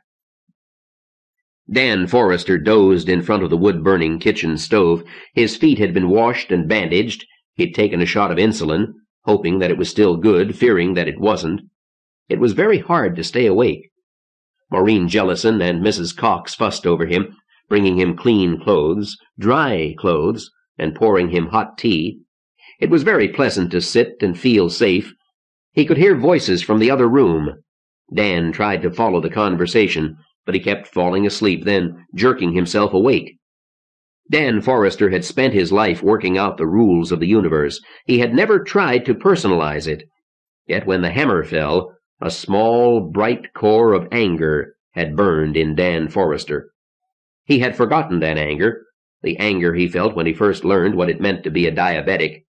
The rules of the universe had never favored diabetics. Dan had long since accepted that. Methodically, he had set out to survive anyway. Every day he was still alive, tired to death, hiding from cannibals, hungrier every day, fully aware of what was happening to his insulin and to his feet. He had kept moving. The steady warmth of anger had never relaxed, but something within him had relaxed now. Physical comfort and the comfort of friendship let him remember that he was tired and ill, and his feet had turned to broken wood. He fought it because of what he could hear from the next room. Cannibals, new Brotherhood army, an ultimatum for the senator. 1,000 men. They've taken Bakersfield, could double their numbers. Dan Forrester sighed deeply. He looked up at Maureen. "It sounds like a war is coming. Is there a paint store here?" She frowned down at him. Others had gone mad after less than Dan Forrester had faced. "Paint store?" "Yes, I think so. There was a Standard Brands at the edge of Porterville. It was flooded, I think." Dan tried to discipline his thoughts. Perhaps they kept things in plastic bags. "What about fertilizer? You have that? Ammonia, for instance. They use it for—" "I know what they use it for," Maureen said. "Yes, we have some. Not enough for the crops." Forrester sighed again. "It may not get to the crops. Or maybe we can use it where we'll be able to grow crops later." "Were there many swimming pools, a swimming pool supply store?" "Yes, there was one of those. It's underwater now." "How deep?" She looked at him sharply. He looked terrible, but his eyes were quite sane. He knew what he was asking. "I don't know. It will be on Al Hardy's maps." "Is it important?" "I think so." He stopped abruptly. He was listening. In the other room, they were talking about a nuclear power plant. Forrester stood up. He had to hold on to the chair. "Would you help me go in there, please?" His voice was apologetic, but somehow there was no way to refuse him. "Oh, one more thing. A filling station. I'll need some drums of grease solvent." Maureen, mystified, helped Forrester down the hall toward the living room. "I don't know. We have a filling station here, but it was very small. There were bigger ones in Porterville, of course, but they were under the dam and were flooded pretty badly." "Why? What can you make with all that?" Forrester had reached the living room and went in, hanging on Maureen's arm. Johnny Baker stopped talking and stared at him. So did the others. "Sorry to interrupt," Forrester said. He looked around helplessly for a chair. Mayor Seitz was nearest to him and got up from the couch. He went back to the library for a folding chair, while Forrester took the mayor's place on the couch. Forrester blinked rapidly at the others. "I'm sorry," he said again. "Did someone ask where the San Joaquin nuclear plant is?" Yes, Al Hardy said. I know it was out there somewhere, but hell, it has to be underwater. It was right in the middle of the valley. It can't be working. It was on Button Willow Ridge, Forrester said. I looked on a map, and that's about 40 feet higher than the land around it. But I thought it would be flooded, too, and I wasn't able to get down to the edge of the San Joaquin Sea because of the cannibals. Hardy looked thoughtful. Eileen Hamner hurried out and came back with a map. She spread it out on the floor in front of the senator, and he and Hardy stared at it. Maureen Jellison went across the room and sat on the floor near Johnny Baker. Their hands sought each other and clasped involuntarily. We have that area about 50 feet underwater, Al Hardy announced. Hugo, are you sure the plant's operating? The angels think so. As I said, it set them wild. Why? Christopher asked. It's a holy war, Hugo Beck said. The angels of the Lord exist only to destroy the forbidden works of man. What's left of industry. I watched them tear into what was left of a coal-powered station. They didn't use guns or dynamite. They swarmed over it with axes and clubs and hands. It was already wrecked, you understand. It had been flooded, but when they got through, you couldn't tell what it had been. And all the time, Armitage was shouting at them to do the work of the Lord. He preaches every night. Same theme. Destroy the works of man.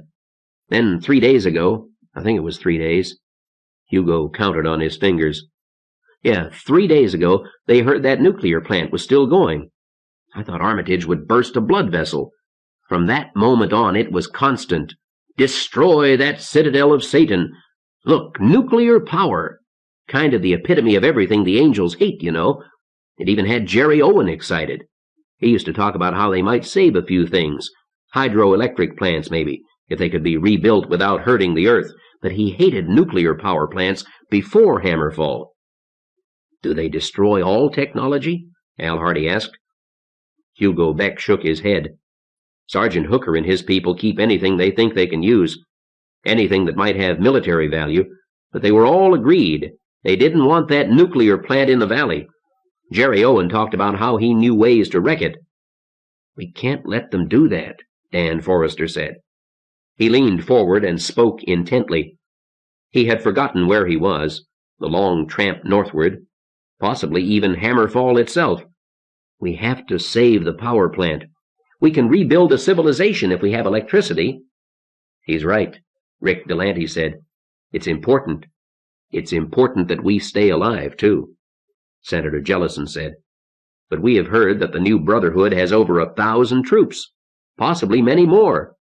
We can put 500 in the field, and many of them will not be well armed. Few have any training. We will be lucky to save this valley. Dad, Maureen said, I think Dr. Forrester has some ideas about that. He asked me about... Dan, why did you want to know about grease solvents and swimming pool supply shops? What were you thinking about? Dan Forrester sighed again. Maybe I shouldn't suggest it. I had an idea, but you may not like it. For God's sake, man, Al Hardy said, if you know something that can help us, say it. What? Well, you've probably already thought of it, Forrester said. God damn, Christopher began. Senator Jellison held up his hand. Dr. Forrester, believe me, you won't offend us. Please, what did you have in mind? Forrester shrugged. Mustard gas, thermite bombs, napalm, and I think we can make nerve gas, but I'm not sure. There was a long silence.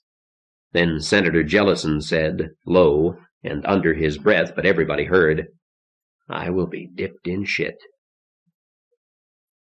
The expedition. The world must end tonight, and man pass out of sight. But now and then we'll pine for the things that we've left behind. European Ballad, A.D. 1000. Tim Hamner ate his dinner while Eileen packed clothing into a makeshift backpack. There was a strong, chill wind coming down from the slopes of the Sierra. It blew wispy sleet past the cabin, but failed to find any chinks. Eileen's tiny kerosene lamp gave off a warm glow, and the stove kept the kitchen warm and dry. Tim was relaxed for the moment. He stared into the vent opening of the stove, watching the tiny blue flames curl and rise. Trouble rather the tiger in his lair, he said. Eileen looked up. What? From the introduction of a science fiction story by Gordon Dixon. I don't know if it's a real quote or something Dixon made up. It went, Trouble rather the tiger in his lair than the sage among his books. For to you kingdoms and their armies are things mighty and enduring, but to him they are but toys of the moment, to be overturned with the flick of a finger. Can he really do it? Eileen asked. Forrester? He's a magician. If Forrester says he can make napalm and bombs and mustard gas, he can do it. Tim sighed. I wish we didn't have to.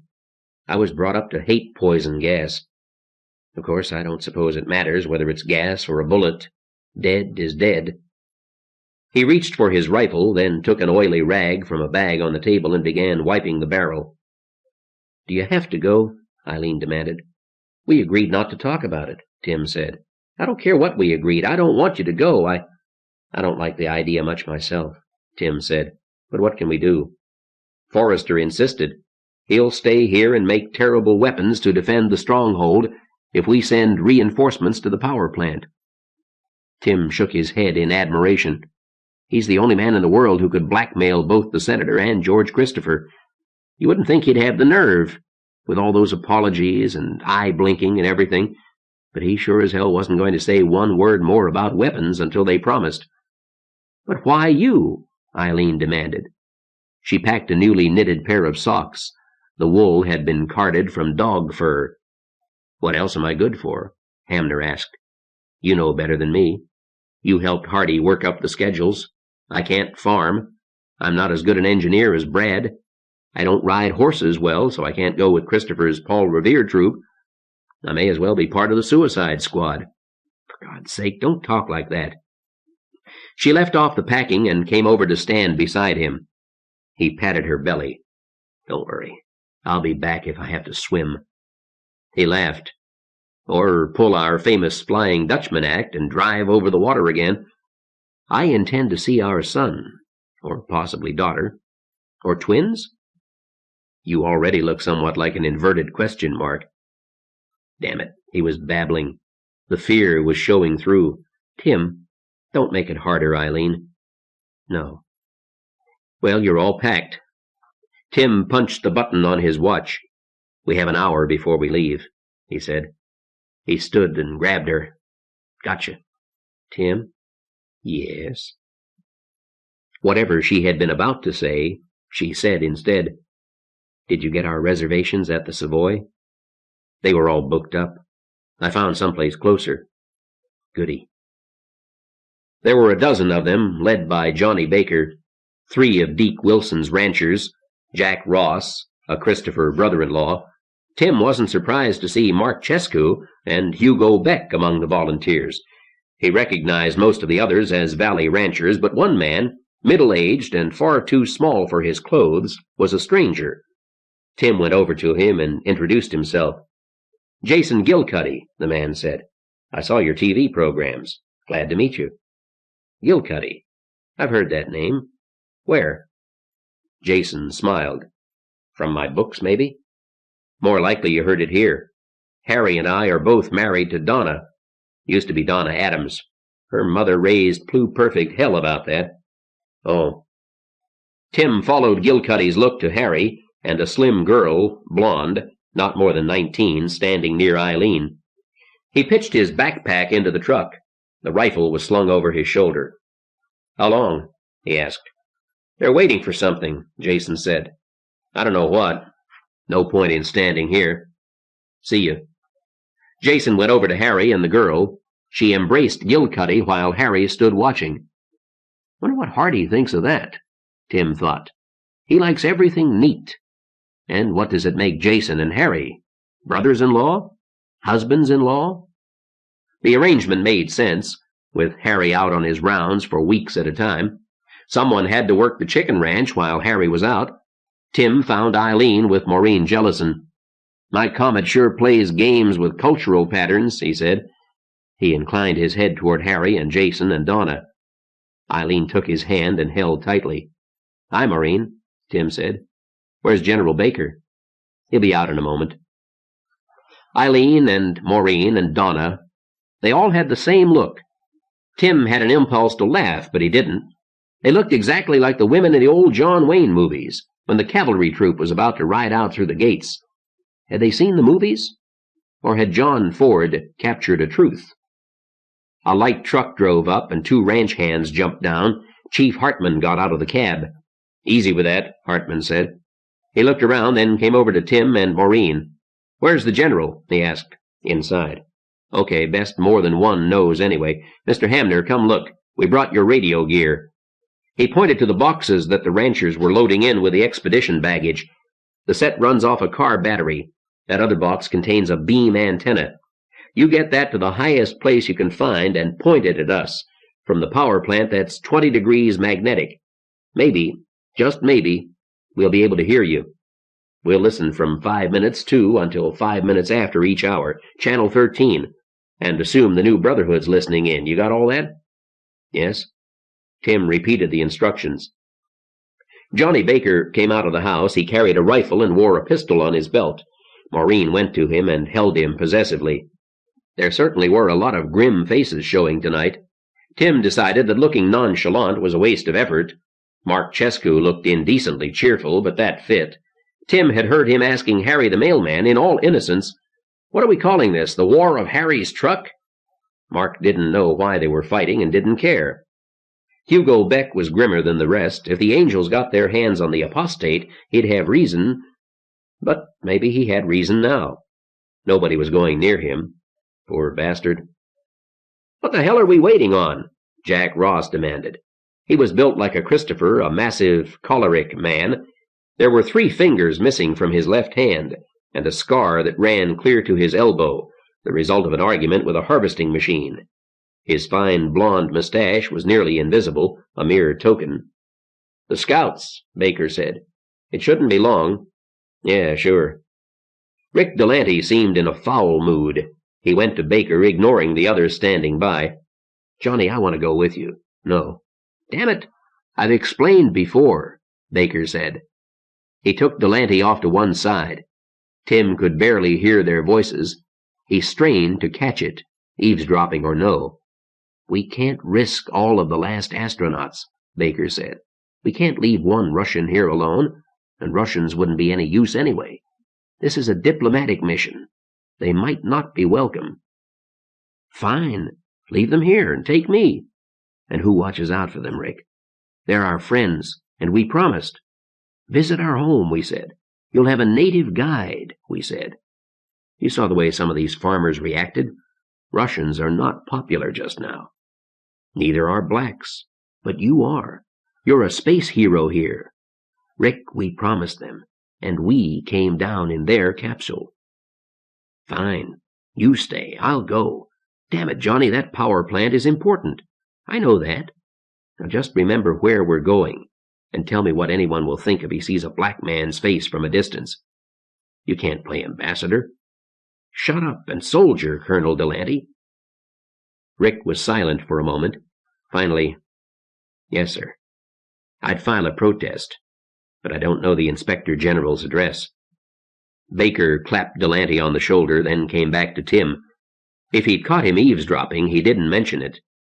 "They want you inside," he said. Hamner blinked. "Right." He went up to the ranch house, still holding Eileen's hand. The swelling of her pregnancy was just beginning to show, but it threw her balance off so that she stumbled and had to brace herself against his arm. Jellison, Hardy, and Dan Forrester were in the living room. Forrester thrust papers encased in a Ziploc bag into Tim's hands. "These are some more ideas I had. General Baker has copies too, but—" "Right," Tim said. "If you get a chance, scout out the West Shore," Al Hardy said. "We'd like to know what's going on over there, and there's a list of stuff you might be able to use." Tim looked at the papers in his hands. Through the plastic, he could see only the top sheet. It was a list. Iron oxide, found in paint stores called red pigment, red spall, also found in the rust pile in automobile wrecking yards, or can be scraped from any rusty iron and ground finely. Powdered aluminum, found in paint stores as a pigment. Plaster of Paris. The list was long, and most of the items seemed useless. Tim knew better. He knew that on the other sheets in the stack were the means for turning those common items into deadly weapons. He looked at Forrester. "I'd hate to have you mad at me." Forrester looked embarrassed. "I remember everything I read, and I read a lot." "Have you ever done any skin diving?" Al Hardy asked. "Strange question." "Yes." "Thought so," Hardy said. "Turns out you and Randall weren't the only ones to think of that idea. The fishing camp down by Porterville salvaged some scuba gear. They're selling it to us along with the boats." Hardy looked darkly at Forrester. "This expedition is expensive. You wouldn't believe how expensive. We had to trade for the boats, and they'll use gasoline we don't have enough of. And all those sacks of stuff you're taking with you. Good fertilizer."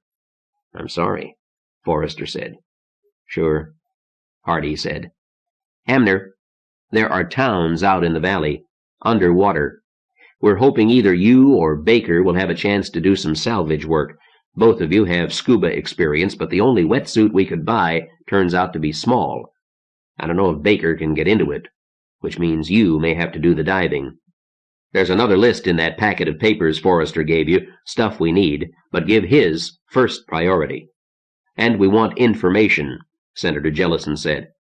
He sounded tired, and Tim thought he looked gray, but perhaps it was only the pale yellow kerosene light. "We've had short radio contact with people on the other side of the San Joaquin Sea," Jellison said. "There were oil fields out there, lots of them, and there seemed to be survivors. They were friendly enough on the radio, but you never can tell. Anyway, find out what you can. Maybe the power plant people know. We can use LIs. Baker has authority to make deals, you don't, but you know conditions here better than Johnny does. He'll need your advice." Tim looked thoughtful. "Everybody has assumed the people at the power plant will be friendly," he said. "What if they're not?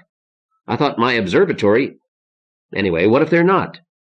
"Baker has instructions on that," Jellison said. "Warn them about the cannibals and leave them alone." "And see what you can salvage out in the valley," Hardy said. "We can't let all this manpower and gasoline go to waste." A rancher put his head in the door. "Scouts are back," he said. "It's okay, we have the boats." Hardy nodded. "All right. Hamner, get your goodbyes said. Now I'll go find out exactly what all this cost us," he said, with distaste. He went. Under the black beard, Dan Forrester's lips were a hard, thin line. Forrester didn't always show his anger. It showed now only in the way he fumbled for words before saying, "Giving up the power plant would not turn out to be an optimum solution. We'll save it. You guard the home front." Tim went back out into the cold night. 4 hours until dawn. Maureen blinked back tears as the truck drove away. She watched the taillight dwindle and vanish on the highway south, and stood in the cold wind long after she couldn't see it any longer. It all made sense. If they had to send off an expedition, Johnny Baker was the logical man to lead it. People knew who he was. They'd recognize him, or at least know of him, and nobody else in the Stronghold qualified that way. George Christopher and the others on horses could move down the east side of the valley, staying up in the hills looking for ranches, organized valleys, anyone to recruit for the attack on the cannibals, but no one across the sea would have heard of the Christophers, and everyone knew Johnny Baker. Johnny was a hero. She didn't want to go inside. In there, Al Hardy and Harvey Randall would be working with Dr. Forrester, planning tomorrow's work, locating supplies and chemicals that Forrester could use. Her father might be there, too. She didn't want to see Harv just then, and she didn't want to see her father. "I'm a goddamn prize in a goddamn contest," she said aloud. "In a goddamn fairy tale. Why doesn't anyone ever speak for the princess?" She could hardly blame her father for the symmetry of it all, though she was tempted. But it was all so pat. It made so much sense. The Stronghold had to have allies. People who might join to fight the cannibals were in the hills, where men could go only on foot or horseback. They would be locals, most of them. It made good sense to send 20 locals into the hills on horseback, led by a local, a farmer, a fine horseman, George Christopher. And the power plant had to be saved, thanks to Forrester's gentle extortion. But, cut off from events by the sea around them, How were the defenders to know their friends from their enemies? Best to send a man with some military authority, a man any adult American would recognize in a fog on a moonless night. General Johnny Baker. Which left Harvey Randall free to work with Dr. Forrester, whom he had known in a previous life, on the weapons to defend the Stronghold. So the knights were riding off in 3 directions, and he who came back with the prize, his life, would inherit the princess and half the kingdom. They could all come back. It could happen. But when did the princess ever get her choice? Hello. She didn't turn to look. He's so damn visible. Yeah, Harv said. He wondered, but in silence, how the angels who hated the atomic plant so much would feel about the space program. Someone like Jerry Owen would recognize Baker as fast as any power plant operator would. That's why he's there, he said. When she didn't answer, didn't even turn, he went back inside. There were 4 boats for 20 men. 2 were cabin cruisers, small fiberglass boats used in inland lakes powered by outboards. There was a 20-foot open dory, also with an outboard, and there was the Cindy Lou. She was a bomb, 20 feet long and only wide enough for 2 people to sit in the tiny cockpit. The rest of the boat was an enormous inboard engine covered with bright chrome. Cindy Lou had lost most of her bright tangerine metallic flake paint. The chrome didn't glow when Johnny Baker played a flashlight across her. She was a nautical drag racer, but she wouldn't go very fast with an oil drum barge hooked behind her and loaded with supplies. This was quite a find, said Horry Jackson. We can use her to... She's gorgeous. Who cares what she's for? The fishing camp leader chortled. Isn't she just? But the senator wanted something that could tow a load, and since I'm coming along, I'd as soon have something fast, just in case we have to run away from anything. We're not going there to run away, Baker told him. Jackson's grin was wide. He was missing a tooth. General, I'm going because they hired me. Some of my boys are going because the senator's man said he'd take their women up into that valley and keep them there for the winter. I don't know what the last astronaut is doing here. Don't you care? Baker demanded. Isn't it worth saving? It could be the last nuclear power plant on Earth. Jackson shook his head. General, after what I've seen, I can't think more than a day ahead. And right now, all I know is you're going to feed me a while. I remember... His brow furrowed. Seemed so long ago. The papers were screaming about how the government was putting an atomic plant right next to us, and if a meltdown happened... I don't remember, but I can't get excited about saving an atomic plant. Or anything else, Jason Gilcuddy said. Disaster syndrome. Let's board, Horry Jackson said coldly. Tim Hamner made his choice. One of the boats had an awning, protection from the drizzle. He sat next to Hugo Beck. The man must have had enough of being avoided. Mark and Gilcuddy boarded the same boat.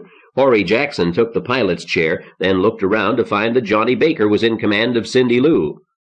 I don't suppose you'll be too fast for an astronaut, he called, but you won't get so wet under the awning. Baker laughed. What's a little rain to a man in love? He activated Cindy Lou with a marrow-freezing, mind-numbing roar. The small fleet moved cautiously out from shore, out into the inland sea. The water was dangerous with treetops, floating debris, telephone poles. Horry Jackson led the way in the cabin boat, going very slowly. The top of a silo marked where a submerged barn must be. He steered wide. He seemed to know exactly where to turn to find the channel among the islands and obstructions. The night was not quite pitch black. A dull glow beyond the drizzle marked where the moon was hidden by the constant cloud cover.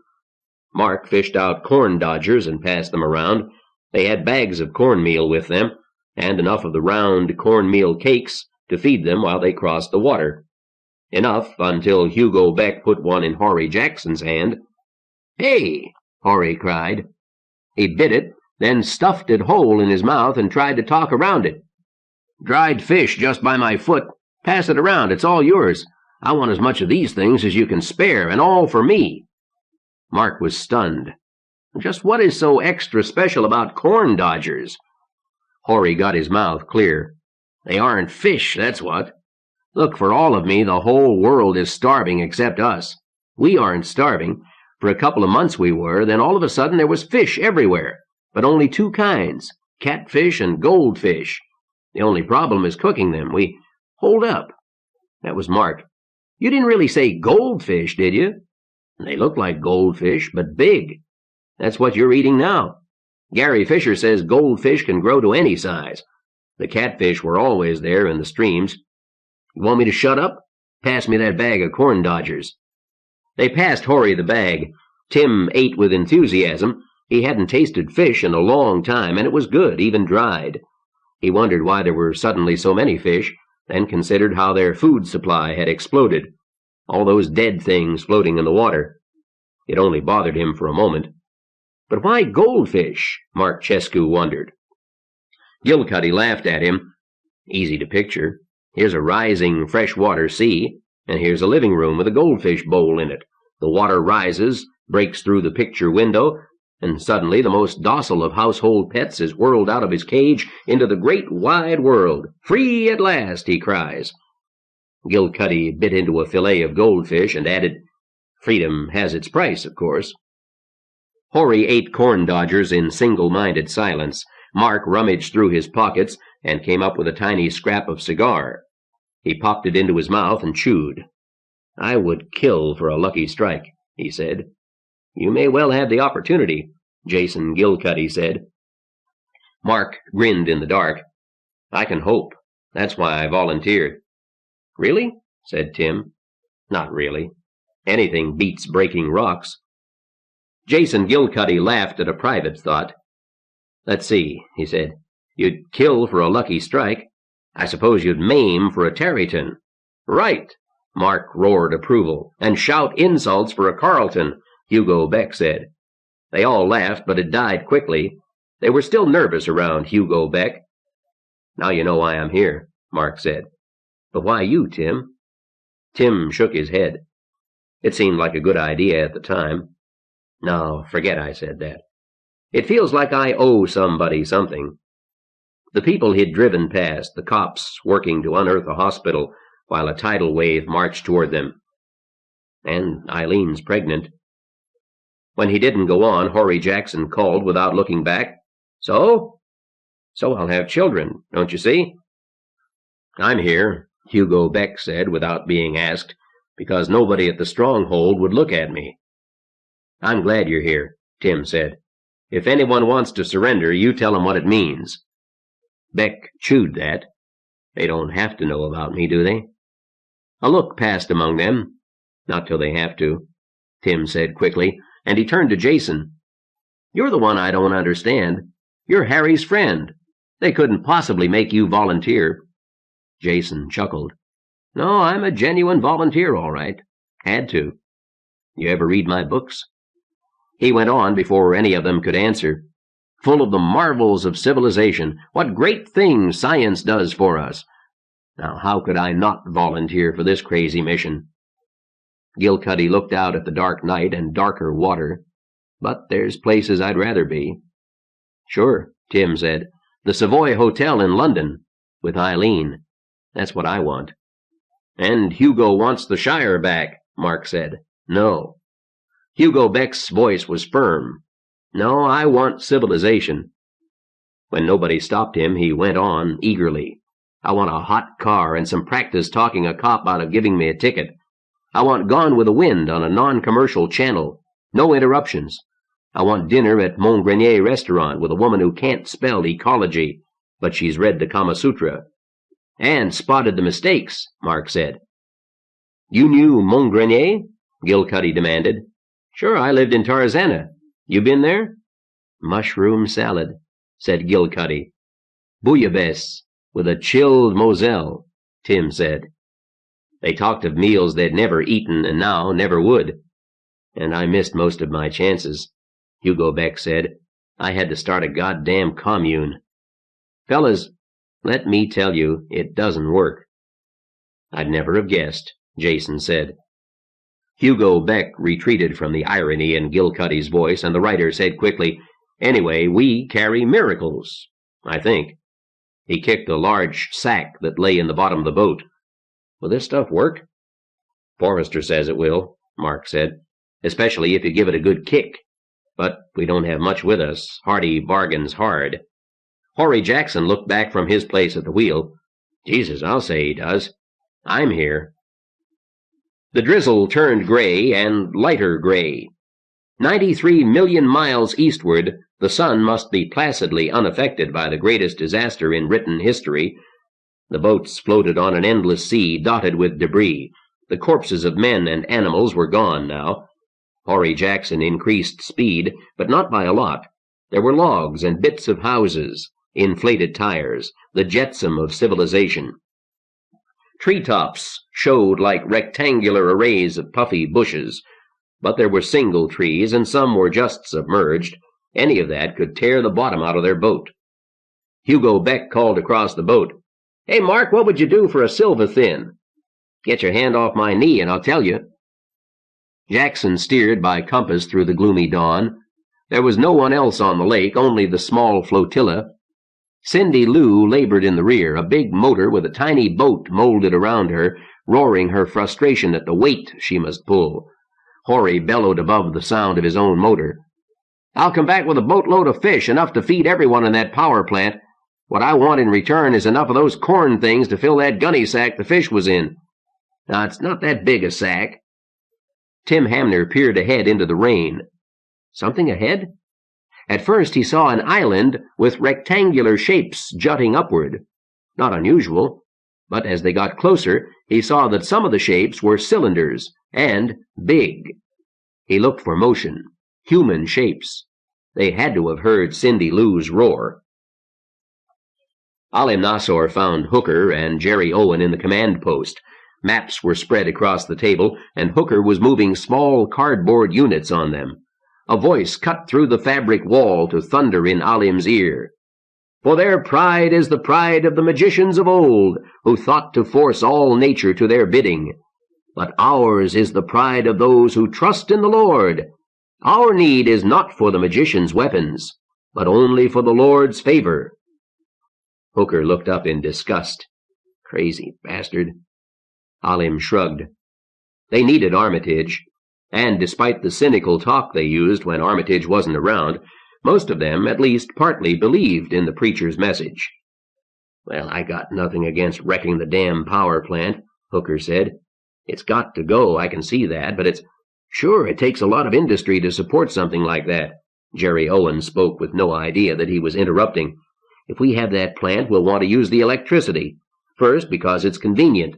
Then because we need it. And then it's too late. Then we'll need all the other industry to keep the nuclear plant running. Industrial society all over again. And that's the end of freedom and brotherhood. Because we'll need wage slavery to..." "I said I believe you. Just for God's sake, stop with the fucking speeches." "And what's the problem?" Owen asked. "Well, the plant isn't going anywhere, is it? It'll wait till we're ready. The question is, when?" Hooker said. "Look, when we started off, all we wanted was a place to hide. Like the goddamn senator has. Someplace we can defend. Someplace ours. Well, we can't do that." "You gave that up the first time you stewed a man." "You think I don't know that, motherfucker?" Hooker's voice had a tightly controlled edge to it. "So now we're on a roller coaster. We can't stop. We have to keep growing. Take the whole goddamn state, maybe more. But we sure as hell can't stop now." He pointed to the map. "And the Senator's Valley sits right here. We can't go north of that till we take his place.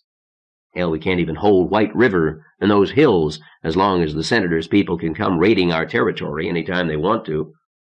One thing we learned in Nam, you leave the enemy a place to retreat and get organized, what they call a sanctuary, and you cannot beat him. And you know what that Senator is doing?" Hooker ran his finger along the line of hills to the east of the San Joaquin Sea. "He sent 50 men on horses up in there. They're recruiting, on our flanks.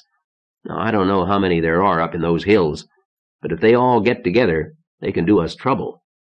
So, we don't give 'em a chance to do it. We hit the Senator, and we do it now before he gets organized." "I see," said Jerry Owen. He stroked his blond beard. "And the prophet wants us to go after the power plant." "Right," Hooker said.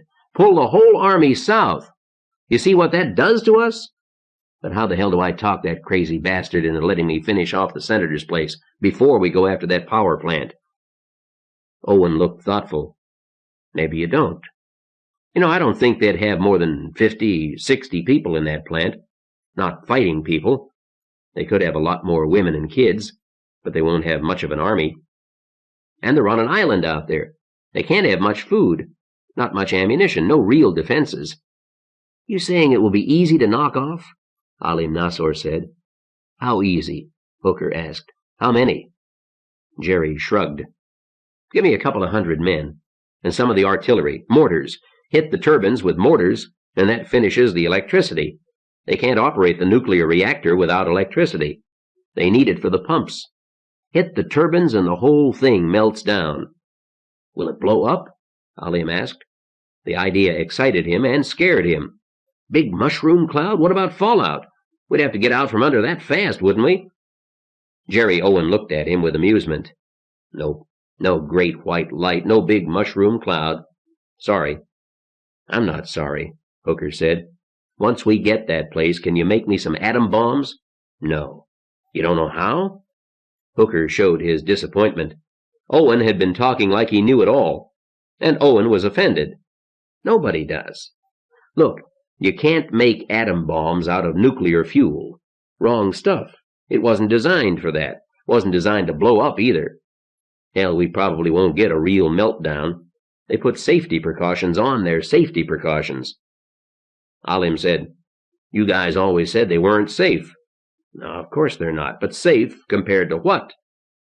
Jerry Owen waved north toward the ruined dam and the drowned city of Bakersfield, cubistic islands rising from a filthy sea. That was a hydroelectric plant. Was that safe? People who wouldn't go near an atomic plant lived downstream from dams. So why do you hate that place? Hooker asked. Maybe we ought to save it. God damn it, no, Jerry Owen said. Alim shot Hooker a look. Now you've started him off again, it said. It's too much, don't you see that? Owen demanded. Atomic power makes people think you can solve problems with technology. Bigger and bigger, more quick fixes. You have the power, so you use it. And soon you need more. And then you're ripping 10 billion tons a year of coal out of the earth. Pollution. Cities so big they rot in the center. Ghettos, don't you see? Atomic power makes it easy to live out of balance with nature. For a while. Until finally, you can't get back in balance. The hammer gave us a chance to go back to living the way we were evolved to live. To be kind to the earth. All right, damn it, Hooker said. You take 200 men and 2 mortars and go shuck that plant. Make sure the prophet knows what you're doing. Maybe he'll shut up long enough to let me organize. Hooker stared at the map. You go play, Owen. We gotta go after the real enemy. He'll ask for volunteers, Hooker thought, and he smiled. The crazies would go with Owen and leave Hooker alone for a while. The room Adolf Weigley took Tim to was beautiful. Granted that it was crowded. A massive wave of cables surged through a wall, divided, subdivided, ran in metal raceways overhead. But there were lights. Electric lights. Neatly enameled green panels lined 2 walls, busy with dials and lights and switches, and clean with the dust-filtered cleanliness of an operating room. Tim asked, What is this, the main control room? Weigley laughed. He was chronically cheerful, free from the jumpiness of disaster syndrome, and elaborately casual about all the technology. A baby-smooth face made him look younger than he was. The Stronghold men generally wore beards. No, it's a cable-spreading room, he said, but it's the only place we've got that you can sleep in. It wouldn't be smart to push any buttons. His smile was sly and partly concealed. Tim laughed. Not me. He gazed euphorically at fire extinguishers and winking lights and massive cables, everything precisely in place, all glowing in indirect lighting. Power hummed softly in his ear. Dolph said, Drop your backpack over there. There'll be others sleeping in here, too. Mind you stay out of the way. Duty operators have to get in here. Sometimes they have to work fast. His grin faded. and there's a lot of voltage in some of those lines. Stay out of the way." "Sure," said Tim. "Tell me, Dolph, what's your job here?" Wigley seemed too young to be an engineer, but he wasn't built like one of the construction workers. "Power system apprentice," Wigley said, "which means we do everything. Got that stuff settled? Let's go. They told me to show you around and help you set up the radio." "Right. What does it mean, everything?" Wigley shrugged. "When I'm on duty, I sit in the control room and drink coffee and play cards until the duty operator decides something needs working on. Then I go do it. That could be anything at all. Get a reading on a dial, put out a fire, throw a switch, turn a valve, repair a break in a cable, anything." "So you're a robot for the engineers." "Engineers? The duty operators. They aren't engineers. They got their job doing what I do. One day I'll be an operator, if there's anything left to operate. Hell, Hobie Latham started by walking on snowshoes in the Sierra, measuring the snow to find out how much spring runoff we could expect, and he's operations manager now." They went outside into the muddy yard. The big earthen levees loomed high around them. Men worked on them, putting up forms, while others poured in concrete to reinforce the cofferdam that kept SJNP safe. Others did incomprehensible things with forklifts. The yard was a bustle of activity, seemingly chaotic, but everyone seemed to know what he was doing. It made Tim feel curiously vulnerable to stand inside the project grounds and know that the water outside was 30 feet above them. San Joaquin Nuclear Project was a sunken island, surrounded by levees thrown up by bulldozers. Pumps took care of seepage through the earthen walls. One break in the levees, or a day without power to the pumps, would drown them. The Dutch had lived with that knowledge all their lives, and what they feared had come to pass. Holland couldn't conceivably have survived the tidal waves following Hammerfall. "I think the best place for your radio is on one of the cooling towers," Dolph said, "but those are cut off from the plant." He climbed a board staircase to the top of the levee and pointed. Across 100 feet of water, the cooling towers loomed up. 4 of them set inside a smaller levee that had leaked badly. Their bases were partly flooded. A thick white plume rose from each of the towers, climbed into the sky, growing ghostly, finally vanishing. "They won't have any trouble finding this place," Tim said. "No." "Hey, I thought nuclear plants were non-polluting." Dolph Wigley laughed. "That's no pollution. Steam, that's all it is. Water vapor. How could it be smoke? We're not burning anything." He pointed to a narrow planked footbridge leading from the levee to the nearest tower. "That's the only way over unless we get out a boat. But I still think it's the best place for the radio." "So do I. But we can't carry the antenna on that plank." "Sure we can. You ready? Let's get the stuff." Tim gingerly climbed the slanting ladder that zigzagged up the side of the big redwood tower. Once again, he was impressed with the organization at SJNP. Wigley had gone into the yard and come back with men to carry the radio, car batteries, and antenna, and they'd skipped along the narrow plank bridge with all the stuff in one trip, then gone back to work. No questions, no arguments, no protests. Maybe Hammerfall had changed more than marriage patterns. Tim remembered from the papers that SJNP had been plagued with strikes and arguments over which union would represent whom, overtime pay, living conditions.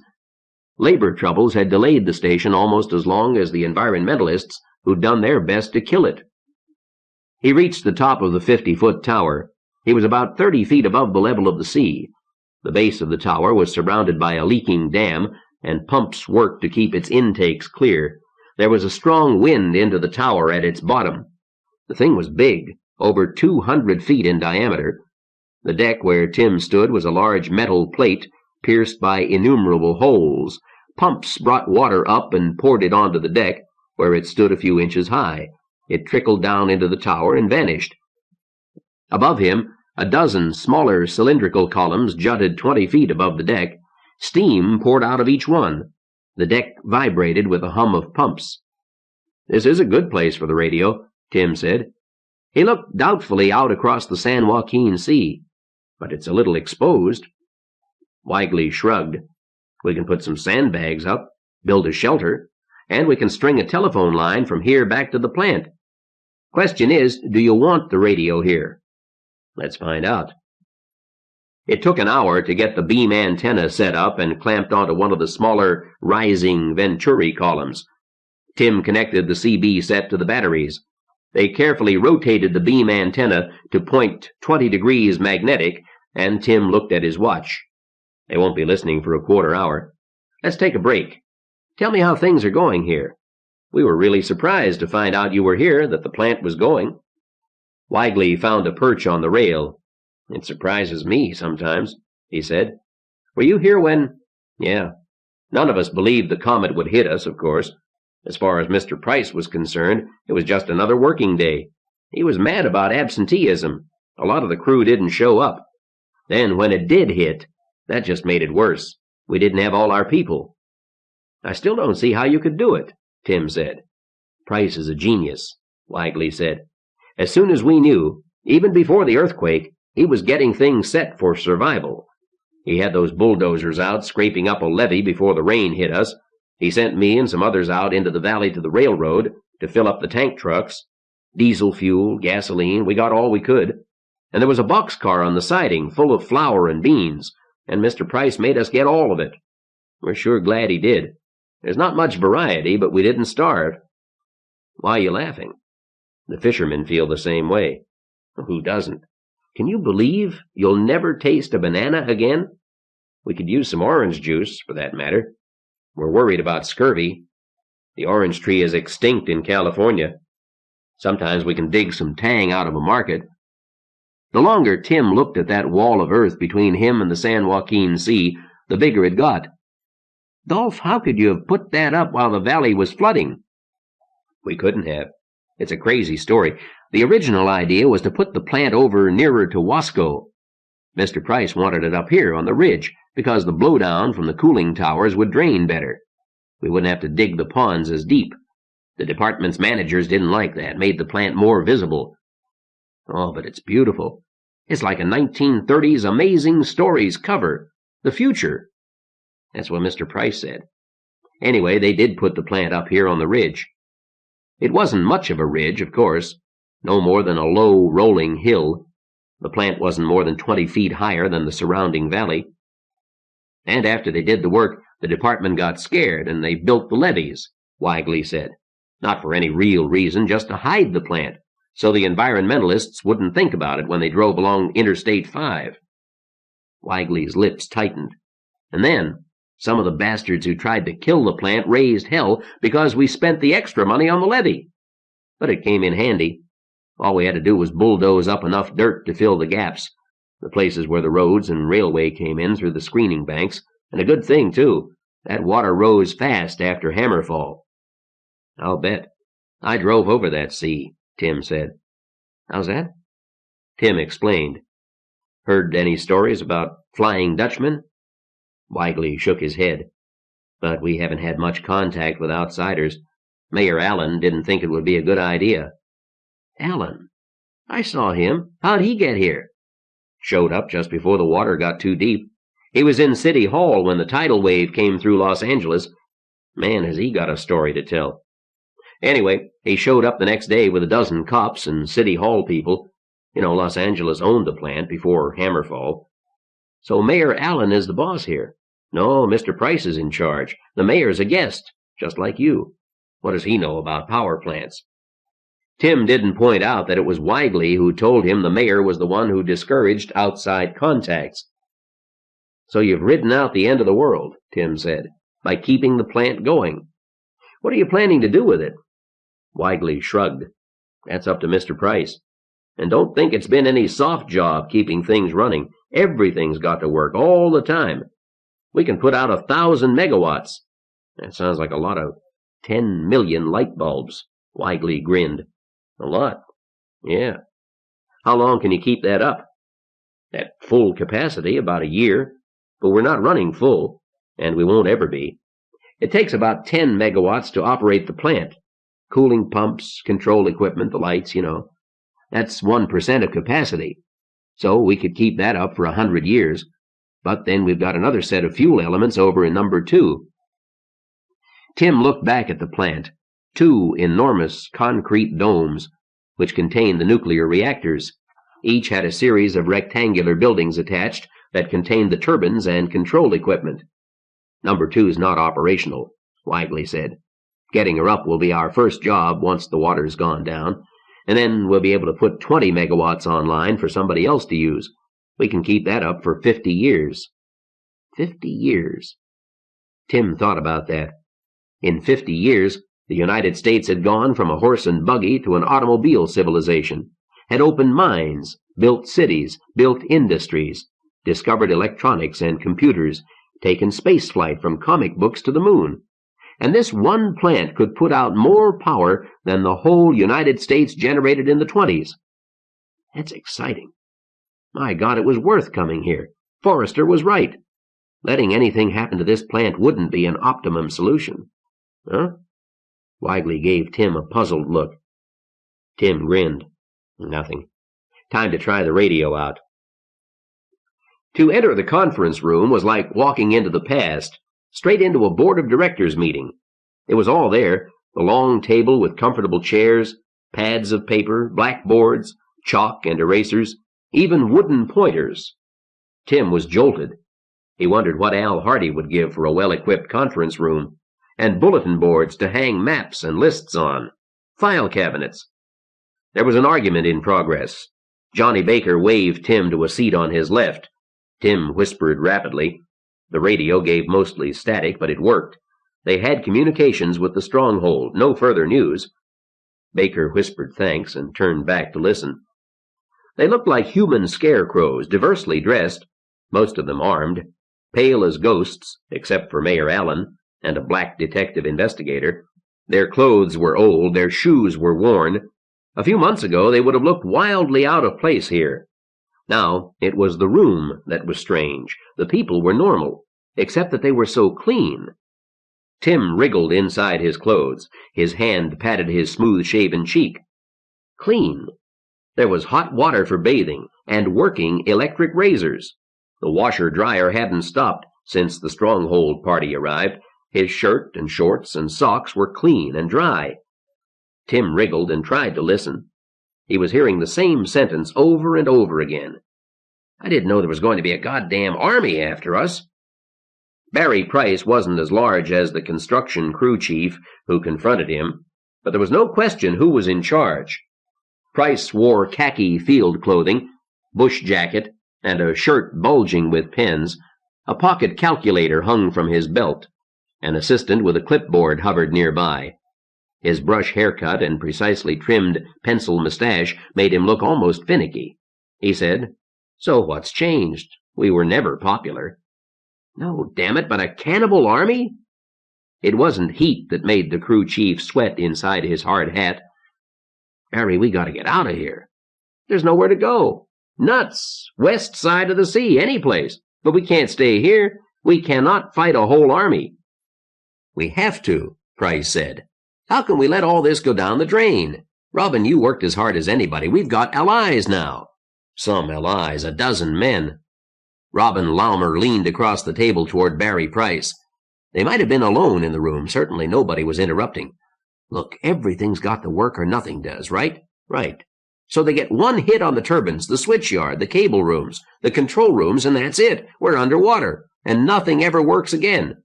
"I know all that," Price said. "So we don't let them get one hit." "Bullshit." "Barry, I'm pulling out. Any of my people want to come with me, I'll take. We'll give 'em back, but we're borrowing your boats." "Not mine, you don't," Johnny Baker said. He sat at Barry Price's left, just across the table from Mayor Allen. "I did not bring boats to help evacuate this plant." Laumer seemed about to argue, then he shrugged. "So I take the boats that were already here. One of 'em's mine anyway. That one I keep, but we're leaving." He stalked out of the room.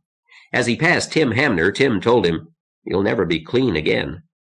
Laumer broke stride, then kept going. Baker asked, "Shouldn't we stop him?" "How?" Price demanded. Baker dropped it. None of them were ready to use the only way they had of stopping Laumer. "So how many will go with him?" "I don't know. Maybe 20 or 30 of the construction crew, maybe not so many. We worked like slaves to save this plant. I don't think any of my operating people will leave. So you can still run the plant. I'm sure of that much, said Price.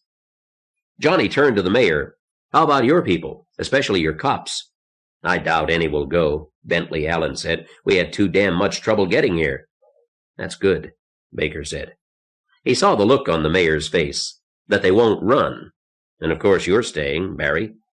The effect on Price was disturbing. He didn't look nonchalant or proud. He looked like a man in agony. I have to stay, he said. That ticket's already been paid for. No, you wouldn't know. When that goddamn hammer hit, I could go look for somebody in Los Angeles or stay here and try to save the plant. I stayed. His jaw clenched. So what do we do now? I can't give you orders, Johnny said. Price shrugged. By me you can. He looked to Mayor Allen and got a nod. As far as I'm concerned, Senator Jellison is in charge of this state. Maybe he's president. Makes more sense than the others. You too? Johnny asked. How many presidents have you heard about? 5.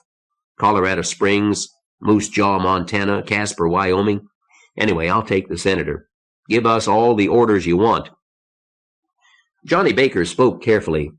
You didn't understand me. I've got orders not to give you orders. Suggestions only. Price looked uncomfortable and confused. Mayor Allen and an assistant whispered together, then Allen said, Doesn't want the obligation? Precisely, Baker said.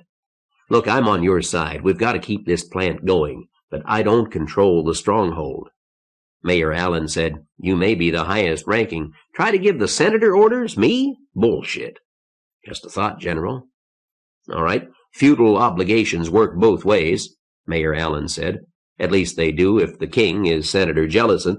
So he wants to limit his obligations to us. So what suggestions do you have for us, General Baker? I've given you some. Ways to build exotic weapons. Price nodded. We're working on them. Actually, it only took thinking of them. You know, we've worked on defenses here. Not enough, I guess, but none of us ever thought of poison gas. Incendiaries we knew about, but we didn't make enough. Or enough muzzle-loader cannon either. I've got a crew on that right now.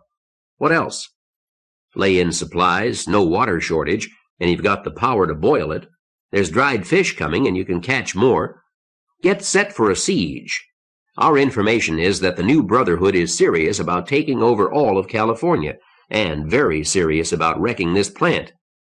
If Alim Nasser is involved, they're serious, Mayor Allen said. Brilliant man, and determined as hell. But I don't see his motive. He was never involved in any of the anti-industrial movements. Quite the opposite. We're just getting into the game, and now you say you're shutting it down, that approach. You're forgetting Armitage, Baker said. Nasser and Sergeant Hooker together probably couldn't hold this army together. Armitage can. It's Armitage who wants the plant destroyed. The mayor pondered. The Los Angeles area used to be famous for funny religions. Tim was still hoping they wouldn't have to bring Hugo in. He spoke for Hugo. If Islam was a funny religion, go ahead and laugh, Mayor. They're expanding that way. Join or get eaten. They assimilate everybody, one way or the other. If the plant goes, they'll never have another one, Barry Price said. They must be crazy. Was he talking about the new Brotherhood or the Stronghold? Nobody asked. But Baker stood up suddenly. All right, we're here with our guns and Dr. Forrester's notes. Tim, you go try on that wetsuit. Maybe we can dig up some of what we need to fight with. I wish I knew how much time we've got. The policeman went up the slanting ladder slowly, carefully, with a fat sandbag balanced on his shoulder. He was sandy-haired and square-jawed, and his uniform was wearing through. Mark followed him with another sandbag. They added the bags to the barricade atop the cooling tower. By now, Tim's radio was nearly walled in. The man turned to confront Mark. He was Mark's own size and angry. We did not desert our city, he said. That wasn't what I meant. Mark resisted the urge to back up. I only said most of us. We were on duty, the policeman said. I know at least a couple of us were watching TV if we could get to one. The mayor was. I wasn't. First I knew, one of the girls was yelling that the comet had hit us. I stayed at my post.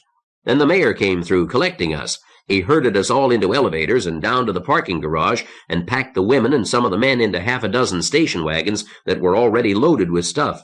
He put us cops on motorcycles for an escort, and we headed for Griffith Park. Did you have any? I had no idea what was happening, Patrolman Wingate said. We got up into the hills, and the mayor told us the comet had done some damage, and we could ride it out here and go clean up the mess afterward. Oh, boy. Did you see the tidal wave? Oh, boy. Chescu, there just wasn't anything left to clean up. It was all foam and mist down there, and some of the buildings were still sticking up, and Johnny Kim and the mayor were yelling at each other, and I was almost next to them, but what with the thunder and lightning and the tidal wave, I couldn't hear a word. Then they got us together and headed north. The policeman stopped. Mark Chescu respected his silence. They watched 4 boats leaving with Robin Laumer and part of his construction crew. There had been a shouting match when Laumer tried to claim some of the supplies, but the men with guns, including Mark and the mayor's police, had won their point. We went through the San Joaquin in 4 hours, the policeman said, and let me tell you, that was tricky driving. We had the sirens, but we spent as much time off the road as on. We had to leave one of the wagons. We got here, and it was already over the hubcaps, and that dike was a solid wall. We packed stuff from the wagons on our backs over the levees in the rain. When we'd done that, Price put us to work on the levees. He worked us like donkeys. Next morning it was an ocean out there, and it was 6 hours more before I got a shower. Shower. The policeman turned to look at Mark. What? You said it so casually. Shower. A hot shower. Do you know long... Skip it. All I ever said was, most of us had to do some running. The policeman's nose almost touched Mark's. It was narrow, prominently bridged, a classic Roman nose. We did not run. We were in the right place to put the city back together again afterward. God damn it, there wasn't anything left. There's nothing left but this power plant, which the mayor says is officially part of Los Angeles. We're here now. Nobody's going to hurt it. All right. The 4 boats were dwindling with distance. A few of the remaining construction men had climbed the levee to watch them go, wistfully, perhaps. I expect they'll be fishermen now, Mark said. Try to imagine how little I care, the policeman said. Let's get to work. Horry Jackson cut the motor and let the boat drift to a stop. Far as I can tell, Wasco is just under us, he said. If it's not, there ain't much I can do about it. Tim looked at the cold water and shuddered. The wetsuit fit him, but there were loose spots, and it was going to be damned cold out there. He tested the air system. It worked. The tanks were fully charged, and that had been impressive, too. When the mechanics at SJNP hadn't had valves and fittings in stock, they simply went into the machine shop and made them. It was a reminder of another world, a world when you didn't have to make do with what was around, when you had some control.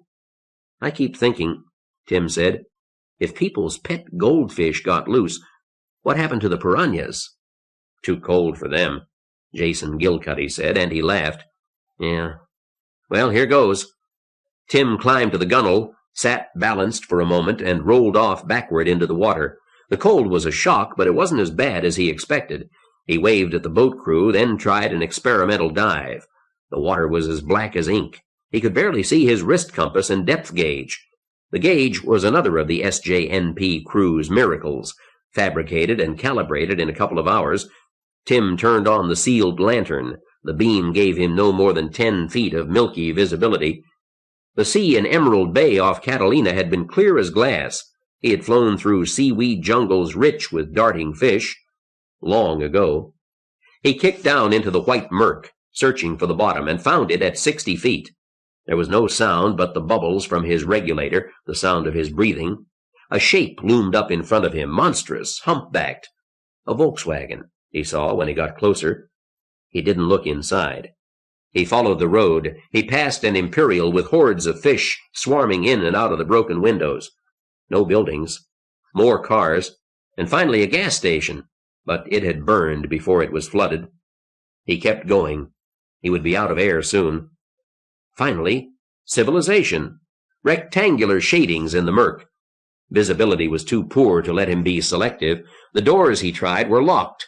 Locked against the sea. He swam on until he found a smashed plate glass window. It was frighteningly dark in there, but he forced himself to enter. He was in a large room, at least it felt large. A dense cloud of white fog to one side proved to be a rack of paperback books turned to mush and floating particles. The mist followed him as he swam away. He found counters and shelves, racks and goods toppled to the floor. He coasted above the floor, finding treasure everywhere: lamps, cameras, radios, tape recorders, tensor lamps, television sets, nose drops, spray cans of paint, plastic models, tropical fish tanks, batteries, soap, scouring pads, light bulbs, canned salted peanuts. So many things, and mostly ruined. His air supply cut off abruptly. In panic, he looked behind for his diving partner, then realized that despite all his training, he was diving without a buddy. That was almost funny. You had to have more than one scuba outfit in the world before you could use the buddy system. He calmed himself and reached back to the air tanks, arm contorting to grasp the regulator valve and turn it to reserve. Now he had only a few moments, and he used them to scoop up objects and stuff them into the goodie bag tied to his weight belt. He left the store and surfaced. He was a long way from the boat. He waved until he had their attention and let them come to him. He was exhausted when they hauled him aboard. "Did you find any food?" Horry Jackson wanted to know. "We found some food with that scuba stuff before we ran out of air. We get back to Porterville, I can show you lots of places where there's food. You dive for it and we'll split." Tim shook his head. He felt an infinite sadness. "That was a general store," he said. "Can you find it again?" "I think so. It's right under us." Probably he could, and there would be much to salvage, but in his exhaustion he could not feel any excitement over his find. He felt only a terrible sense of loss. He turned to Jason Gilcuddy as probably the only man who could understand, if anyone could. "Anyone could walk in there and buy," Tim said. "Razor blades, Kleenex, calculators, books. Anyone could afford to buy those. And if we all work very hard for a long time, maybe a few of us will have them again." "What did you bring up?" Horry Jackson demanded. "General store," Adolph Weigley said. "Did you get any of that stuff on Forrester's list? Solvent, ammonia, any of that?" "No." Tim held up the bag. When they opened it, they found a bottle of liquid soap and a kaleidoscope. They all looked at him strangely. All but Jason Gilcuddy, who put his hand on Tim's shoulders. "You're not in shape to dive again today," he said. "Give me half an hour, I'll go down again," Tim said. Horry Jackson dug further into Tim's goodie bag: fish hooks and fishing line, a vacuum tin of pipe tobacco, the peanuts. Horry opened the tin, passed it around. Tim took a handful. They tasted like a cocktail party in progress.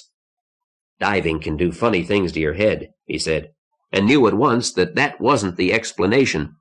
All the world that he had lost was down there under the water, turning to garbage.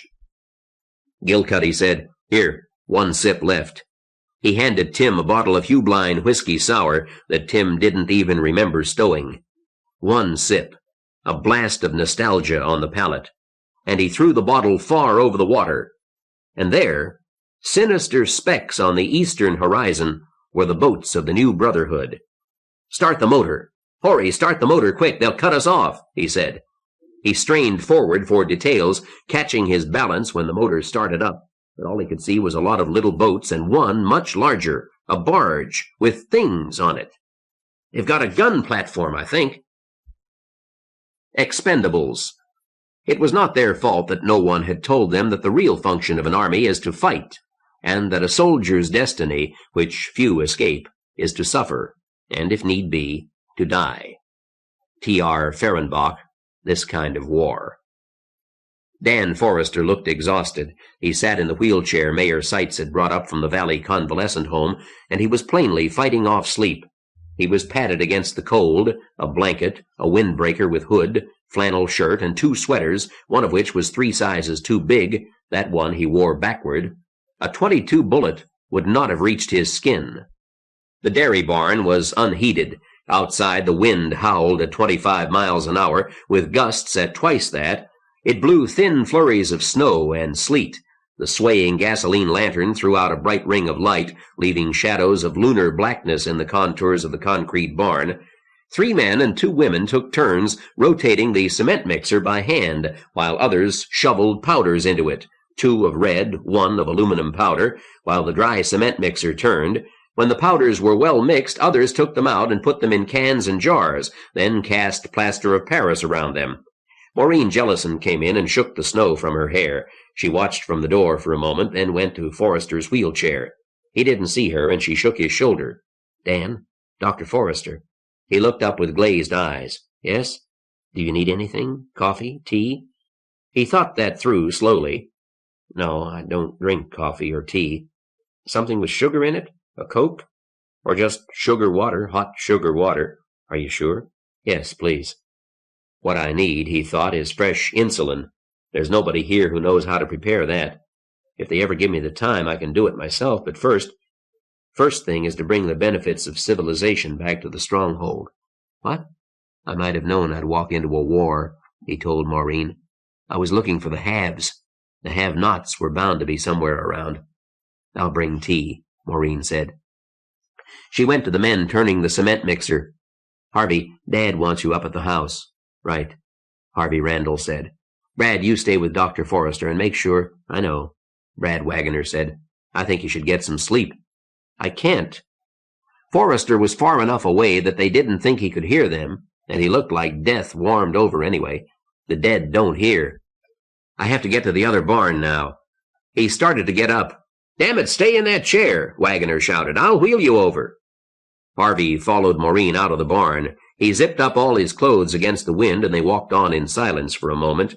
Presently he caught up to her. "I don't suppose there's anything to talk about," he said. She shook her head. "You're really in love with him?" She turned, and her expression was strange. "I don't know. I think Dad wants me to be. Wouldn't that turn you off? Breeding for politics? It's Johnny's rank Dad wants. I think he believes in Colorado Springs." Oddly phrased. Well, it certainly would be convenient.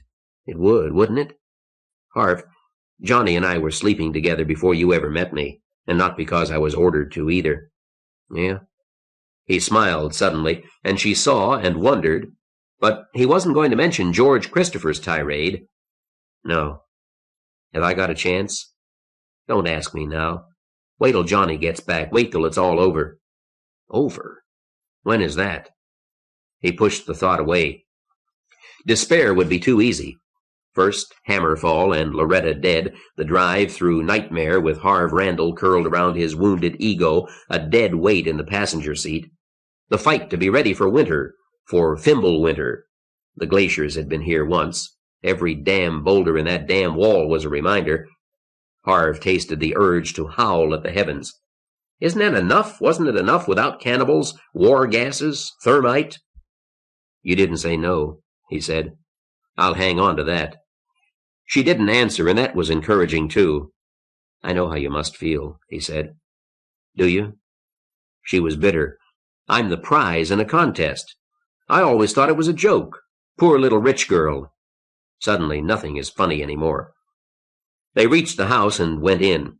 Senator Jellison and Al Hardy had maps spread out on the living room floor. Eileen Hamner held more papers, Hardy's eternal lists. "You look frozen," Jellison said. "There's something hot in the thermos. I won't call it tea." "Thanks." Harvey poured a cup. It smelled like root beer and tasted much like that, but it was hot and it warmed him. "Progress?" Hardy asked. "Some. The thermite bombs are coming along, but the fuses have to be made. Over in Hal's barn, they're cooking up a god-awful brew that Forrester says will be mustard gas, but he's not sure how long it takes to finish the reaction. He's cooking it slow so as not to take chances." "We may need it quicker than we think," Jellison said. Harvey looked up quickly. "Sir?" "Deke's people sent us a message on the CB an hour ago," Jellison said. "Couldn't make it out. Alice took another CB out to get on top of Turtle Mountain." "Alice? Turtle Mountain?" Harvey was incredulous. "It's in line of sight to us and Deke," Al Hardy said, "and communications are better lately. It should work. But Alice, a 12-year-old girl?" Hardy looked at him strangely. "Do you know anyone else who'd have a better chance of getting a horse up that mountain at night in the snow?" Harvey started to say that of course he did, but then he thought better of it. If a horse and rider could climb that mountain in the dark, Alice and her stallion could. But it didn't seem right to send young girls out into the snow and dark. Wasn't that what civilization was all about? To protect Alice Cox? Meanwhile, Hardy continued, we called in some reserves, just in case. They're loading up your travelall. But what do you think Deke was saying? Harvey asked. Hard to say. Jellison sounded tired. He looked as exhausted as Forrester, and had the same gray color. His voice was grim. You know the new Brotherhood tried an attack on the power plant this afternoon. No. Harvey felt relief. The power plant was over 50 miles away. The new Brotherhood was there, not here. They'd be fighting Baker. Relief. Then guilt. And he shrugged off the guilt, because it was the last thing he needed now. What's happening? They were in boats, Al Hardy said. They sent in a surrender demand, and when Mayor Allen told them to go to hell— What? Wait, Mayor Allen? Hardy showed his irritation at the interruption. Mayor Bentley Allen is in charge at the San Joaquin nuclear plant. And no, I don't know the details. The point is, Randall, that the new Brotherhood only had about 200 people for the attack on the power plant. It was not much of an attack, and it did not succeed, and they did not renew it. Harvey looked over at Maureen. She was gathering up the thermos and some honey and brown sugar in a briefcase. She'd known about the fight at the power plant, and she didn't look as if she'd lost anyone there. He asked, Casualties? Light. 1 killed. Of the mayor's police, 3 wounded. Don't know how bad. None of them were from our relief force, Hardy said. Good news from all over. I knew Bentley Allen, Harvey said. I know he was on duty in central L.A. at Hammerfall. He's some kind of man to get out of that. Funny, though, how we always assume anyone who isn't at the Stronghold must be dead. Al, Maureen, the senator, they watched him thoughtfully, seriously. Not so funny as all that, he said. All right, so 200 new Brotherhood attacked the power plant. That means— What does it mean? Harvey followed the thought to a conclusion he didn't like. They thought the power plant would be easy. They sent their main strength somewhere else. Here? Sure, here, before we can get ready. Hardy nodded. His lips pulled tight in a thin line, not a grin, a gesture of self-disgust. Damn it, we did the best we could. I was in charge, Jellison said. Yes, sir, but I should have thought of it. But we were so busy trying to organize for the winter, we never had time to think about defense. Hell, we've got defenses, Harvey said. You couldn't expect the whole damned army to show up in the San Joaquin Valley. Why couldn't I? Hardy demanded. I should have. The point is I didn't, and now we all have to pay for my mistakes. Look, Harvey said, if you hadn't got us all working on food, there'd be nothing here to fight for. You don't have to— The CB set beside Eileen came alive. Alice Cox's voice came through clearly, high-pitched, young, and afraid, but every word intelligible. Senator, this is Alice. Go ahead, Alice, Eileen said into the mic. Mr. Wilson reports they are under heavy attack, Alice Cox said. There are a lot of them, hundreds. Mr. Wilson says over 500. Mr. Wilson says he can't hold them. He's sending his people out now, and he wants instructions. Holy shit, Harvey Randall said. Tell her we'll have orders for them in 5 minutes, Senator Jellison said. Eileen nodded. Alice, can they wait 5 minutes? I think so. I'll tell Mr. Wilson. You don't sound surprised, Harvey said. You knew already. Al Hardy turned away. Senator Jellison spoke carefully. Surprised? No. I had hoped the new Brotherhood would wait until their deadline ran out, but I am not surprised that they did not. So what do we do now? Harvey asked. Al Hardy bent down to the maps. We've been doing it since we got their ultimatum. I've had everybody we could spare from Forrester's work digging in up on these ridges. He pointed to penciled lines on the map. Chief Hartman and his people have been working up there 2 days straight. George Christopher isn't due back for 3 days. We hope he'll have reinforcements, but we can't count on it. Hartman's people are exhausted, and they are nowhere near through digging in. I gather that Forrester's superweapons are not complete. No, he expected another week, Harvey said. Which we don't have, Jellison muttered. Al Hardy nodded. Harvey, you've been working all day, but not outside digging the way Hartman's people have been, and someone must go buy us some time. Harvey had been expecting that. You mean me? He saw that Maureen had paused, briefcase full of sassafras and honey in her hand. She closed the door without going out and stood at the door looking back into the room. "It's time I earned my keep," Harvey said. "That's about the size of it," Jellison said. He glanced at Maureen. "Was that stuff important?" She nodded. "You'll get to talk to him before he goes. He's got an hour or so," Jellison said. "Thank you." She opened the door. "Be careful, Harvey, please." Then she was gone. "I've got some troops for you," Al Hardy said crisply. Now that the decision was made, he was all business again. Harvey thought he'd liked him better when he was sounding worried. "Not the best people we have. Kids, I'm afraid." "Expendables," Harvey Randall said. He kept his voice flat. "If need be," Al Hardy said. The worst of it, Harvey thought, is that it makes sense. You don't put your best people out to buy time. You keep your best troops to dig in, and you send out what you can spare. Hardy can spare me. So can the Stronghold. "We don't expect miracles," Senator Jellison said, "but it's important." "Sure," Harvey said. "We want you to take the Travelall," Hardy said. "We put your CB back into it. Take the Travelall and a truckload of gear and go buy us some time. Days, if you can, but hours anyway. As the senator said, we don't expect miracles.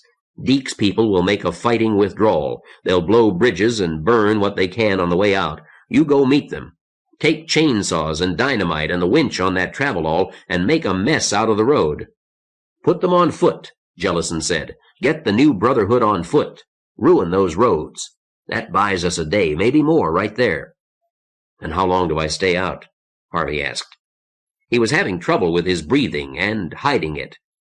"You need time to psych yourself up," he thought. "That, or zero time to get scared."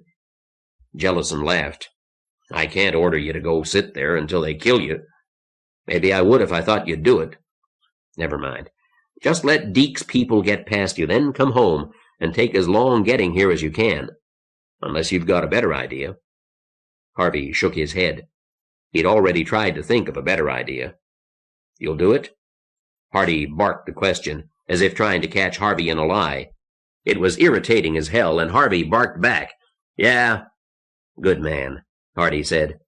"Eileen, had the message relayed to Deke. Operation Scorched Earth is on. Task Force Randall. A dozen boys, the oldest 17, 2 teenage girls, Harvey Randall and Marie Vance." "What the hell are you doing here?" Harvey demanded. She shrugged. "They don't need a cook just now." She was dressed for hiking, boots, hat with earmuffs, and several layers of clothing topped by a jacket that was all pockets. She carried a scope-sighted rifle. "I've done some varmint hunting. I can drive, you know that." Harvey looked at the rest of his command and tried not to show dismay. He knew only a few of them. Tommy Tallefson, 17, would be his other leader. He couldn't imagine what Marie's status would be. "Tommy, you drive the pickup." "Okay, Mr. Randall. Barbara Ann will come with me, if that's all right." He indicated a girl who didn't look more than 15. "It's all right," Harvey said. "Okay, everybody get in." He went back up onto the porch. "Jesus, Al, they're just kids." Hardy looked at him, mildly disappointed, mildly disgusted. "You're messing up my patterns. Or, don't make waves. They're what we've got. Look, they're farm kids. They know how to shoot. And most of them have worked with dynamite before. They know these hills pretty well, too. Don't put them down." Harvey shook his head. "And," said Hardy, "they'll die just as dead if the new Brotherhood breaks through. Marie, too. You, too. Me, too. Hell, you're not going out to fight." "Not with just 4 guns, we're not." "These are the guns we can spare. These are the people we can spare. Just get out there and work. You're wasting time." Harvey nodded and turned away. Maybe farm kids were different. It would be nice to believe, because he had seen too many city boys older than these in Vietnam, kids just out of training camp who didn't know how to fight, and they were scared all the time. Harvey had done a series on them, but it had never been cleared by the Army. He told himself, "We aren't going out to fight. Maybe it will be all right. Maybe."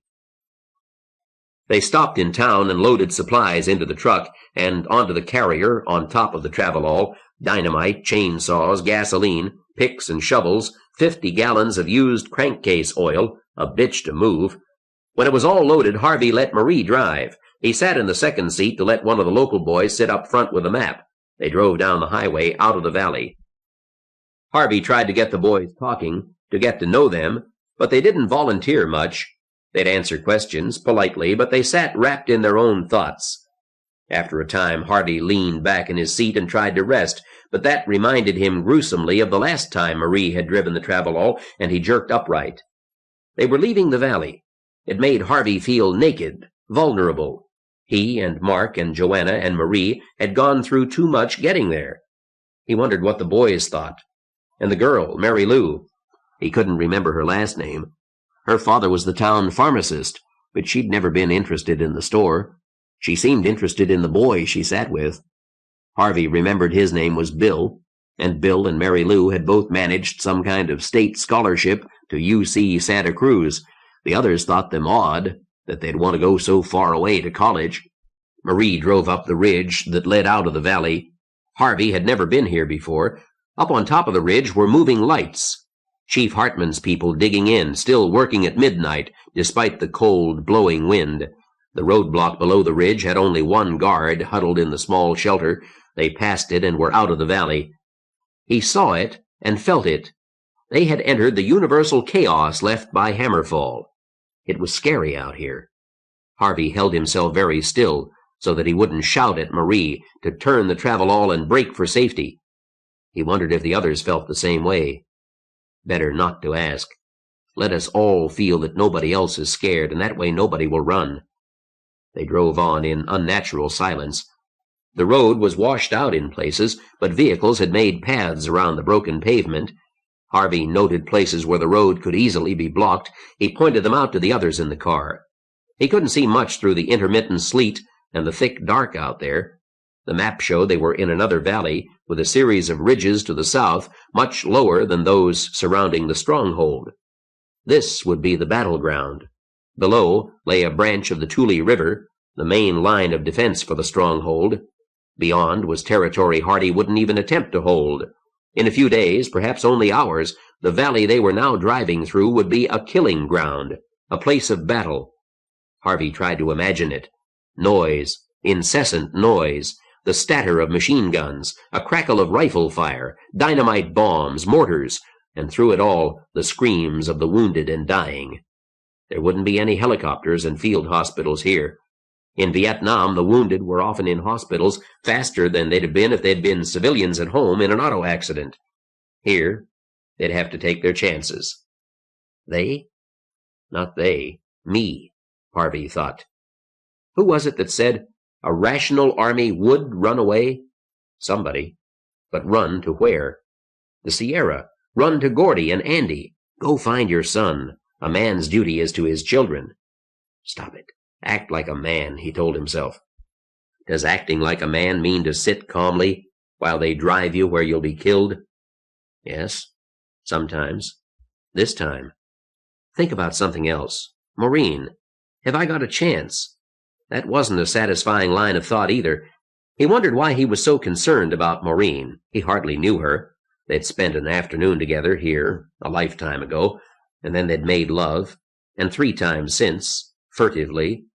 Not much to build a life around.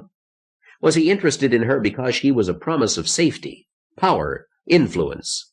He didn't think so.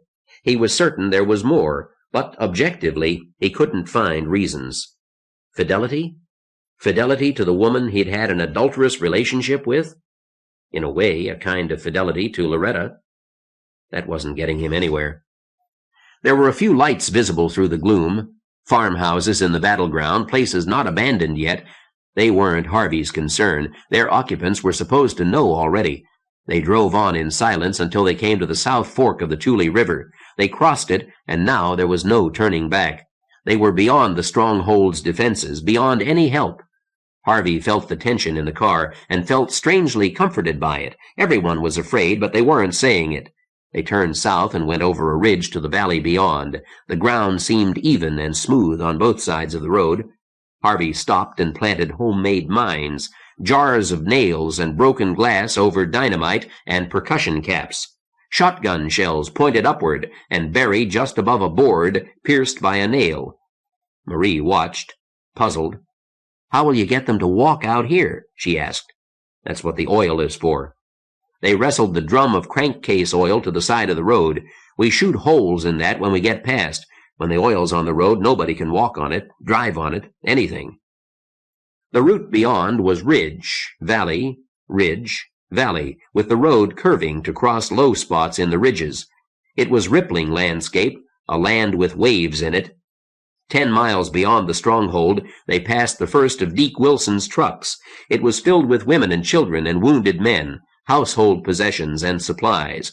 There were baskets tied to the top and sides of the truck bed, filled with goods, pots and pans, useless furniture, precious food and fertilizer, priceless ammunition.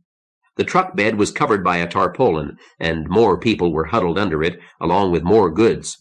Bedding and blankets, a bird cage, but no bird. Pathetic possessions, but everything these people had. A few miles on, there were more trucks, then 2 cars. The driver of the last didn't know whether any others would get out. They crossed a broad stream, and Harvey stopped and planted dynamite, leaving the fuses marked with rocks so that any of his party could find them to blow the bridge. There was a faint tinge of gray-red in the east when they reached the top of the last ridge before the low rolling hills where Deke Wilson's farm band lived. They approached it carefully, concerned that the new brotherhood might have got past Deke's people and come to secure the road, but no one challenged them. They stopped the travelall to listen. The infrequent popping of gunshots came from far away. "All right," Harvey said, "let's get to work." They cut trees and built a maze on the road, a system of fallen trees that a truck could get through, but only slowly, by stopping to back up and turn carefully. They made dynamite bombs and put them at convenient places to throw down onto the road. Then Harvey sent half his troops out to the sides, the others down the hill. They cut trees part way through so that they would fall easily. The others ranged out to both sides, and Harvey could hear the growl of the chainsaws and sometimes the sharp whump of half a stick of dynamite. The gray became a red smear behind the high Sierra when the work parties returned. "A couple more trees cut and 1 charge set off, and that road's blocked for hours," Bill reported. "This won't be so hard." "I think we should do it now," someone said. Bill looked around, then back at Randall. "Shouldn't we wait for Mr. Wilson's truck?" "Yes, wait," Marie said. "It would be awful if we stopped our own people from getting through." "Sure," Harvey said. "The maze will stop the Brotherhood if they get here first. Let's take a break." "The shooting is getting closer," one of the boys said. Harvey nodded. "I think so. Hard to tell." "It's officially dawn," Marie said. "Muslim definition. When you can tell a white thread from a black one. It's in the Koran." She listened for a moment. "There's something coming. I hear a truck." Harvey took out a whistle and sounded it. He shouted to the boys nearest him to spread out and get off the road. They waited while the truck noises got louder and louder. It came around the bend, and there was a screech of brakes as it stopped just short of the first tree. It was a large truck, still only an indistinct object in the gray light. "Who's there?" Harvey shouted. "Who are you?" "Get out of the truck. Show yourself." Someone leaped out of the truck bed and stood on the road. "We're Deke Wilson's people," he shouted. "Who's there?" "We're from the Stronghold." Harvey started toward the truck. One of the boys was much closer. He stepped up to the cab and looked in. Then he backed up fast. "It's not—" He never finished. There were pistol shots and the boy was down. Something smashed Harvey in the left shoulder, a hard blow that knocked him backward. There was more shooting. People were jumping out of the truck. Marie Vance fired first. Then there was more shooting from the sides of the road and the rocks above it. Harvey struggled to find his rifle. He'd dropped it, and he scrabbled around for it. "Stay down!" someone yelled. A sputtering object landed just in front of the truck and rolled underneath. Nothing happened for an eternity, and there were more gunshots. Then the dynamite exploded. The truck lifted slightly, and there was a gasoline smell. Then it blew up in a column of fire. Fire danced in the air near Harvey's face as the gasoline was flung around. He could see human shapes in the fire. Men and women screamed and moved in dancing flame. There were more shots. "Stop! Stop shooting! You're wasting ammunition!" Marie Vance ran down toward the burning truck. "Stop it!"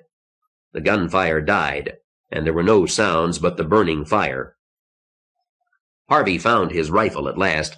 His left shoulder was throbbing, and he was afraid to look, but he forced himself, expecting to see a bloody hole. There was nothing at all. He felt it, and it was sore, and when he opened his coat he found a large bruise. Ricochet, he thought. I must have been hit by a ricochet. The heavy coat stopped it. He got up and went down to the road. The girl, Mary Lou, was trying to get closer to the fire, and two boys held her back. She wasn't saying anything, just struggling with them, staring at the burning truck and the bodies near it. "He was dead when he hit the ground," one of the boys shouted. "Dead, damn it, you can't do anything." They seemed dazed now as they stared at the bodies in the fire. "Who?"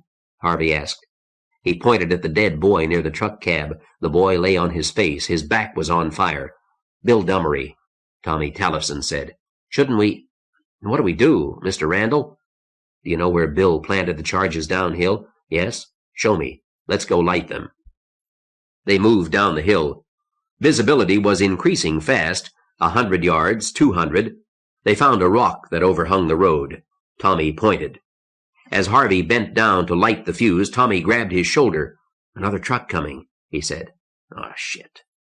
Harvey reached for the fuse again. Tommy said nothing. Finally, Harvey stood. "It'll be light before they get up here. You go on back up the hill and alert the troops. They can't get past that burning truck anyway. Don't get close to it until you know who it is." "All right."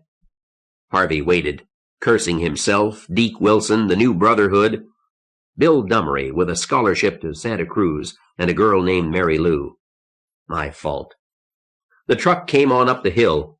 It was loaded with people, no household goods at all. In a car-top carrier on top of the cab, two children in bulky raincoats hunkered down against the wind. As the truck got closer, Harvey recognized the man standing in the bed next to the cab.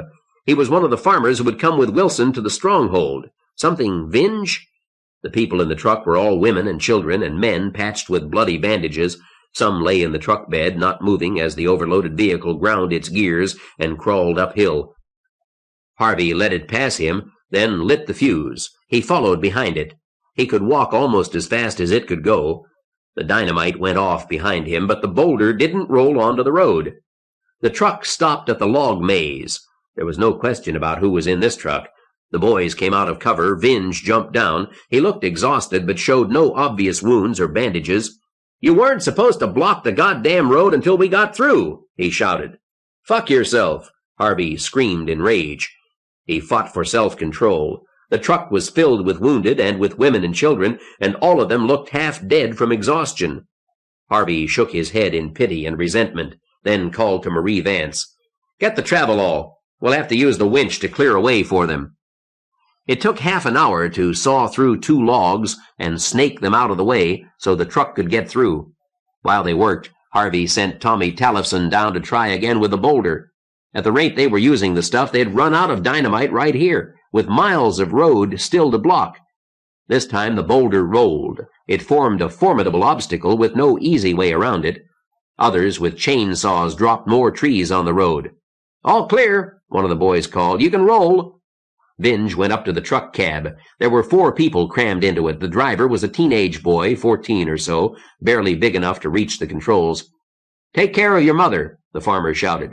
"Yes, sir," the boy answered. "Get moving," the farmer said. "And—" he shook his head. "Get moving." "Goodbye, Dad." The truck crawled away. The farmer came back to Harvey Randall. "Name's Jacob Vinge," he said. "Let's get to work. There won't be any more coming out of our area." The fighting sounded much closer. Harvey could see across the hills and out to the San Joaquin Sea. There were columns of smoke to mark the burning farmhouses, and a continuous popcorn crackle of small arms fire. It was strange to know that men and women were fighting and dying not a mile away, and yet see nothing. Then one of the boys called, "There's somebody running." They spilled over the top of the hill half a mile off. They ran haltingly, not in any order, and few carried weapons or anything else. Running in terror, Harvey thought, not a fighting withdrawal. Run away. They flowed down into the valley and on toward the hill held by Task Force Randall. A pickup truck came over the top of the next ridge. It stopped and men jumped out. Harvey was startled to see more men on foot to each side. They'd come over so carefully that he hadn't noticed them. They gestured to the people in the pickup. and someone in the back of the truck stood up and leaned on the cab. He held binoculars to his eyes. They swept over the men fleeing uphill toward Harvey, paused only a moment there, then swept up along the road, examining each of Harvey's roadblocks with care. The enemy had a face now, and the enemy knew Harvey Randall's face. So be it. In less than 5 minutes, the valley and ridge beyond swarmed with armed men. They walked carefully. They were spread out half a mile to each side. They advanced toward Harvey. The fugitives staggered uphill to Harvey's men and trucks, and past them. They breathed like terminal pneumonia cases. They held no weapons, and their eyes were blind with terror. "Stop!" Harvey shouted. "Stand and fight! Help us!" They staggered on without seeming to hear. One of Harvey's boys stood up, looked back at the grimly advancing skirmish line below, then ran to join the fugitives. Harvey screamed at him, but the boy kept running. "Lucky the others stayed," Jacob Vinge said. I'd like to run too." "So would I." This wasn't going according to plan. The new Brotherhood wasn't coming up the ridge to clear the road. Instead, they were fanning out to each side, and Harvey didn't have nearly enough troops to hold the ridgeline. He'd hoped to delay them longer, but there was no chance. If they didn't get out fast, they'd be cut off. "And we're going to." He lifted his whistle and blew loudly. The advance below broke into a run even as he did. Harvey waved his command into their truck and the travelall. Jacob Vinge took Bill's place. Harvey sent the truck out, then hesitated. "We ought to try. Come on, a few rounds." "It won't do any good," Marie Vance said. "There's too much cover, and they aren't showing themselves enough. We'd be trapped, and we wouldn't have heard any of them." "How do you know so much about strategy?" Harvey demanded. "I watch war movies. Let's get out of here." "All right." Harvey turned the travelall and drove away, down off the ridge and into the next valley. The truck stopped and let the running men get aboard. "Poor bastards," Marie said. "We fought them for a day," Vinge said, "but we couldn't hold them. Like the ridge back there, they spread out and get around you, behind you, and then you're dead. So you have to keep running. After a while, it can get to be a habit." "Sure." Habit or not, Harvey thought, they had run like rabbits, not like men. The road led down to a stream swollen with the rain of hammerfall. The low parts of the valley were deep mud. Harvey stopped at the far side of the small bridge and got out to light dynamite sticks already in place. "There they are!" one of the boys shouted. Harvey looked up on the ridge. 100 and more armed enemies boiled over the top and came down the hill at a dead run. There was a staccato chatter and a rustle in the grass not far from Harvey. "Get it done!" Jacob Vinge shouted. "They're shooting at us!" It was nearly a mile up to the ridge, but that sound was familiar from Vietnam, a heavy machine gun. It wouldn't take long to walk its fire over to Harvey and the travelall, and then they'd be finished. He flicked his Zippo and blessed it when it caught the first time, even though it was filled with gasoline rather than regular lighter fluid. The fuse sputtered, and Harvey ran for the travelall. Marie had slid over into the driver's seat and was already rolling. Harvey caught on, and hands grabbed him and pulled him inside. There was more of the chatter, brup, brup, brup, and something roared past his ear. "Holy shit!" he yelled. "They shoot pretty good," Vinge said. The dynamite went off, and the bridge was in ruins, but not completely, Harvey saw. There was still a full span, wide enough to walk across. It wasn't going to take long to repair, but he sure wasn't going back. They drove up to the top of the next ridge and got out, looking for more trees to drop, boulders to dynamite into the road, anything. The new Brotherhood troops came on into the valley, some on foot, a dozen on motorcycles. They reached the ruined bridge and stopped. Then a few swam and waded across and came on. Others spread along the banks and found new crossings. In 5 minutes, 100 had crossed, and they walked on steadily toward Harvey's work crews. "Jesus, it's like watching the tide come in," Harvey said. Jacob Vinge didn't say anything. He kept on digging under a boulder to make a hole for the dynamite. Just above them, a tree crashed across the road, and the boys moved to another. There were motors in the valley ahead. 2 motorcycles gingerly drove across the narrow remains of the bridge. Extra riders got on, and the bikes gunned forward toward Harvey's position. Marie Vance unslung her rifle and worked the sling around her left arm. "Go on digging," she called. She took a sitting position and rested the rifle on a large rock, then squinted through the telescopic sights. She waited until the bikes were about a quarter of a mile away before she fired. Nothing happened. She worked the bolt and aimed again. Fired. At the third shot, the lead motorcycle wobbled and swerved into the ditch at the side of the road. One of the riders got up. Marie aimed again, but the other bike moved off the road and the riders scrambled for cover. They waited for the advancing skirmish line. That came steadily closer, and Marie changed her aim point, firing to slow the advance.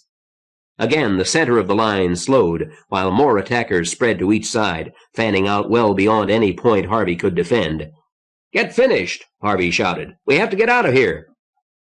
No one argued with that. Vinge put 2 sticks of dynamite into the hole beneath the boulder and tamped mud in on top of it.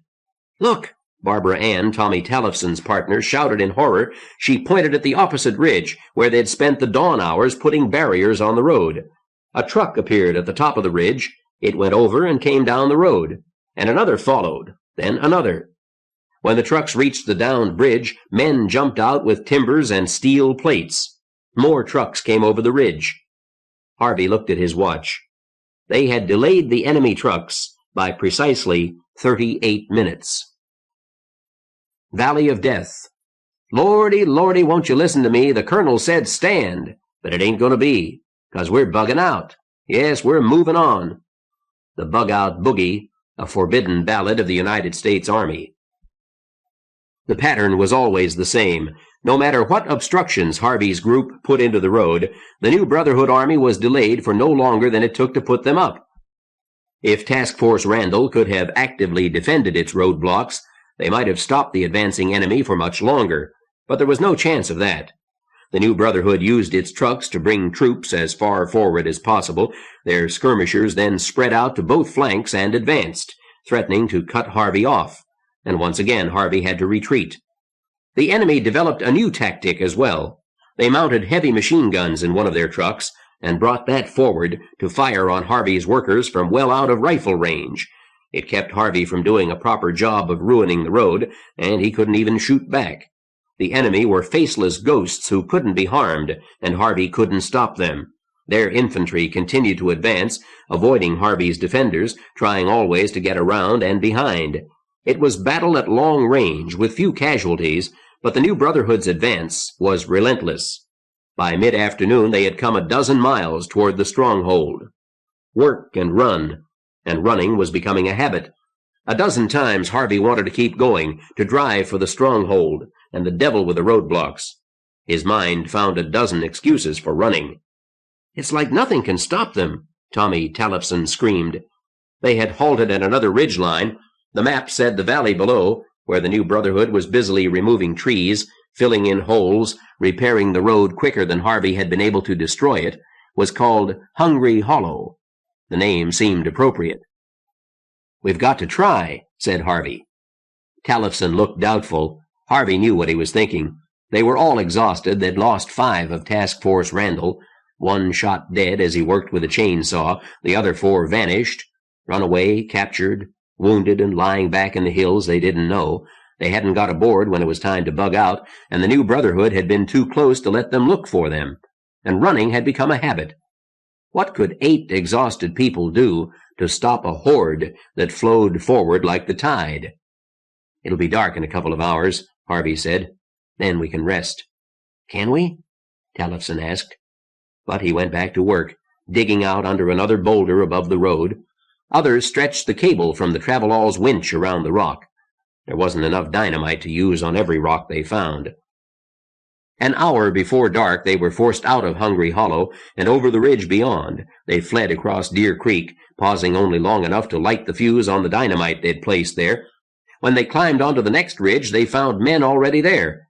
It took Harvey a moment to realize they were friends. Steve Cox and almost 100 troops had been sent from the ranch to hold the ridge. The Stronghold forces were through running away. Now they would stand and fight. Cox had spread his forces along the ridge, and they'd dug in. Harvey and Task Force Randall, what was left of it, could rest. There was even cold supper and a thermos of hot tea. "We're all dead on our feet," Harvey told Steve Cox. "We won't be much help." Cox shrugged. "That's all right. Get a good night's sleep. We'll hold them." "You're a fool," Harvey wanted to say. There are 1,000 of them and 100 of you, and they come like death, like army ants, and nothing can stop them. How is Forrester's work? Have you got any of his super weapons? Thermite grenades. Cox showed Harvey a box of what looked like lumps of baked clay with fuses stuck out of the top. Each was about 6 inches in diameter, and each had 2 feet of parachute cord attached to it. You light the fuse and whirl it around, Cox said. Then throw it. Do they work? They sure do. Cox was enthusiastic. Some explode like bombs, others just break open, but even then they throw fire 10 or 12 feet. They'll scare the hell out of those cannibal bastards. But what about the other weapons? Mustard gas? Cox shrugged. They're working on it. Hardy says it will take time. That's why we're out here. In the valley below, the lead elements of the new Brotherhood force had reached the ruined bridge. Deer Creek was high and swift, and the bridge was entirely gone. The few men who tried to wade it gave up quickly. The Brotherhood army stopped, then began to spread along the banks. Elements went upstream until they vanished. Others turned downstream toward the sea a few miles to the west. They'll get around us, Harvey said nervously. Nope. Cox grinned. He pointed upstream toward the towering Sierra. We've got allies up there, about 50 Thule Indians, some of Christopher's reinforcements. Tough bastards. Get some sleep, Randall. They won't get through here. Not tonight and not tomorrow. We've got a good position. We'll hold them. I think Cox is crazy, Harvey told Marie. We've seen the new Brotherhood fight. He hasn't. They have our radio reports, Marie said. She stretched in the back seat of the Travelall. Feels good to relax. I could sleep for a week. So could I, Harvey said. But he didn't. The Travelall was parked on the far side of the ridge from Deer Creek. He had sent the others back further to a farmhouse where they could get proper rest, and he knew he should join them, but he was worried. Harvey had learned to respect whoever was in charge of the new Brotherhood. The enemy general hadn't wasted a man, had never exposed his people recklessly, yet he had swept through 18 miles and more in less than a day, and he was using gasoline and ammunition recklessly. This was an all-out war. The new Brotherhood must have stripped their territory, must be gambling on taking the Stronghold for new supplies. Dusk brought a chill wind, but no more sleet. A few stars showed through the overcast, blinking points of light too far apart to recognize as constellations.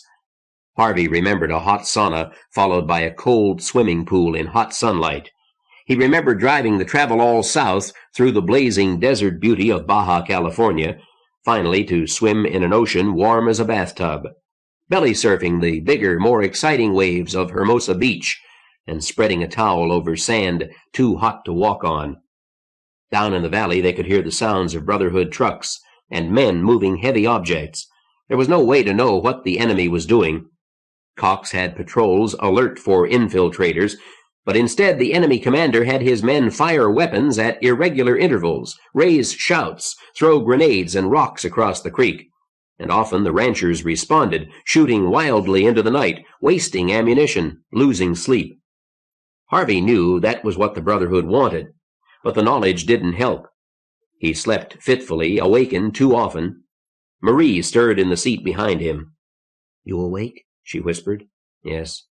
"Who was it? In the truck with the binoculars. Do you know?" "Probably the sergeant. Hooker." "Why?" "Put a name on him, and he's less frightening." "Do you think we can win? Is Hardy smart enough?" "Sure," Harvey said.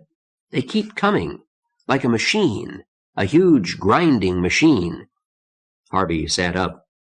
Somewhere a grenade went off, and Cox shouted not to waste ammunition. "That's a frightening image." "Fortunately, it's not the right one," Harvey said.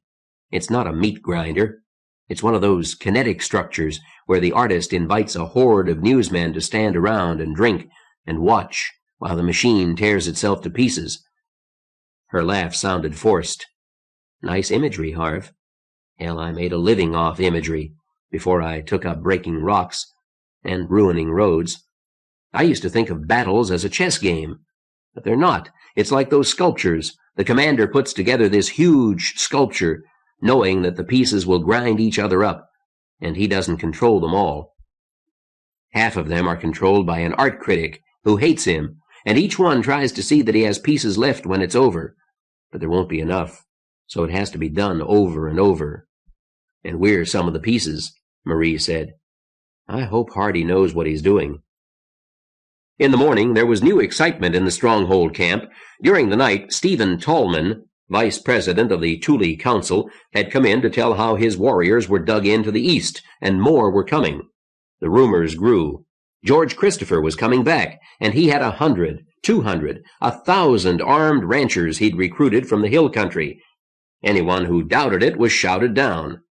But certainly there were 50 Indians to the east, and all the ranchers talked about how tough the Indians were and what great allies they'd be.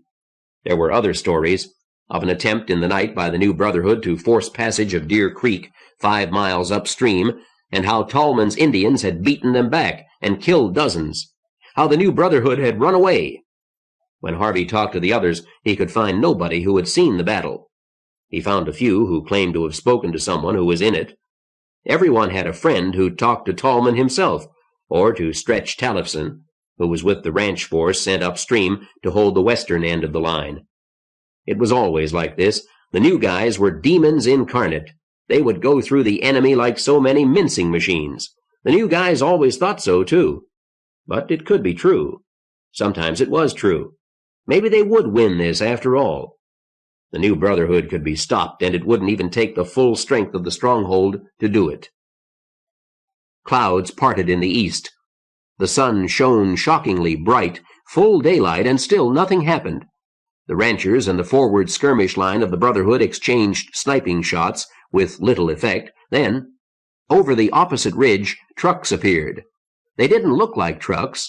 They looked strange, for they had large wooden structures attached in front of them. They came down the hill not too fast, because with all that weight in front, they were hard to drive and unstable. But they came on toward the swollen creek. At the same time, hundreds of the enemy came out from behind rocks and folds of ground where they'd been hidden. They began firing at anything that moved. The trucks with their strange towers advanced to the stream edge, and some drove across meadows that should have been too swampy, except that during the night the Brotherhood had laid down tracks of fencing wire and planks to get them across the mud. They went to the stream edge, and the towers fell, making bridges across the stream. Brotherhood troops rushed toward the bridges, began swarming across. Other Brotherhood units concentrated fire on any Stronghold defenders who dared show themselves. Harvey heard the sharp whump, which he recognized from Vietnam.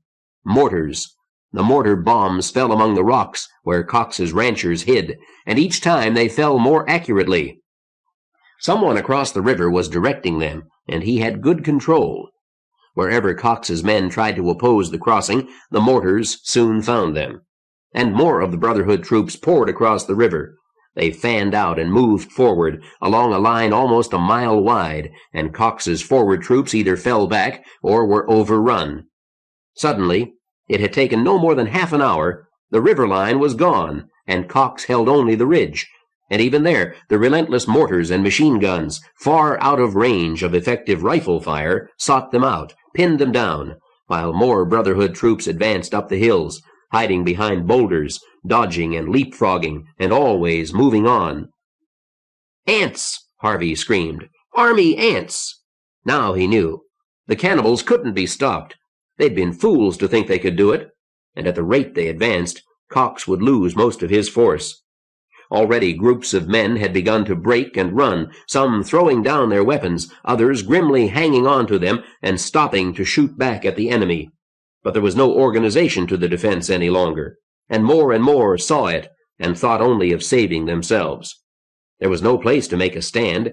Every position was threatened by a breakthrough at some other point, and these men had not fought together, lived together. They didn't have confidence that the man down the line wouldn't run and leave an opening for the yelling cannibals to pour through and cut them off forever. A dozen men clung to the travelall, piled into it, hung on top or lay on fenders as Harvey drove away. Deer Creek, which Cox had expected to hold all day, perhaps even to break the Brotherhood and stop them permanently, had fallen in less than an hour and a half. The rest of the morning was nightmare. Harvey could not find his truck. The only equipment he had left was in the travelall, and only a few of Cox's ranchers were willing to help. Reinforcements from the Stronghold came, finally, 20 men and women with more dynamite and gasoline, and the chainsaws from the truck. But they could never get far enough away from the advancing Brotherhood forces to do any useful work. The Brotherhood tactics had changed. Now, instead of fanning out and outflanking the defenses, they flooded forward, trying to close. They wanted to keep the Stronghold force running, and now their general was willing to spend men to do it. If Marie had not been with him, Harvey would have run with the rest, but she wouldn't let him. She insisted they keep on with their mission, at least that they stop and light the fuses of the charges they'd set 2 nights before when they went forward. Once they delayed too long, and there was a crash. Shattered glass from the rear window sprayed over them, and the front windshield was smashed out as well. A .50 slug had passed all the way through the travelall, passed between them, missing them by inches. The next time they stopped, the ranchers who'd stayed with them abandoned the car. Harvey yelled to Marie, "Why the hell are you so—" He didn't finish the sentence. He'd wanted to say brave, but if he did, it meant he wasn't, that he was a coward. "Determined," he finally said. She looked up from where she was digging. They had one last stick of dynamite, and she wanted to plant it. She pointed up toward the Sierra. "My boy is up there," she said. "If we don't stop them, who will?" "This is good enough. Give me the dynamite." Harvey had already crimped fuse onto the cap. He handed her the stick, and she thrust it into the hole, then shoveled dirt and rock onto it. "That's enough!" Harvey screamed. "Let's get out of here." They were on the far side of a low hill and couldn't see the advancing enemy, but Harvey didn't think they would be far behind. "Not yet," Marie said. "Something I have to do first." She walked toward the hilltop. "Come back here. I swear I'll leave you. Hey!" She didn't look back. After a moment, he cursed, then followed her uphill. She was adjusting her rifle, setting the strap on her left arm. She braced herself against a rock. "Down there is where you put the oil and the mines," she said. "We drove right past it. We had to. They were right behind us. And it's all so damned futile anyway." Motorcycles were coming up the road. They had reached the ridge in a minute or two. Marie took careful aim, fired. "Good," she muttered to herself. She fired again. "I'd be done quicker if you'd do some shooting too," she said. Harvey knew he wasn't about to hit the oil drum, set 300 yards away. He braced his rifle on a rock and aimed at the first of the oncoming motorcycles. He fired again and missed each time. But the cyclists slowed, then stopped, and took cover in the ditch to wait for the infantry. Marie continued to fire, slowly, carefully. Finally she said, "That ought to do it. Let's go." "Actually, what's the hurry? They're stopped." She took up her position again and waited. Harvey clenched his fists and took a deep breath. She was right. There was no immediate danger. The oil was spilling across the road now, and the 2 motorcycles were going nowhere. Another motorcycle reached the oil slick. It skidded into the ditch, and the biker screamed. Marie smiled faintly. "Good idea, those punji sticks of yours." Harvey looked at her in horror. Marie Vance, on the board of governors of 6 charities, banker's wife, socialite, country club member, and she was grinning at the thought of a man impaled on a stick smeared with human shit to make the wounds fester. A truck came to the oil slick and stopped. Then it started forward, slowly. Marie put a bullet through its windshield. It slid forward and skidded, turning slightly sideways. The motor gunned and the wheels spun, but it did not move. Another truck came up behind it and started around. One of the dynamite mines went off loudly, and the truck went up in flames. Harvey felt it now, the urgent impulse to shout in triumph. Something had worked. Those weren't people down there, scrambling to get away from the burning truck, some themselves burning. They were army ants, and the trick had worked. They heard the plop from in front of them, then a faint whistle. Something exploded 20 yards to their left. Another plop. "The car, now, damn it!" Harvey shouted. "Yes, I think it's time." Marie followed. The second mortar round went off somewhere behind them. They leaped into the travelall and drove off laughing and shouting like children. "Son of a bitch, it worked!" Harvey shouted. He looked over at Marie, and her eyes shone with triumph to match his own. "We make a great team," he thought. "Run away!" cried Harvey. Marie looked at him strangely. "Monty Python and the Holy Grail," Harvey said. "Didn't you see it?" "No." They drove on, still laughing with excitement. Inside, Harvey knew it wasn't really much of a victory, but it was better than the rest of the day. There was no question of stopping now, not until they reached the next large barrier, which was a fork of the Tule River. That would be a formidable barrier once its bridge was blown. Surely it would stop the new Brotherhood. It had to. Beyond was the ridge line that marked the entrance to the Stronghold itself. The Tule was their most important defense line. They came around a curve and started down into the Tule Valley, and there was no bridge. It had already been blown. Harvey drove up to the wrecked bridge and stared at the swollen river, 100 feet wide and deep and swiftly flowing. "Hey!" he shouted. Across the river, one of Hartman's constables rose from hiding behind a log bunker. "They said you'd had it," he called. "What do I do now?" Harvey shouted. "Whatever it is, do it quick," Marie said. "They won't be far behind us." "Go upstream," the constable yelled. "We've got troops up there. Make sure you radio ahead that you're coming." "All right." Harvey turned the travelall and started up the county road toward the Tule Indian Reservation. "Get on that CB," he told Marie. "Tell them the reports of our death have been greatly exaggerated." A mile and a half upstream, the road crossed the Tule. A dozen men were working with shovels at the bridge foundations. Harvey drove up warily, but they waved him on. He drove across and stopped. They looked like ranchers, but they were darker and did not show the effects of months without sunlight. Harvey wondered if lack of vitamin D would affect them. Pale faces were evolved for life in a cold, cloudy environment. One of the work crew left off digging and came over to the travelall. "Randall?" "Yes. Look, the new Brotherhood must be right behind us." "We know where they are," the man said. "Alice can see them, and we've got a radio. You're supposed to go on up there onto Turtle Mountain and help her observe. Find a place where you can see the valley and still get her on the CB." "All right, thanks, and we're glad to have you on our side." The Indian grinned. "I see it that you're on our side. Good luck." Their earlier mood of elation had vanished now. They drove on along an increasingly difficult road. Mud, fallen rocks, deep ruts. Harvey put the travelall into four-wheel drive. As they climbed higher, the entire valley came into view. To the southwest was the South Fork of the Tule, and the road junction and bridge they'd just left. The fork ran northwest to the remains of Lake Success, where it joined the Tule itself. A ridge separated the forks of the Tule, the ridge that guarded the Stronghold. From their vantage point, Harvey and Marie could see the defense line of Police Chief Hartman's troops, trenches and foxholes and log bunkers. There were less elaborate defenses thrown forward into the South Fork Valley. They didn't look adequate to hold. Only the high ridge line seemed well defended. A classic crust defense, Harvey thought. The enemy need only punch through, and there was nothing to stop them from overrunning the entire stronghold.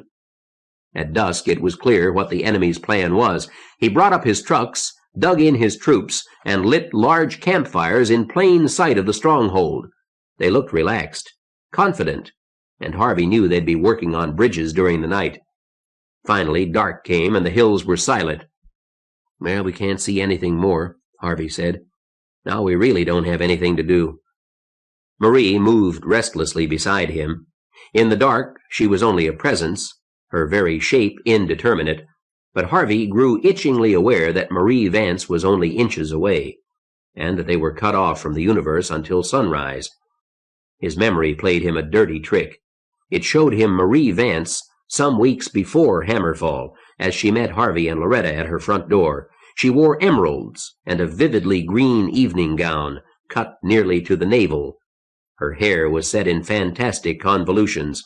She smiled graciously and hugged him and welcomed them in. His mind superimposed that image on the dark blur next to him, and the silence grew really uncomfortable. "I can think of something," she said softly.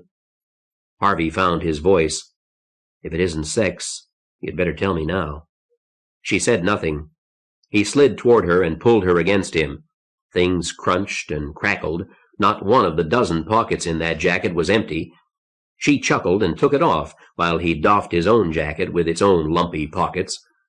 Then the terror of the day and the danger of tomorrow, the slow, agonizing death of a world, and the coming end of the Stronghold could be forgotten in the frantic importance of each other. The passenger footwell grew cluttered with clothing until Harvey broke off and dumped the whole armful behind the steering wheel. The passenger seat wasn't shaped for this, but they coupled with care and ingenuity, and maintained the position afterward. He half reclining in the passenger seat, she kneeling before him, her face above his. Their breath fell each on the other's cheek. "I'm glad you thought of something," he said presently. He couldn't say he loved her. "Ever screwed in a car before?" He thought back. "Sure.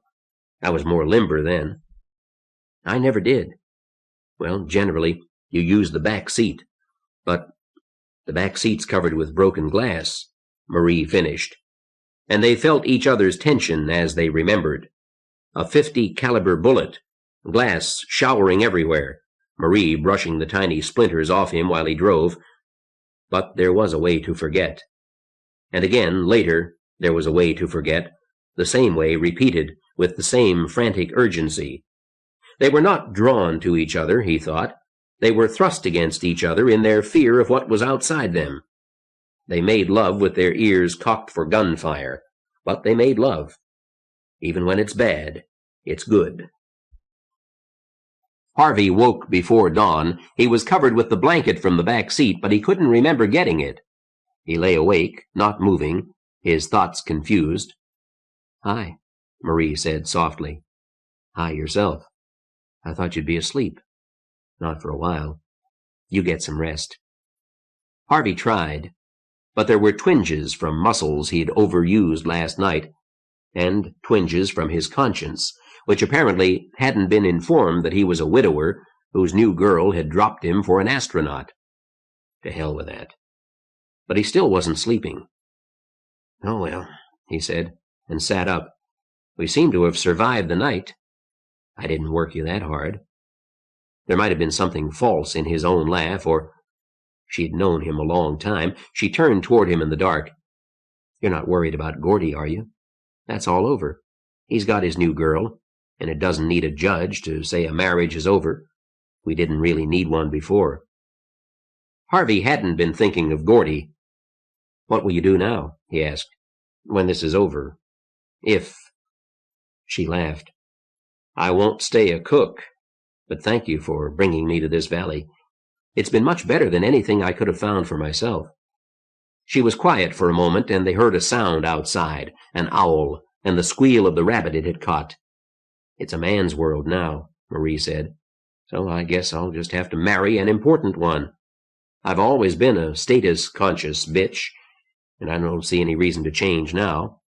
In fact, there's more reason than ever. Muscle counts. I'll find me a leader and marry him.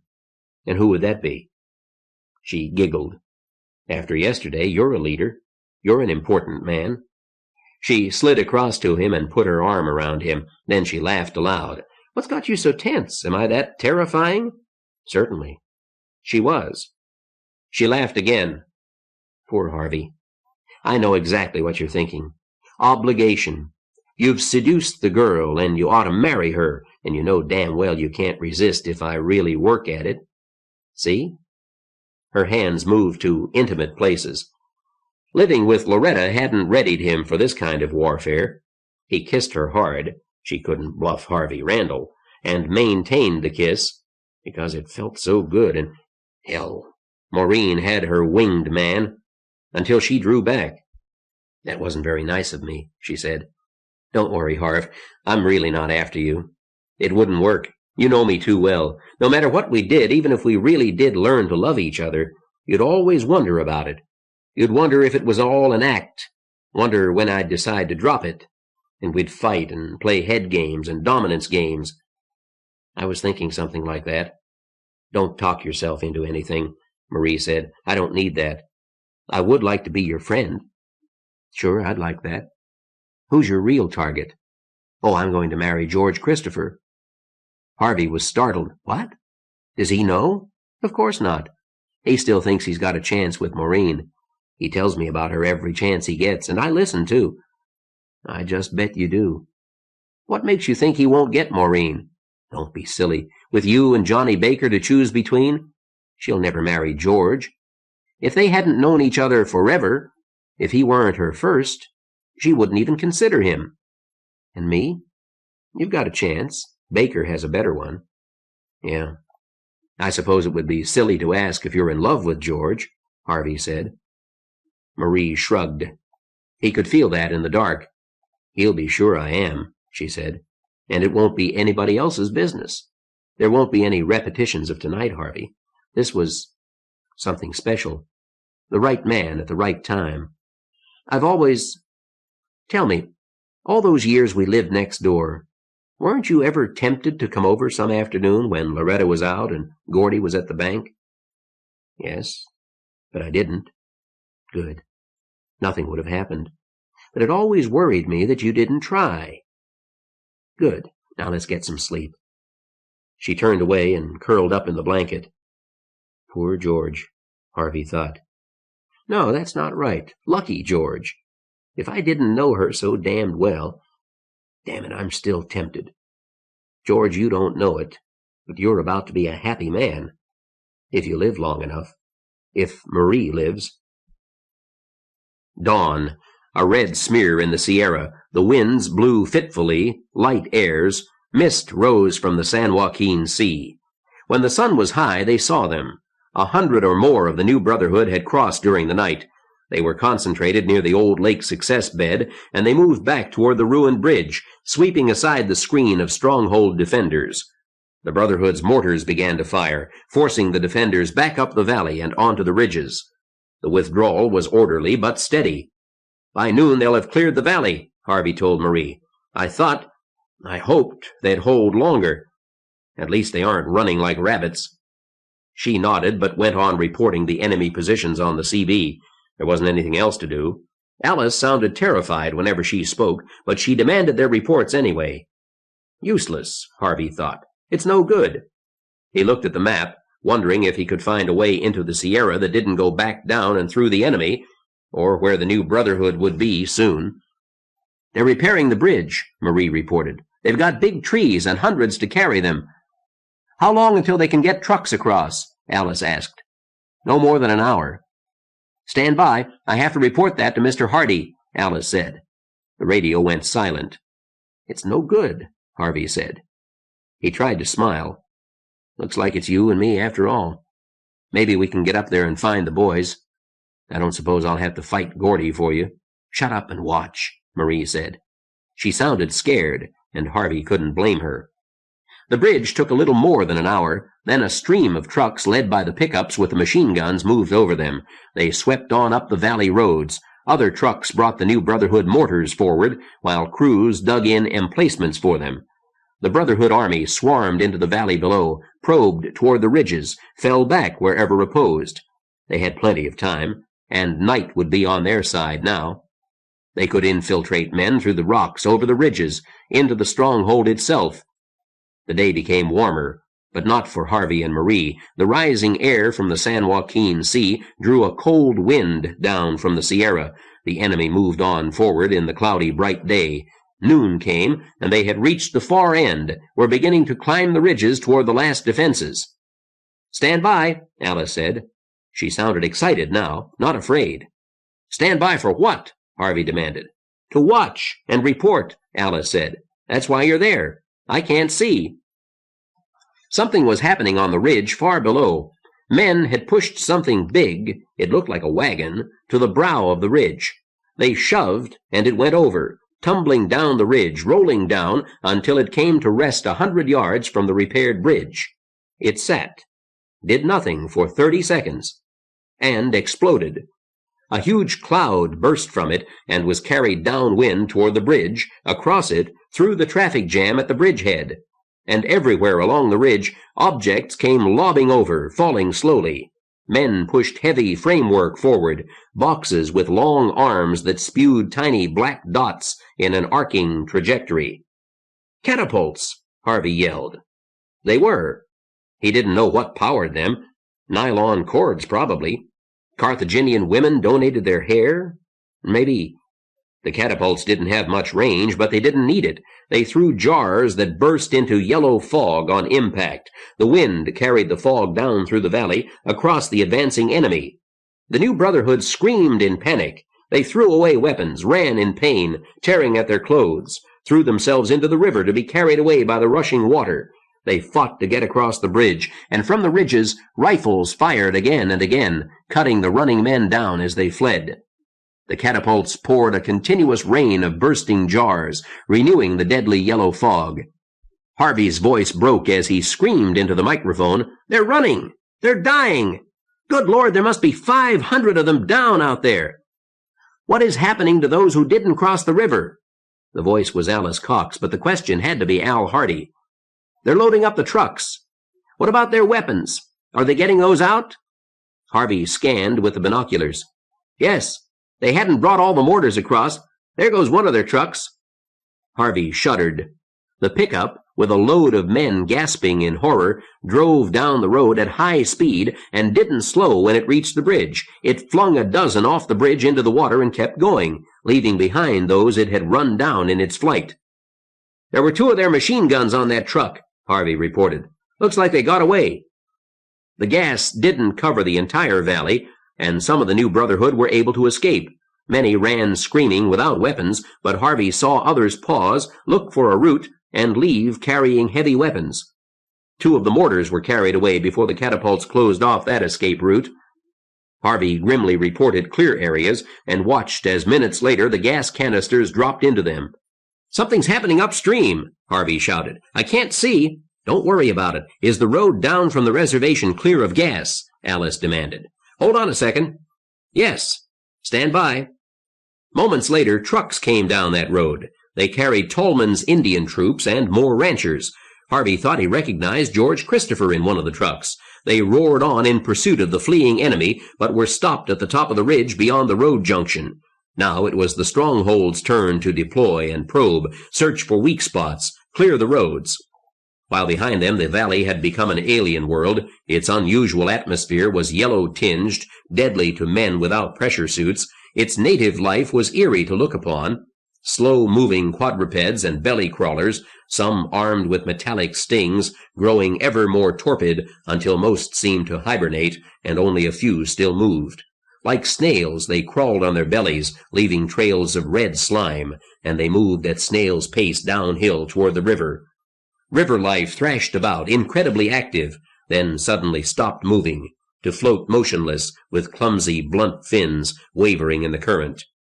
When dark came, the silence was that of a dead, deserted world. Aftermath.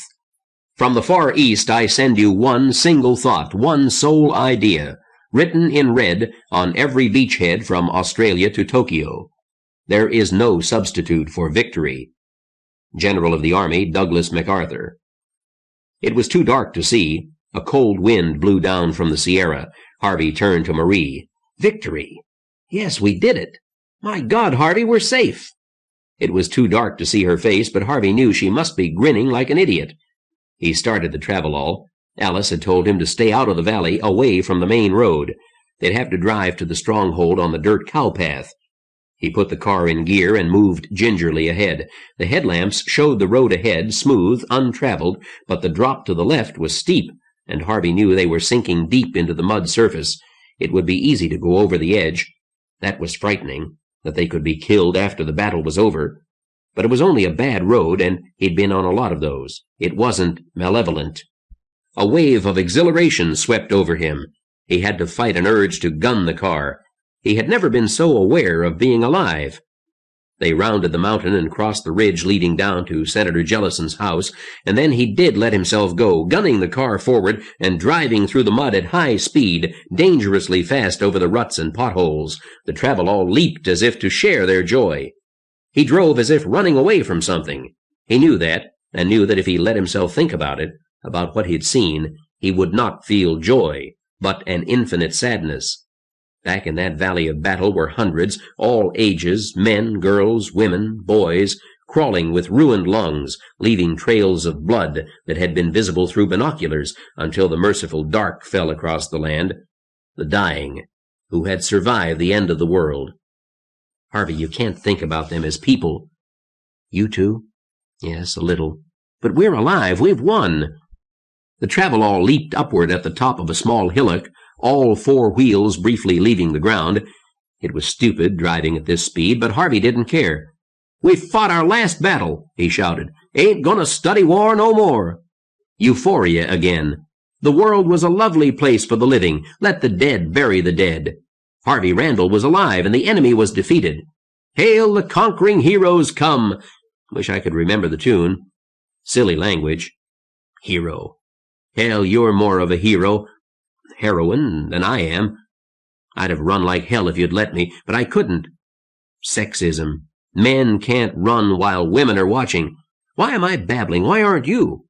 I'm not, because you won't give me a chance, Marie shouted. There was laughter in her voice, and you didn't run, and neither did I, and it would have been so easy. She laughed again, this time with a peculiar note in it. And now, my friend, we go collect the traditional reward for heroes. Find Maureen, you've earned it. Strange to say, I thought of that. But of course George will be coming back. You leave George to me, Marie said primly. After all, I've got a reward coming too. You leave George to me. I think I'm jealous of him. Too bad. The mood lasted only until they reached the senator's stone ranch house and went inside. There were many others there, Al Hardy, drunk, but not with liquor, grinning like a fool while others pounded him on the back, Dan Forrester, exhausted, introspective and unhappy, and no one caring. They praised him and thanked him and let him have his mood, to enjoy or hate, be glad or sad. Magicians may do as they please. Many were absent. They might be among the dead. They might have joined the pursuit. They might have fled and be fleeing still, unaware that nobody was hunting them. The victors were too tired to think about them. Harvey searched until he found Maureen, and he went to her. There was no lust between them, only an infinite tenderness, concern. They touched each other like children. There was no party, no celebration. Within minutes the gathering was finished. Some dropped into chairs and slept. Some went to their own houses. Harvey felt nothing now, only the need to rest, to sleep, to forget everything that had happened that day. He had seen this before, in men returned from patrol in Vietnam, but he had not felt it himself. Drained of energy, drained of emotion, not unhappy, able to rouse himself to brief moments of excitement, only to have them slip away and leave him more exhausted than ever. He woke, remembering that they'd won. The details were gone. There had been dreams, vivid and mixed with memories of the past few days, and as the dreams faded, so did the memories, leaving him only the word, victory. He was lying on the floor of the front room, on a rug, and covered with a blanket. He had no idea how he had come there. Perhaps he had been talking with Maureen and simply fallen to the floor. Anything was possible. There were sounds in the house, people moving, smells of cooking food. He savored them all, the sounds and smells and sensations of life. The gray clouds outside the window seemed infinitely detailed, vivid and brilliant as sunlight. The bronze trophies on the walls were a marvel that needed investigation. He treasured each moment of life and what it might bring. Gradually the mood faded. It left him desperately hungry. He got up and saw that the living room rug itself looked like a battlefield. They lay where fatigue had dropped them. Someone had lasted long enough to spread blankets and had run short. Harvey spread his own blanket over Steve Cox, who was coiled into a ball against the cold, and followed his nose toward breakfast. There was bright sunlight in the room. Maureen Jellison stared in disbelief. She was afraid to get out of bed. The bright sun might be a dream, and it was a dream she wanted to savor. Finally, she convinced herself that she was awake. It was no illusion. The sun came in the window, warm and yellow and bright. It was over an hour high. She could feel its warmth on her arms when she threw back the covers. Gradually, she came to full wakefulness. Terror and blood and a fatigue like death itself. The memories of yesterday ran together like a too-fast movie film. There had been the horror of the morning, when the Stronghold forces had to hold fast, retreating slowly, letting the Brotherhood into the valley, but never on the ridges. The gradual retreat that could not seem too obvious, with troops who couldn't be told the battle plan for fear that they would be captured. Finally, the general panic, when they had all run. "When you run, they bunch up and follow," Al Hardy had said. "Randall's reports make that pretty clear. Their commander goes by the book. So will we, up to a point."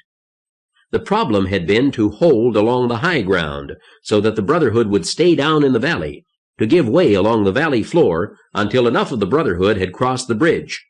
How could they get the ranchers to fight and not run until the signal? Hardy had chosen the simplest solution to that. "If you're out there," he'd said, "if you stand, some of them will stay with you. They're men." She had resented that, but it had been no time to give Al Hardy a lecture, and he'd been right. All she'd had to do was hold on to her own courage. For someone who wasn't sure she wanted to live, that had seemed a simple job. It wasn't until she was actually under fire that she began to have doubts. Something unseen had ripped Roy Miller's side. He tried to block the wound with his forearm. His forearm nestled neatly in the great gap of torn ribs. Maureen's breakfast rose in her throat, and in his last moment Roy looked around and caught her expression.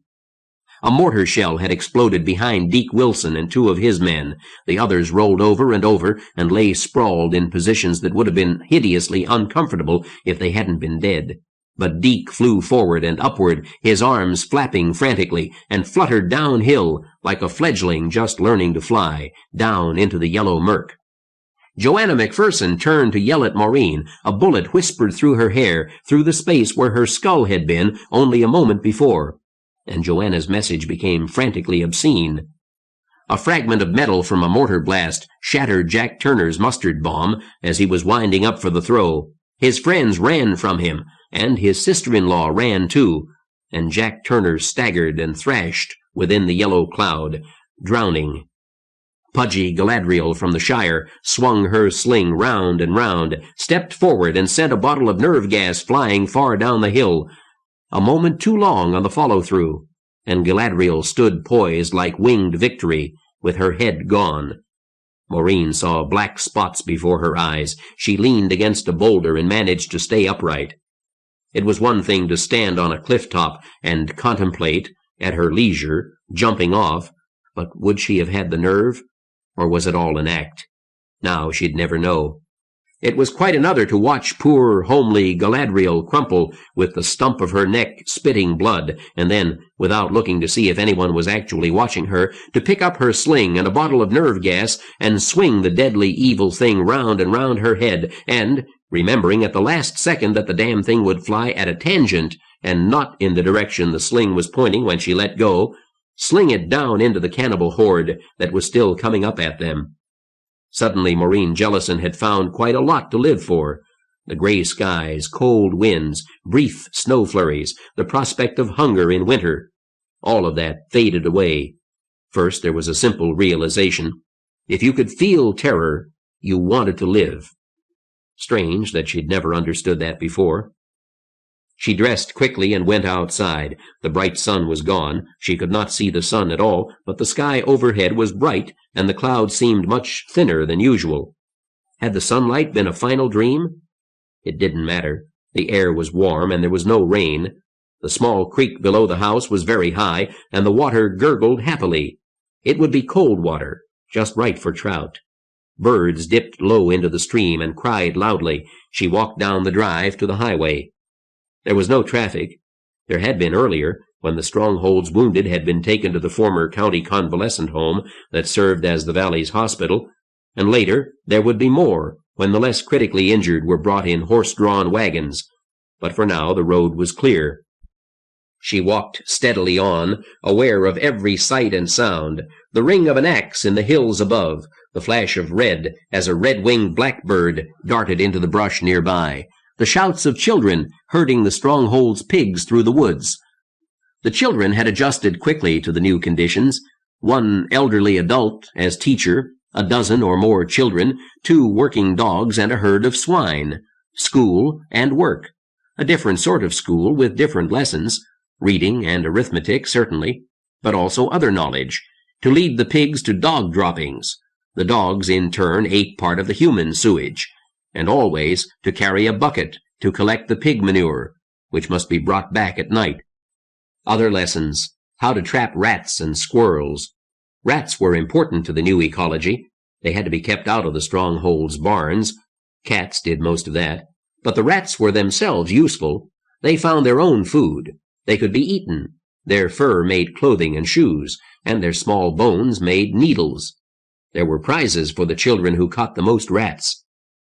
Closer to town was the sewage works, where the animal and human wastes were shoveled into boilers with wood chips and sawdust. The heat of fermentation sterilized everything, and the hot gases were let out through pipes that ran under City Hall and the hospital to form part of the heating system, then condensed. The resulting methanol, wood alcohol, ran the trucks that collected the wastes, with some left over for other work. The system wasn't complete. They needed more boilers and more pipes and condensers, and the work absorbed too much skilled labor. But Hardy could be deservedly proud of the start they had made. By spring, they'd have a lot of high nitrogen fertilizer from the residue in the boilers, all sterilized and ready for the crops they'd plant. And there should be enough methanol to run tractors for the initial heavy work of plowing. We've done well, she thought. There's a lot more to do, all kinds of work. Windmills to build, water wheels, crops to plant, a forge to set up.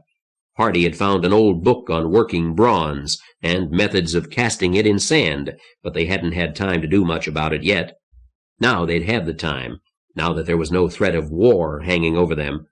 Harvey Randall had been singing when he came into the ranch house after the battle, "Ain't gonna study war no more." It wasn't going to be easy. She looked up at the clouds. They were turning dark. She wished the sunlight would break through, not because she wanted to see the sun again, although she certainly did, but because it would be so appropriate, a symbol of their eventual success. Instead, there were only the darkening clouds, but she refused to let them depress her. It would be so easy to fall back into her black mood of despair. Harvey Randall had been right about that. It was worth almost anything to spare people that feeling of helplessness and doom. But first, you had to conquer it in yourself. You had to look squarely at this new and terrible world, know what it could and would do to you, and shout defiance. Then you could get to work. The thought of Harvey reminded her of Johnny Baker, and she wondered what had happened to the expedition to the power plant. They should be all right now. With the new Brotherhood defeated, the power plant should be all right, now that they had repelled that first tentative attack, but their last message had come 3 days ago. Maybe there had been a second attack. Certainly the radio was out. Maureen shivered. Maybe a damn transistor had given up the ghost, or maybe everybody was dead. There was just no way to tell. Johnny would have been in the thick of things. He was too damn visible. So let it be a transistor, she told herself, and keep busy. She turned downhill toward the hospital. Alim Nasor gasped for breath and couldn't find it. He sat propped up in the truck bed. If he lay down, he would drown. His lungs were filling anyway, and it wouldn't be long. They had failed. The Brotherhood was defeated, and Alim Nasor was a dead man. Swan was dead. Jackie was dead. Most of his band dead in the valley of the Tule River, killed by choking clouds of yellow gas that stung like fire. He felt Erica's hands moving a cloth over his face, but he couldn't focus his eyes on her. She was a good woman, white woman, but she stayed with Alim, got him out when the others ran away. He wanted to tell her so, if he could speak. He felt the truck slow and heard someone call a challenge. They had reached the new camp and somebody had organized sentries. Hooker? Alim thought the Hook had lived. He hadn't crossed the river. He was directing the mortars, and that should have been safe, unless he was caught by the pursuit. Alim wondered if he wanted Hooker to have lived. Nothing really mattered anymore. The hammer had killed Alim Nasor. The truck stopped near a campfire, and he felt himself being lifted out. They put him near the fire, and that felt good. Erica stayed by him, and someone brought him a cup of hot soup. It was too much trouble to tell them they were wasting good broth, that he wouldn't live past the next time he fell asleep. He'd drown in his own phlegm. He coughed hard to try to clear his lungs so he could talk, but that hurt too bad, and he stopped. Gradually, he heard a voice. And ye have defied the Lord God of hosts. Ye placed your faith in armies, ye angels of the Lord. Strategy. What do the angels need of strategy? Place your trust in the Lord God Jehovah. Do his work. Work his will, O my people. Destroy the citadel of Satan as God wills it, and then can ye conquer. The voice of the prophet lashed over him. Weep not for the fallen, for they have fallen in the service of the Lord. Great shall be their reward. O ye angels and archangels, hear me. This is no time for sorrow. This is a time to go forth in the name of the Lord. No, Alim gasped, but no one heard. We can do it, a voice said nearby. It took Alim a moment to recognize it. Jerry Owen. They don't have any poison gas in the power plant. Even if they do, it won't matter. We take all the mortars and recoilless rifles out on the barge and blow up the turbines. That'll end that power plant. Strike in the name of God, Armitage was shouting. There were some answers now. Hallelujah, someone called. Amen, another said. Tentative at first, but as Armitage continued, the responses became more enthusiastic. Shit. That had to be Sergeant Hooker. Alim couldn't turn his head to look at him. Alim, you hear me? Alim nodded slightly. He says he hears, Erica said. Leave him alone. He's got to rest. I wish he'd get some sleep. Sleep. That would kill him for sure. Every breath was a fight, something to struggle for, an effort of will. If he relaxed for a moment, he'd stop breathing. What the hell do I do now? Hooker was asking. You the only brother left I can rap with. Words formed on Alim's lips. Erica translated. He asks how many brothers are left. 10, Hooker said. 10 blacks. Were they the last blacks in the world? Of course not. Africa was still there. Wasn't it? They hadn't seen any black faces among their enemies, though. Maybe there weren't any more in California. He whispered again. He says 10 is not enough, Erica said. Yeah.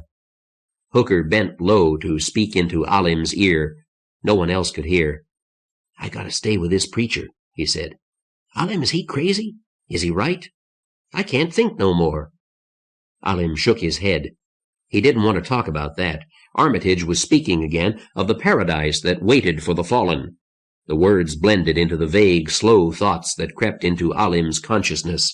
Paradise. Maybe it was true. Maybe that crazy preacher was right. It was better to think so. He knows the truth, Alim gasped. The fire's warmth was almost pleasant. Darkness gathered in his head, despite the glimpses of morning sunshine he thought he'd seen earlier. The preacher's words sank through the dark. Strike now, ye angels, this very day, this very hour. It is the will of God. The last thing Alim heard was Sergeant Hooker shouting, Amen! When Maureen reached the hospital, Leonilla Malik took her and led her firmly into a front room. I came to help, Maureen said, but I wanted to talk to the wounded. One of the Tallifson boys was in my group, and he's dead, Leonilla said. There was no emotion in her voice. I could use some help. Did you ever use a microscope? Not since college biology class. You don't forget how, Leonilla said. First, I want a blood sample. Please, sit down here.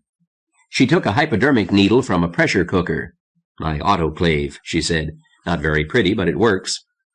Maureen had wondered what happened to the pressure cookers from the ranch house. She winced as the needle went into her arm. It was dull. Leonilla drew out the blood sample and carefully squirted it into a test tube that had come from a child's chemistry set. The tube went into a sock. A piece of parachute cord was attached to the sock, and Leonilla used that to whirl the test tube around and around her head. Centrifuging, she said. I show you how to do this, and then you can do some of the work. We need more help in the lab. She continued to swing the test tube. There, she said. We have separated the cells from the fluid. Now we draw off the fluid, so, and wash the cells with saline. She worked rapidly. Here on the shelf we have cells and fluid from the patients who need blood. I will test yours against theirs. Don't you want to know my blood type? Maureen asked. Yes, in a moment, but I must make the tests anyway. I do not know the patient blood types, and I have no way to find out, and this is more certain. It is merely very inconvenient. The room had been an office. The walls had been painted not long ago and were well scrubbed. The office table where Leonilla worked was formica and very clean. Now, Leonilla said, I put samples of your cells into a sample of the patient's serum, and the patient's cells in yours. So, and we look in the microscope.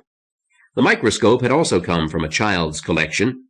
Someone had burned the local high school before Hardy had thought to send an expedition for its science equipment. This is very difficult to work with, Leonilla said, but it will work. You must be very careful with the focus. She peered into the microscope.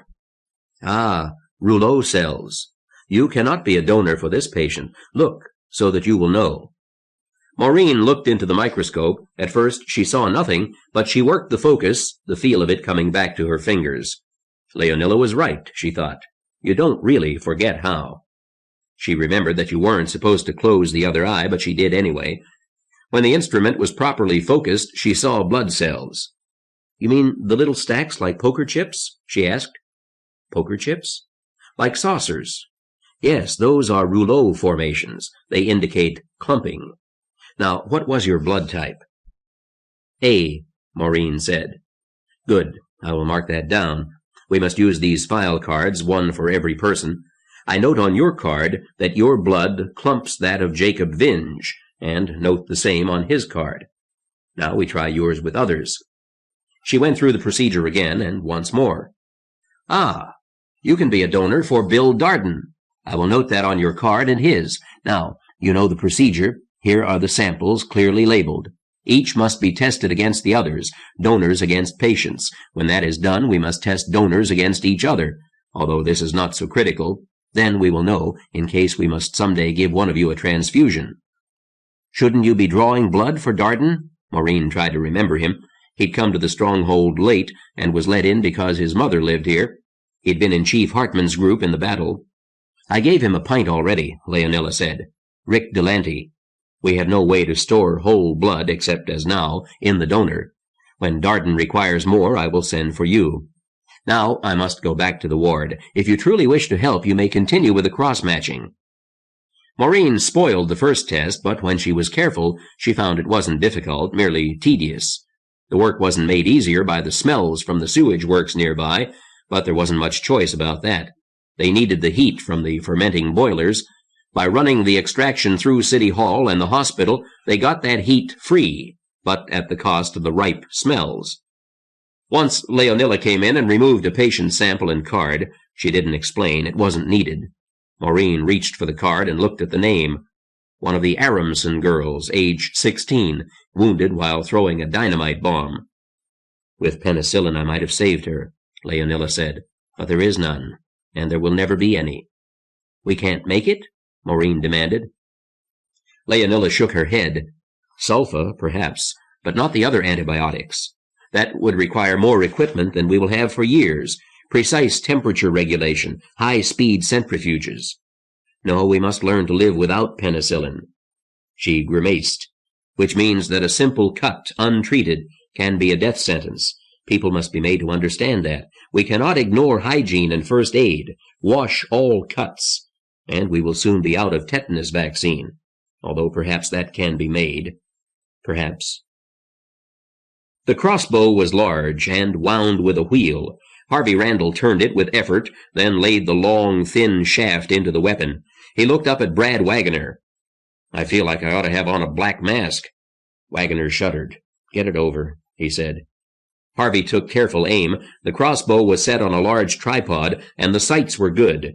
He stood on the ridge above Battle Valley. That name would stick, he thought. He aimed the crossbow at a still figure down below. The figure moved slightly. Harvey checked the sights again, then stood aside. Okay, he said. He gently pulled the lanyard. The steel springs of the bow gave a humming sound, and the traveler block clattered. The shaft flew out over a yard long, a thin steel rod with metal feathering at the end. It went in a flat trajectory and embedded itself in the figure below. The hands jerked convulsively, then were still. They hadn't seen the face. At least this one hadn't screamed. There's another about 40 yards to the left, Wagoner said. I'll take that one. Thanks. Harvey turned away. It was too damn personal. Rifles would be better. Or machine guns. A machine gun was very impersonal. If you shot someone with a machine gun, you could persuade yourself that the gun had done it. But the crossbow had to be wound with your own muscle power. Personal. There was nothing else to do. The valley was death to enter. In the cold night the mustard had condensed, and now small streamers of the yellow gas were sometimes visible. No one could enter that valley. They could leave the enemy. Thank God all the Stronghold wounded had been taken out before the gas attack, although Harvey knew that Al Hardy would have ordered the attack even if they hadn't been. They could leave the enemy wounded, or they could kill them. And they couldn't spare rifle or machine gun ammunition for the purpose. The crossbow bolts were recoverable. After the first good rain, or after a few days of warmth, the gas would be dispersed. It made good fertilizer. So would the dead. Battle Valley would be good cropland next spring. Now it was a slaughterhouse. We won. Victory. Harvey tried to recall the elation he had felt the night before, the sense of life he'd had when he woke in the morning, and he knew he'd be able to. This was horrible work, but it was needed. They couldn't leave the Brotherhood's wounded to suffer. They'd die soon enough anyway. Better to kill them cleanly. And it was the last. No more wars. Now they could build a civilization. The Brotherhood had done the Stronghold's work. They had cleared out much of the area near the Stronghold. It wouldn't take a big expedition to go looking for salvage. Harvey kept his thoughts on that, on what they could find, on the wonders out there that they could search for and bring home. When he heard the bow, Harvey turned back. His turn. Let Brad be alone for a moment. The blood typing was done, and she'd visited the wounded. That had been tough, but not as bad as she'd thought. She knew why, but she didn't think about it. It wasn't too bad in the hospital, because the worst cases had already died. Maureen wondered if they'd been helped. Leonilla and Doc Valdemar and his psychiatrist wife, Ruth, knew their limits, knew that many who had inhaled mustard or taken gut shots were finished because they didn't have the drugs and equipment it would take to save them. And the mustard cases would end up blind anyway, most of them. Had the doctors been more than choosers of the slain? Maureen didn't want to ask. She left the hospital. In City Hall, they were preparing for a party, a victory celebration. And we damned well deserve it, Maureen thought. We can mourn the dead, but we have to go on living. And these people have worked and bled and died for this moment, for the celebration that said the fighting was over, that the hammer had done its worst, and now it was time to rebuild. Joanna and Rosa Wagoner were shouting with joy. They'd got a lamp burning. It works, Joanna said. Hi, Maureen, we've got the lamp burning on methanol. It didn't give off much light, but it would do. At the end of the big central book-lined room, some of the children were setting up punch bowls. Mulberry wine, really quite good. Well, not too bad. A case of Cokes someone had saved, and there would be food, mostly stew, and you didn't want to know what was in it. Rats and squirrels weren't really very different kinds of animals, nor did cat taste much different from rabbit. There wouldn't be many vegetables in the stew. Potatoes were scarce and terribly valuable. There were oats, though. 2 of Gordy Vance's scouts had come down with oats, carefully separated, the scrawny ones for eating, and the best separated out to be kept as seed. The Sierra was full of wild oats, and Scotland had built a national cuisine on oats. Tonight they'd find out what haggis tasted like. She went through the main hall, where women and children were putting up decorations, bright-colored drapes now used as wall hangings, whatever might add a festive air. The mayor's office was through a door at the far end. Her father, Al Hardy, Mayor Seitz, and George Christopher were in there with Eileen Hamner. Their conversation stopped abruptly as she entered. Maureen greeted George and got an answer, but he seemed slightly nervous, somehow made to feel guilty in her presence, or was she imagining it? She wasn't imagining the silence in the room. "Go on with what you were doing," she said. "We were just talking about things," Al Hardy said. "I don't know if you'd be interested." Maureen laughed. "And don't worry about it. Go on. Because if you're going to treat me like a goddamn princess," she thought, "I can sure as hell learn what's going on." "Yes. Well, it's a bit of an ugly subject," Al Hardy said. "So?" She took a seat next to her father. He didn't look good. He didn't look good at all, and Maureen knew he wouldn't live through the winter. The doctors at Bethesda had told her he would have to take things a lot easier, and there was no way he could do that. She put her hand on his arm and smiled, and he returned it. "Tell Al I'll be all right," she said. His smile broadened. "Sure about that, kitten?" "Yes, I can do my part." "Al," Jellison said. "Yes, sir?" "It's about the prisoners. What do we do with them?" "There weren't many of their wounded in the hospital," Maureen said. "I'd have thought there would be more." "Oh." Hardy nodded. "The rest are being taken care of. It's the 41 men and 6 women who surrendered that we've got to worry about." He held up his hand and ticked off points on his fingers. "I see the following alternatives. 1, we can take them in as citizens." "Never," George Christopher growled. 2, we can take them in as slaves. 3, we can let them go. 4, we can kill them. "We don't let them go either," George said. "Let them go, they'll rejoin the Brotherhood. Where else would they go? And the Brotherhood is still bigger than we are, don't forget that. They put up a good fight after the first 10 or 15 miles. They've still got leaders, some trucks, mortars. Sure, we captured a lot of their weapons, but they're still out there." He grinned wolfishly. "But I bet they don't ever stick their noses our way again." Then he looked thoughtful. "Slaves. I can think of a lot we could do with slaves." "Yes?" Hardy nodded agreement. "So can I. Brute labor, turning compressor pumps so we can have refrigeration, muscle power for hand lathes, grinding lenses, even pulling plows. There's a lot of work nobody wants to do."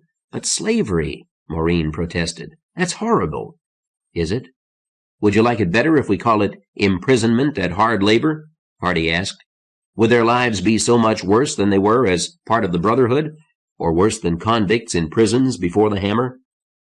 "No," Maureen said. "It's not them I'm thinking of. It's us. Do we want to be the kind of people who keep slaves?" "Then let's kill them and get it over with," George Christopher said, "because we're sure as hell not going to just turn them loose, inside or outside." "Why can't we just let them go?" Maureen demanded. "I already told you," George said. "They'll go back to the cannibals." "Is the Brotherhood all that dangerous now?" Maureen asked. "Not to us," Christopher said. "They won't come here again." "And by spring there won't be many of them left, I suspect," Al Hardy added. "They don't have much organization for winter, or if they do, the ones we capture don't know about it." Maureen fought the feeling that threatened her. "It's all pretty horrible," she said. "What can we afford?" Senator Jellison asked. His voice was low, conserving energy. "Civilizations have the morality and ethics they can afford. Right now we don't have much, so we can't afford much. We can't take care of our own wounded, much less theirs, so all we can afford to do for theirs is to put them out of their misery. Now, what can we afford to do with the other prisoners? Maureen's right. We can't let ourselves become barbarians, but our abilities may not be up to our intentions." Maureen patted her father's arm. "That's what I figured out, somewhere in the last week. But if we can't afford much, then we have to build so that we can. What we don't dare do is get used to evil. We have to hate it, even if we can't do anything else." "Which doesn't settle what we do with the prisoners," George Christopher said. "I vote for killing them. I'll do it myself." And he hadn't brought any back from his pursuit, Maureen knew, and he'd never understand. Yet in his way he was a good man. He'd shared everything he had. He worked longer than anyone else and harder, and not just for himself. "No," Maureen said. "All right, we can't let them go, and we can't keep them as citizens. If all we can afford is slavery, then keep them as slaves, and put them to work so we can afford something more. Only we don't call them slaves either, because that makes it too easy to think like a slave master. We can put them to work, but we call them prisoners of war, and we treat them as prisoners of war." Hardy looked confused. He'd never seen Maureen so assertive. He looked from her to the senator, but all he got from the senator was the look of a man tired unto death. "All right," Al said. "Eileen, we'll have to organize a POW camp." The final decision. The peasant is eternal man, independent of all cultures. The piety of the real peasant is older than Christianity. His gods are older than those of any of the higher religions. Oswald Spengler, The Decline of the West. The van had not been new when the comet fell. In these past few months it had aged many years. It had bulled its paths across roadless land and through fresh sea bottom. It stank of fish. Maintenance had been impossible, and continual rain had caused years of corrosion. Half-blinded, with one headlamp working, it seemed to know that its era was dead. It groaned, it limped, and with every jolt of its dying shock absorbers, Tim Hamner felt a needle of pain stab his hip. Shifting gears was worse. His right leg wouldn't reach the clutch pedal. He used his left, and it was like an ice pick being wiggled in the bone. Still, he drove fast across the potholed road, balancing the jouncing against the need for speed. Cal Christopher was on guard at the barricade. His weapon was an Army submachine gun. He carried a bottle of old Fed-Cal in the other hand, and he beamed, he swaggered. He wanted to talk. "Hamner, good to see you." He thrust the bottle through the truck window. "Have a drink." "Hey, what happened to your face?" "Sand," said Tim. "Look, I've got 3 wounded in the truck bed. Can somebody drive for me?" "Gee, there are only 2 of us here. Rest are celebrating." "You guys won, huh? We heard you'd had a fight and beat them off." "The wounded," Tim said. "Is there somebody at the hospital?" "You better believe it. We had wounded here, too. But we won." "They weren't expecting it, Tim. It was beautiful. Forrester's brew really clobbered them. They won't stop running until—" "They did stop. And I can't take time to talk, Cal." "Yeah, right. Well, everybody's celebrating at City Hall, and the hospital's right next door, so you'll get plenty of help. They may not be sober, but—" "The barricade, Cal. I can't help you with it. I got hit myself." "Oh, too bad." Cal moved the log aside, and Tim drove on. The road was dark, and none of the houses were lit. He saw no one along the way, but the going was easier here. The potholes had all been filled in. He rounded a bend and saw the town. City Hall glowed softly through the dark, candlelight and lanterns in every window, not an impressive sight after the brilliant glare of the atomic plant, but still a sign of celebration. The crowd was too big for the building. It had spilled onto the street despite the tiny flurries of snow. People formed tight clumps against the chill and the wind, but their laughter reached him for all that. Tim parked next door in front of the county convalescent home. People moved toward him from outside City Hall as he climbed from the cab. One was running, off balance. Eileen, her sunburst smile wide and familiar. "Easy," he cried, but too late. She crashed into him and hugged him tight, laughing while he tried to maintain balance for both. Agony twisted and grated in the bone. "Easy. Jesus Christ, there's a piece of metal in my hip." She jumped back as if scalded. "What happened?" and saw his face. Her smile faded. "What happened?" "Mortar shell. It went off just in front of us. We were up on the cooling tower with the radio. It blasted the radio to bits, and it shredded the cop. Wingate, his name was. And I was standing right between them, Eileen. Right between them. All I got was a blast of sand from the sandbags and this thing in my hip." "Are you okay?" "Oh, sure. And you're all right, aren't you? You can walk. You're safe, thank God." Before Tim could interrupt, she went on. "Tim, we won. We must have killed half of the cannibals, and the rest are still running. George Christopher chased them for 50 miles. "They'll never try us again," someone boasted. And Tim realized he was surrounded. The man who spoke was a stranger, an Indian by his looks. He handed Tim a bottle. "Last Irish whiskey in the world," he said. "Should save it for Irish coffee," someone laughed. "But there ain't no more coffee." The bottle was nearly empty. Tim didn't drink. He shouted, "There are wounded in the back. I need stretcher bearers." He called again, "Stretcher bearers! And stretchers come to that." Some of the merrymakers moved toward the hospital. Good. Eileen was frowning, more in puzzlement than sadness. She kept looking at Tim to be sure he was still there, that he was all right. "We heard about the attack on the plant," she said, "but you beat them. None of our people hurt." "That was the first attack," Tim said. "They hit us again, this afternoon." "This afternoon?" The Indian was incredulous. "But they were running. We chased them." "They stopped running," Tim said. Eileen put her mouth close to his ear. "Maureen will want to know about Johnny Baker. He's dead." She looked at him, shocked. Men came with stretchers. The wounded were in the back of the van, wrapped in cocoons of blankets. One was Jack Ross. The men carrying the stretchers stopped in surprise at seeing the others. Both were black. "Mayor Allen's police," Tim told them. He wanted to help carry, but he was lucky to carry himself. He found the stick Horry Jackson's fisherman had given him, and used it for a cane as he limped into the hospital. Leonilla Malik directed them into a heated front room. It had a large office table set up as a surgery. They put the stretchers on the floor, and she examined the men quickly and carefully. First, Jack Ross. She used her stethoscope, frowned, moved the instrument, then lifted a hand and pressed hard on the thumbnail. It went white and stayed that way. Silently, she pulled the blanket over his head and went to the next. The policeman was conscious. "Can you understand me?" she asked. "Yeah. Are you the Russian space woman?" "Yes." "How many times were you hit?" "6. Shrapnel. Guts are on fire," he said. As she felt for the pulse, Tim limped out of the room. Eileen followed, hugging at his arm. "You've been hit. Stay here," she said. "I'm not bleeding. I can come back. Somebody's got to tell George about his brother-in-law. And there's something else I have to do. We've got to have reinforcements. Fast." He saw it in her face. Nobody here wanted that kind of news. They'd fought and won, and they didn't want to hear that there was more fighting to do. "We don't have a doctor at the plant," Tim said. "Nobody wanted to dig that steel out of me." "Get back in that hospital," Eileen commanded. "I will, but the cops come first. They're hurt worse than me." The plant nurse squeezed sulfa in the hole and covered it with sterile gauze. "I'll be okay for a while. I've got to talk to Hardy." It was hard to keep his thoughts in order. His hip felt like fire, and the pain kept him confused. He let Eileen help support his weight as they crossed the narrow way toward City Hall.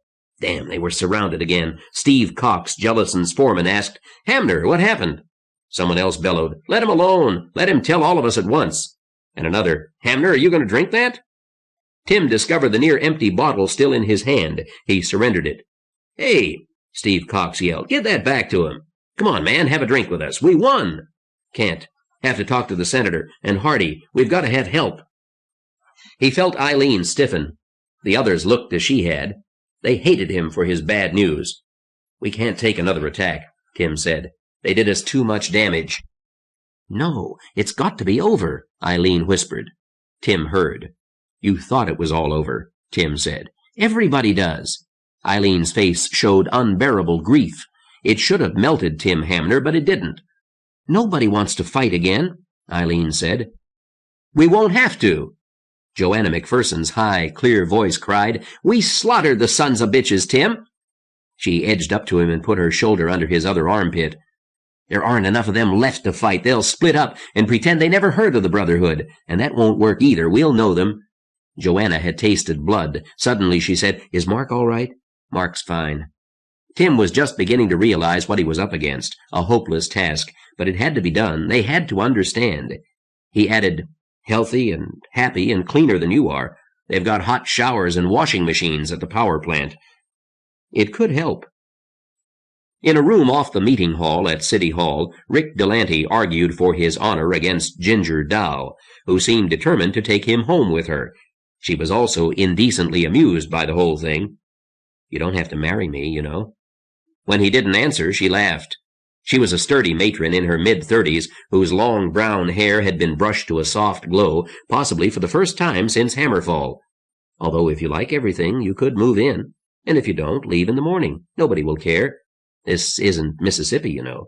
There's probably not another black woman other than the cannibals for 1,000 miles. "Well, I admit it makes me nervous," Rick said, "the whole situation, but it isn't just that. I'm in mourning."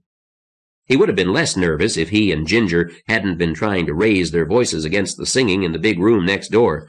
The tunes seemed to be optional, but at least they were loud. He never shaved a whisker from off his horny hide. He hammered in the bristles and bit them off inside. Ginger lost some of her smile. "We're all in mourning for someone, Rick. We don't let it get to us. The last I ever saw of Gil, my husband, he was off to Porterville for lunch with his lawyer. Then bang! I think the dam must have got them both. I saw my logger lover go shouldering through the snow, going gaily homeward at 48 below. "It's not mourning time," she told him. "It's time to celebrate." Her mouth puckered into a pout. "There are a lot of men, lots more than women, and nobody's ever told me I was ugly." "Ugly you're not," Rick said. Was it the astronaut's scalp she wanted to collect, or the black man's? Or was she husband hunting? Rick found he was flattered, but the memories of the house in El Lago were too vivid. He opened the connecting door. The wind, it tried to freeze him. It tried its level best. At 100 degrees below zero, he buttoned up his vest. The city hall was also the town library, police station, and jail. The large book-lined meeting room had been decorated with paintings and drapes. They absorbed some of the sound, but it was still a damned noisy party. Rick found Brad Wagoner at the end of the big room. Wagoner was staring at something in a glass display case. "Where did that come from?" Rick asked. "Somebody up here collect Steuben glass?" Wagoner shrugged. "Don't know. Right classy whale, isn't it?" Wagoner had a large bandage around his forehead. It looked impressive, like a scene from the Red Badge of Courage. He didn't tell people about it, though, that he had slung a thermite grenade with too much vigor and fallen onto a rock and rolled downhill until he thought he was going to be gassed, but he wasn't. He was pretty well gassed now on bourbon and water. He told Rick, "At least we won't ever have to do that again." He'd been saying that a lot. Happiness was contagious. Rick wanted to join in, if only he could quit worrying about that damned power plant and about Johnny, and forget El Lago. He decided to go over to the hospital and do some honest work. He wouldn't be spoiling anybody's party at the hospital. As he made his way toward the door, Tim Hamner came in, a girl at each arm and a crowd around him, all trying to talk at once. Rick shoved toward Hamner. The noise level doubled. Hamner kept moving toward the back of the hall, toward the mayor's office, and Rick followed. A number of people shouted for silence, adding to the general noise level. Eileen Hamner saw Rick, slipped from under Tim's arm, and came toward him. "There's something I have to tell you," she said. Rick knew at once. It turned him cold, with the chill of a man about to faint. "How did Johnny buy it?" he asked. "Tim says saving their asses. That's all I know." He felt his knees weaken, but he stayed stiffly upright. "I should have made him let me go," he said to nobody. "Now there are 3 astronauts left in the world." "Does Maureen know?" "Not yet." "Where is she?" "Last I saw, in the mayor's office with her father." The senator wasn't going to like this much either. "I'll come with you." He pushed through, making a way for both of them. So Johnny was dead. Now everybody he loved was dead. The hammer had got them all. He felt a crazy impulse to laugh. America's record was still perfect. Not one astronaut lost on space duty. "Saving their asses from what?" he demanded. But Eileen was too far away and the noise was too great. Someone passed Tim a bottle. Scotch. This time he drank and carried the bottle into the mayor's office. The leaders were there, the senator sitting behind the mayor's desk, Al Hardy hovering over him, Maureen, Chief Hartman, the mayor. They looked happy, triumphant. Tim resented that. He knew he was irrational, that they deserved their celebration, but his grief was too great. He limped on into the office, pleased to see their grins fade as they saw the way he walked, the expression on his face. He felt Eileen and Rick Delanty crowd in behind him. Then the door was closed. "You were attacked again?" Al Hardy asked. "Yes." Tim looked at Maureen. She knew. She knew from his face. No point in being gentle about it. "General Baker is dead. We stopped their attack, but just barely. And the rest of it, I want to say to everybody." He kept his attention on the senator. He didn't want to see Maureen's face. Hardy turned to the senator. "All right with me," he said. Jellison nodded, and Hardy went past him to the door. "Get it quiet out there," he said. Steve Cox went to the podium and rapped for attention, while Hardy led Tim over, and a dozen hands helped him up on the platform. Someone moved the senator's chair to the doorway so that he could hear. The mayor and Chief Hartman stood behind him, leaning forward. Tim couldn't see Maureen. He braced himself on the lectern, facing hundreds of eyes, and drank more scotch. It warmed him. The room was almost quiet, no talking, except for newcomers crowding in by the door, and shushing noises from those already inside. He had never spoken before a live audience in real life, before the comet fell. They were too close, too real. He could smell them. He saw George Christopher making his way through the crowd like an icebreaker, moving triumphantly, like Beowulf displaying the arm of the monster Grendel. And hell, they all looked like that, triumphant, and waiting expectantly. "Good news first," he said. "The power plant's still running. We were attacked this afternoon. We beat them, but it was close. Some of us are dead, and some of us are wounded, and more will die of the wounds. You already know that most of the Brotherhood wasn't even there." Applause and triumphant laughter erupted. Tim should have expected that, from the warriors who decimated the new Brotherhood's main force, but he hadn't. He was jolted. Where did these yahoos get off, drinking and dancing and bragging, while the men and women Tim Hamner had left behind waited to die? When quiet came, he spoke in anger. "General Baker is dead. The new Brotherhood isn't," Tim said. He watched the reaction. Anger, incredulity. "They won't come here again," someone shouted. There were more cheers. "Let him talk." "What happened?" George Christopher demanded. The room was silent again. "The Brotherhood came at us with boats the first time," Tim said. "It wasn't hard to drive them off. Then we heard on the radio that you were fighting them, and we figured that would be the end of it, when you said you'd won." He gripped the lectern, remembering the shouting celebration they'd held in the San Joaquin plant after news of the Stronghold victory. But they did come back. Today, they had a big raft, sandbags around it, mortars. They stayed out of range of anything we had, and they were blowing us apart. One of the shells got a steam line, live steam, and Price's people had a hell of a time putting it back together. Another shell got Jack Ross. Tim watched George Christopher lose his triumphant grin. Jack was alive when we took him off the boat and put him in the van, but he was dead when we got here, Tim said. Another mortar went off just in front of me. It hit the sandbags we'd put on top of the cooling tower, where we had the radio. It killed the guy next to me and blew the radio apart, and it punched a piece of shrapnel into my hip bone. It's still there. They kept that up, standing off where we couldn't shoot back. Price's people had made some cannon, muzzle loaders made out of pipe powered by compressed air. They weren't accurate enough. We couldn't hit the barge, and the damn mortar shells kept dropping in on us. Baker took some troops out in boats. That didn't do any good either. The Brotherhood had machine guns, and the boats couldn't get close enough. They had those sandbags anyway. Finally, Baker brought the boats back. He put everybody off. In the corner of his eye, Tim saw Maureen in the doorway of the mayor's office. She stood behind her father, her hand on his shoulder. Eileen was near her. "We had a racing boat we used as a tug," Tim said. "Cindy Lou. Johnny told Barry Price, I used to be a fighter pilot. They always taught us there was one way not to miss." Then he took Cindy Lou out at top speed and rammed her right into the barge, covered the raft with burning gasoline.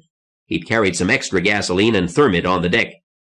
After that, the Brotherhood came on with their other boats, but they had to come in range of our stuff, and we did some damage. Finally, they left.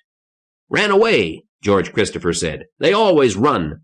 "They didn't run," Tim said. "They retreated.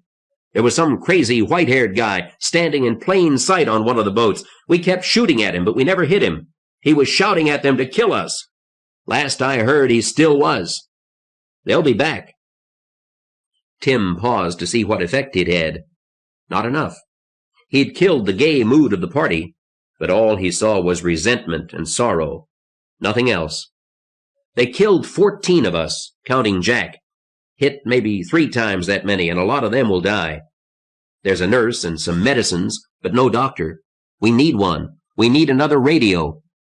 Their looks, anger, sorrow, resentment. They knew what he'd say next. He went doggedly on. "What we need most is reinforcements. We can't take another attack like that one. I don't think gas bombs will do it either. We need guns. Machine guns you took from the new Brotherhood would help. But mostly we need men, because it takes just about all the power plant staff on standby just to keep the place going in case there's a hit on the plant. Price's people are—" He fumbled for words. Hell, it would sound corny. "So what? They're magnificent. I saw a guy wade into a cloud of live steam. Live steam. He walked right into it to turn a valve, to turn the steam off. He was still alive when I left, but there wasn't any point in bringing him here. Another of the power workers spliced live wires, thousands of volts, and he worked on it hot while mortar bombs fell around him. Baker's dead. They're still alive, and they need help. We need help. I'm going back." He couldn't look at Eileen as he said that. He felt someone behind him. Al Hardy had climbed onto the podium. He came to the left side of the lectern and stood there with his hand held up for attention. When he spoke, it was with an orator's voice that rolled about the large room. "Thank you, Tim," he said. "You are persuasive. Of course you want to go back. But the question is, have we anything to gain? How many people are there at the nuclear plant? Because we have boats, and now we have food, and we can bring all of them here. It will not be hard to evacuate that plant, and I'm sure we will have no trouble getting volunteers for the job." Harvey Randall came in from the hospital in time to hear Tim's report begin. He'd come in the back way through the mayor's office, and he found himself next to Maureen. When Tim told her what had happened to Baker, he was there, with his hand on her arm, but lightly. She wasn't going to faint or scream. She may have been crying, but even that wasn't obvious, and Harvey didn't want to be obtrusively present, not now. He was thinking, son of a bitch, Maureen was taking it better than Delante. The black astronaut seemed ready to murder. Well, that figured. Baker's other two companions weren't in the room. Leonilla was operating on the gut-shot policeman, with Comrade helping her. They called him Comrade now. Brigadier Peter Yakov was the last communist, and proud of it, and it avoided the difficulty of his name. The senator's face was ashen gray, and his hands were clasped tightly in his lap. There went one of his plans, Harvey thought. It struck him, then. One prince was dead, and one was enthralled by a witch. George Christopher wasn't alone. Marie stood with him. Marie, the only woman in the room in stockings and heels, as well as skirt and sweater and simple jewelry. And she and George stood as a couple, not as two single people. Whenever anyone got too close to Marie or ogled her too suggestively, George's face clouded. 3 princes.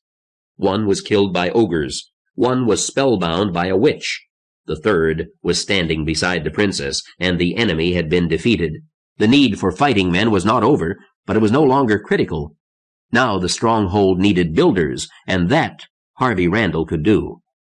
I'm Crown Prince now, he thought. Son of a bitch.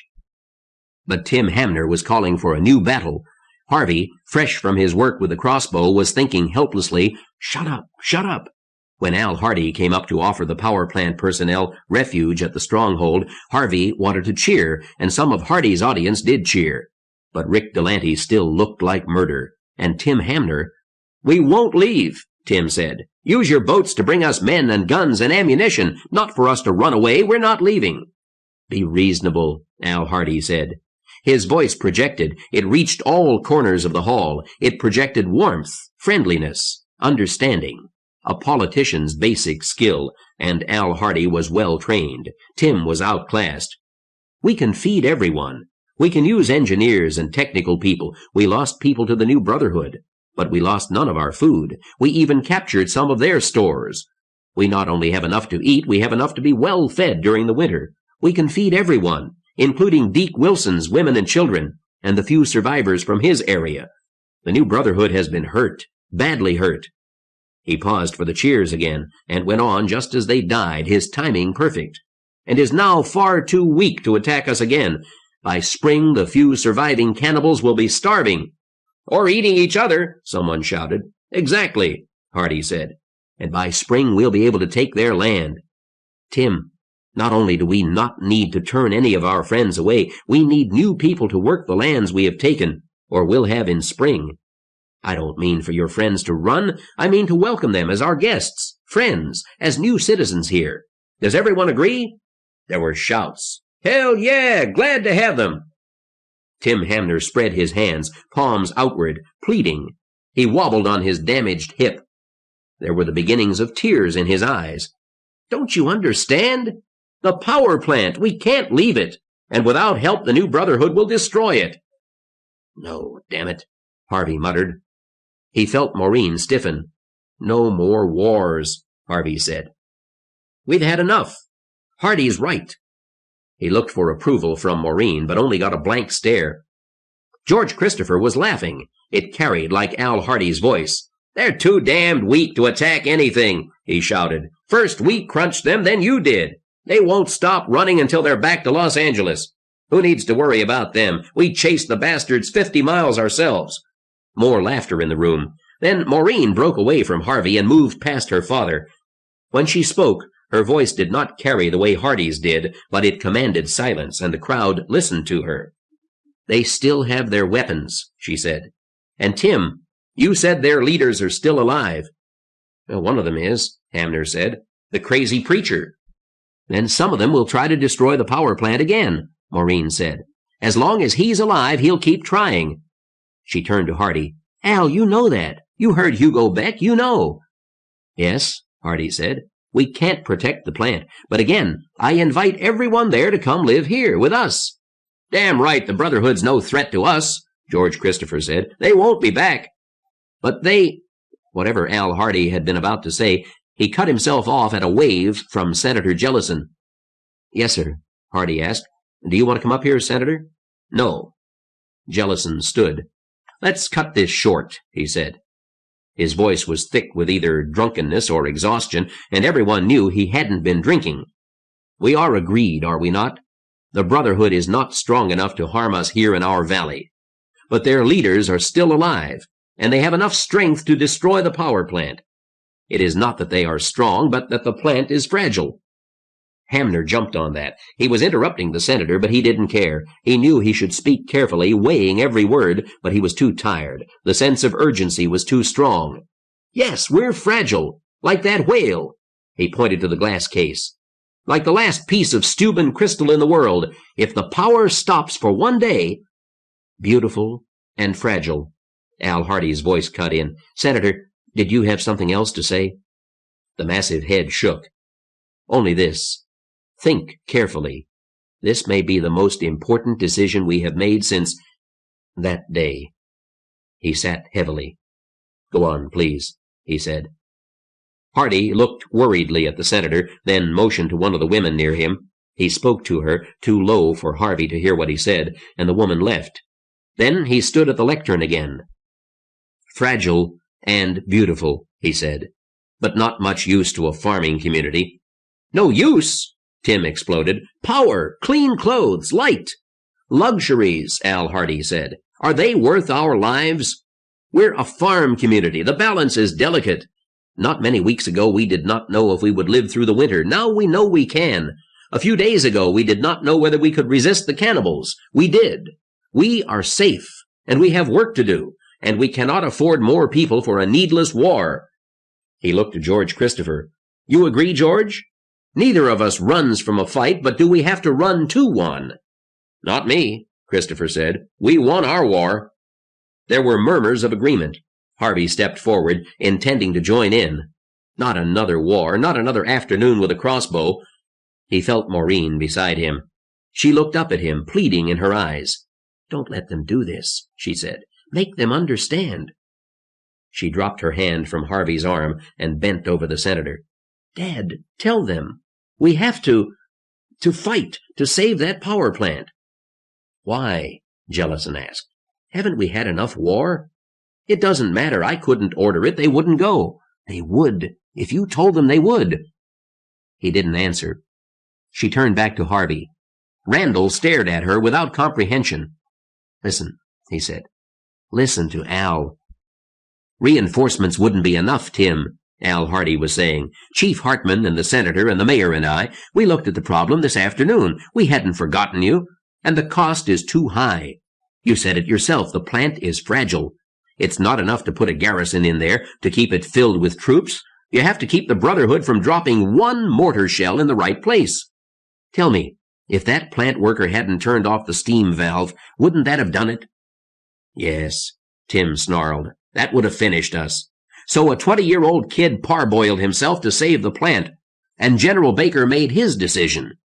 Tim, Hardy pleaded. "You don't understand. It wouldn't do any good just to send reinforcements. Look, I'll send volunteers, as many as want to go, and with plenty of food and ammunition." Tim's face showed joy, but only for a moment. "But it won't do any good, and you know it. To save that power plant, we will have to send out all our strength, everyone, not to defend the plant, but to attack the new Brotherhood, pursue them, fight them, wipe them out, take all their weapons. Then set up patrols around the edges of the lake, keep the enemy at least a mile from the plant. It would take all our strength, Tim, and the cost would be horrible. But think about it," Hardy said. "Patrols, spies, an army of occupation, all to stop one fanatic from getting one hit on one crucial piece of equipment and putting it out of commission for one day. That's the task, isn't it?" "For now," Tim said. "But given peace and quiet for a few weeks, Price will have number 2 online.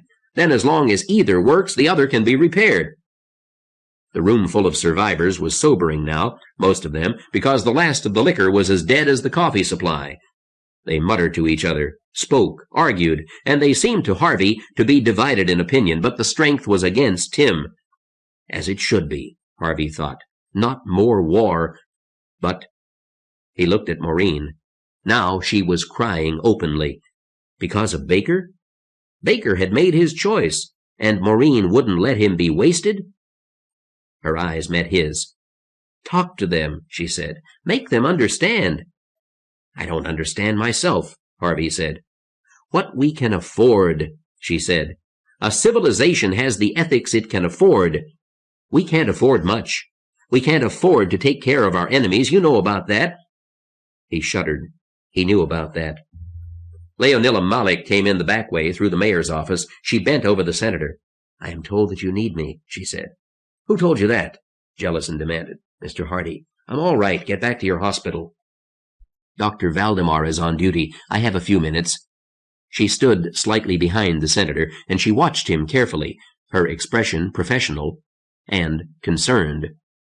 "We must count the costs," Al Hardy was saying. "You ask us to risk everything.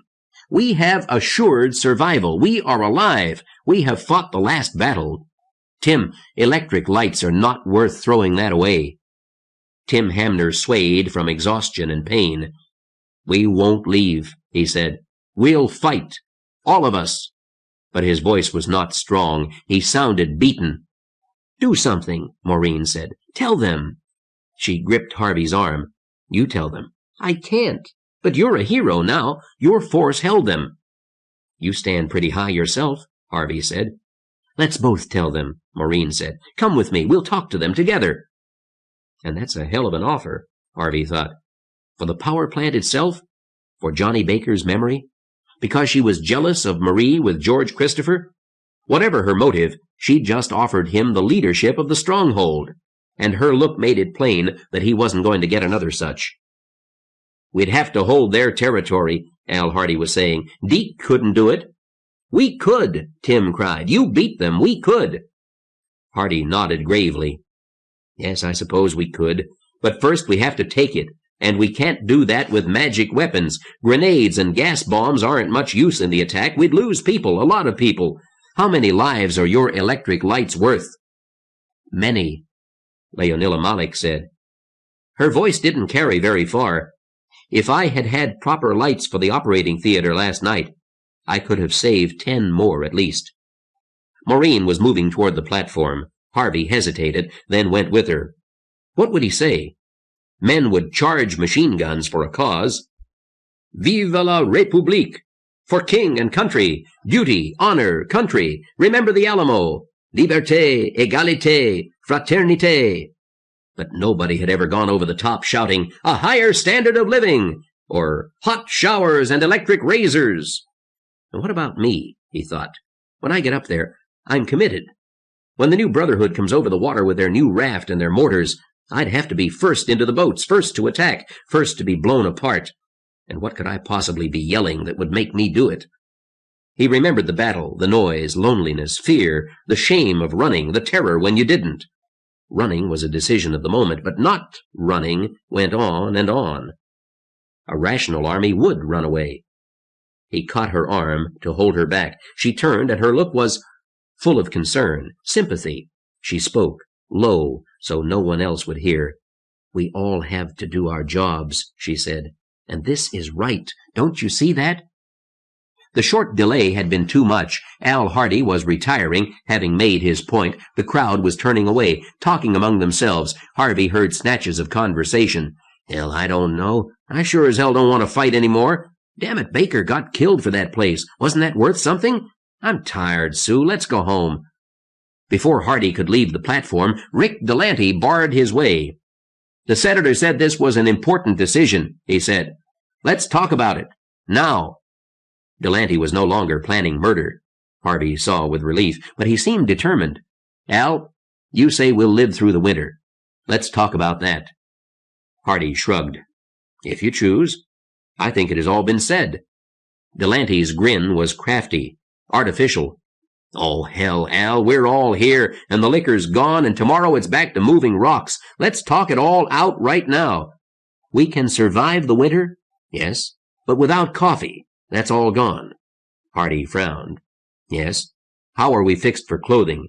There are glaciers coming, and the clothes are rotting off our backs. Can we dig anything out of underwater department stores? Some plastics, maybe. It can wait, now that we don't have to worry about the new Brotherhood getting there first.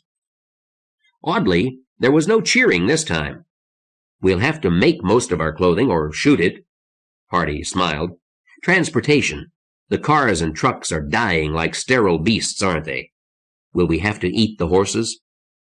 Al Hardy ran his hands through his hair. No. For a while I thought, no. Horses don't breed fast, but we'll have the trucks for years yet. What else have we run out of? Penicillin? Yes. Aspirin and the liquor? No anesthetics of any kind. We'll be able to ferment liquor. So, we'll live. Through this winter, and the next one, and the one after that. Rick paused, but before Hardy could say anything, he thundered, as peasants! We had a ceremony here today, an award to the kid who caught the most rats this week. And we can look forward to that for the rest of our lives, to our kids growing up as rat catchers and swineherds. Honorable work, needed work, nobody puts it down, but don't we want to hope for something better? And we're going to keep slaves, Delante said, not because we want to, because we need them. And we used to control the lightning. The phrase struck Harvey Randall with a physical shock. He saw it hit the others, too, a lot of them. They stood, unable to turn away. Sure, we can huddle here in our valley, Delante shouted. We can stay here and be safe, and our kids can grow up herding pigs and shoveling sewage. There's a lot here to be proud of. Because it's so much more than what might have been. But is it enough? Is it enough for us to be safe when we leave everybody else out in the cold? You all say how sorry you are to have to turn people away, to have to send people outside.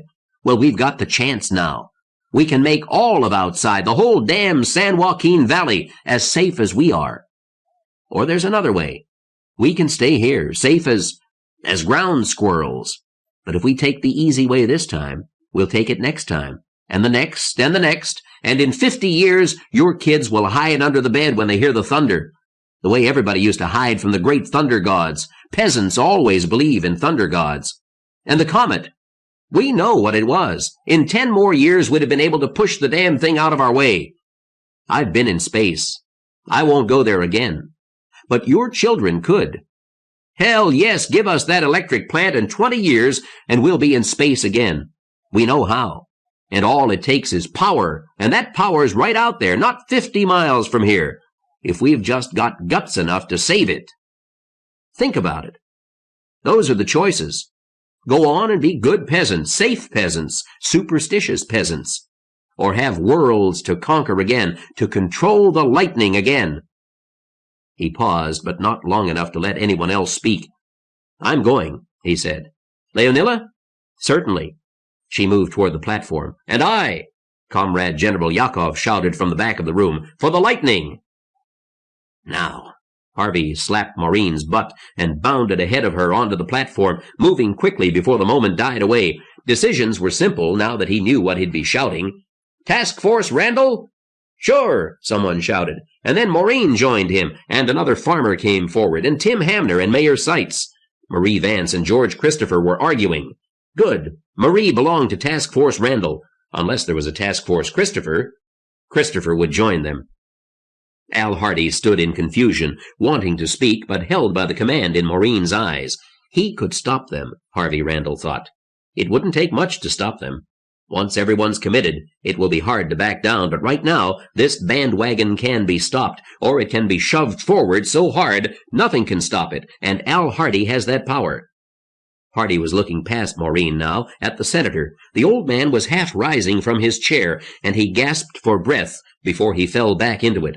Leonilla ran toward him, but he waved her away, beckoning to Hardy. Al, he gasped. Leonilla had her medical bag in the office. She threw it open and seized a hypodermic needle, fought away the senator's feeble resistance as she ripped open his jacket and shirt. She swabbed his chest quickly and thrust the needle directly into his chest near the heart.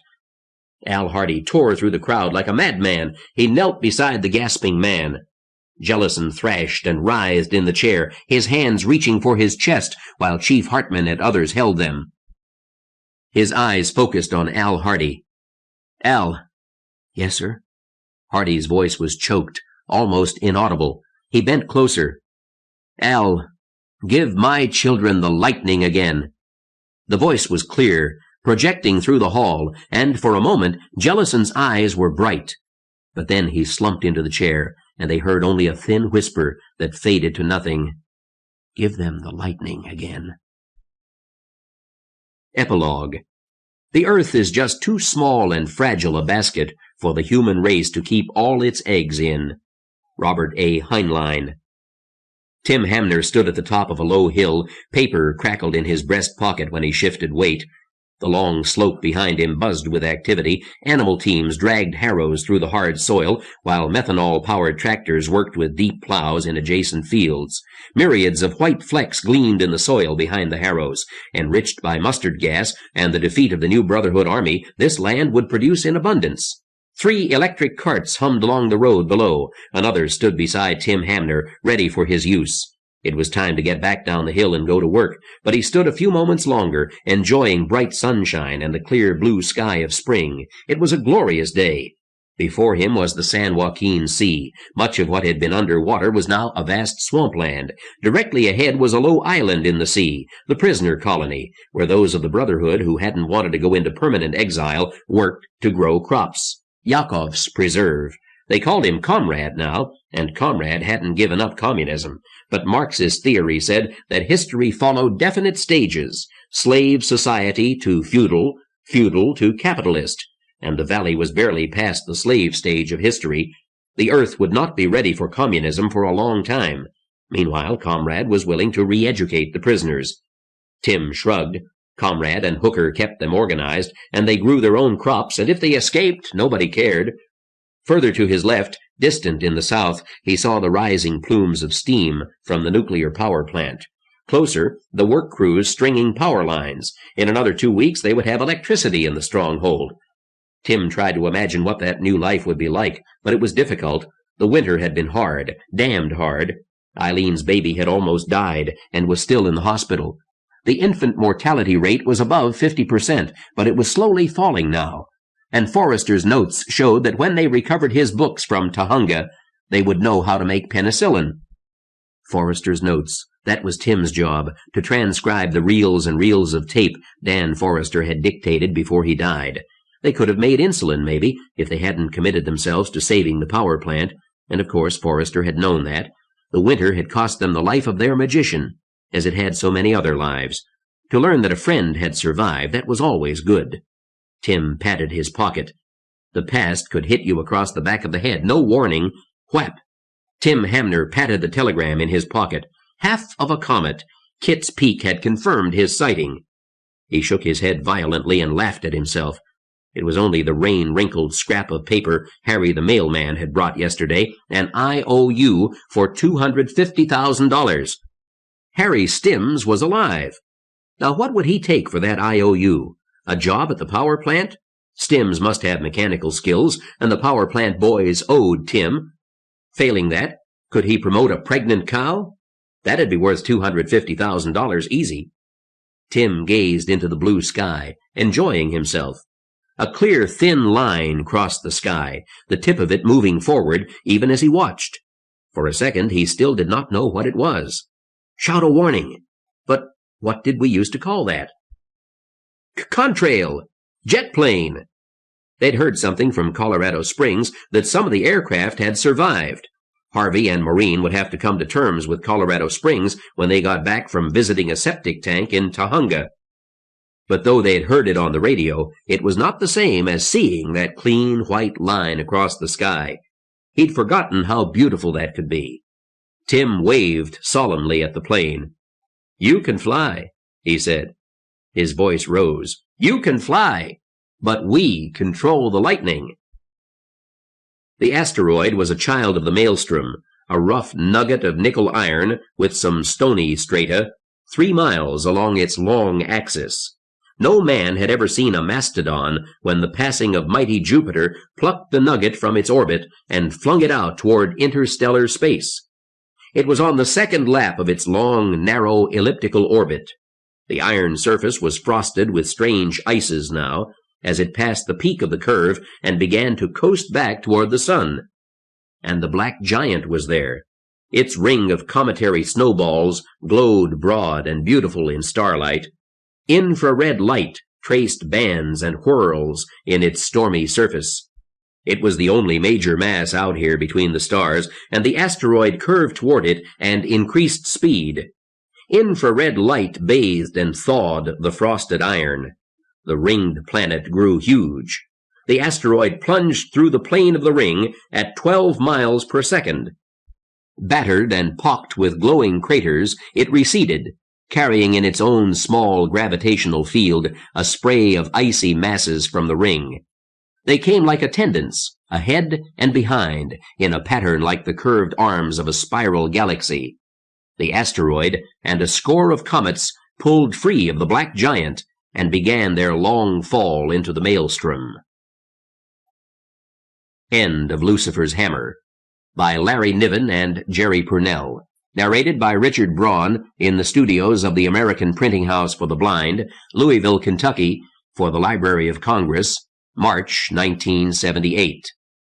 For special distribution, as authorized by Act of Congress under Public Law 89-522, with the permission of the copyright holder and the publisher, Playboy Press.